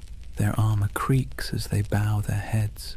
One of them, Hugh de Payens, a French nobleman with eyes like chipped flint, swears an oath before God to live without wealth, without women, without fear, to protect the pilgrims traveling these deadly roads to the Holy Sepulchre. No music, no witnesses, just men and stone and the echo of words they can never unsay. That's how the Knights Templar began, or at least how history thinks they did. But as with most things that begin in the dark, the truth is more complicated. Chapter 1. The Secret Birth of a Holy Army. Jerusalem in 1119 was not a place of peace. The First Crusade had ended 20 years earlier, and what the Crusaders left behind wasn't holiness, it was chaos. The Holy City was technically Christian, ruled by a Latin king, but the streets were still littered with ghosts. Mosques had been turned into churches. Pilgrims from Europe wandered through the desert, barefoot and dazed, believing they were walking through the Bible itself. And everywhere, the tension between faiths hung thick as incense. The roads between the coast and the city were a nightmare. Bandits, raiders, and desert tribes preyed on travelers like wolves. Every year, hundreds of unarmed pilgrims set out from the ports of Jaffa or Acre to see the place where Christ had died, and many never arrived. It was a land where faith could get you killed faster than sin. Enter those 9 knights, poor, devout, and possibly bored noblemen from northern France. Their leader, Hugh de Payens, had fought in the Crusades and stayed behind when most went home. He and 8 companions approached King Baldwin II of Jerusalem with a strange request. They wanted permission to form a new order of knights, not to conquer, not to rule, but to guard. The king said yes. The church hesitated.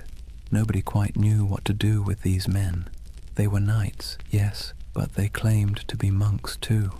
The idea didn't fit into any box the medieval world understood.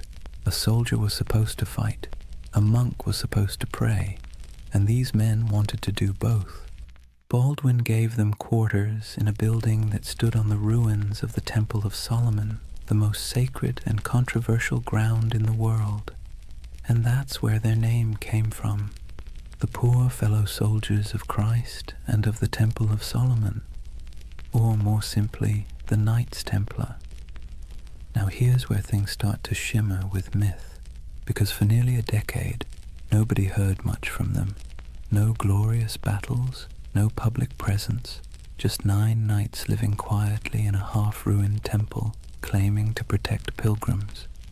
And that's when the whispers began. What were they doing under the temple? Some said they were excavating. Others said they were searching for something buried deep beneath the stones, relics perhaps, or knowledge long hidden since the days of Solomon himself. Modern archaeologists will tell you this is nonsense, of course, but even they admit the Templars had access to the Temple Mount, a privilege almost no one else in Christendom enjoyed, and for years they dug there with the Church's blessing. When they finally emerged into public life, they were different, organized, wealthy, confident, almost as if they'd found something that changed everything. But let's step back for a moment. The early 11th century was an age of improvisation. The Crusader states were young, messy, and barely hanging on. Every kingdom was a patchwork of loyalties, half knights, half pilgrims, and a lot of wishful thinking. The Church was desperate for order, and the Templars offered exactly that. A blend of zeal and discipline that looked like divine intervention in armor. It was a brilliant pitch, and they sold it well. When Hugh de Payens traveled back to Europe in 1127 to seek official recognition, he met with kings, nobles, and eventually the Pope himself.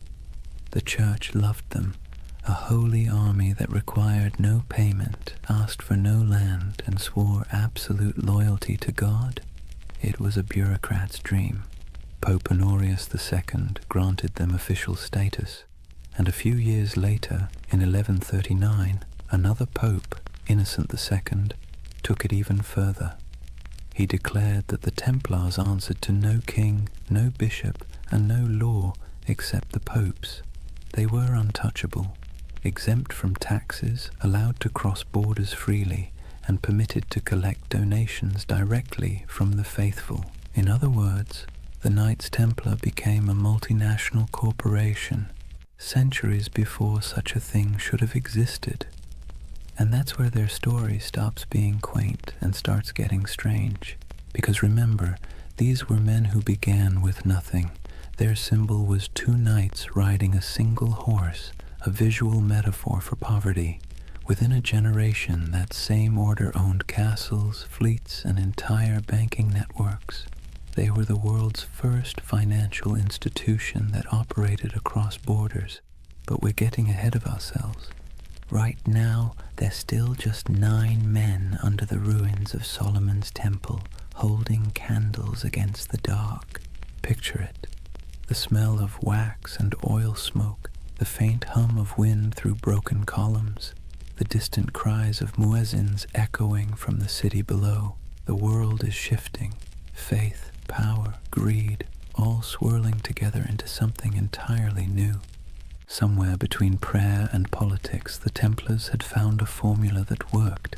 A soldier's discipline, a monk's devotion, and a businessman's pragmatism, all wrapped in one dazzling symbol, a red cross on white. And as their power grew, so did the myth. People whispered that the knights never truly slept, that their prayers could call down miracles, that their swords glowed in battle like divine fire. In an age starved for heroes, the Templars became living icons. And for the Church, they were proof that holiness could conquer the world, or at least fund its expansion. Still, even in these early days, the seeds of their downfall were already being planted, because whenever power hides behind purity, suspicion follows. For now, though the world was enchanted by them, Europe sent them gold, recruits, and blessings. The Templars began to build fortresses across the Holy Land, stark geometric structures designed not for beauty but for survival. The first of these rose near Gaza, its walls thick and severe as if carved from a single thought, hold. And hold they did. Against heat, disease, and endless waves of enemies, the Templars endured. They were a strange hybrid, too pious for ordinary knights, too violent for ordinary monks, but somehow they worked. The desert turned them into something sharper, harder, less human, and the world rewarded them for it. By the end of the 12th century, the Templars were no longer a curiosity. They were a force of nature. Their red cross fluttered on every major battlefield from Antioch to Acre. Pilgrims prayed to them as if they were saints. Kings borrowed money from them as if they were banks, and behind their stoic silence they smiled, because they knew the holiest men in Christendom were also its most indispensable.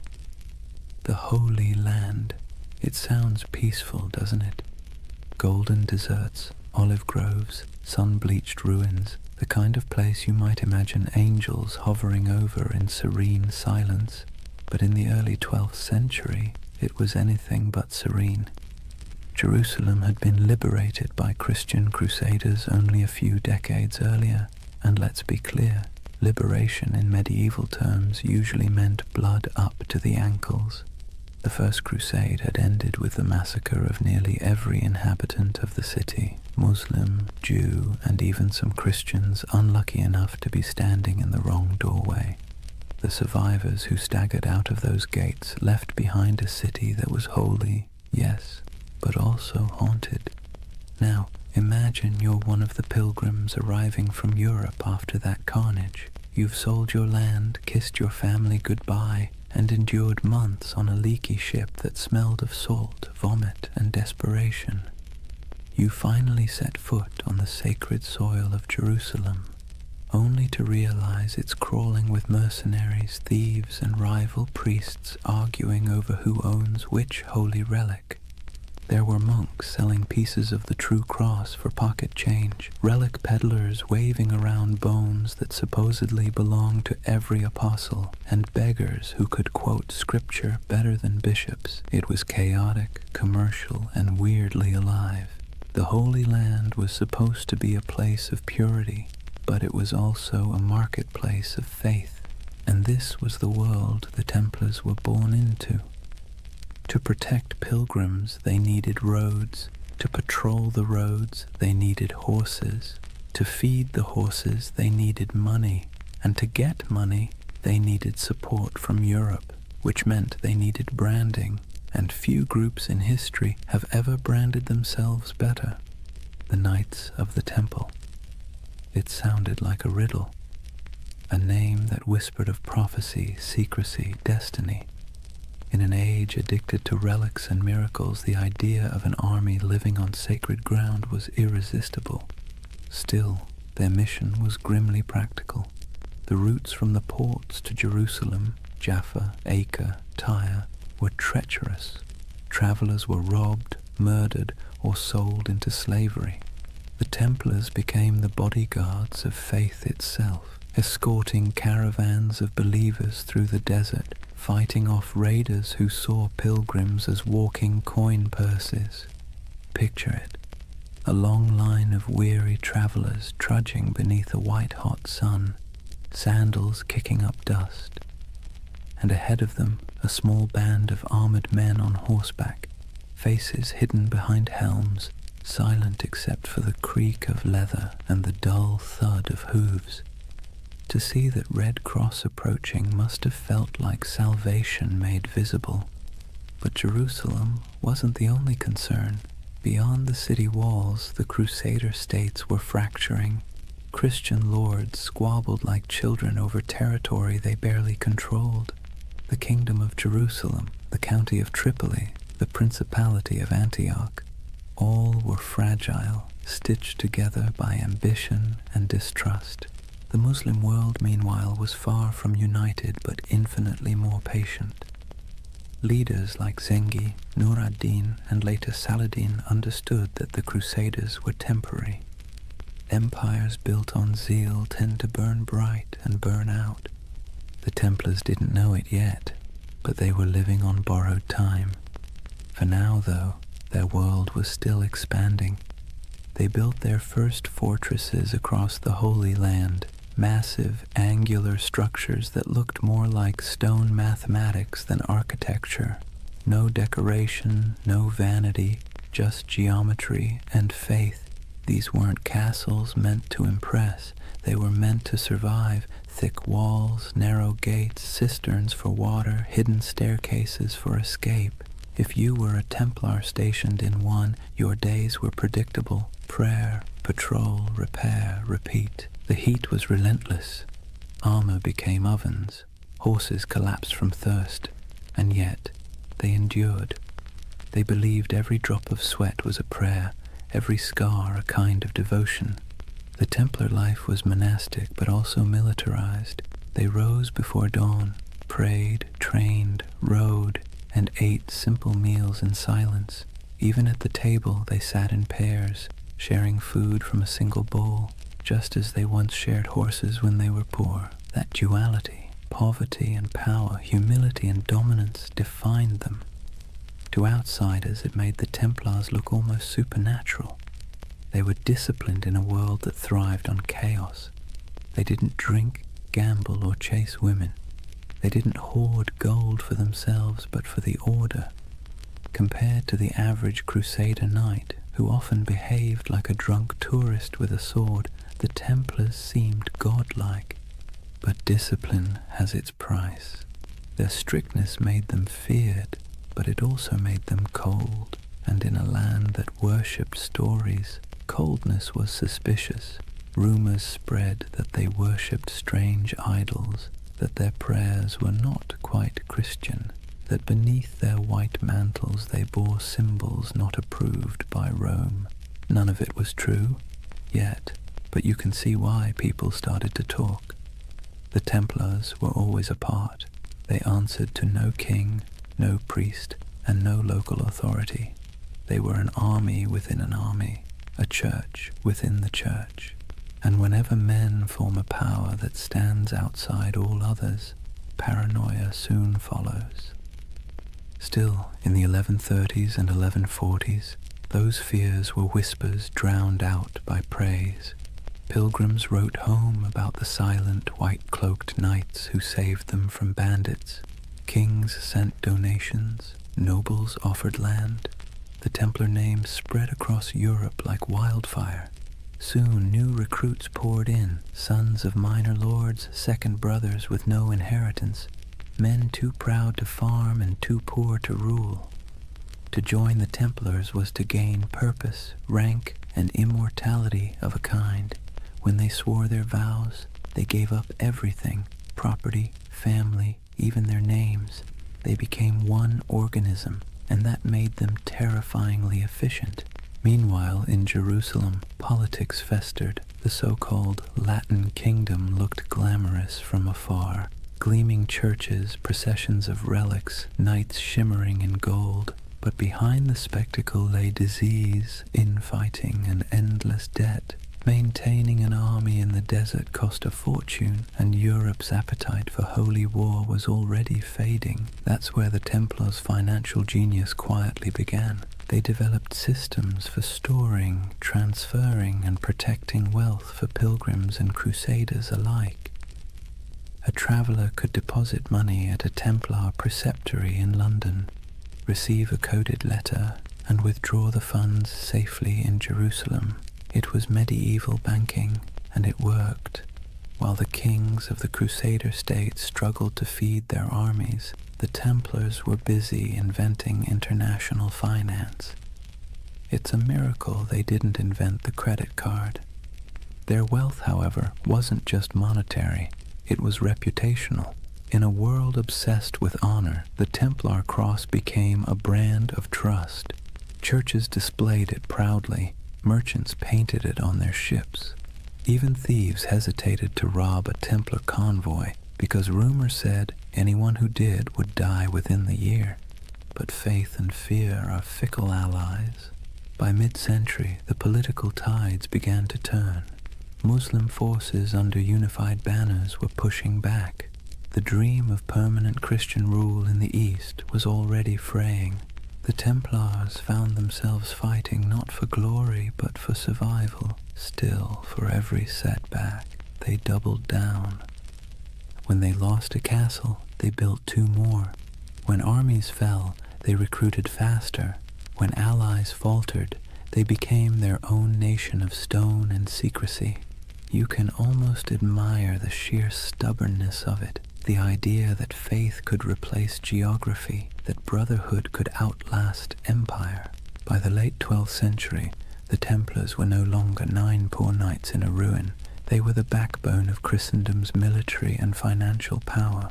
Their headquarters in Jerusalem gleamed with marble. Their fortresses dotted the coasts of Syria and Palestine. Their banner, a red cross on white, was feared from Cairo to Constantinople, and yet the cracks were already showing. The Holy Land had always been an illusion of permanence. Empires rose there only to crumble beneath the same sun. The Templars, for all their discipline, could not change geography. They were foreigners defending a dream, and dreams, like empires, are fragile things. For now, though, as the night deepens and the desert cools, imagine the campfires of the Templar outposts glowing under a canopy of stars. The wind sighs across the sand. The horses snort softly in their sleep. A monk knight kneels beside a stone wall, whispering a prayer in Latin that drifts into the dark like smoke. Somewhere far to the west, Europe sleeps, safe, wealthy, and unaware that its most sacred soldiers are already walking the thin edge between salvation and damnation. Imagine the year is 1120. The air in Jerusalem still hums with dust and incense, the streets winding like veins between crumbling walls and half-rebuilt churches. The Crusaders hold the city now, but barely. Pilgrims shuffle past soldiers, merchants haggle beside priests. Somewhere, a choir is singing in Latin while a camel coughs nearby. It's the kind of world where the sacred and the absurd coexist perfectly comfortably, and beneath all that noise something else is stirring. 9 men, that's all. 9 poor French knights, led by a man named Hugues de Payan. They arrive in Jerusalem without fanfare. No army, no banner, no gold. They make a simple request to King Baldwin II, the use of a few rooms on the Temple Mount. The king agrees, perhaps amused by their humility. He gives them quarters in the old Al-Aqsa Mosque, which the Crusaders believed sat atop the ruins of Solomon's Temple. That's where the story becomes hazy. Officially, these knights called themselves the poor fellow soldiers of Christ and of the Temple of Solomon. Their stated mission: to protect pilgrims traveling to and from the Holy Land. A noble enough cause and one desperately needed. But here's the question. Historians still whisper over their coffee. If their job was guarding roads, why did they spend the next 9 years living almost entirely underground? According to later accounts, the Templars rarely left the Temple Mount during that first decade. They dug tunnels, moved stones, and kept their activities secret. When questioned, they gave vague answers about renovations and holy works, which, let's be honest, is exactly what you say when you don't want people to ask more questions. So what were they doing? The truth is, no one knows for certain. But speculation has filled that silence for centuries. Some believe they were excavating ancient ruins, searching for relics buried since the days of Solomon.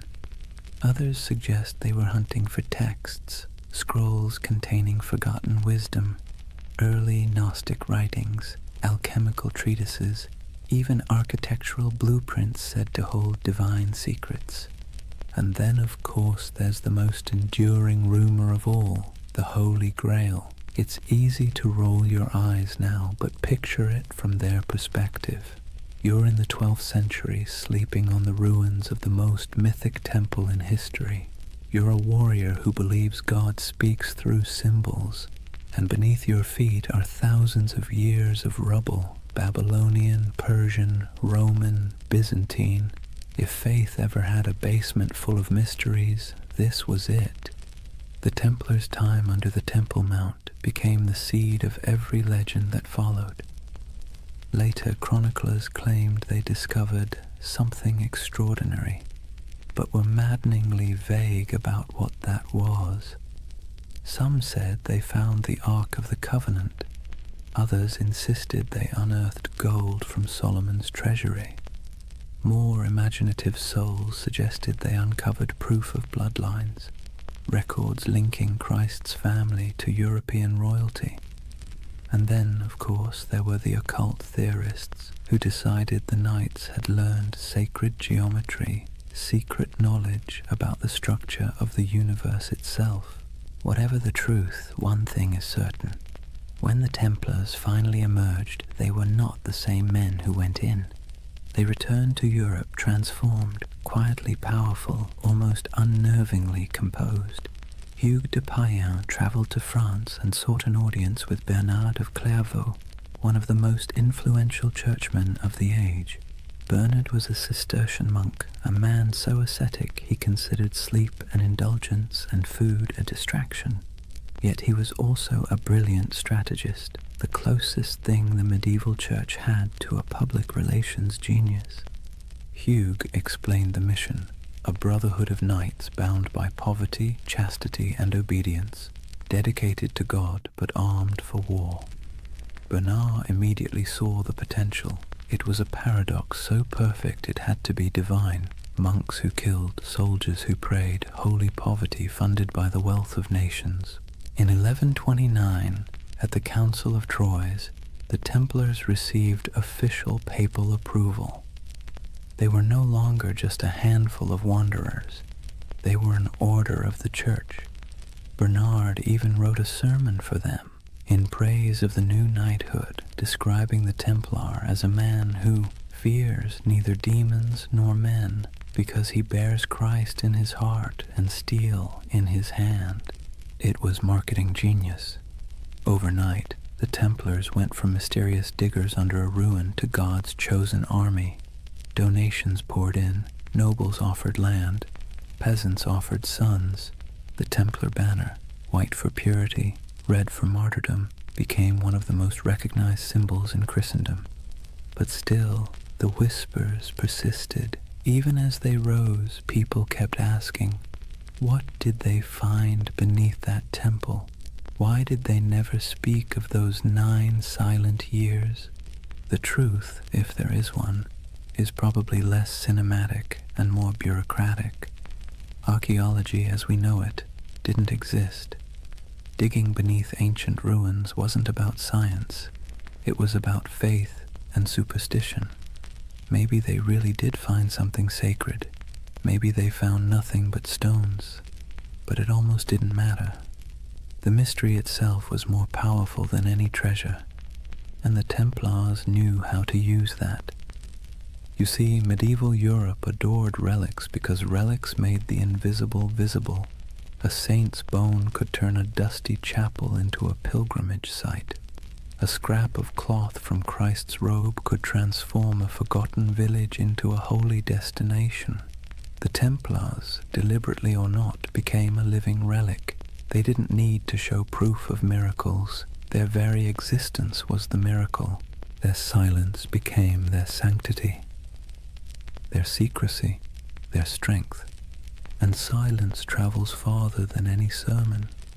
When you think of the early Templars, don't picture roaring armies. Picture candlelight flickering in a stone corridor, the faint echo of Latin prayers, the sound of picks striking stone somewhere deep beneath the earth. 9 men convinced that God had chosen them for something they didn't fully understand, but could feel like a heartbeat in the dark.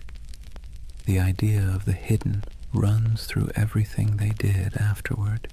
Their architecture, simple, geometric, full of hidden passages. Their symbols, crosses, circles, dual riders on one horse. Even their banking system, which relied on coded letters and secret ledgers, carried that same shadowy precision. It's as if the memory of that underground decade never left them. They had been under the world, and when they emerged, they brought a little of the underworld with them. By the time they were formally recognized, the order already had chapters spreading across Europe. Preceptories in Paris, London, and Aragon became both fortresses and treasuries. Templar seals began to appear on documents everywhere. a sign that whatever business was being done, it was trustworthy, incorruptible, and conveniently untouchable by taxes. They were monks, they were soldiers, they were accountants, and they were untouchable. If it sounds like a setup for disaster, that's because it was. But for now, their ascent felt unstoppable. Jerusalem glowed in their imagination as both a holy city and a buried promise. Whatever they had found, or thought they had found, gave them a sense of destiny that radiated outward. They built fortresses across the Holy Land like a constellation, each one a star of faith, light against the desert. They moved with precision, their ranks swelling from 9 to hundreds.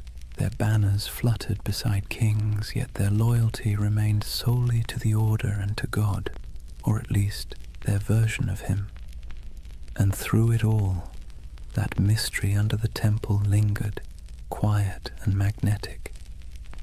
Even centuries later, when the Templars were long gone, legends kept sprouting like weeds. Freemasons claimed descent from their architects. Alchemists said their secrets survived in hidden manuscripts. Occultists saw them as guardians of forbidden wisdom.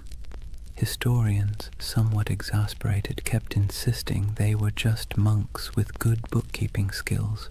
But deep down, everyone wanted to believe there was something more, that somewhere beneath the dust of Jerusalem, a secret still slept. So perhaps it's fitting that the story of the Knights Templar begins not with battle, but with silence, not with conquest, but with curiosity. Because if history has taught us anything, it's that the most powerful empires are often built on unanswered questions.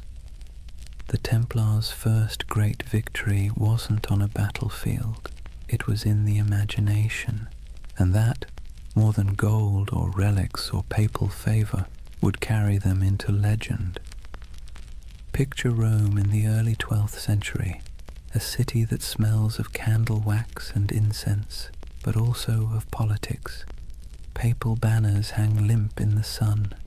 Monks shuffle through marble corridors whispering in Latin, and outside the streets reek of tanneries and ambition.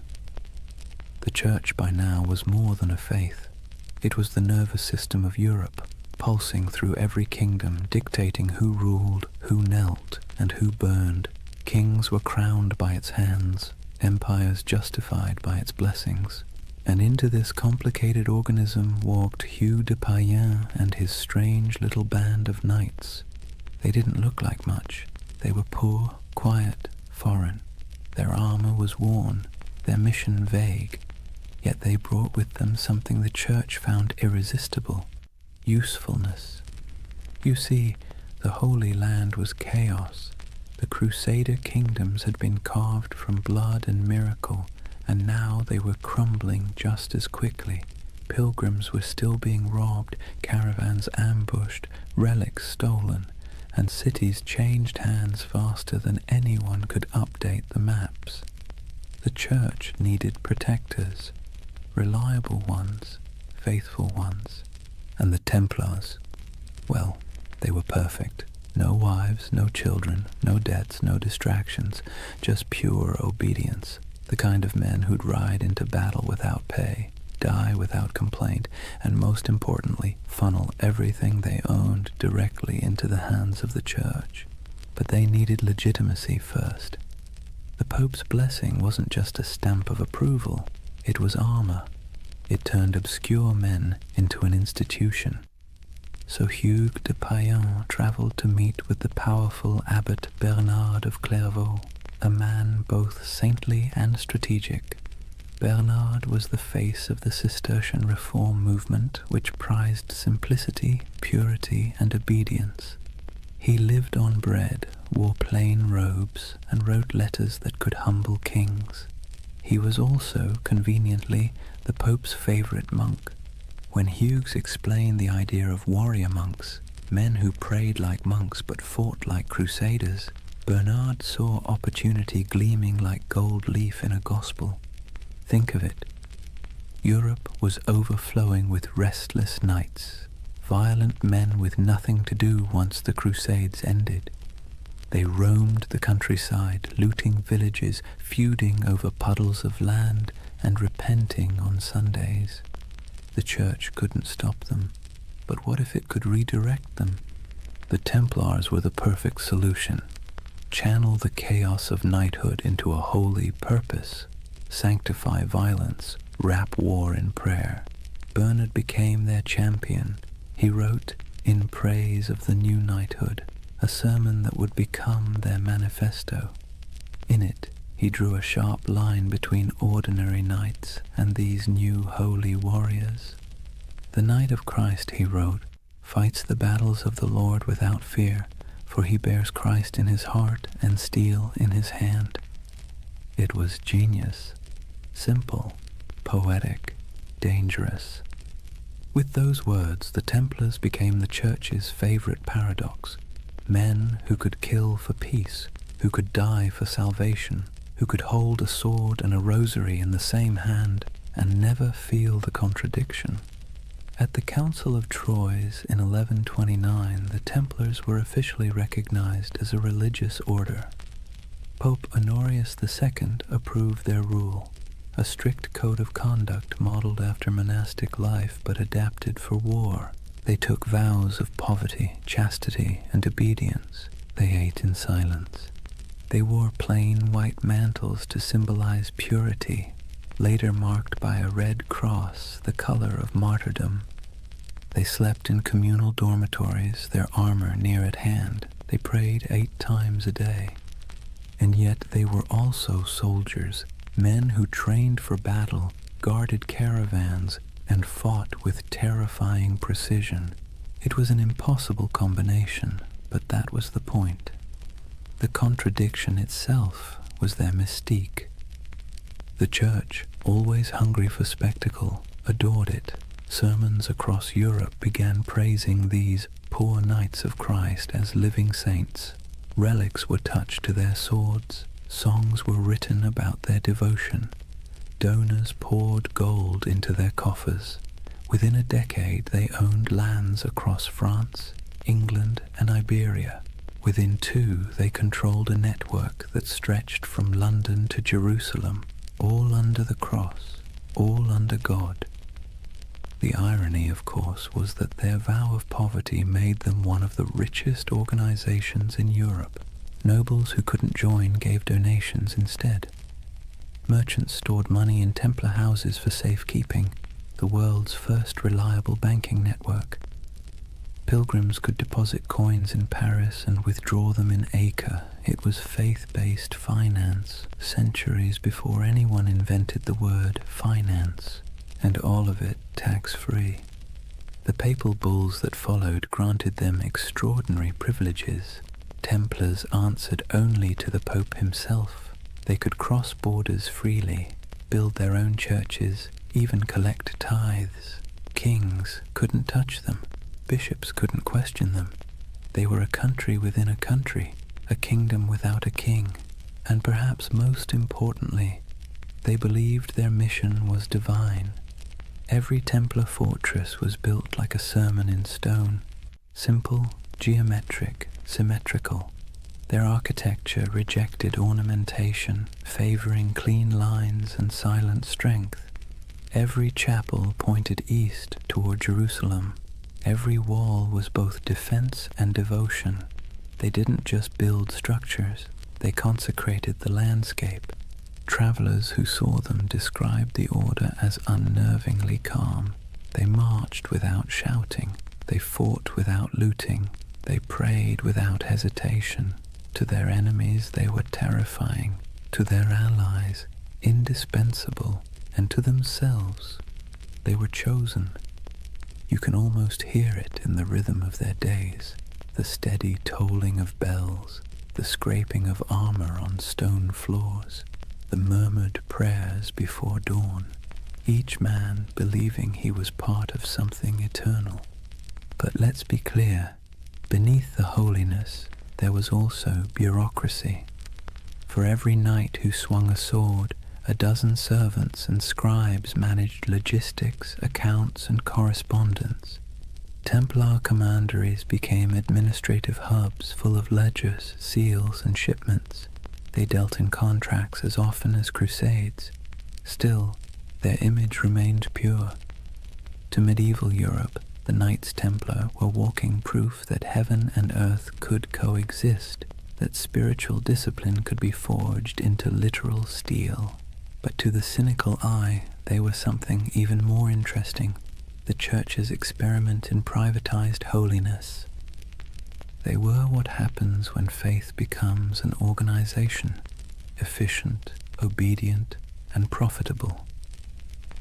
By the mid-12th century, the Templars had become indispensable. Crusader kings relied on them for defense. Merchants trusted them with their fortunes. Popes used them as envoys and bankers. If you wanted something done quickly, quietly, and absolutely, you called the Templars. But with power came something more dangerous than sin, perception. People began to notice that the order's members rarely answered questions. They had their own language, their own symbols, their own rites. Their headquarters, a vast round church in London modelled after the Holy Sepulchre in Jerusalem, seemed deliberately mysterious. And then there were the rumours, always the rumours. Some said they still possessed what they found under Solomon's temple. Others claimed they performed secret ceremonies, that they whispered oaths in the dark, that they had seen things no mortal should. And yet the Church did not question them, not yet. For now Rome was content. The Templars had become everything it could hope for, holy warriors, loyal bankers, global agents of faith. But you can sense the shift coming, can't you? The same way you feel a storm before it breaks. Because no institution, no matter how divine, can grow this fast, this powerful, without making enemies. Kings who owed them money began to resent them. Clergy jealous of their wealth began to whisper, and the pilgrims they once protected began to wonder if these poor knights might be serving something other than God. But that part of the story comes later. For now the order stands at its shining zenith, a creation of faith and fear, cloaked in purity but humming with power. The Vatican's blessing had turned them from a rumor into a reality, and that reality would reshape the medieval world in ways no one, not even the Pope, could have imagined. It's almost poetic, really. The Church had set out to sanctify war, and in the process it had created something far more potent, the first multinational corporation of the soul. And as history will show, nothing that powerful ever stays holy for long. Imagine the early morning light over Jerusalem, a pale gold haze drifting through the heat, settling softly over the domes and stones. The city still breathes the air of miracles and blood. Pilgrims shuffle along narrow streets, whispering prayers in every language. Merchants haggle in the shadow of sacred ruins, and the sound of distant bells drifts through the desert wind like a memory that refuses to fade. And somewhere among the hills, a line of riders moves slowly, white mantles gleaming, swords at their sides, red crosses stitched over their hearts. The Knights of the Temple. They ride in silence, always in silence. To the people watching they seem otherworldly, not nobles, not monks, something in between. They do not laugh or boast. They rarely remove their helmets in public, and when they pass through a market, the crowd parts as if by instinct. It's said that a Templar's gaze could freeze a man, not with fear, but with the strange gravity of conviction. In that moment, the myth was already being born. The story spread faster than their horses could ride. Word of a brotherhood who answered only to God, men who took no wives, owned no lands, and gave everything to their order, soldiers who prayed before battle and confessed after killing, Knights who marched under the sign of the cross but lived by a code sharper than any blade. Europe adored them. The Church, of course, encouraged it. Myths are good for business, and the Templars were perfect propaganda. They embodied everything the papacy wanted the faithful to believe: purity, discipline, divine protection. Sermons compared them to angels with swords. Paintings showed them glowing in battle, untouched by arrows, faces calm in the chaos of holy war. But the truth was more human and, in a way, more beautiful. Most Templars were ordinary men drawn from a world that offered few choices, younger sons of minor nobles who'd inherited nothing, restless adventurers, repentant sinners, and zealots in search of purpose. They joined not because they were fearless, but because the world outside offered even less certainty. And for all its rules and austerity, the temple offered something rare: belonging. In a Europe fractured by war, famine, and class, the Order was one of the few places where a man's worth wasn't defined entirely by birth. Inside the walls of a commandery, everyone wore the same cloak, ate the same bread, followed the same hours of prayer. Rich or poor, noble or peasant, all knelt together before dawn. It was unity by discipline, equality by surrender. And yet, the outside world saw only mystery. They were everywhere and nowhere, riding on crusades, manning castles, managing estates, escorting pilgrims. A traveler might encounter a Templar outpost in the forests of Burgundy, another in the sands of Antioch, another on a cold island in the North Sea, and each one would look exactly the same: white walls, red crosses, silence. They had become an idea that transcended geography. When they rode into battle, their presence was like a symbol made flesh. Chroniclers described them as unbreakable formations of white and red, banners flapping, hooves thundering, lances angled in perfect symmetry. They rode in pairs, one knight, one sergeant, their discipline tighter than any army before them, and they didn't retreat, ever. There's a story, probably exaggerated but worth repeating, that at the Battle of Montgisard in 1177, fewer than 100 Templars helped turn the tide against Saladin's massive army.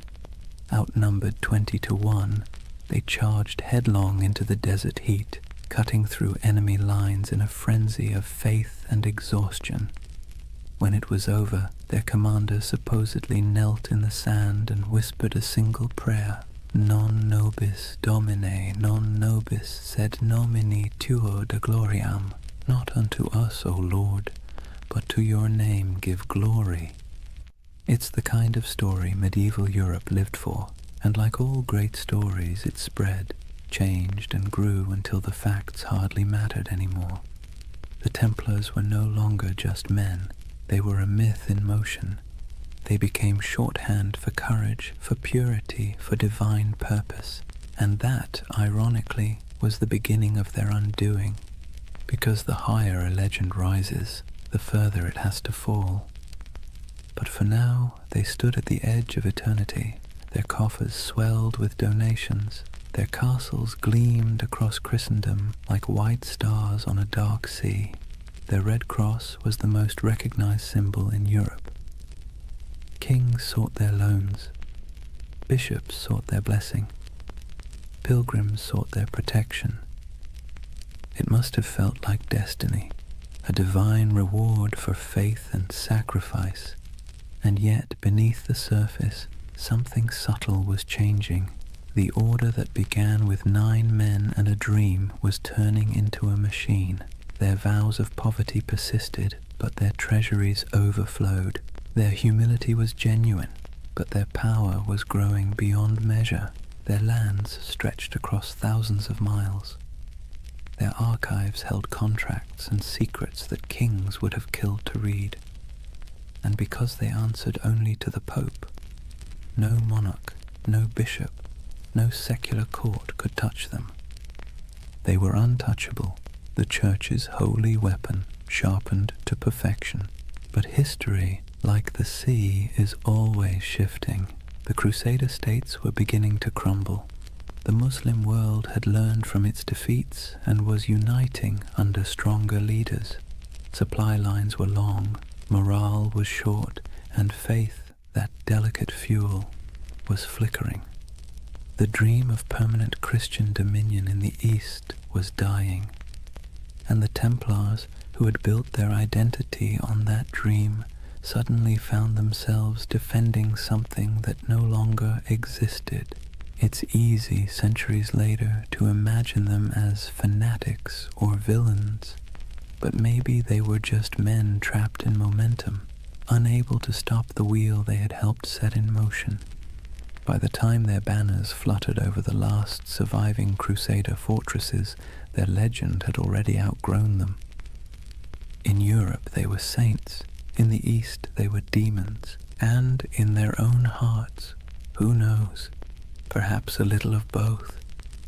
The ordinary knights must have felt it, the slow decay beneath the glory, the endless wars that achieved nothing, the heat, the sand, the weight of armor, the prayers whispered into silence, the feeling of being instruments of something divine, and yet increasingly something political. But legends don't need clarity, they need symbols, and the Templars had become the most powerful symbol in the medieval world, the perfect fusion of faith and violence. You can almost see it, a banner rippling against a stormy sky, red cross vivid against the white cloth, lightning flashing behind it. To a peasant in a church pew or a monk in a distant cloister, that image meant safety, devotion, and divine justice. To a king in debt, it meant something else entirely. The story of the Templars was no longer being written by saints or chroniclers. It was being rewritten by envy, fear, and ambition.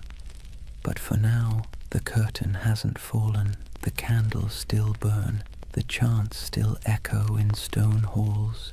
The world hasn't yet turned against them. The 9 knights who once huddled beneath the Temple Mount have become an army, a network, a myth. Their legacy has taken on a life of its own, glowing, untouchable, and slightly unreal. And like all myths, it has begun to blur the line between truth and dream. That's where Chapter 1 closes, not with an ending, but with a vision of a brotherhood standing on the edge of something vast and unknowable. Their swords gleam in the sun, their white cloaks ripple in the desert wind.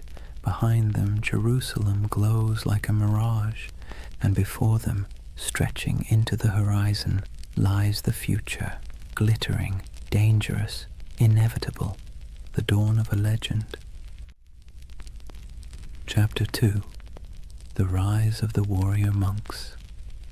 Imagine standing on a cold morning plain somewhere in France, perhaps Champagne, perhaps Burgundy. The mist still clings to the fields, soft and silver, the kind that blurs the line between land and sky. Out of that fog rides a column of horsemen, their armor dull from travel, their cloaks heavy with dew. But as the light shifts, something crimson catches the dawn, a mark stitched across white cloth, simple yet unmistakable, a red cross. It would become one of the most recognizable symbols in all of human history, but at this moment it is new, modest, a badge of belonging more than power. The men wearing it are quiet, focused, unremarkable to anyone but God. Yet this insignia, this fusion of cloth and conviction, is about to transform them into something the world has never seen, a standing army that answers only to faith. The Templars have begun to evolve. Their days of small vows and secret ceremonies under Jerusalem's ruins are over. The Church has given them legitimacy, a papal seal written in the flowing Latin of divine authority. They are now officially milites Christi, soldiers of Christ, and that single phrase changes everything. With papal backing came money, land, recruits, and something far more valuable, absolution. To die as a Templar was not merely to fall in battle, it was to ascend directly into paradise. No purgatory, no judgment, no delay. The battlefield became a kind of heavenly shortcut. It's hard to overstate how revolutionary that idea was in the 12th century. Medieval Europe was steeped in guilt. Sin was currency. Salvation was a negotiation. And suddenly, here was an order that offered redemption through action, through blood, dust, and obedience. For a restless noble, a wayward knight, or a sinner looking for cosmic forgiveness, the temple was irresistible. The Red Cross symbolized that promise. It wasn't just a banner of war. It was a visible reminder of invisible faith. When a knight knelt before the master of the temple and took his vows, poverty, chastity, obedience, the cross was placed on his cloak as both burden and blessing. From that moment, his life was no longer his own. He would own nothing. He would question nothing. He would fear nothing. And that paradox, total surrender creating total power, became the Templars' greatest strength. Their rules were strict, even monastic. No personal possessions beyond a few garments, no private letters, no hunting, no swearing, no unnecessary conversation. Meals eaten in silence, broken only by the sound of a reader reciting scripture. Even the horses were treated with dignity. No knight was allowed to beat his steed. To the outside world, this was alien.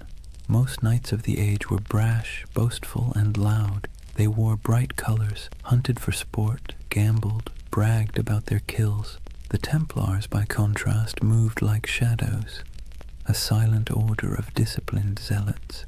It's little wonder people began to fear them as much as they admired them. But discipline has a strange beauty to it. Imagine the symmetry of their camp at dawn. White tents in perfect rows, banners hanging still in the air. Each man waking at the same hour, dressing in the same garments, praying the same words. The clang of armor, the rasp of whetstones on steel, the steady rhythm of order in a world of chaos. They were becoming a living embodiment of the medieval dream, unity, faith, and control in a time when everything else seemed to crumble. And when they rode into battle, that unity was terrifying. Templars did not scatter, did not break rank, did not retreat unless ordered. Chroniclers described them as walls of iron, as storms given human form. Their charges were deliberate, almost ritualistic, a prayer in motion. They would advance in complete silence until contact, their lances lowering as one, hooves pounding like a heartbeat. And when the moment came, the cry broke like thunder, Non nobis Domine. Not for us, O Lord, but for you. Then chaos, then history. Every battle became a kind of mass, blood replacing incense, steel replacing song, and the world watched in awe. To the average medieval person, the Templars seemed immortal. When others fled, they stayed. When others hesitated, they rode forward. Stories spread of miraculous victories, of angels fighting beside them, of enemies struck blind by divine light. Whether any of it was true hardly mattered. Faith had become spectacle, but behind the spectacle was a machine. The Templars weren't just warriors. They were administrators, bankers, engineers. Their rule book, the Latin rule, reads like both a spiritual guide and a military manual. Every moment of the day was accounted for, every piece of armor inspected, every coin recorded. Their efficiency was unmatched, and so was their wealth. By the mid-12th century, they controlled estates across Europe, vineyards in France, mills in England, castles in Spain, olive groves in Cyprus. donations poured in from nobles seeking spiritual insurance. And because Templars were sworn to poverty, those donations didn't dissipate, they accumulated. They began lending money to kings, transporting treasure across borders, and safeguarding pilgrims' deposits. If you were traveling to the Holy Land, you could leave your fortune with the Templars in Paris and withdraw it in Jerusalem. In effect, they invented the medieval checking account. Faith and finance. It's a partnership as old as civilization. But to the Templars, it wasn't greed, it was logistics. Money was a tool for God's work. Armies need supplies, ships, food, fortresses. And if the order had to run the most efficient financial network in Christendom to maintain that mission, so be it. They became, paradoxically, both the humblest and richest men in Europe. Their castles were built like sermons, austere, geometric, designed for endurance, not comfort. No stained glass, no gold leaf, just stone, purpose, and symmetry. Inside, their halls echoed with the quiet rhythm of devotion, the scrape of boots, the murmur of prayers, the metallic whisper of chainmail. To walk into a Templar commandery was to step into another world, a world where faith was function and order was sacred. And yet, for all their restraint, there was grandeur in their simplicity. Their red cross became more than fabric. It became an idea. When people saw it, they saw authority, salvation, and something close to fear. The same emblem that comforted pilgrims terrified heretics. It's strange how power works. The more humble they appeared, the more unstoppable they became. In a way, that red cross marked the beginning of a new era, not just for the Templars, but for the medieval imagination itself. It was the age of symbols, when meaning outweighed truth. A knight's banner could terrify more effectively than his sword. A relic could justify a war. A prayer could bend kings, and no symbol was stronger than that cross. Bold, clean, impossible to ignore. It was faith simplified into geometry. When the sun hit it, it glowed like blood. Some chroniclers wrote that it frightened the enemy before the fighting even began. Others said it calmed the men who bore it. Maybe both were true. Maybe that's the real magic of symbols. They shape both sides of the story. Over the next century, that cross would ride on countless banners across the Holy Land. Through dust storms, over dunes, across shattered city gates, it would gleam under the desert sun and soak in the rain of 1,000 sieges. It would be seen by kings, slaves, monks, and merchants alike, and every time it appeared it carried the same quiet message: obedience, faith, inevitability. From 9 nights came hundreds, then thousands. From humble vows came armies, from silence came history, and still they prayed before battle, as they always had. Still they whispered the same words. Still they believed that death, if it came in service of God, was not an end, but a homecoming.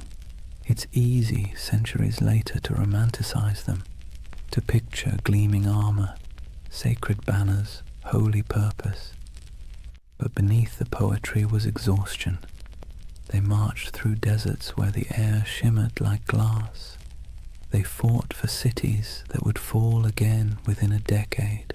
They believed themselves instruments of divine will, yet the wars they waged often felt endless, abstract, and hollow. And that contradiction, devotion mixed with futility, is what makes their story so human. By the time the Red Cross became synonymous with power, its wearers had already begun to wonder what it meant. But for now, in this chapter of the story, there is still clarity, still unity, still purpose. The order of the temple stands at its peak, pure, confident, and unstoppable. 1,000 banners ripple in the wind, the sun gleams on polished armor, and the red cross burns like a brand upon the world. The world belongs for a moment to the knights of the temple. Imagine waking before dawn, not to an alarm or the gentle hum of a phone, but to a bell, deep, resonant, and unrelenting. The sound rolls through the dark halls of a stone dormitory, pulling a dozen men from sleep at once. There are no complaints, no yawns, no hesitation. This is a Templar commandery, and the day begins with obedience. Before the first light touches the horizon, the knights are already kneeling, heads bowed, the chill of the flagstones creeping through their woolen tunics. The air smells faintly of oil lamps and damp stone. Someone chants softly from a small book, Latin verses murmured and rhythmic, the sound of faith wrapped in discipline. The Templars did not live like ordinary knights. They lived by the rule of the temple, a sprawling manual written in the 12th century that governed everything from how they prayed to how they chewed. It wasn't just a list of rules, it was a blueprint for turning men into instruments of divine will. The rule began with a simple premise. A knight's soul is weak when his body is indulgent. Every comfort is a temptation, every freedom is a test. So, comfort was eliminated. Templars slept fully clothed, tunic, belt, even their boots close by, ready to ride at a moment's notice. They owned no personal possessions, not even a coin or a comb. Their cloaks and armor belonged to the order, and if something broke, it was repaired or replaced, never personalized. They were forbidden to hunt, to falcon, to gamble, to swear, forbidden from kissing women, even their own mothers or sisters, forbidden from eating meat more than 3 times a week, forbidden from laughter that wasn't humble or restrained. Templar joy was not the joy of feasting or music or wine. It was the quiet satisfaction of obedience, and obedience to them was the purest form of freedom. Every knight took a vow of poverty, chastity, and obedience, the holy trinity of control. But unlike monks who lived behind monastery walls, Templars carried their vows into the world. They were soldiers, but their battlefield was also their monastery. Every act, from sharpening a sword to cleaning a saddle, was a kind of prayer. At dawn, they gathered in the chapel. The service was brief. They were not contemplatives, but men of action. Each prayer was followed by ritual silence. They listened for commands, received their orders, and dispersed without argument. Theirs was a faith built on motion, not meditation. After prayers came breakfast, bread, sometimes cheese, and a cup of watered wine. Meals were eaten in near silence. As they ate, one brother stood at a lectern and read aloud from scripture or from the rule itself, reminding everyone that even the act of eating was a sacred task. The sound of chewing, the scrape of spoons, the droning Latin, it all blended into a rhythm of humility. When they weren't fighting, they worked. Some tended horses, rubbing down the flanks of massive destriers, checking hooves, repairing tack. Others mended chainmail, inspected swords, or organized provisions for long campaigns. A Templar's world was practical, full of physical labor, repetition, and readiness. And yet, beneath all this discipline, there was a strange comfort. The rule removed choice, and with it, uncertainty. A Templar didn't have to wonder what his purpose was. It was written in the rule, enforced by his brothers, and sanctified by God. Every decision had already been made for him. In a world where chaos was normal, where famine, war, and plague struck without warning, that kind of certainty was a luxury few could afford. But of course, it came at a cost. There were moments when the silence must have felt oppressive, when the sameness of days blurred together into a single endless prayer.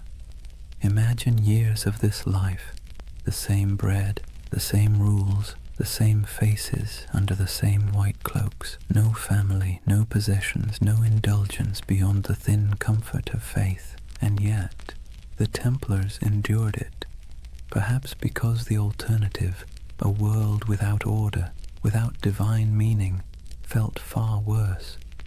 There's something haunting about their discipline. It wasn't born from cruelty, but from conviction. They believed that to serve God they had to strip away everything that made them individual. Ego, desire, even identity itself, all burned away, leaving only function. They became pieces in a sacred machine, and when the machine moved, it moved with terrifying precision. Templars trained relentlessly. Their battle formations were geometric, mathematical, rows of cavalry timed to strike in perfect waves. Each knight knew his place. If one fell, the next filled the gap instantly. Their charges were coordinated like choreography, their retreats executed like clockwork. Their enemies called them demons in white. They didn't scream or taunt or show mercy. They advanced silently until the moment of impact, when they cried out only one phrase: Non nobis Domine, non nobis sed nominitur de gloriam. Not to us, O Lord, but to your name be the glory. It was their mantra, their battle hymn, their surrender to something larger than themselves. And yet, despite all this spiritual rigor, the Templars weren't monks lost in abstraction. They were engineers, architects, accountants. They ran farms, managed estates, built fortresses, and oversaw trade routes. Their castles were marvels of design, squat, symmetrical, designed to deflect siege engines and channel attackers into kill zones. But even in architecture, their aesthetic was austere. No ornamentation, no murals, no stained glass, just stone, perfectly aligned, perfectly useful. Templar castles didn't preach beauty, they preached order. Their lives mirrored that architecture. Functional, fortified, minimal. To outsiders, it looked like joyless fanaticism. To the Templars, it was discipline incarnate. Every stone placed, every word spoken, every moment endured was an offering to God. And yet, as centuries passed, cracks began to form. Subtle at first, then spreading. Because discipline without question breeds power, and power, even sacred power, invites suspicion. The Templars' strict hierarchy made them efficient, but it also made them secretive. Their rituals were closed to outsiders. Their vows of silence protected not only their faith, but their operations. Kings and bishops began to whisper, what did these warrior monks do behind closed doors? Did their oaths hide something darker? The rule of the temple, written to sanctify obedience, began to look like a veil. And the more power the order gained, the more castles, the more treasure, the more influence, the more that veil began to draw attention. It's a pattern as old as history. Purity breeds envy, secrecy breeds rumor, and strength breeds fear. But that comes later. For now, imagine one of those long Templar days near its end, the sun dipping low behind battlements, armor hung to dry, the smell of horse sweat and oil in the air. The chapel bells toll again, soft and steady. The knights gather one final time, kneeling in rows, their white cloaks ghost-like in the flickering candlelight. They pray not for victory, not for wealth, not even for peace. They pray for endurance, for the strength to obey again tomorrow and the day after until the end of their lives. Outside, the wind carries the smell of dust and salt. Somewhere beyond the horizon, enemies are gathering, empires are shifting, and history is already writing its next betrayal. But inside the chapel there is only the rhythm of prayer, the faint creak of chainmail, the murmur of Latin words fading into the night. And above them, carved into the stone arch of the temple wall, the red cross catches the last trace of sunlight, still, unchanging, eternal. For now, imagine the first thing that hits you isn't the sight, but the heat. The air itself feels alive, sharp with salt from the sea, heavy with dust from the desert, and tinged with the scent of oil, incense, and sweat. You've just stepped into the Holy Land sometime around the year 1140, and you're walking through a world where heaven and earth have been fighting for custody of the same patch of ground for generations. The Crusader kingdoms were born from blood and disbelief. After the First Crusade captured Jerusalem in 1099, waves of settlers, soldiers, and zealots streamed eastward, knights chasing absolution, merchants chasing profit, peasants chasing a miracle. What they found was a land older and more complicated than anything they'd been promised. Picture Jerusalem then, not the golden city of postcards, but a dense, sun-bleached labyrinth of limestone walls, narrow streets, and markets bursting with languages: Arabic, Greek, Latin, Armenian, Hebrew, all colliding in the same dusty air. Bells rang from churches while the call to prayer echoed from minarets. Frankish knights and Muslim merchants haggled over silk. Pilgrims shuffled barefoot past relics too sacred to question. The Holy Land was less a battlefield than a mosaic, fragile, shimmering, and always on the verge of breaking. For the Templars, this was both home and battleground. They arrived as guardians of faith but quickly became administrators of empire. They built massive fortresses to anchor the Crusader presence, stone giants rising from the desert like mirages made real.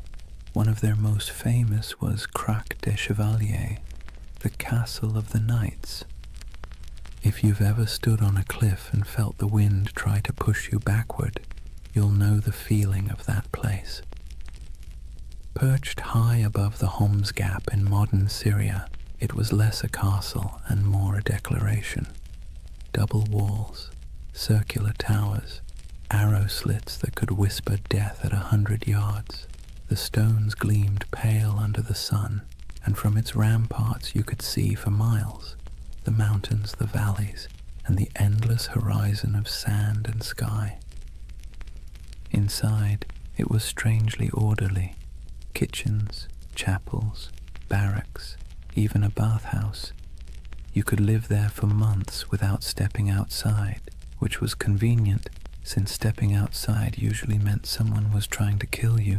The Templars' castles weren't built to impress, they were built to endure. They were a theology of stone, faith expressed in geometry. The Crusader kingdoms themselves were strange hybrids, part European colony, part medieval experiment. French nobles ruled over Middle Eastern cities filled with Syrians, Greeks, and Jews. Mosques stood beside cathedrals. Crusader coins bore Latin inscriptions on one side and Arabic ones on the other. In some ways it worked. Trade flowed, cultures mixed, and for a brief shimmering moment East and West coexisted, not peacefully, but practically. Templars thrived in that liminal space. They spoke local languages, made deals with Muslim rulers, and hired Arab engineers to fortify their walls. Despite their reputation as fanatics, the Templars were pragmatists. They had to be. The Holy Land wasn't a sermon, it was survival. Still, survival came at a price. The heat wore on them, the endless patrols through sand and rock, the smell of blood baked into armor, the weight of divine expectation pressing down like the sun itself. Every campaign was a pilgrimage of exhaustion. Imagine a Templar caravan winding across the desert. Horses sweating beneath white banners marked with red crosses, sand grinding in every crevice of armor. They march in silence except for the creak of leather, the occasional clink of mail. Ahead lies an enemy they can't see, only the shimmer of heat on the horizon. By nightfall they camp beneath a vault of stars so clear it feels like a cathedral of light. Prayers are murmured, wounds are tended. The men sleep on bare ground, swords within reach, their faith both pillow and weapon.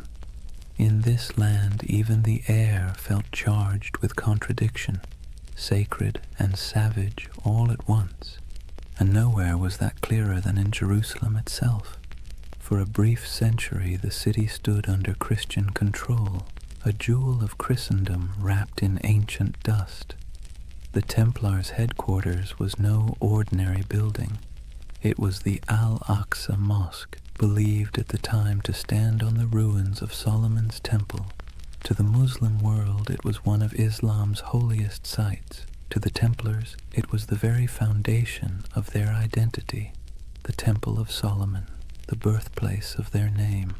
They turned its halls into barracks, its courtyards into stables, its shadowed corners into places of prayer and secrecy. There, in the dim glow of oil lamps, the Templars trained, planned, and perhaps, as rumors later claimed, uncovered something ancient. Some said they found relics buried beneath the Temple Mount, the Ark of the Covenant, the Holy Grail, scrolls of forgotten wisdom. Others said they simply found nothing and invented mystery to fill the void. Whatever the truth, their presence in Jerusalem became mythic. The sight of their white mantles moving through the streets, calm, silent, immaculate, inspired awe and unease in equal measure. They were soldiers of God, but they moved like ghosts. Their faith was practical, but their reputation became supernatural. Pilgrims whispered that Templars could not be killed by ordinary men. Enemies swore they saw them fight after being struck down, and perhaps that was the point. In a land where death was daily and miracles were currency, a little fear was useful. Templar strategy was as psychological as it was martial. They fought not just with swords but with image, the cross on their chest, the silence in their ranks, the absolute certainty in their purpose. Their presence in battle could shift morale before a single blade was drawn. When the call to arms came, whether at Ascalon, Damascus, or Hattin, the Templars rode out not as individuals but as one unbroken will. Their discipline was terrifying. They charged in perfect formation, shields tight, lances lowered, red crosses blazing against white. They were often the first to enter and the last to retreat. In moments when other armies broke, the Templars held, and when they died where they stood. But for all their valor, their victories were temporary. The Crusader kingdoms were built on sand, politically, literally, and theologically. They could conquer cities, but they could never conquer geography. The further they stretched their lines, the thinner their strength became. And while Templars built walls of stone, their enemies built alliances. Muslim leaders like Zengi, Nur ad-Din, and eventually the great Saladin began to unify what had once been divided. The dream of Christian dominion over the East began to falter as reality, relentless and strategic, pressed back. Still, for nearly 2 centuries, the Templars endured. They were the spine of the Crusader world, a constant presence whether guarding pilgrims on dusty roads, escorting kings, or defending castles that seemed impossible to hold. And through it all they believed, or at least tried to, that their struggle was holy, that every drop of sweat, every wound, every brother lost was part of a cosmic design. But in quieter moments, as the wars dragged on and the Holy Land slipped further from their grasp, doubt must have crept in. What happens when a holy mission stops feeling holy? When obedience begins to feel like futility? When you've spent your life serving God with sword and blood, and still the world refuses to be saved? History doesn't record their private thoughts. But you can imagine the silence inside those massive stone fortresses, the kind of silence that comes after years of praying into a void. The Templars' castles still stand in ruins across the Middle East, in Syria, in Israel, in Turkey, their stones sun-bleached, their halls open to the wind. Stand in one, and you can almost hear the echoes, hooves on cobblestone, the whisper of chainmail, the low murmur of prayer. Those walls remember. They remember a time when faith and empire shared the same heartbeat, when men rode into battle convinced they were defending heaven itself. And maybe, in their own way, they were. Because for all its contradictions, the Crusader dream wasn't just about conquest, it was about belief, belief so strong it reshaped landscapes, rewrote maps, and built fortresses that still defy time. The Templars were both its architects and its prisoners, bound by duty, by faith, by the unbearable beauty of purpose. And even as the Crusader kingdoms began to crumble, they didn't loosen their grip, they just prayed harder, fought longer, and built higher, until the day came when the walls themselves began to crack. But that's a story for the next night.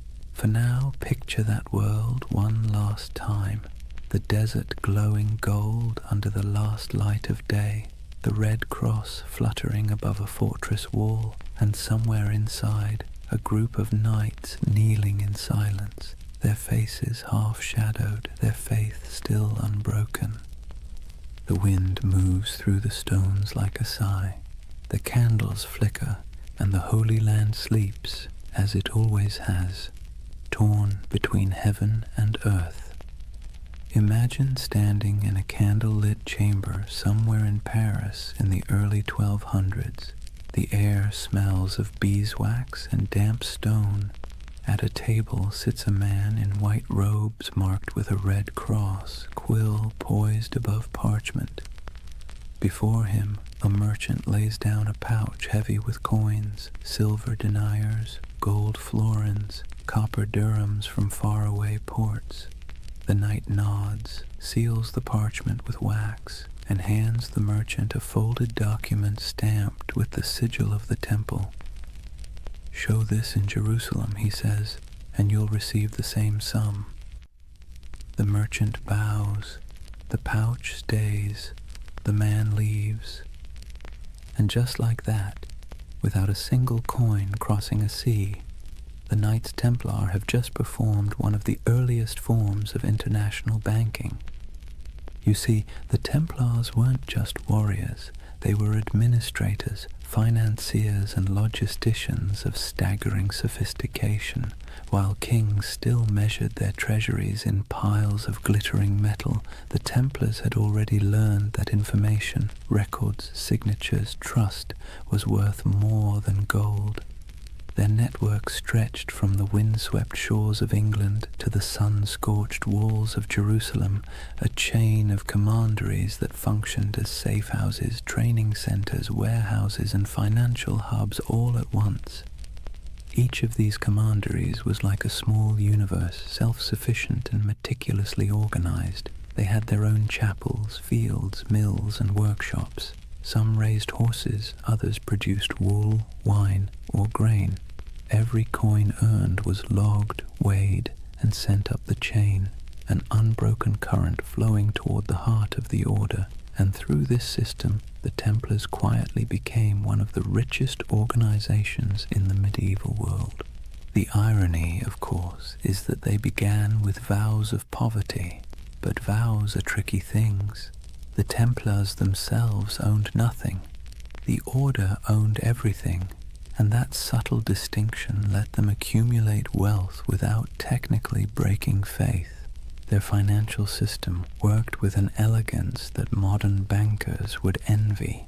A pilgrim traveling from London to Jerusalem could deposit money at a temple house in England and receive a coded letter of credit.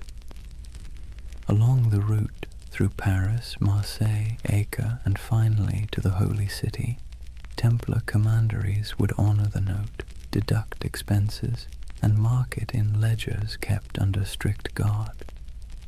The traveler never had to risk carrying his fortune across pirate-infested seas or bandit-strewn roads. In a way, the Templars invented something that feels astonishingly modern, a secure international trust network, and unlike kings or nobles, they were trusted by everyone. Christian, Jew, Muslim, it didn't matter. The Red Cross was as good as a vault door. The Templar ledger became a passport through chaos. Picture the roads of Europe in the 13th century, narrow tracks winding through forests and mountains, lined with monasteries, taverns, and thieves. Now picture a convoy of Templar couriers riding fast, cloaked in white, armed but calm. They carried more than messages. They carried secrets, diplomatic letters, royal decrees, coded inventories, even treaties. A letter stamped with the seal of the temple traveled like lightning compared to anything else in the medieval world. And where there were secrets, there were suspicions. People whispered that the Templars had mastered cryptography, that their ledgers contained hidden symbols, that their archives were guarded by curses. In truth, it was discipline, not magic, that kept their system running, but to the medieval mind, efficiency itself felt supernatural. Each regional commandery reported to a central master, who in turn answered to the Grand Master in Jerusalem and later Paris. The chain of communication was ironclad, the discipline absolute. Orders passed down with the precision of a monastic liturgy. Every brother knew his rank, his duty, and the exact limits of his authority. Templar correspondence reveals a world that hummed like a machine. Cargoes of wheat, shipments of crossbow bolts, barrels of wine, all recorded, all accounted for. Even the smallest commandery in rural France or Scotland was part of a vast, synchronized network, a medieval multinational that existed centuries before the word corporation would be invented. And yet, for all this order, there was mystery. The Templar headquarters in Paris, known simply as La Maison du Temple, was a fortress of stone walls and tall towers surrounded by gardens and workshops. Inside lay one of the greatest treasuries in Europe, a glittering hoard of gold, silver, jewels, and documents so valuable that kings themselves stored their wealth there. King Louis VII did. So did Henry III of England. Even the Pope trusted the Templars to manage funds for crusades. When monarchs needed loans, it was often the temple that provided them.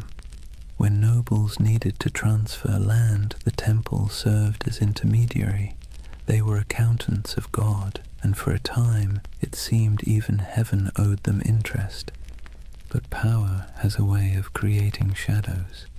As their influence spread, so did envy. Clergy whispered that the Templars had grown too rich, too independent. Kings resented being indebted to monks with swords. Rumors began to drift through Europe like incense, that the Templars worshipped idols, that their rituals were secret and profane, that the cross they bore was not a sign of purity, but of blasphemy. Still, in their heyday, those whispers were little more than background noise. Outwardly, the Templars thrived. Their fortresses dotted Europe and the Levant, solid, silent, identical in style, as if each had been built from the same blueprint. Stone geometry repeating across continents. They didn't just build castles, they built infrastructure, bridges, ports, farms. They managed trade routes that linked the Mediterranean to northern Europe. They established supply lines for crusading armies that stretched across thousands of miles. Without them, the very logistics of holy war might have collapsed. It's easy to forget that behind every knight charging into battle was a chain of bakers, blacksmiths, and scribes keeping the machine running. The Order's power didn't come from miracles. It came from ledgers. But not all their wealth was material. the Templars also held something far more dangerous: information. Through their far-flung network, they gathered intelligence about politics, trade, and warfare from every corner of Christendom. They knew which kings were broke, which roads were unsafe, which alliances were shifting. In an age before newspapers, that knowledge was gold.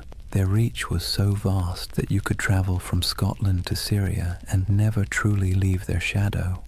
Every few days' journey, you'd find another Templar house, white walls, red cross, the same rhythm of prayer and order. Their presence was both reassuring and unnerving, like a vast skeleton under the skin of medieval Europe. To ordinary people, they must have seemed immortal. Their discipline never wavered, their symbols never changed. Generations rose and fell, and still the Templars endured, unmoved, unstoppable. Even their dress added to the myth. While nobles flaunted velvet and jewels, Templars wore plain wool, dyed white for purity. Their only ornament was the red cross, a reminder of both sacrifice and authority. When they moved through a town, heads bowed, they looked less like men than like an idea, one that walked and breathed and collected rent. And it wasn't only men. Though the order itself was male, its network included women, nuns, widows, and lay sisters who worked in the commanderies, managing estates, caring for pilgrims, brewing ale, and keeping the wheels turning.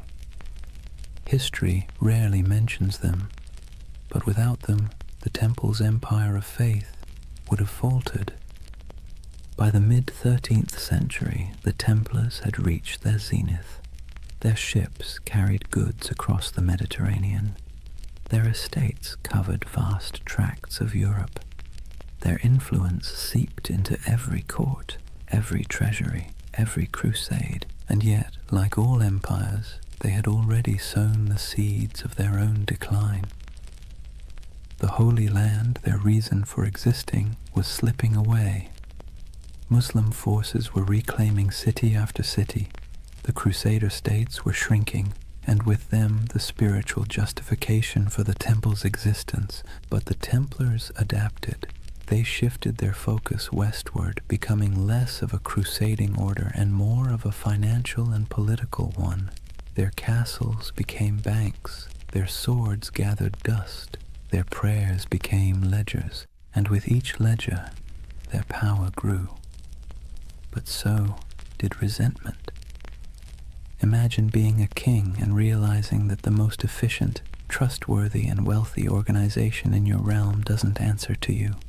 It answers to no one but God, and maybe the Pope. That unease was the first tremor before the fall. But for now, in the candlelit rooms of the 1200s, the world still looked stable. Templar scribes bent over parchment, quills scratched, coins clinked softly in wooden chests. Outside, the moonlight shimmered on stone, and the red cross of the order fluttered faintly in the night wind.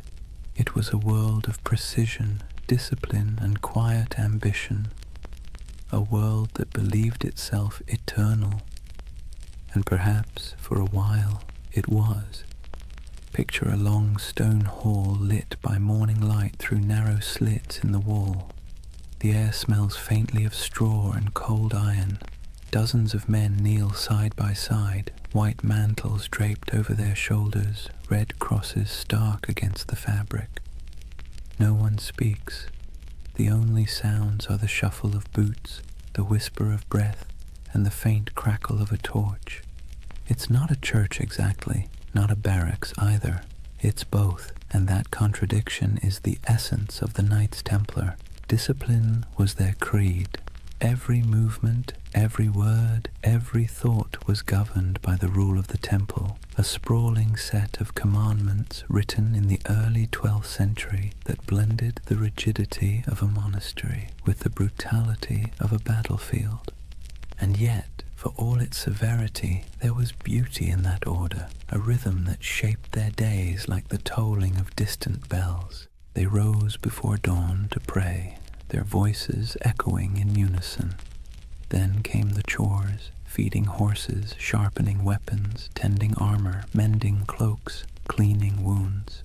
Breakfast was simple: bread, sometimes watered wine, rarely meat. Then training, endless training, sword drills in formation, mounted charges across dusty fields, bow practice until fingers blistered. To the outside world, they were holy warriors. To themselves, they were servants of God, of each other, and of discipline itself. Templars lived by vows of poverty, chastity, and obedience, but those words meant something very different in their world. Poverty meant no personal possessions, but the order itself owned vast estates. Chastity meant avoiding women entirely, even in conversation, an easier rule to write than to live by. And obedience meant complete submission to one's commander, even unto death. That last vow was the hardest, and the one that defined them. A Templar didn't fight for victory. He fought to obey. If ordered to hold a line, he held it. If ordered to die, he died. There was no hesitation, no bargaining, no emotion. In battle, this made them terrifying.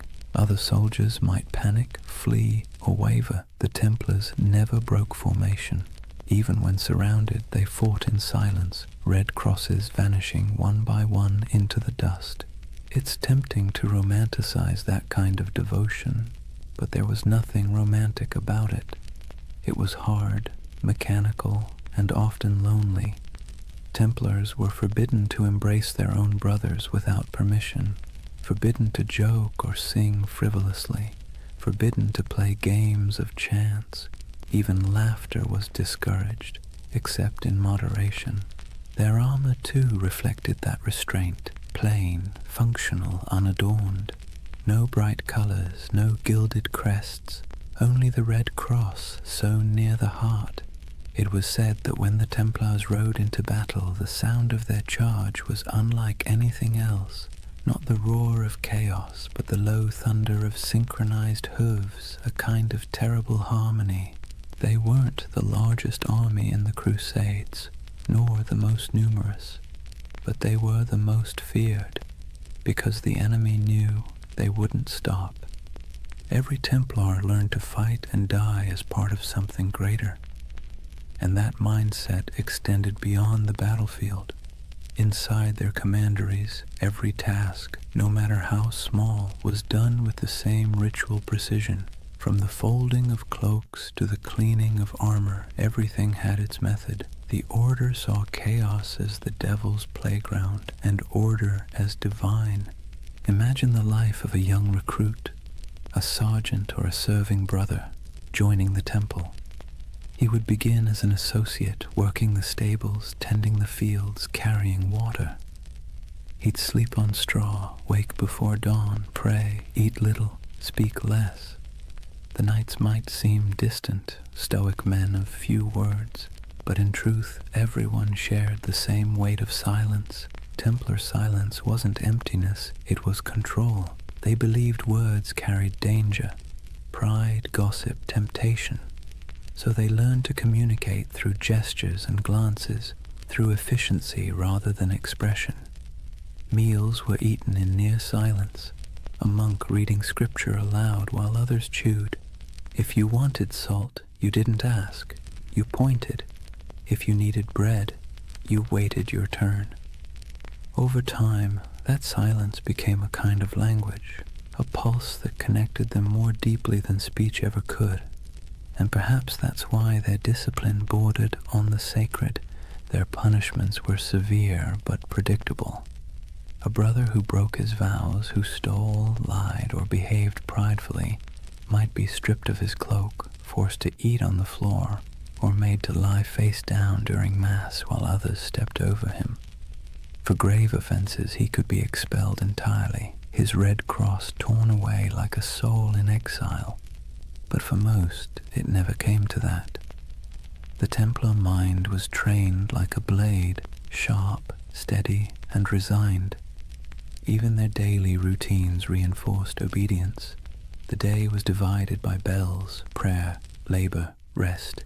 Each moment accounted for. They prayed before battle, after battle, before eating, before sleeping. Every act was sanctified, every breath a form of worship. And yet, for all their austerity, there was a quiet humanity beneath it. The rule allowed small comforts, wine on holy days, the company of brothers during feasts, laughter when earned. They kept dogs and falcons. They played music sometimes, though always solemnly. Their lives weren't joyless, just measured. To outsiders, that restraint looked inhuman. To insiders, it was peace. Because here's the thing, medieval life was unpredictable, dangerous, and filthy. Plague, famine, war, it was all chaos. The Templars built a life where everything made sense, a world of routine, duty, and clear purpose. That order was their sanctuary. And yet, there's a strange irony in that. For all their vows of humility, the Templars radiated pride. Not arrogance exactly, but a certainty that they were different, chosen.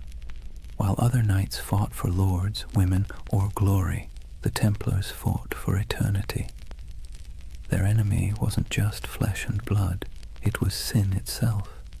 That certainty gave them strength, but it also made them untouchable. When they marched through cities, people stepped aside. Their white mantles glowed in the sun. Children watched them pass in awe. Priests blessed them. Merchants envied them. Kings tolerated them. And slowly, without realizing it, they became what they were sworn to resist: powerful, privileged, and proud. Their discipline, once spiritual armor, became something colder, a mask. By the late 13th century, the Templar ideal had begun to crack. The Holy Land was lost, the Crusades had soured, and yet the Order still trained, still prayed, still obeyed, as if nothing had changed. It's almost haunting, that image. An army without a war, marching in perfect silence toward a future that no longer needed them. They kept their rituals alive even as their purpose faded.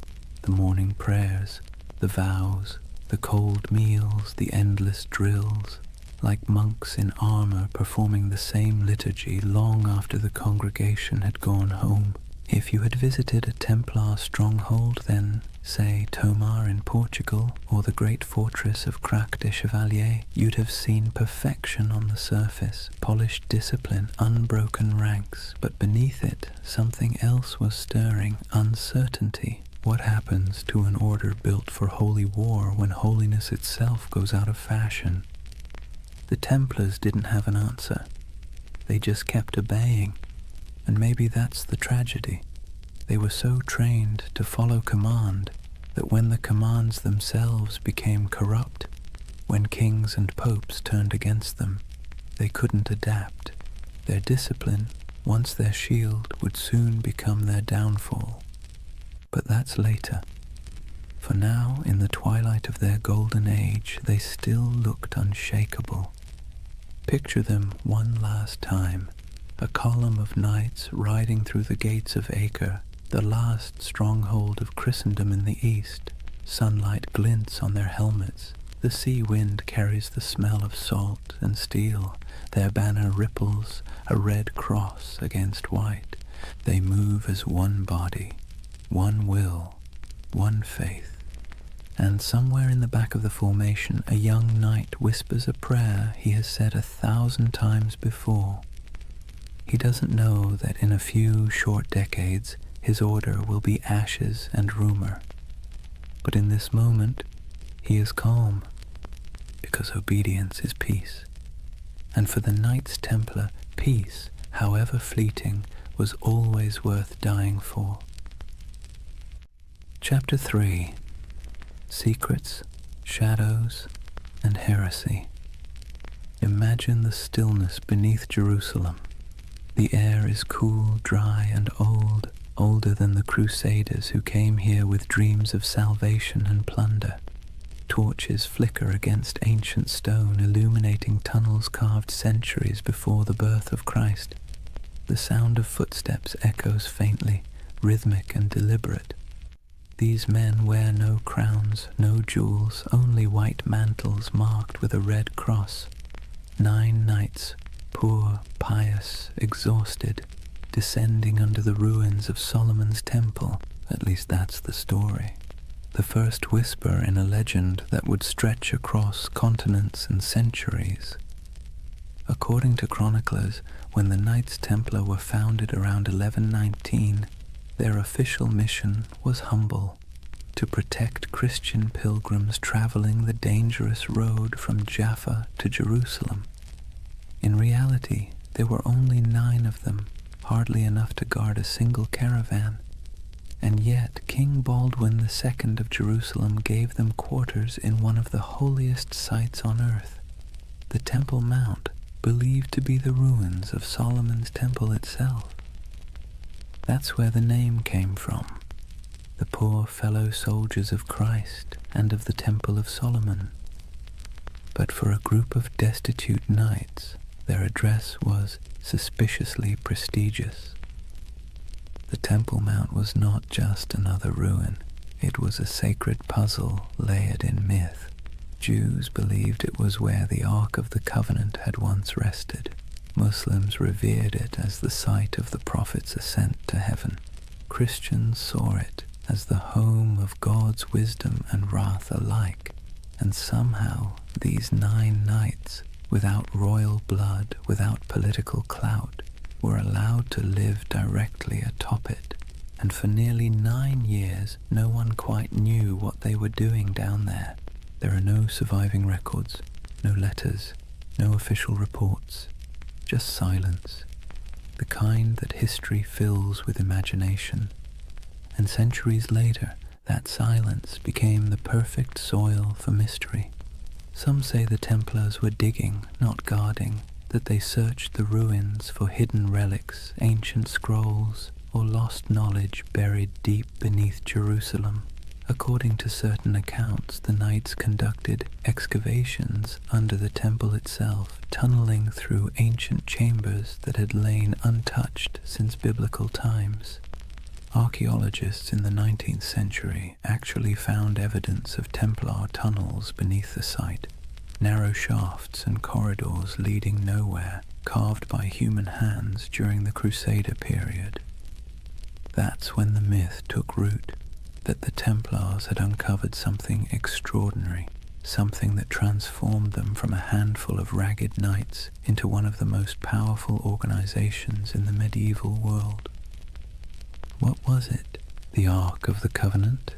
The Holy Grail? Secret knowledge from King Solomon himself? Or perhaps something less tangible? A myth so potent it didn't need to exist to be believed. It's easy to see why the story stuck. The Templars' rise defied logic. They appeared out of nowhere, impoverished, under-equipped and obscure. Then, almost overnight, they became legends. Their fame spread through Europe like wildfire. Popes blessed them. Kings donated land. The church gave them privileges no other order had ever held. They could collect tithes, build fortresses, even run their own banks. Within decades, they were richer and more influential than most monarchies. How does that happen unless you've found something powerful? Of course, the historian in us can explain it rationally. Europe was full of eager donors. The Crusades were romanticized as a holy cause. The church wanted soldiers who could fight without being corrupted by greed, and the Templars fit that image perfectly. Their vows of poverty made them trustworthy. Their discipline made them effective.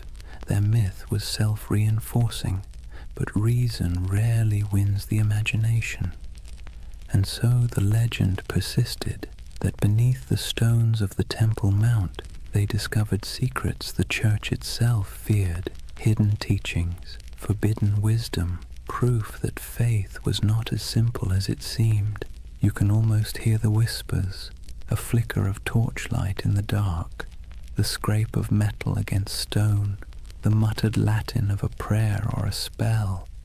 It's nonsense, of course, probably, but beautiful nonsense. That's the curious power of the Templar myth. It lives in the gap between faith and doubt, between the seen and the unseen. Take the idea of the Grail, for instance. In medieval Europe, the word didn't mean a chalice at first. It meant a vessel of divine mystery, something that contained the essence of truth. The connection between the Templars and the Grail only appeared centuries later, in 12th and 13th century romances, when poets like Chrétien de Troyes began weaving stories of knights, purity, and hidden relics. Those tales weren't history. They were dreams, but dreams with staying power. To the medieval mind, it made perfect sense that the holiest warriors would be the keepers of the holiest object. And to the modern mind, still restless in the dark, it makes perfect sense that an empire's rise must hide a secret. Maybe that's why the Templars continue to haunt us, because we can't resist the idea that someone, somewhere, found the truth and kept it to themselves. But beneath the mystique, there's something more mundane and more fascinating. The real secret of the Templars wasn't gold or relics. It was organization. While other crusader groups floundered in chaos, the Templars built a system. They turned faith into logistics. They mastered record-keeping, finance, communication, and property management at a level Europe had never seen before. Their commanderies stretched from Scotland to Syria, forming a network that could move money, men, and messages faster than any king's court. They were medieval globalists, an early blueprint for the international corporation. That was their real treasure, their true grail, not buried under Jerusalem, but written in ledgers and sealed with wax. Still, it's fun to imagine the other version, the one where those 9 knights, by flickering torchlight, brushed away centuries of dust and found something that made them more than soldiers, something that whispered of destiny, because that's the romantic engine of the Templar myth, that somewhere in their cold discipline and rigid faith, they touched a kind of forbidden light. Maybe it wasn't treasure. Maybe it was understanding. The church would later accuse them of heresy, of denying Christ, of spitting on the cross, of worshipping strange idols, all of which sound absurd, until you remember how much they changed between those first 9 nights and the empire they became. Power always transforms faith, sometimes subtly, sometimes completely. And perhaps in those long tunnels beneath the temple, the transformation began. There's a moment halfway between legend and history when we can almost see it. 9 men on their knees, torches flickering, the stones around them whispering echoes of the past. They think they're praying, but maybe in that silence something ancient is listening. And maybe that's why the myth still holds us. Because even if the Templars never found the Ark or the Grail or any secret knowledge at all, they still uncovered something remarkable, the power of belief itself. They discovered how mystery can move empires. Imagine a candle-lit chapel deep in the hills of France. The walls are rough stone, the air thick with incense and dust. In the dim light, the symbol of the Red Cross flickers faintly across banners and shields stacked neatly against the wall. A handful of knights kneel in silence before an altar, not before the crucifix, but before something older, stranger, covered in a cloth of deep red. No one speaks, only the low chant of prayer, rhythmic and hypnotic, filling the space like the hum of bees in a summer field. This is the image that has haunted storytellers for centuries. The idea that the Knights Templar possessed secret knowledge, perhaps even a relic of impossible power. And like all the best myths, it's never quite clear whether we want it to be true or whether we enjoy believing it's hidden. The legend of the Holy Grail, for instance, didn't actually begin with the Bible. It began with poets. Around the late 12th century, when the Templars were at their most powerful, A French poet named Chrétien de Troyes wrote of a mysterious grail, a shining vessel carried in a sacred procession, capable of granting eternal nourishment and divine wisdom. He never called it holy, nor said it was a cup. Later, writers turned it into the chalice of Christ, the cup of the Last Supper, or the vessel that caught his blood at the crucifixion. But in Chrétien's day, the Grail was simply something too sacred to name directly. And in that ambiguity, the Templars found a shadow, because who else fit the image better? Knights of divine mystery, warriors of impossible devotion, a brotherhood whose rituals were secret, whose vows were absolute, and whose origins lay under the ruins of Solomon's temple. To a medieval audience it made perfect sense. If the Grail existed, it was the Templars who kept it. Over the centuries, the Grail and the Templars fused together into a single enduring myth, a marriage of chivalry and mysticism that no amount of historical evidence has ever been able to undo. The truth, though, is both smaller and more interesting. The Templars were bureaucrats of the divine. They didn't sit around sipping from golden chalices or unlocking cosmic secrets. They balanced books. They managed estates. They wrote letters in crisp Latin. They were the spiritual accountants of a holy empire. But because they lived in an age obsessed with relics, bones of saints, drops of Christ's blood, splinters of the true cross, they were inevitably drawn into the world of the sacred object. They guarded reliquaries. They escorted pilgrims who sought miraculous artifacts.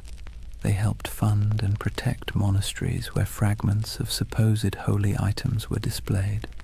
So when rumors spread that they had discovered ancient scrolls beneath the Temple of Solomon, texts written by early Jews, Gnostics, or even pre-Christian mystics, the stories stuck.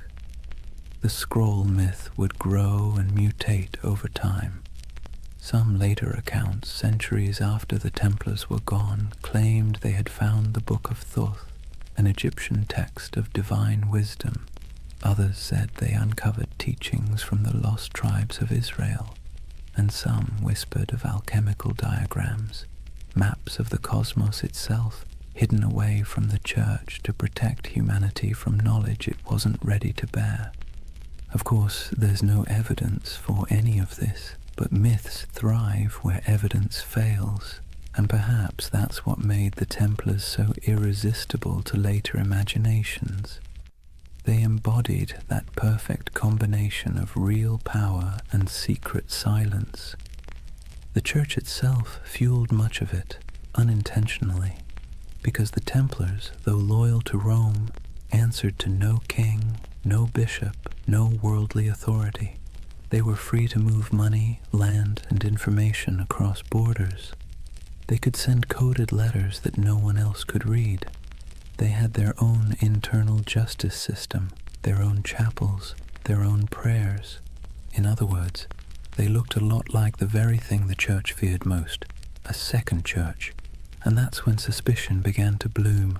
Whispers spread that the Templars practiced strange rituals, that their initiations involved renouncing Christ, spitting on the cross, or worshipping a mysterious head called Baphomet, that their power came not from God but from something older. Most historians agree that these accusations were lies, propaganda created to destroy them later. But it's worth noting why those lies were so effective. Because they sounded plausible. Because secrecy always invites projection. If you give people a locked door, they will imagine what's behind it. And for medieval Europe, already steeped in apocalyptic fear and superstition, the Templars became the perfect vessel for that imagination. Their very success became suspicious, their discipline unnatural, their wealth sinful, their silence heretical. And yet, maybe there was something beneath all the rumor. Not magic, not relics, but an attitude. See, the Templars didn't pray like other monks. Their spirituality wasn't cloistered, it was militant. Their daily life was about control, obedience, and the annihilation of the self. Every moment of pleasure, every trace of comfort was stripped away to make room for purpose. In a sense, that was a kind of secret knowledge, the knowledge that faith and suffering could be fused into a single weapon. And that's what made them so dangerous. Not to the Muslims they fought in the Holy Land, but to the church that eventually feared them, because the Templars didn't seem to need intermediaries. Their faith was too direct, too efficient, too pure. When you can talk to God through action, you make priests nervous. By the time the Crusader kingdoms began to crumble, the Templars' mystique had already surpassed their usefulness. Europe no longer needed warrior monks, it needed bankers, diplomats, and obedient clergy, and so the Templars' mysticism, once admired, became suspect. It's strange, isn't it? How quickly a symbol of holiness can become a symbol of heresy. One century they were Christ's chosen, the next they were whispered to be sorcerers. But perhaps that's the price of mystery. The more tightly you guard your secrets, the easier it is for others to fill them with darkness. And in the quiet moments when we think of the Templars by torchlight, kneeling before something hidden under silk, we feel that same tension, that blend of awe and suspicion, that uneasy beauty of something half-believed. Because part of us wants to believe. We crave hidden truths. We need our mysteries, especially the ones that refuse to resolve. And maybe that's why, centuries later, the Templar myth is still alive, in Dan Brown novels, in video games, in conspiracy theories whispered on YouTube at 3 a.m., because it scratches that ancient itch, that somewhere, someone knows something we don't. It's funny how little we've changed. The medieval mind looked at the stars and imagined divine design. We look at old ruins and imagine lost technology. Both are acts of yearning, proof that we are wired to believe that history hides something from us. And perhaps the Templars were the first to realize that the greatest power isn't in what you know, but in what others think you might know. Theirs was a religion of silence, and silence in any age is seductive. Imagine the city of Jerusalem in the morning light. The walls are pale gold, dust drifting through narrow streets where merchants lift their shutters and donkeys stamp impatiently in the shade. From the hills beyond, the desert glows like a sea of faded fire. Bells ring from the Church of the Holy Sepulchre, and somewhere a muezzin's call answers softly from across the valley. This was the city the Templars swore to defend, the heart of their purpose, the reason for their existence. But by the late 12th century, Jerusalem was no longer the eternal prize they once imagined. It had become a coin tossed endlessly between empires, each claiming divine right, none able to hold it for long. The cracks began, as they so often do, with pride. The Crusader kingdoms, those fragile Latin states carved out after the First Crusade, had grown decadent and divided. The descendants of knights who once marched barefoot to holy war now lived like minor kings, drinking imported wine, bickering over titles, and marrying into local dynasties to secure land and dowries. The Templars, meanwhile, had become something very different from their humble beginnings. They were no longer 9 men kneeling in the dust. They were a multinational corporation of the Middle Ages, thousands strong, with property stretching from Scotland to Syria. They operated fleets, fortresses, and treasuries. They could lend money to kings and fund crusades outright. And that kind of power, while impressive, makes enemies quickly. By the mid-11th century, the balance of the Holy Land had shifted. Muslim forces, long divided, were now uniting under a single banner, led by a man who seemed born for the role, Salah ad-Din Yusuf ibn Ayyub. known in the West as Saladin. If the Crusaders were a tangle of arrogance and infighting, Saladin was the opposite, disciplined, patient, and devout. His armies were not the wild hordes described in European rumor. They were organized, loyal, and most importantly, fighting for home. The Templars met them on countless fields, Hattin, Ascalon, Arsuf, and though they fought with ferocious resolve, they were outmatched by unity and strategy. The Battle of Hattin in 1187 was the breaking point. It began with a cruel trick of the sun. Saladin's army lured the Crusaders away from their water supplies, dragging them across the dry Galilean plains under a blazing July sky. By the time the Templars reached the horns of Hattin, they were half mad with thirst, their chainmail burning against their skin, their banners wilting in the heat. The Muslim forces surrounded them. Archers darkened the sky with arrows. Smoke from burning grass choked the air, and when the fighting finally stopped, almost the entire Crusader army was dead or captured. The True Cross, a relic carried into battle like a talisman, was seized by Saladin's men. It was never seen again. The Templar Grand Master Gerard de Riedfort was taken alive. Saladin spared him, though many of his brothers were executed. He would live long enough to watch the walls of Jerusalem fall later that same year. When word reached Europe that the Holy City was gone, it was as if the world itself had cracked open. Sermons thundered across cathedrals, blaming sin, pride, and divine wrath. Monarchs trembled, pilgrims wept. The Pope called for another crusade, and through it all, the Templars stood in the ruins of their purpose. You can almost imagine the silence that followed. The once sacred city, its streets littered with the detritus of war, now echoed with the sounds of new rulers. The Templar headquarters on the Temple Mount was emptied, their altars dismantled, their treasures seized. What began as a holy mission now looked suspiciously like a failure of faith. For the first time, the Templars were without their holy ground, and without Jerusalem. They were forced to confront an uncomfortable truth. If the temple was gone, what exactly were they the knights of anymore? But endings have a way of becoming beginnings.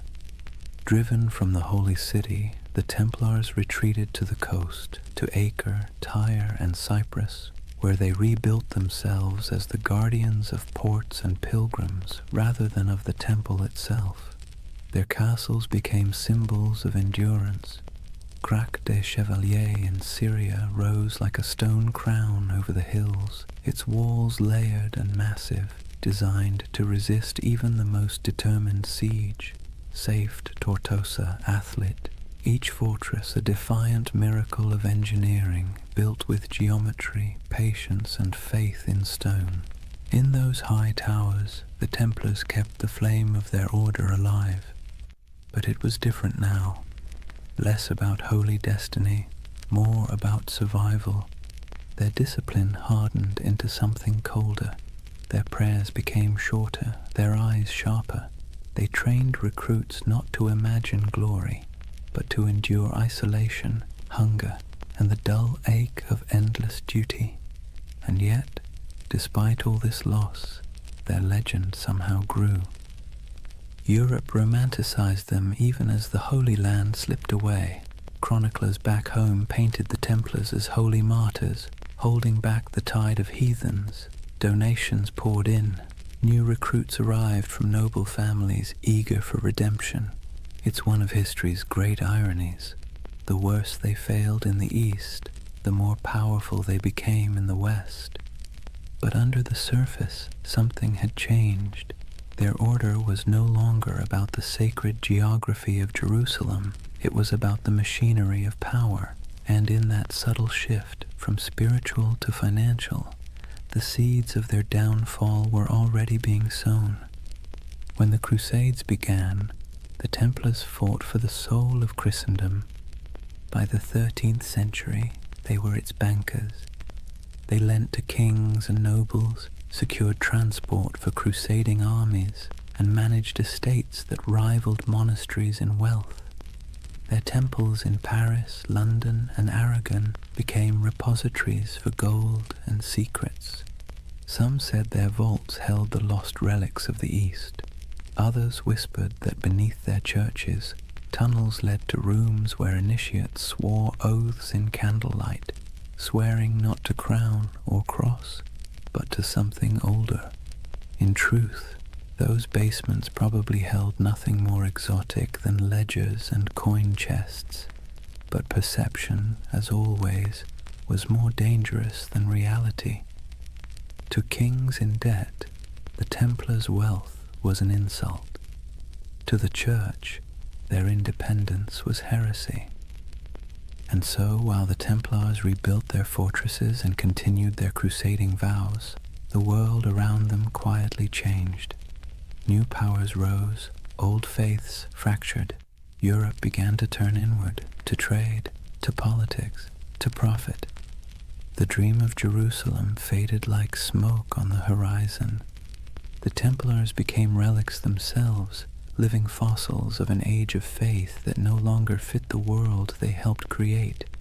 And perhaps that's the tragedy at the heart of their story. They were men who built a system so efficient, so disciplined, that it outlasted their original purpose. Their creed was supposed to die with Jerusalem, but it didn't. It calcified. It spread through Europe's veins, into its banks, its armies, its bureaucracies. Even as they prayed for salvation, they were laying the groundwork for capitalism, for modern finance, for the idea that faith could be managed like currency. When you think about it, that might be their most heretical legacy of all. In the distance, though, back on those coastal walls, you can almost still hear the wind off the sea whistling through the battlements of Acre. The Templar banners still flutter there in imagination, crimson crosses fading against the salt air. They never stopped believing they could reclaim the Holy Land. They never stopped waiting for the day the horns would sound again. But faith, like empire, has tides, and the tide was already receding. Imagine standing on the ramparts of Acre at twilight. The sea stretches endlessly westward, glowing copper beneath the dying sun. Seagulls drift above the harbor where broken ships list in the water, their masts creaking softly.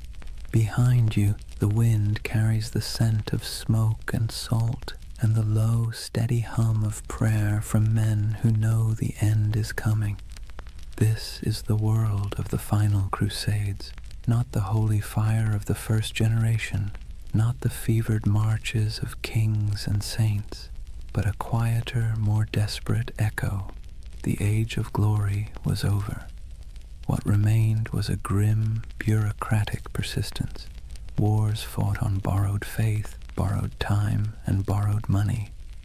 By the late 13th century, the Kingdom of Jerusalem existed mostly on parchment and in memory. Its capital, if one could call it that, was Acre, a coastal city pressed between a restless sea and endless desert. It was crowded, rich, and tense, a city of pilgrims, traders, and soldiers living shoulder to shoulder in uneasy tolerance. Here the Knights Templar had built their final fortress, a marvel of engineering, all white stone and iron gates, its walls thicker than any catapult could breach. Within those walls, gold and relics were stored in vaults beneath torchlit halls. Above them, in chapels that echoed with Latin chants, the Templars still prayed for Jerusalem, though most knew they would never see it again. They had become the custodians of a dream already dying.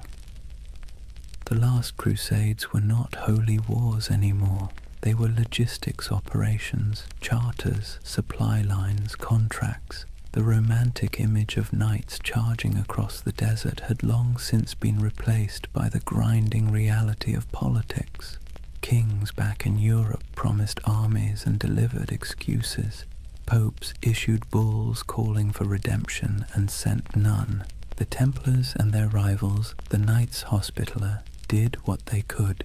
They fortified the remaining coastal strongholds, trained recruits from France and England, and negotiated uneasy truces with Muslim rulers, who now viewed them less as enemies and more as relics of a fading age. For nearly a century, the Templars held their line. A few miles of coast, a handful of towers, and the weight of an entire lost empire on their shoulders. Then, in 1291, the inevitable came. A vast Mamluk army, disciplined, relentless, and armed with the confidence of history, swept across the plains toward Acre. Their banners blackened the horizon. Their engines rolled like thunder. Inside the city, panic spread like wildfire. Citizens fled to the harbor, merchants burned their ledgers, priests carried relics to the ships, whispering prayers that no one believed would work. The Templars, as always, took their positions. From the battlements, they could see the Mamluk campfires stretching endlessly into the desert night. The siege began with drums, then fire, then days of unbroken assault. It was not the glorious last stand of legend. It was chaos. Stones crashed into the towers, arrows rained like iron hail, walls cracked and bled dust. The Templars fought with methodical silence, their discipline unbroken even as everything around them burned. Eyewitnesses would later write that when the outer wall finally collapsed, the sound was like a mountain giving way. Within days, Acre was gone. The Templar fortress fell piece by piece, and those who survived fled to their ships, carrying little more than their order's banner and the bitter taste of failure.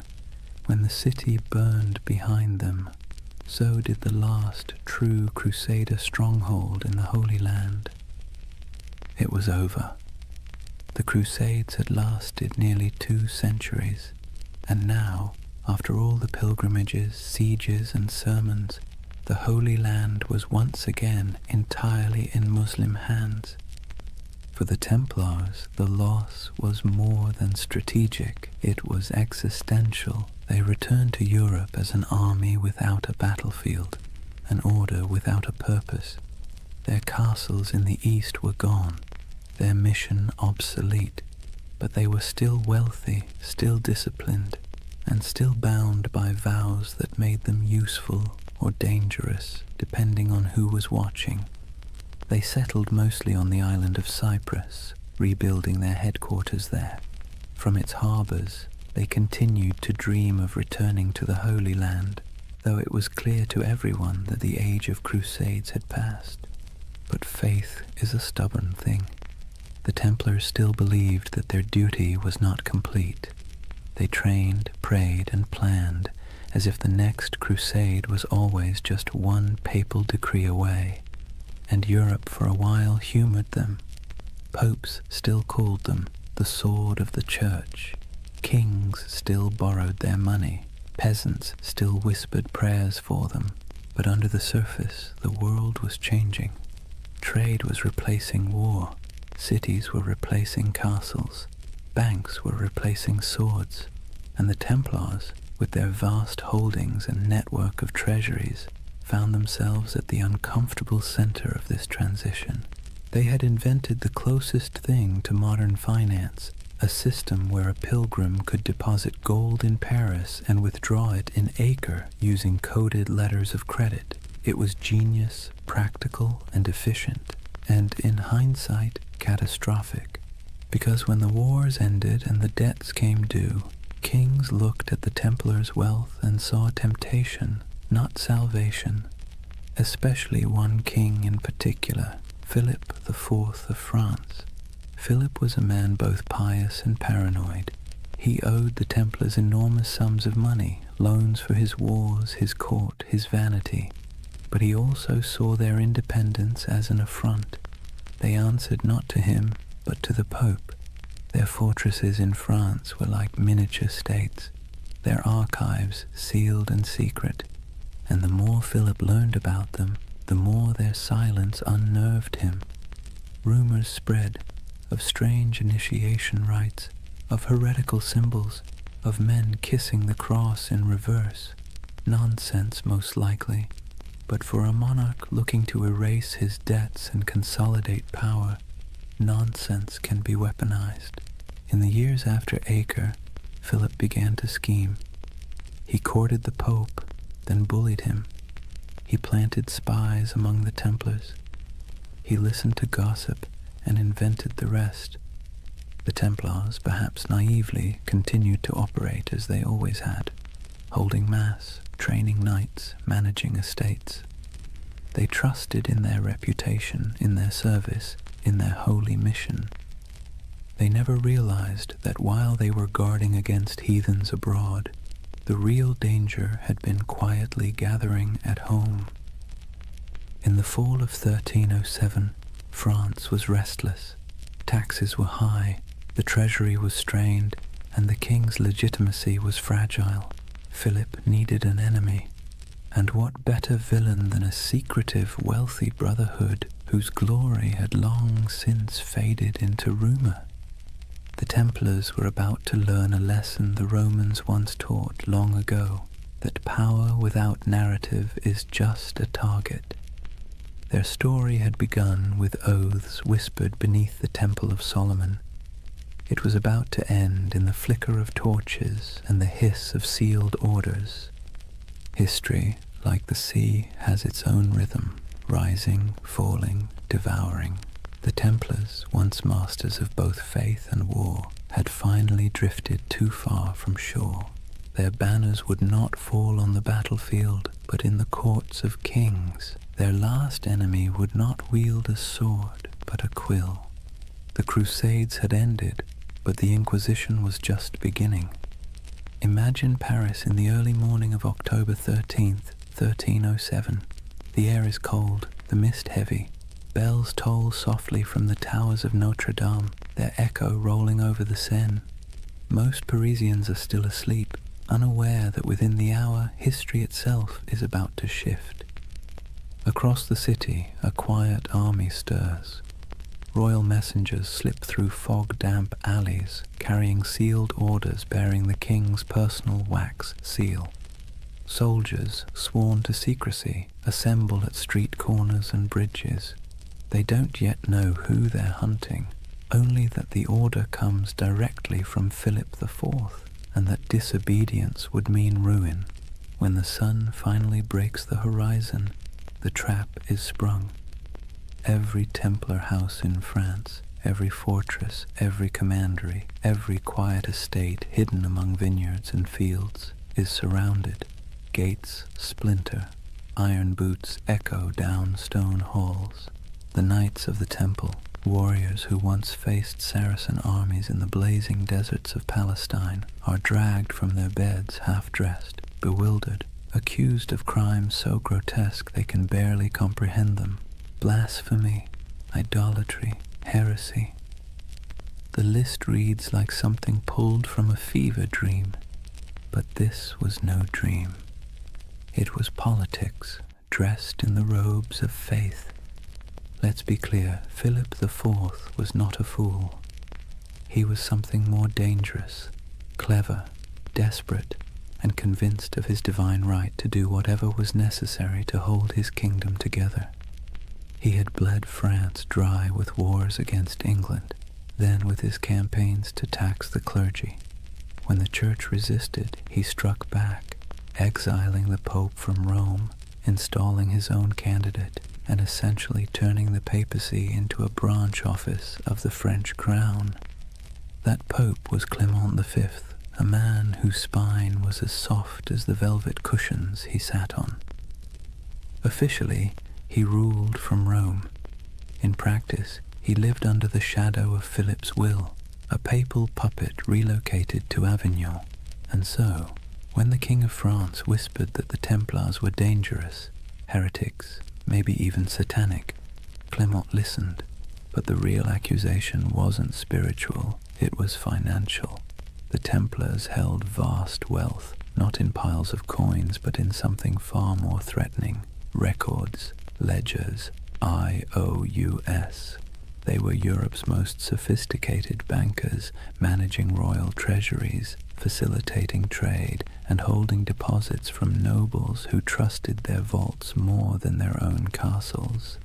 That included Philip himself, who now owed them so much that, if they called in their debts, France might collapse. And so, with one order, Philip did what every indebted man has dreamed of doing since time began. He erased the balance sheet. The raids were coordinated with surgical precision. Templars across France were seized simultaneously, their archives confiscated, their leaders imprisoned. Jacques de Molay, the Grand Master, was arrested in Paris, along with his top commanders. He had been a guest of honor at the king's court just days before, attending the funeral of Philip's sister. Now his hospitality was rewarded with chains. The interrogations began almost immediately. The king's agents, men of ink and iron, demanded confessions to every sin imaginable. They accused the Templars of denying Christ, of spitting on the cross during initiation, of worshipping a mysterious idol called Baphomet. They spoke of obscene rituals, secret kisses, and dark oaths taken by candlelight. And under torture, men will say anything. By the week's end, confessions poured in, broken, contradictory, desperate. Some swore they had been tricked, others simply wept and signed whatever parchment was placed before them. The king had his proof. But outside the dungeons, the world was less convinced. The charges made no sense. The Templars were fanatically religious, sworn to poverty, chastity, and obedience. Their prayers structured their lives so tightly that even eating and sleeping were acts of devotion. To accuse them of heresy felt like accusing monks of witchcraft. But logic was irrelevant. The spectacle was the point. Philip had turned the trial into theatre. He invited clergy, nobles, and the public to hear the confessions. He displayed the trembling knights as examples of corruption and divine justice. He presented himself as the defender of Christendom, cleansing it of hidden rot. And for a public weary of taxes, famine, and failed wars, it worked. People love a villain, especially one that used to be untouchable. Meanwhile, Clement V hesitated. As head of the church, the Templars were technically under his jurisdiction, not Philip's, and he knew, deep down, that the charges were absurd. He issued cautious letters demanding the Templars be handed over to papal investigators, but Philip ignored him. France was already playing judge, jury, and executioner. When the Pope finally summoned his courage to intervene, the damage was done. Across Europe, the accusations had spread like wildfire. Other kings, seeing opportunity, followed Philip's lead. Why not confiscate a few Templar estates? Why not seize their gold, their horses, their lands? After all, if France was purging the heretics, who wanted to look soft on sin? One by one, Europe's monarchs turned on their former protectors. In England, Edward II hesitated at first. He actually liked the Templars, but papal pressure forced his hand. In Spain and Portugal, the order was dissolved and reborn under new names, with new insignia, to preserve their assets while appeasing the church. In Germany and Italy, their properties were quietly absorbed by the Hospitallers, rivals who had survived by being slightly less rich and slightly less suspicious. But in France, there was no mercy. The king's prisons overflowed with knights. Some recanted their forced confessions, and for that they were burned alive.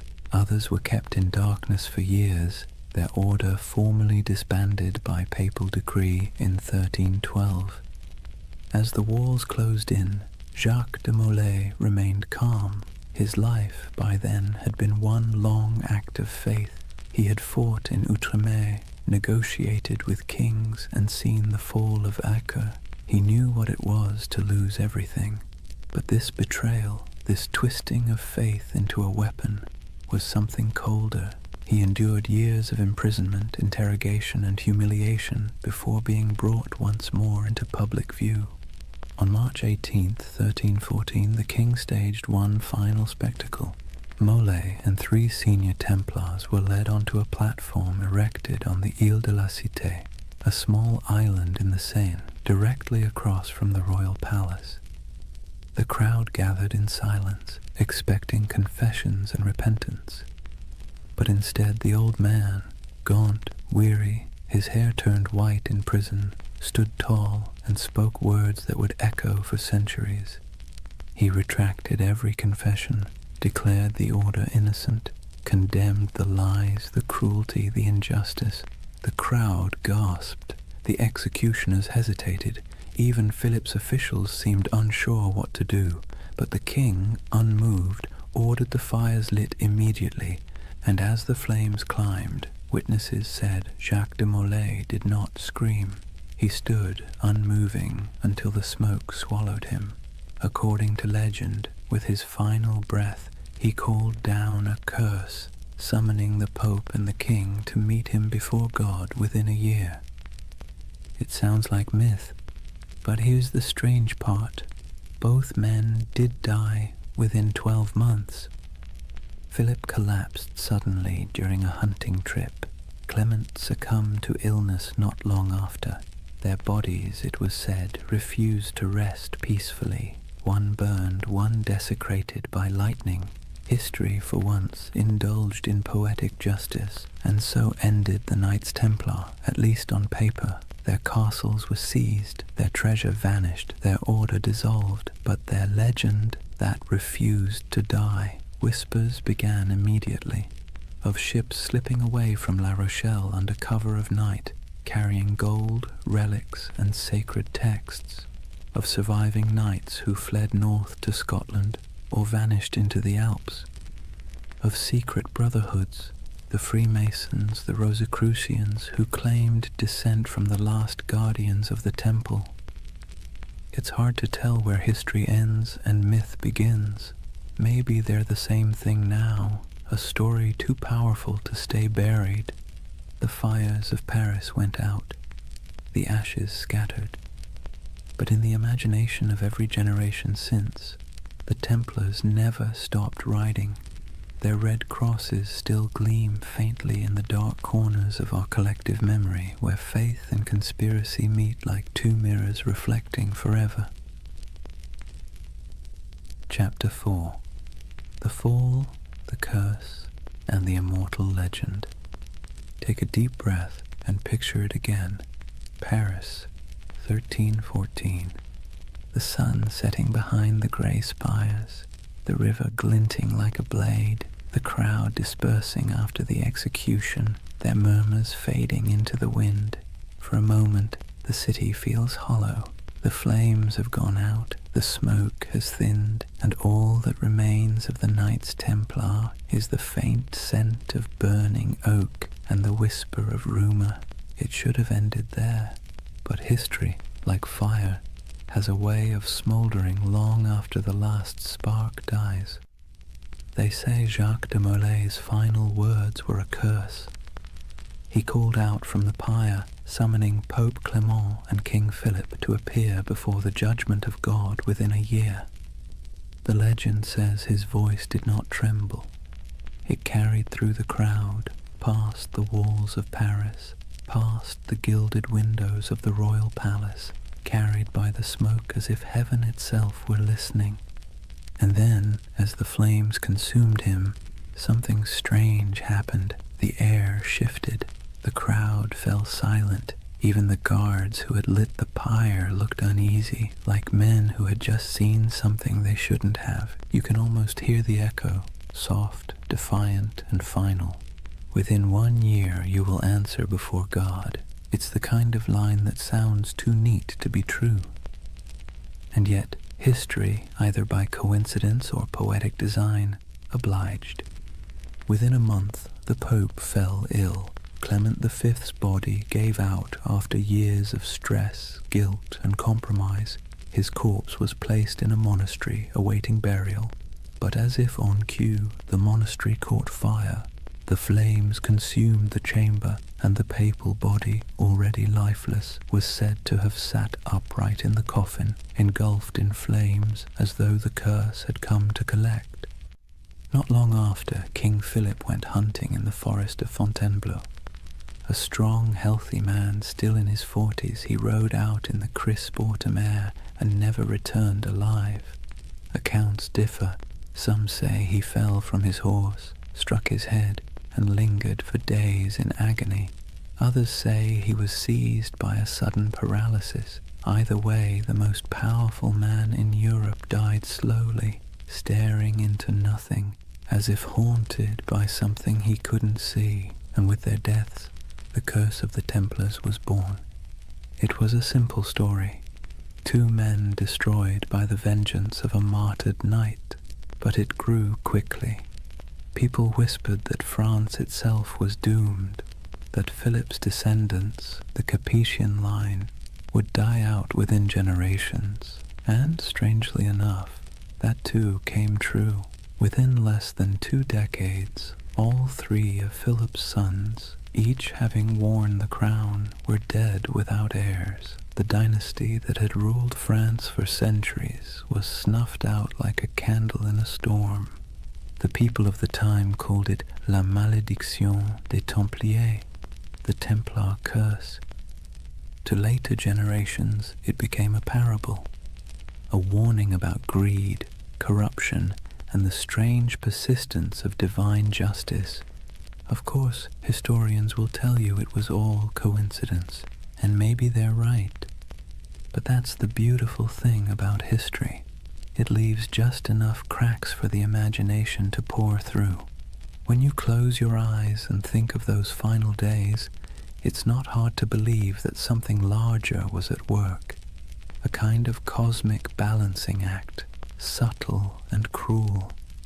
The Templars, who had built their order on discipline, loyalty, and faith, had been betrayed by those who claimed to uphold the same virtues.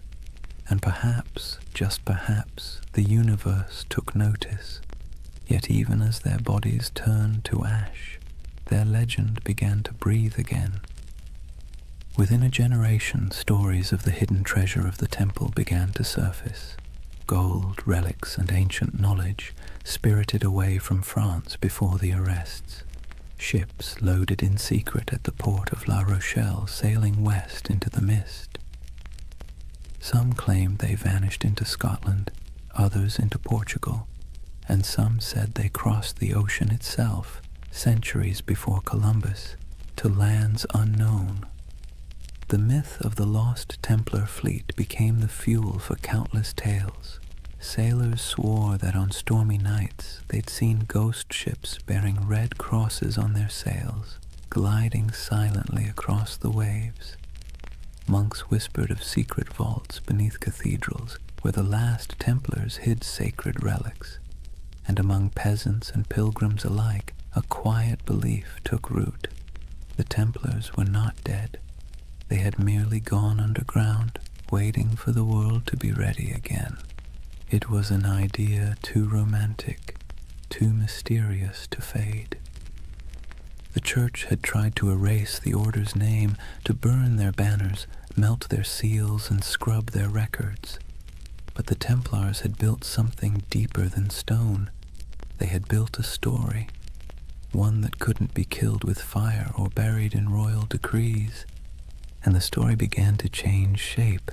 In the Middle Ages, people whispered that the Templars had discovered the Holy Grail beneath the ruins of Solomon's temple, that the treasure they carried was not gold, but knowledge, secret doctrines, ancient scrolls, perhaps even relics of Christ himself. These weren't just bedtime stories, they were expressions of longing for a lost wisdom, a purer faith, a world where the sacred and the powerful were one and the same. It's strange, isn't it?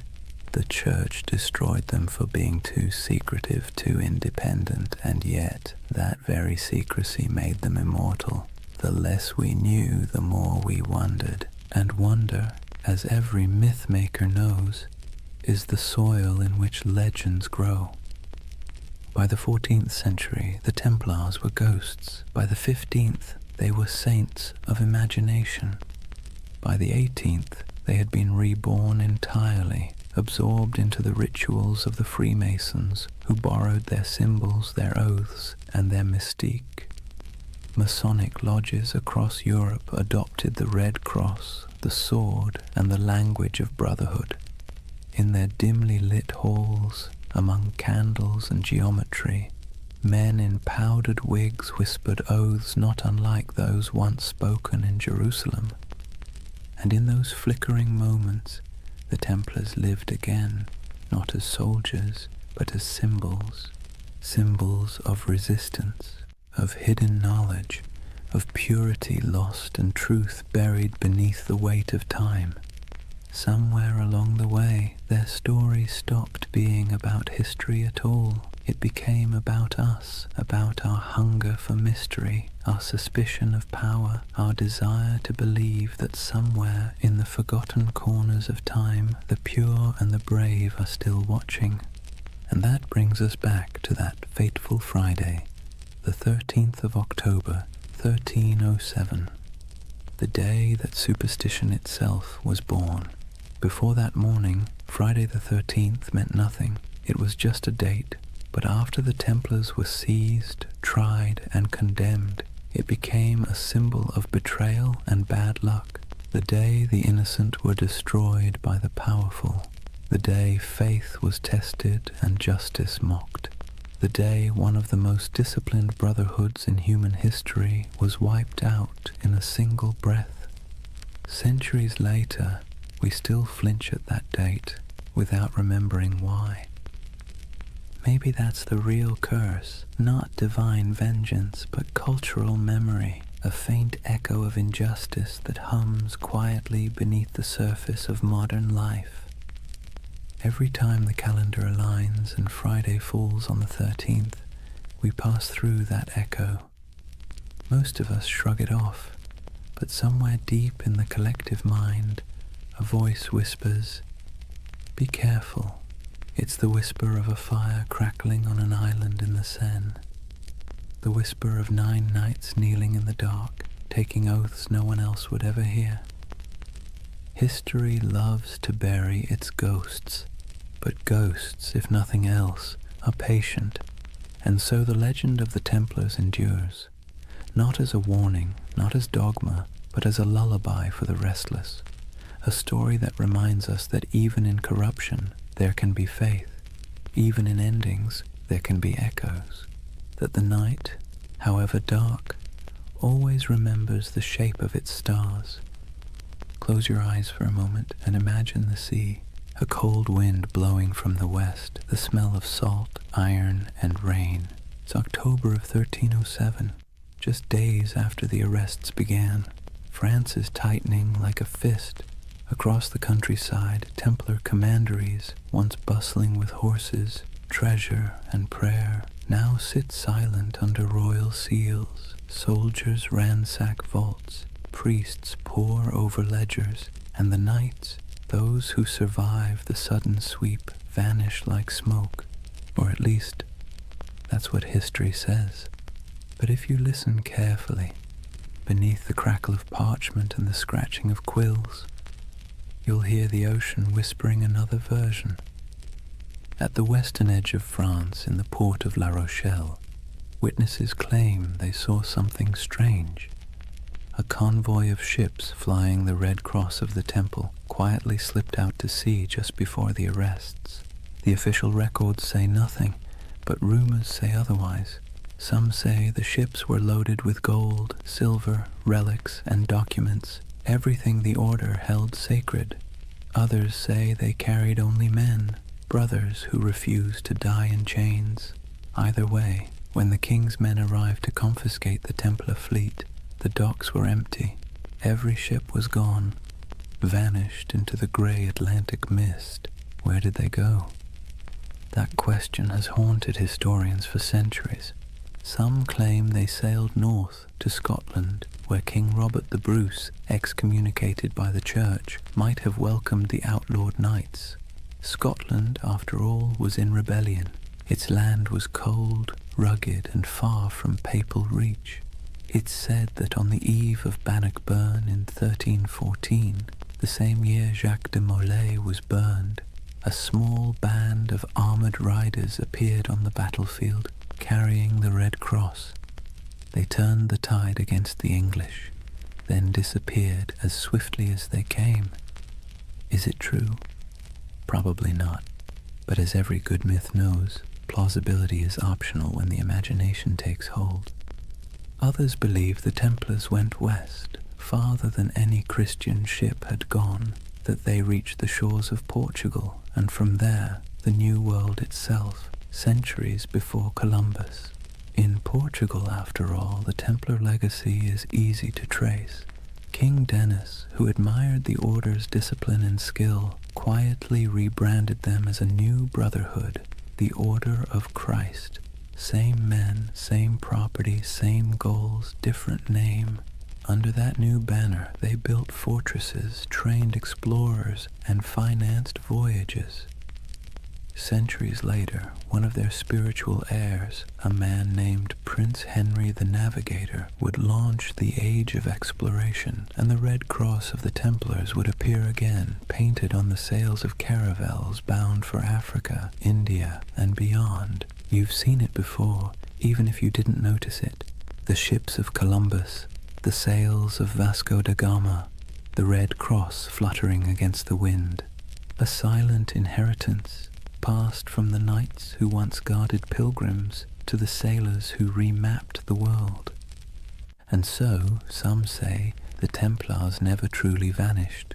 They evolved. They traded swords for sextants and Jerusalem for the horizon. But there's another theory, quieter, stranger, almost tender in its melancholy, that many of the surviving Templars simply went home. Imagine them. Men in their 40s or 50s, scarred from years of crusade, watching everything they believed in collapse. Some fled across borders, shaving their beards, burning their mantles, blending back into ordinary life. A few became monks in other orders. A few became mercenaries fighting in wars for causes that meant less to them than the discipline itself. And some perhaps wandered until they disappeared entirely. It's easy to picture one, an old knight on a country road in Burgundy, walking beside a thin horse, whispering the prayers he'd once spoken in Latin under vaulted stone. The world had moved on, but his habits hadn't. He still woke before dawn. He still ate in silence. He still believed that somewhere, somehow, the temple would rise again. History doesn't record their names, but you can almost feel their absence, like a missing note in a song. Meanwhile, in the cities, the myth began to grow. People whispered that the knights had gone underground, forming secret brotherhoods that passed their wisdom down through generations. Some pointed to the Freemasons, whose ceremonies echoed Templar oaths of loyalty and secrecy. Others to the Rosicrucians, the mystics of the Renaissance who claimed to guard ancient knowledge. And later still, to shadowy organizations whispered about in smoky taverns, societies of men who spoke in symbols, who wore rings marked with crosses, and who always seemed to know more than they should. Whether any of it was true didn't matter. What mattered was that the idea felt true, because deep down, humanity hates endings. We don't like to believe that things simply stop, that great movements vanish overnight. We'd rather imagine that somewhere, beneath the surface, the story continues. And maybe it does. In Scotland, legends grew of hidden lodges beneath cathedrals, where descendants of the Templars met by candlelight. In Spain and Portugal, old families claimed to possess relics from the temple, swords, seals, and parchments that no historian could trace. and in France the ghost stories began. Peasants said that on stormy nights they saw riders in white cloaks galloping through the woods near old commanderies, their torches flickering like stars. No hoofbeats, no voices, just the wind, the rain, and the sound of metal brushing against metal. The church called it superstition, but the peasants knew better. They said it was the Templars, still keeping watch. Centuries later, during the French Revolution, when mobs looted churches and burned archives, strange things were found. Stone carvings of Templar crosses hidden behind altars, letters sealed with wax bearing the order's symbol, and cryptic diagrams suggesting that not everything had been destroyed. Even Napoleon, the great skeptic, was rumored to have been fascinated by them. When he invaded Egypt in 1798, he brought with him not just soldiers, but scholars, engineers, and, oddly enough, men obsessed with the Templar myth. They saw the pyramids, the ruins of ancient Alexandria, and believed they were walking in the same footsteps as those mysterious knights who had once dug beneath Solomon's temple. It was as if every century rediscovered the Templars anew, each generation projecting its own dreams onto their ghost. For the Renaissance, they were seekers of hidden wisdom. For the Enlightenment, martyrs of superstition. For the modern age, symbols of rebellion against authority. And through it all, their image never changed. White cloaks, red crosses, silent resolve. The perfect blend of purity and menace. That's the strange paradox of the Knights Templar. They began as humble monks sworn to poverty and ended as eternal figures of power. They were meant to defend faith but became symbols of doubt. They were destroyed for secrecy, and yet secrecy is what keeps them alive. When you trace their story from the ruins of Jerusalem to the myths of modernity, you realize that the Templars have become less a chapter of history and more a kind of mirror. Every age sees itself in them. Every conspiracy, every spiritual revival, every lost cause finds its reflection in their legend. Even today, their name is everywhere. Video games, novels, films, coffee brands, even insurance companies. The irony would probably amuse them. Men who once vowed to own nothing now sell everything. But perhaps that's fitting. The Templars were never just about religion or war.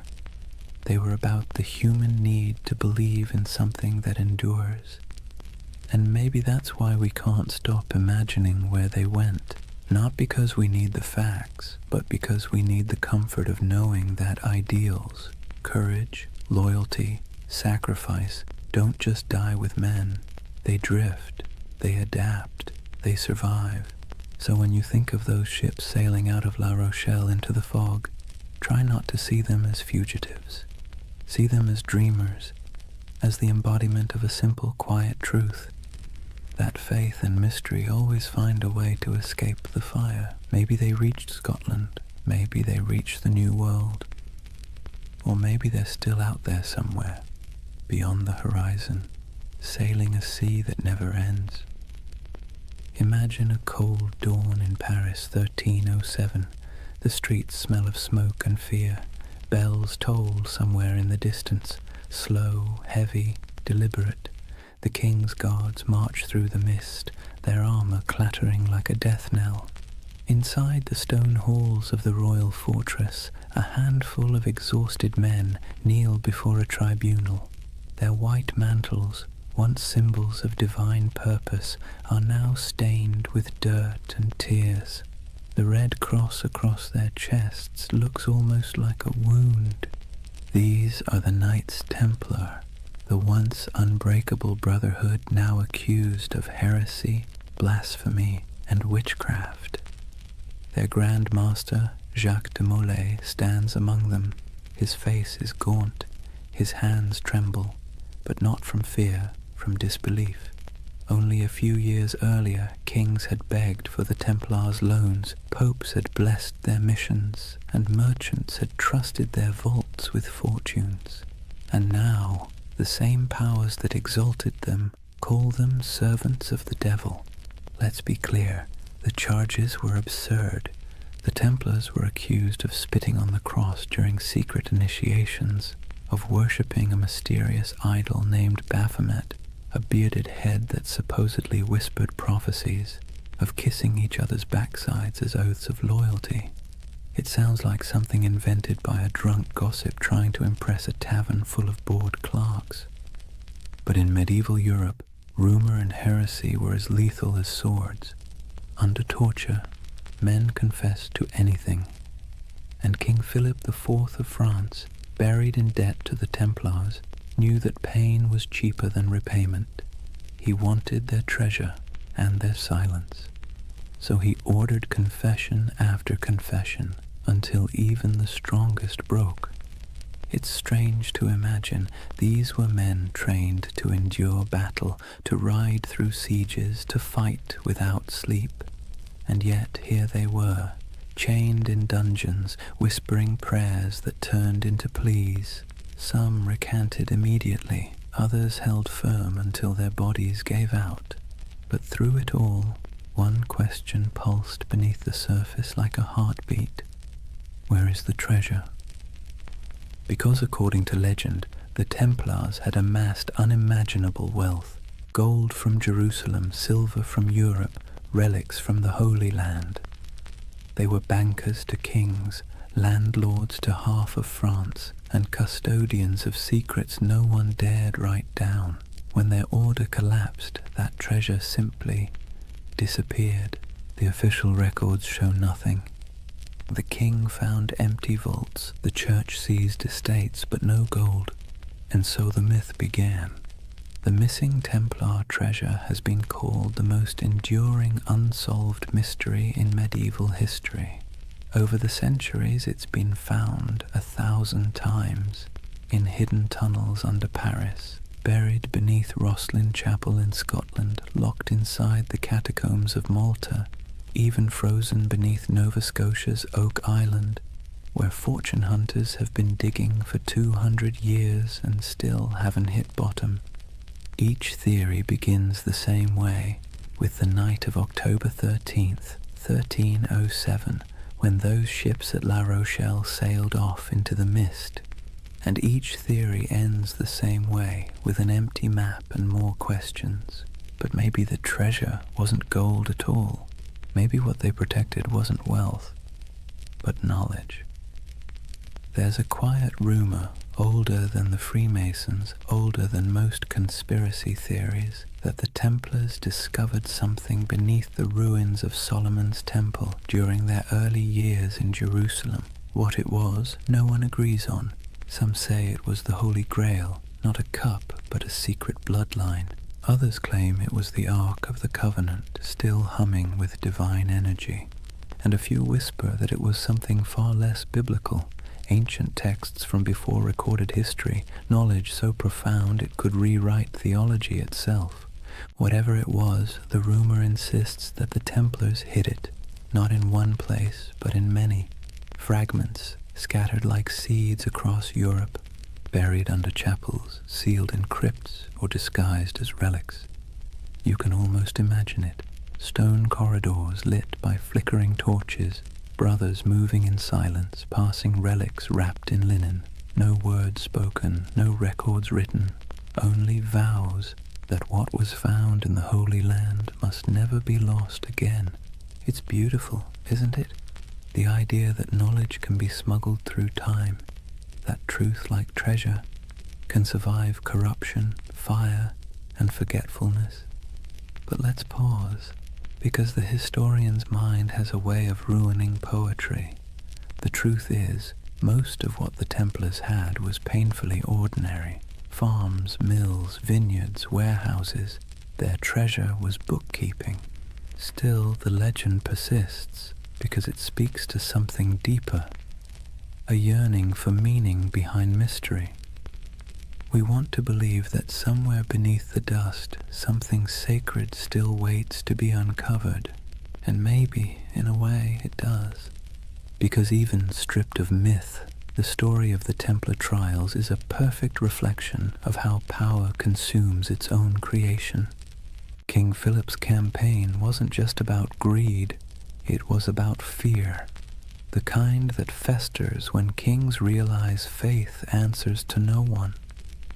The Templars had grown too independent. Their wealth was international. Their loyalty was to God, not to any throne. They were an early version of globalization, efficient, disciplined, untaxed. They'd become everything monarchs hate, powerful, moral, and incorruptible. And so Philip did what tyrants always do when faced with something they can't control. He called it evil. By 1310, the trials had become theater. Dozens of knights were paraded through Paris to confess and repent before crowds. Some, desperate for mercy, repeated the false confessions they'd made under torture. Others refused, and for that they were burned. The flames were said to burn clean. No black smoke, only white. People whispered it was the Holy Spirit taking their souls. Others said it was the wind carrying away the last truth the church dared not hear. But one man's death would outlive them all. Jacques de Molay, the Grand Master. In 1314, after 7 years of imprisonment, he was led to a small island on the Seine. The executioner tied him to the stake as the king's men watched. When asked for a final confession, de Molay refused. He looked at the crowd and spoke instead to the heavens. He declared that both the king and the pope, Philip and Clement, would soon answer before God for what they had done. It was less a curse than a statement of cosmic bookkeeping, but it landed like a thunderclap. Within a year, both men were dead, and so legend turned to prophecy. The curse of Jacques de Molay was born. In taverns, people whispered that the Templars had struck back from beyond the grave, that the king's line was doomed, and when Philip's dynasty collapsed within a few generations, the myth grew stronger. History remembers it as coincidence, but myth doesn't care for coincidence. It prefers poetry, and in that poetry, the Templars became immortal. Their treasure, whatever it was, became eternal. Their curse became their revenge. You can see echoes of it everywhere, in novels about secret codes and grail quests, in stories of lost bloodlines and hidden orders, in the fascination that still surrounds their name. Because deep down, the story of the Templars isn't just about power or faith. It's about loss. The loss of certainty, of purity, of something once believed to be incorruptible. And perhaps that's why it still hums beneath our collective imagination, because when we stare into history long enough, we start to see ourselves. The way faith becomes ambition, ambition becomes greed, and greed becomes legend. So maybe the real Templar treasure isn't buried in stone or sealed in vaults. Maybe it's the myth itself, the part of human nature that refuses to stop believing, even when reason tells it to. The belief that something holy might still be hidden under all this noise and dust, that even in ruin there's a secret worth protecting, and somewhere, under moonlight or memory, a ship still drifts through fog, carrying not gold, but the weight of a promise, the promise that no truth ever really disappears. It just waits to be rediscovered. Picture this, the flames dying down on that island in the Seine, the crowd dispersing into the night, their faces glowing with the reflected orange of what they'd just witnessed. And above it all, the black smoke curling toward the spires of Paris, drifting into legend. Jacques de Molay was dead, but his curse, if you believe in such things, had already taken root. The chroniclers of the time, even the cautious ones, couldn't ignore what happened next. Within months, Pope Clement V was dead of illness. Within a year, King Philip IV was thrown from his horse and died suddenly. No heirs, no fortune, no redemption. It was as if the fire had leapt from de Molay's pyre into the royal bloodline itself. Whispered superstition turned to conviction. The Templars had called down divine justice. And that's where history ends and myth truly begins, because after that day the Knights Templar ceased to exist in the record.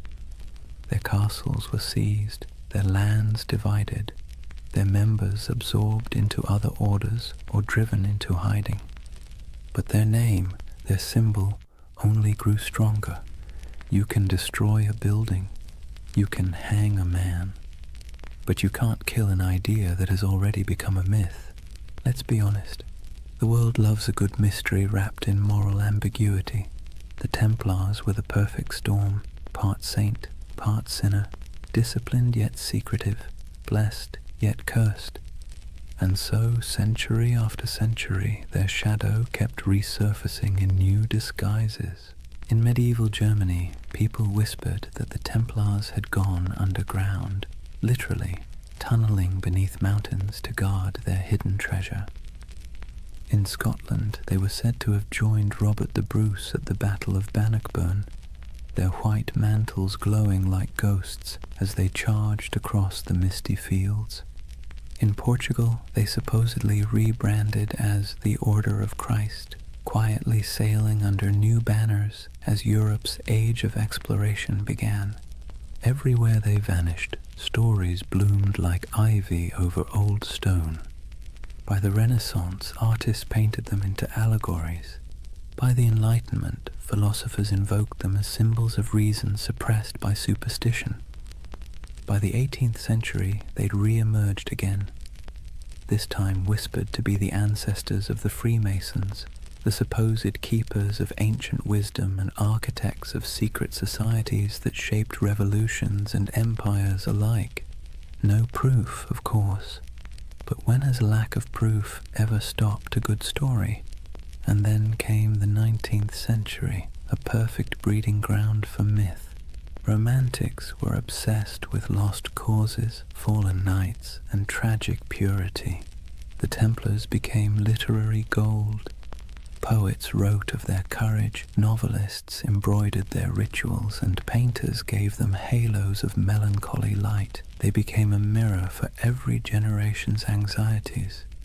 The pure few against the corrupt many, the dream of spiritual order in a chaotic world. And that's the secret ingredient to their immortality. Each age reshapes them to fit its own fears and fantasies. For the Victorians, they were noble martyrs. For the mystics, guardians of sacred geometry and alchemical truth. For the modern internet, they're either ancient aliens or early bankers. The spectrum runs from the sublime to the ridiculous, and somehow the Knights Templar fit perfectly into both. But why? Why them and not some other crusading order lost to time? Maybe it's because they sit right on the fault line between faith and doubt. They were monks with swords, believers who killed, poor men who became rich, holy men who served kings. Their contradictions make them endlessly recyclable, adaptable to whatever mystery you want them to represent. And let's be clear, people love contradictions. They feel human, they feel possible. The Templars are not gods or demons. They're a reflection of how ambition twists faith, how purity curdles into power, and how power always inevitably invites its own destruction. It's almost poetic that they were accused of worshipping a severed head, because in a way, that's what their legend became, a body without a leader, kept alive by imagination, headless but somehow still breathing. Let's drift for a moment to one of those places still whispered about, Rosslyn Chapel, Scotland. Built in the 1400s, long after the Templars' supposed end, it's a riot of stone carvings, angels, vines, strange geometric knots, and figures that seem oddly ancient. In the quiet of that chapel, with dust in the sunlight and the faint echo of distant hymns, you can almost believe the stories, that beneath its floor lies a vault, and in that vault lies a secret, one so profound it could change everything we know about history. But then again, maybe it's just a crypt, maybe it's just stone and shadow, and maybe that's the point, that the real magic of the Templars isn't what they left behind, but what we keep searching for. Even their curse, that famous curse of de Molay, wasn't a curse at all until later writers made it one. It was a final speech, a cry for divine justice, but humans can't resist dramatizing justice into vengeance. We want the universe to mean something, to balance the scales, so we turn dying words into cosmic verdicts, and over time, that became the mythology we know today. Friday the 13th, the day of the arrests, turned into a symbol of bad luck. Their crosses became icons of mystery. Their disappearance became proof of survival. It's all absurd, and yet strangely comforting, because buried within the fantasy is a wish that truth survives corruption, that goodness hides rather than dies, that somewhere there's still a secret order of noble souls keeping the flame alive in a world that's long gone dark. And who knows, maybe that's true, not in the literal sense, but in the sense that stories are secret orders. Each retelling keeps the memory alive. Each listener becomes an initiate, one more person who knows that once there were men who tried to turn faith into action and paid the price. So when you hear their name, the Knights Templar, maybe don't imagine treasure or curses or cryptic symbols. Imagine something quieter, a group of men kneeling under torchlight, making promises they could never keep but tried to anyway. Imagine their breath clouding in the cold air, their armor cold against their skin, their hearts probably as uncertain as yours or mine. And perhaps in that uncertainty lies their true immortality, because we don't remember them as saints or villains. We remember them as the dream that somewhere in the chaos of history, people once believed they could create something pure, something incorruptible, something worth dying for. And though their towers have fallen and their banners turned to dust, the idea still flickers in stone carvings, in folk tales, in the glow of every conspiracy theory forum at 3 a.m. The Templars endure not because they were flawless, but because they were human. And humans have always dreamed of perfection, even as we fall short of it. So when you finally close your eyes tonight, imagine the world they left behind. Imagine the quiet after the fire, the soft sound of waves against forgotten shores. Somewhere a candle burns low, somewhere an oath is whispered again, and somewhere in the deep rhythm of history the order still rides, not in armor but in memory, because the truth is, nothing truly holy ever dies. It simply changes shape and waits to be remembered. So now we reach the end, or rather, the echo. The story of the Knights Templar doesn't really end. It simply fades like candlelight in a long corridor, stretching further and further into shadow. If you've stayed with me through this entire journey, through crusades and curses, through deserts and dungeons, take a moment to notice the quiet. The world they built and the world they lost are both long gone, but the silence they left behind still hums with meaning. Imagine it, Europe asleep under frost, old cathedrals creaking with age, the moonlight brushing against statues of long-forgotten knights. In that stillness, you can almost hear them, the faint clink of armor, the whisper of prayer, the soft murmur of devotion and doubt braided together. Because that's what the Templars really were. Not gods, not monsters, just men standing at the fragile intersection between the sacred and the human. They tried to build heaven with earthly tools, swords, stone, oaths, and hope. And like everyone who's ever reached too high, they fell. But falling doesn't mean failure. It just means the dream became too heavy for the age that held it. History loves to paint the Templars as symbols of greed, of purity, of secrets, of sin. But perhaps they were simply mirrors, reflecting what every civilization fears most. That no matter how powerful we become, or how righteous we think we are, time will eventually unmake us, fold us back into silence. And yet, the beauty is that silence isn't nothing. It's the space where memory lives, it's where myths breathe, and it's where you, right now, can find peace. As you drift, think of how strange it is that the same stones that witnessed their vows now lie beneath traffic, beneath cities, beneath centuries of dust. But if you look closely, the pattern is still there, in church floor tiles, in the geometry of modern skylines, in the lingering idea that faith, when coupled with discipline, can move empires. Every age finds its Templars, not in armor, but in conviction, not guarding pilgrims, but guarding truth, or art, or compassion, or whatever fragile thing seems worth defending in their time. Maybe you've been one of them without realizing it, someone trying to build something pure in a world that doesn't always reward purity. So tonight, as the story fades, let the noise of history recede behind you. The clash of swords, the whispers of betrayal, the long sermons and louder silences. Let them dissolve into the steady rhythm of your breath, because this is what remains when the myths fall quiet. A reminder that even the grandest empires, the greatest orders, and the most secret brotherhoods eventually return to stillness.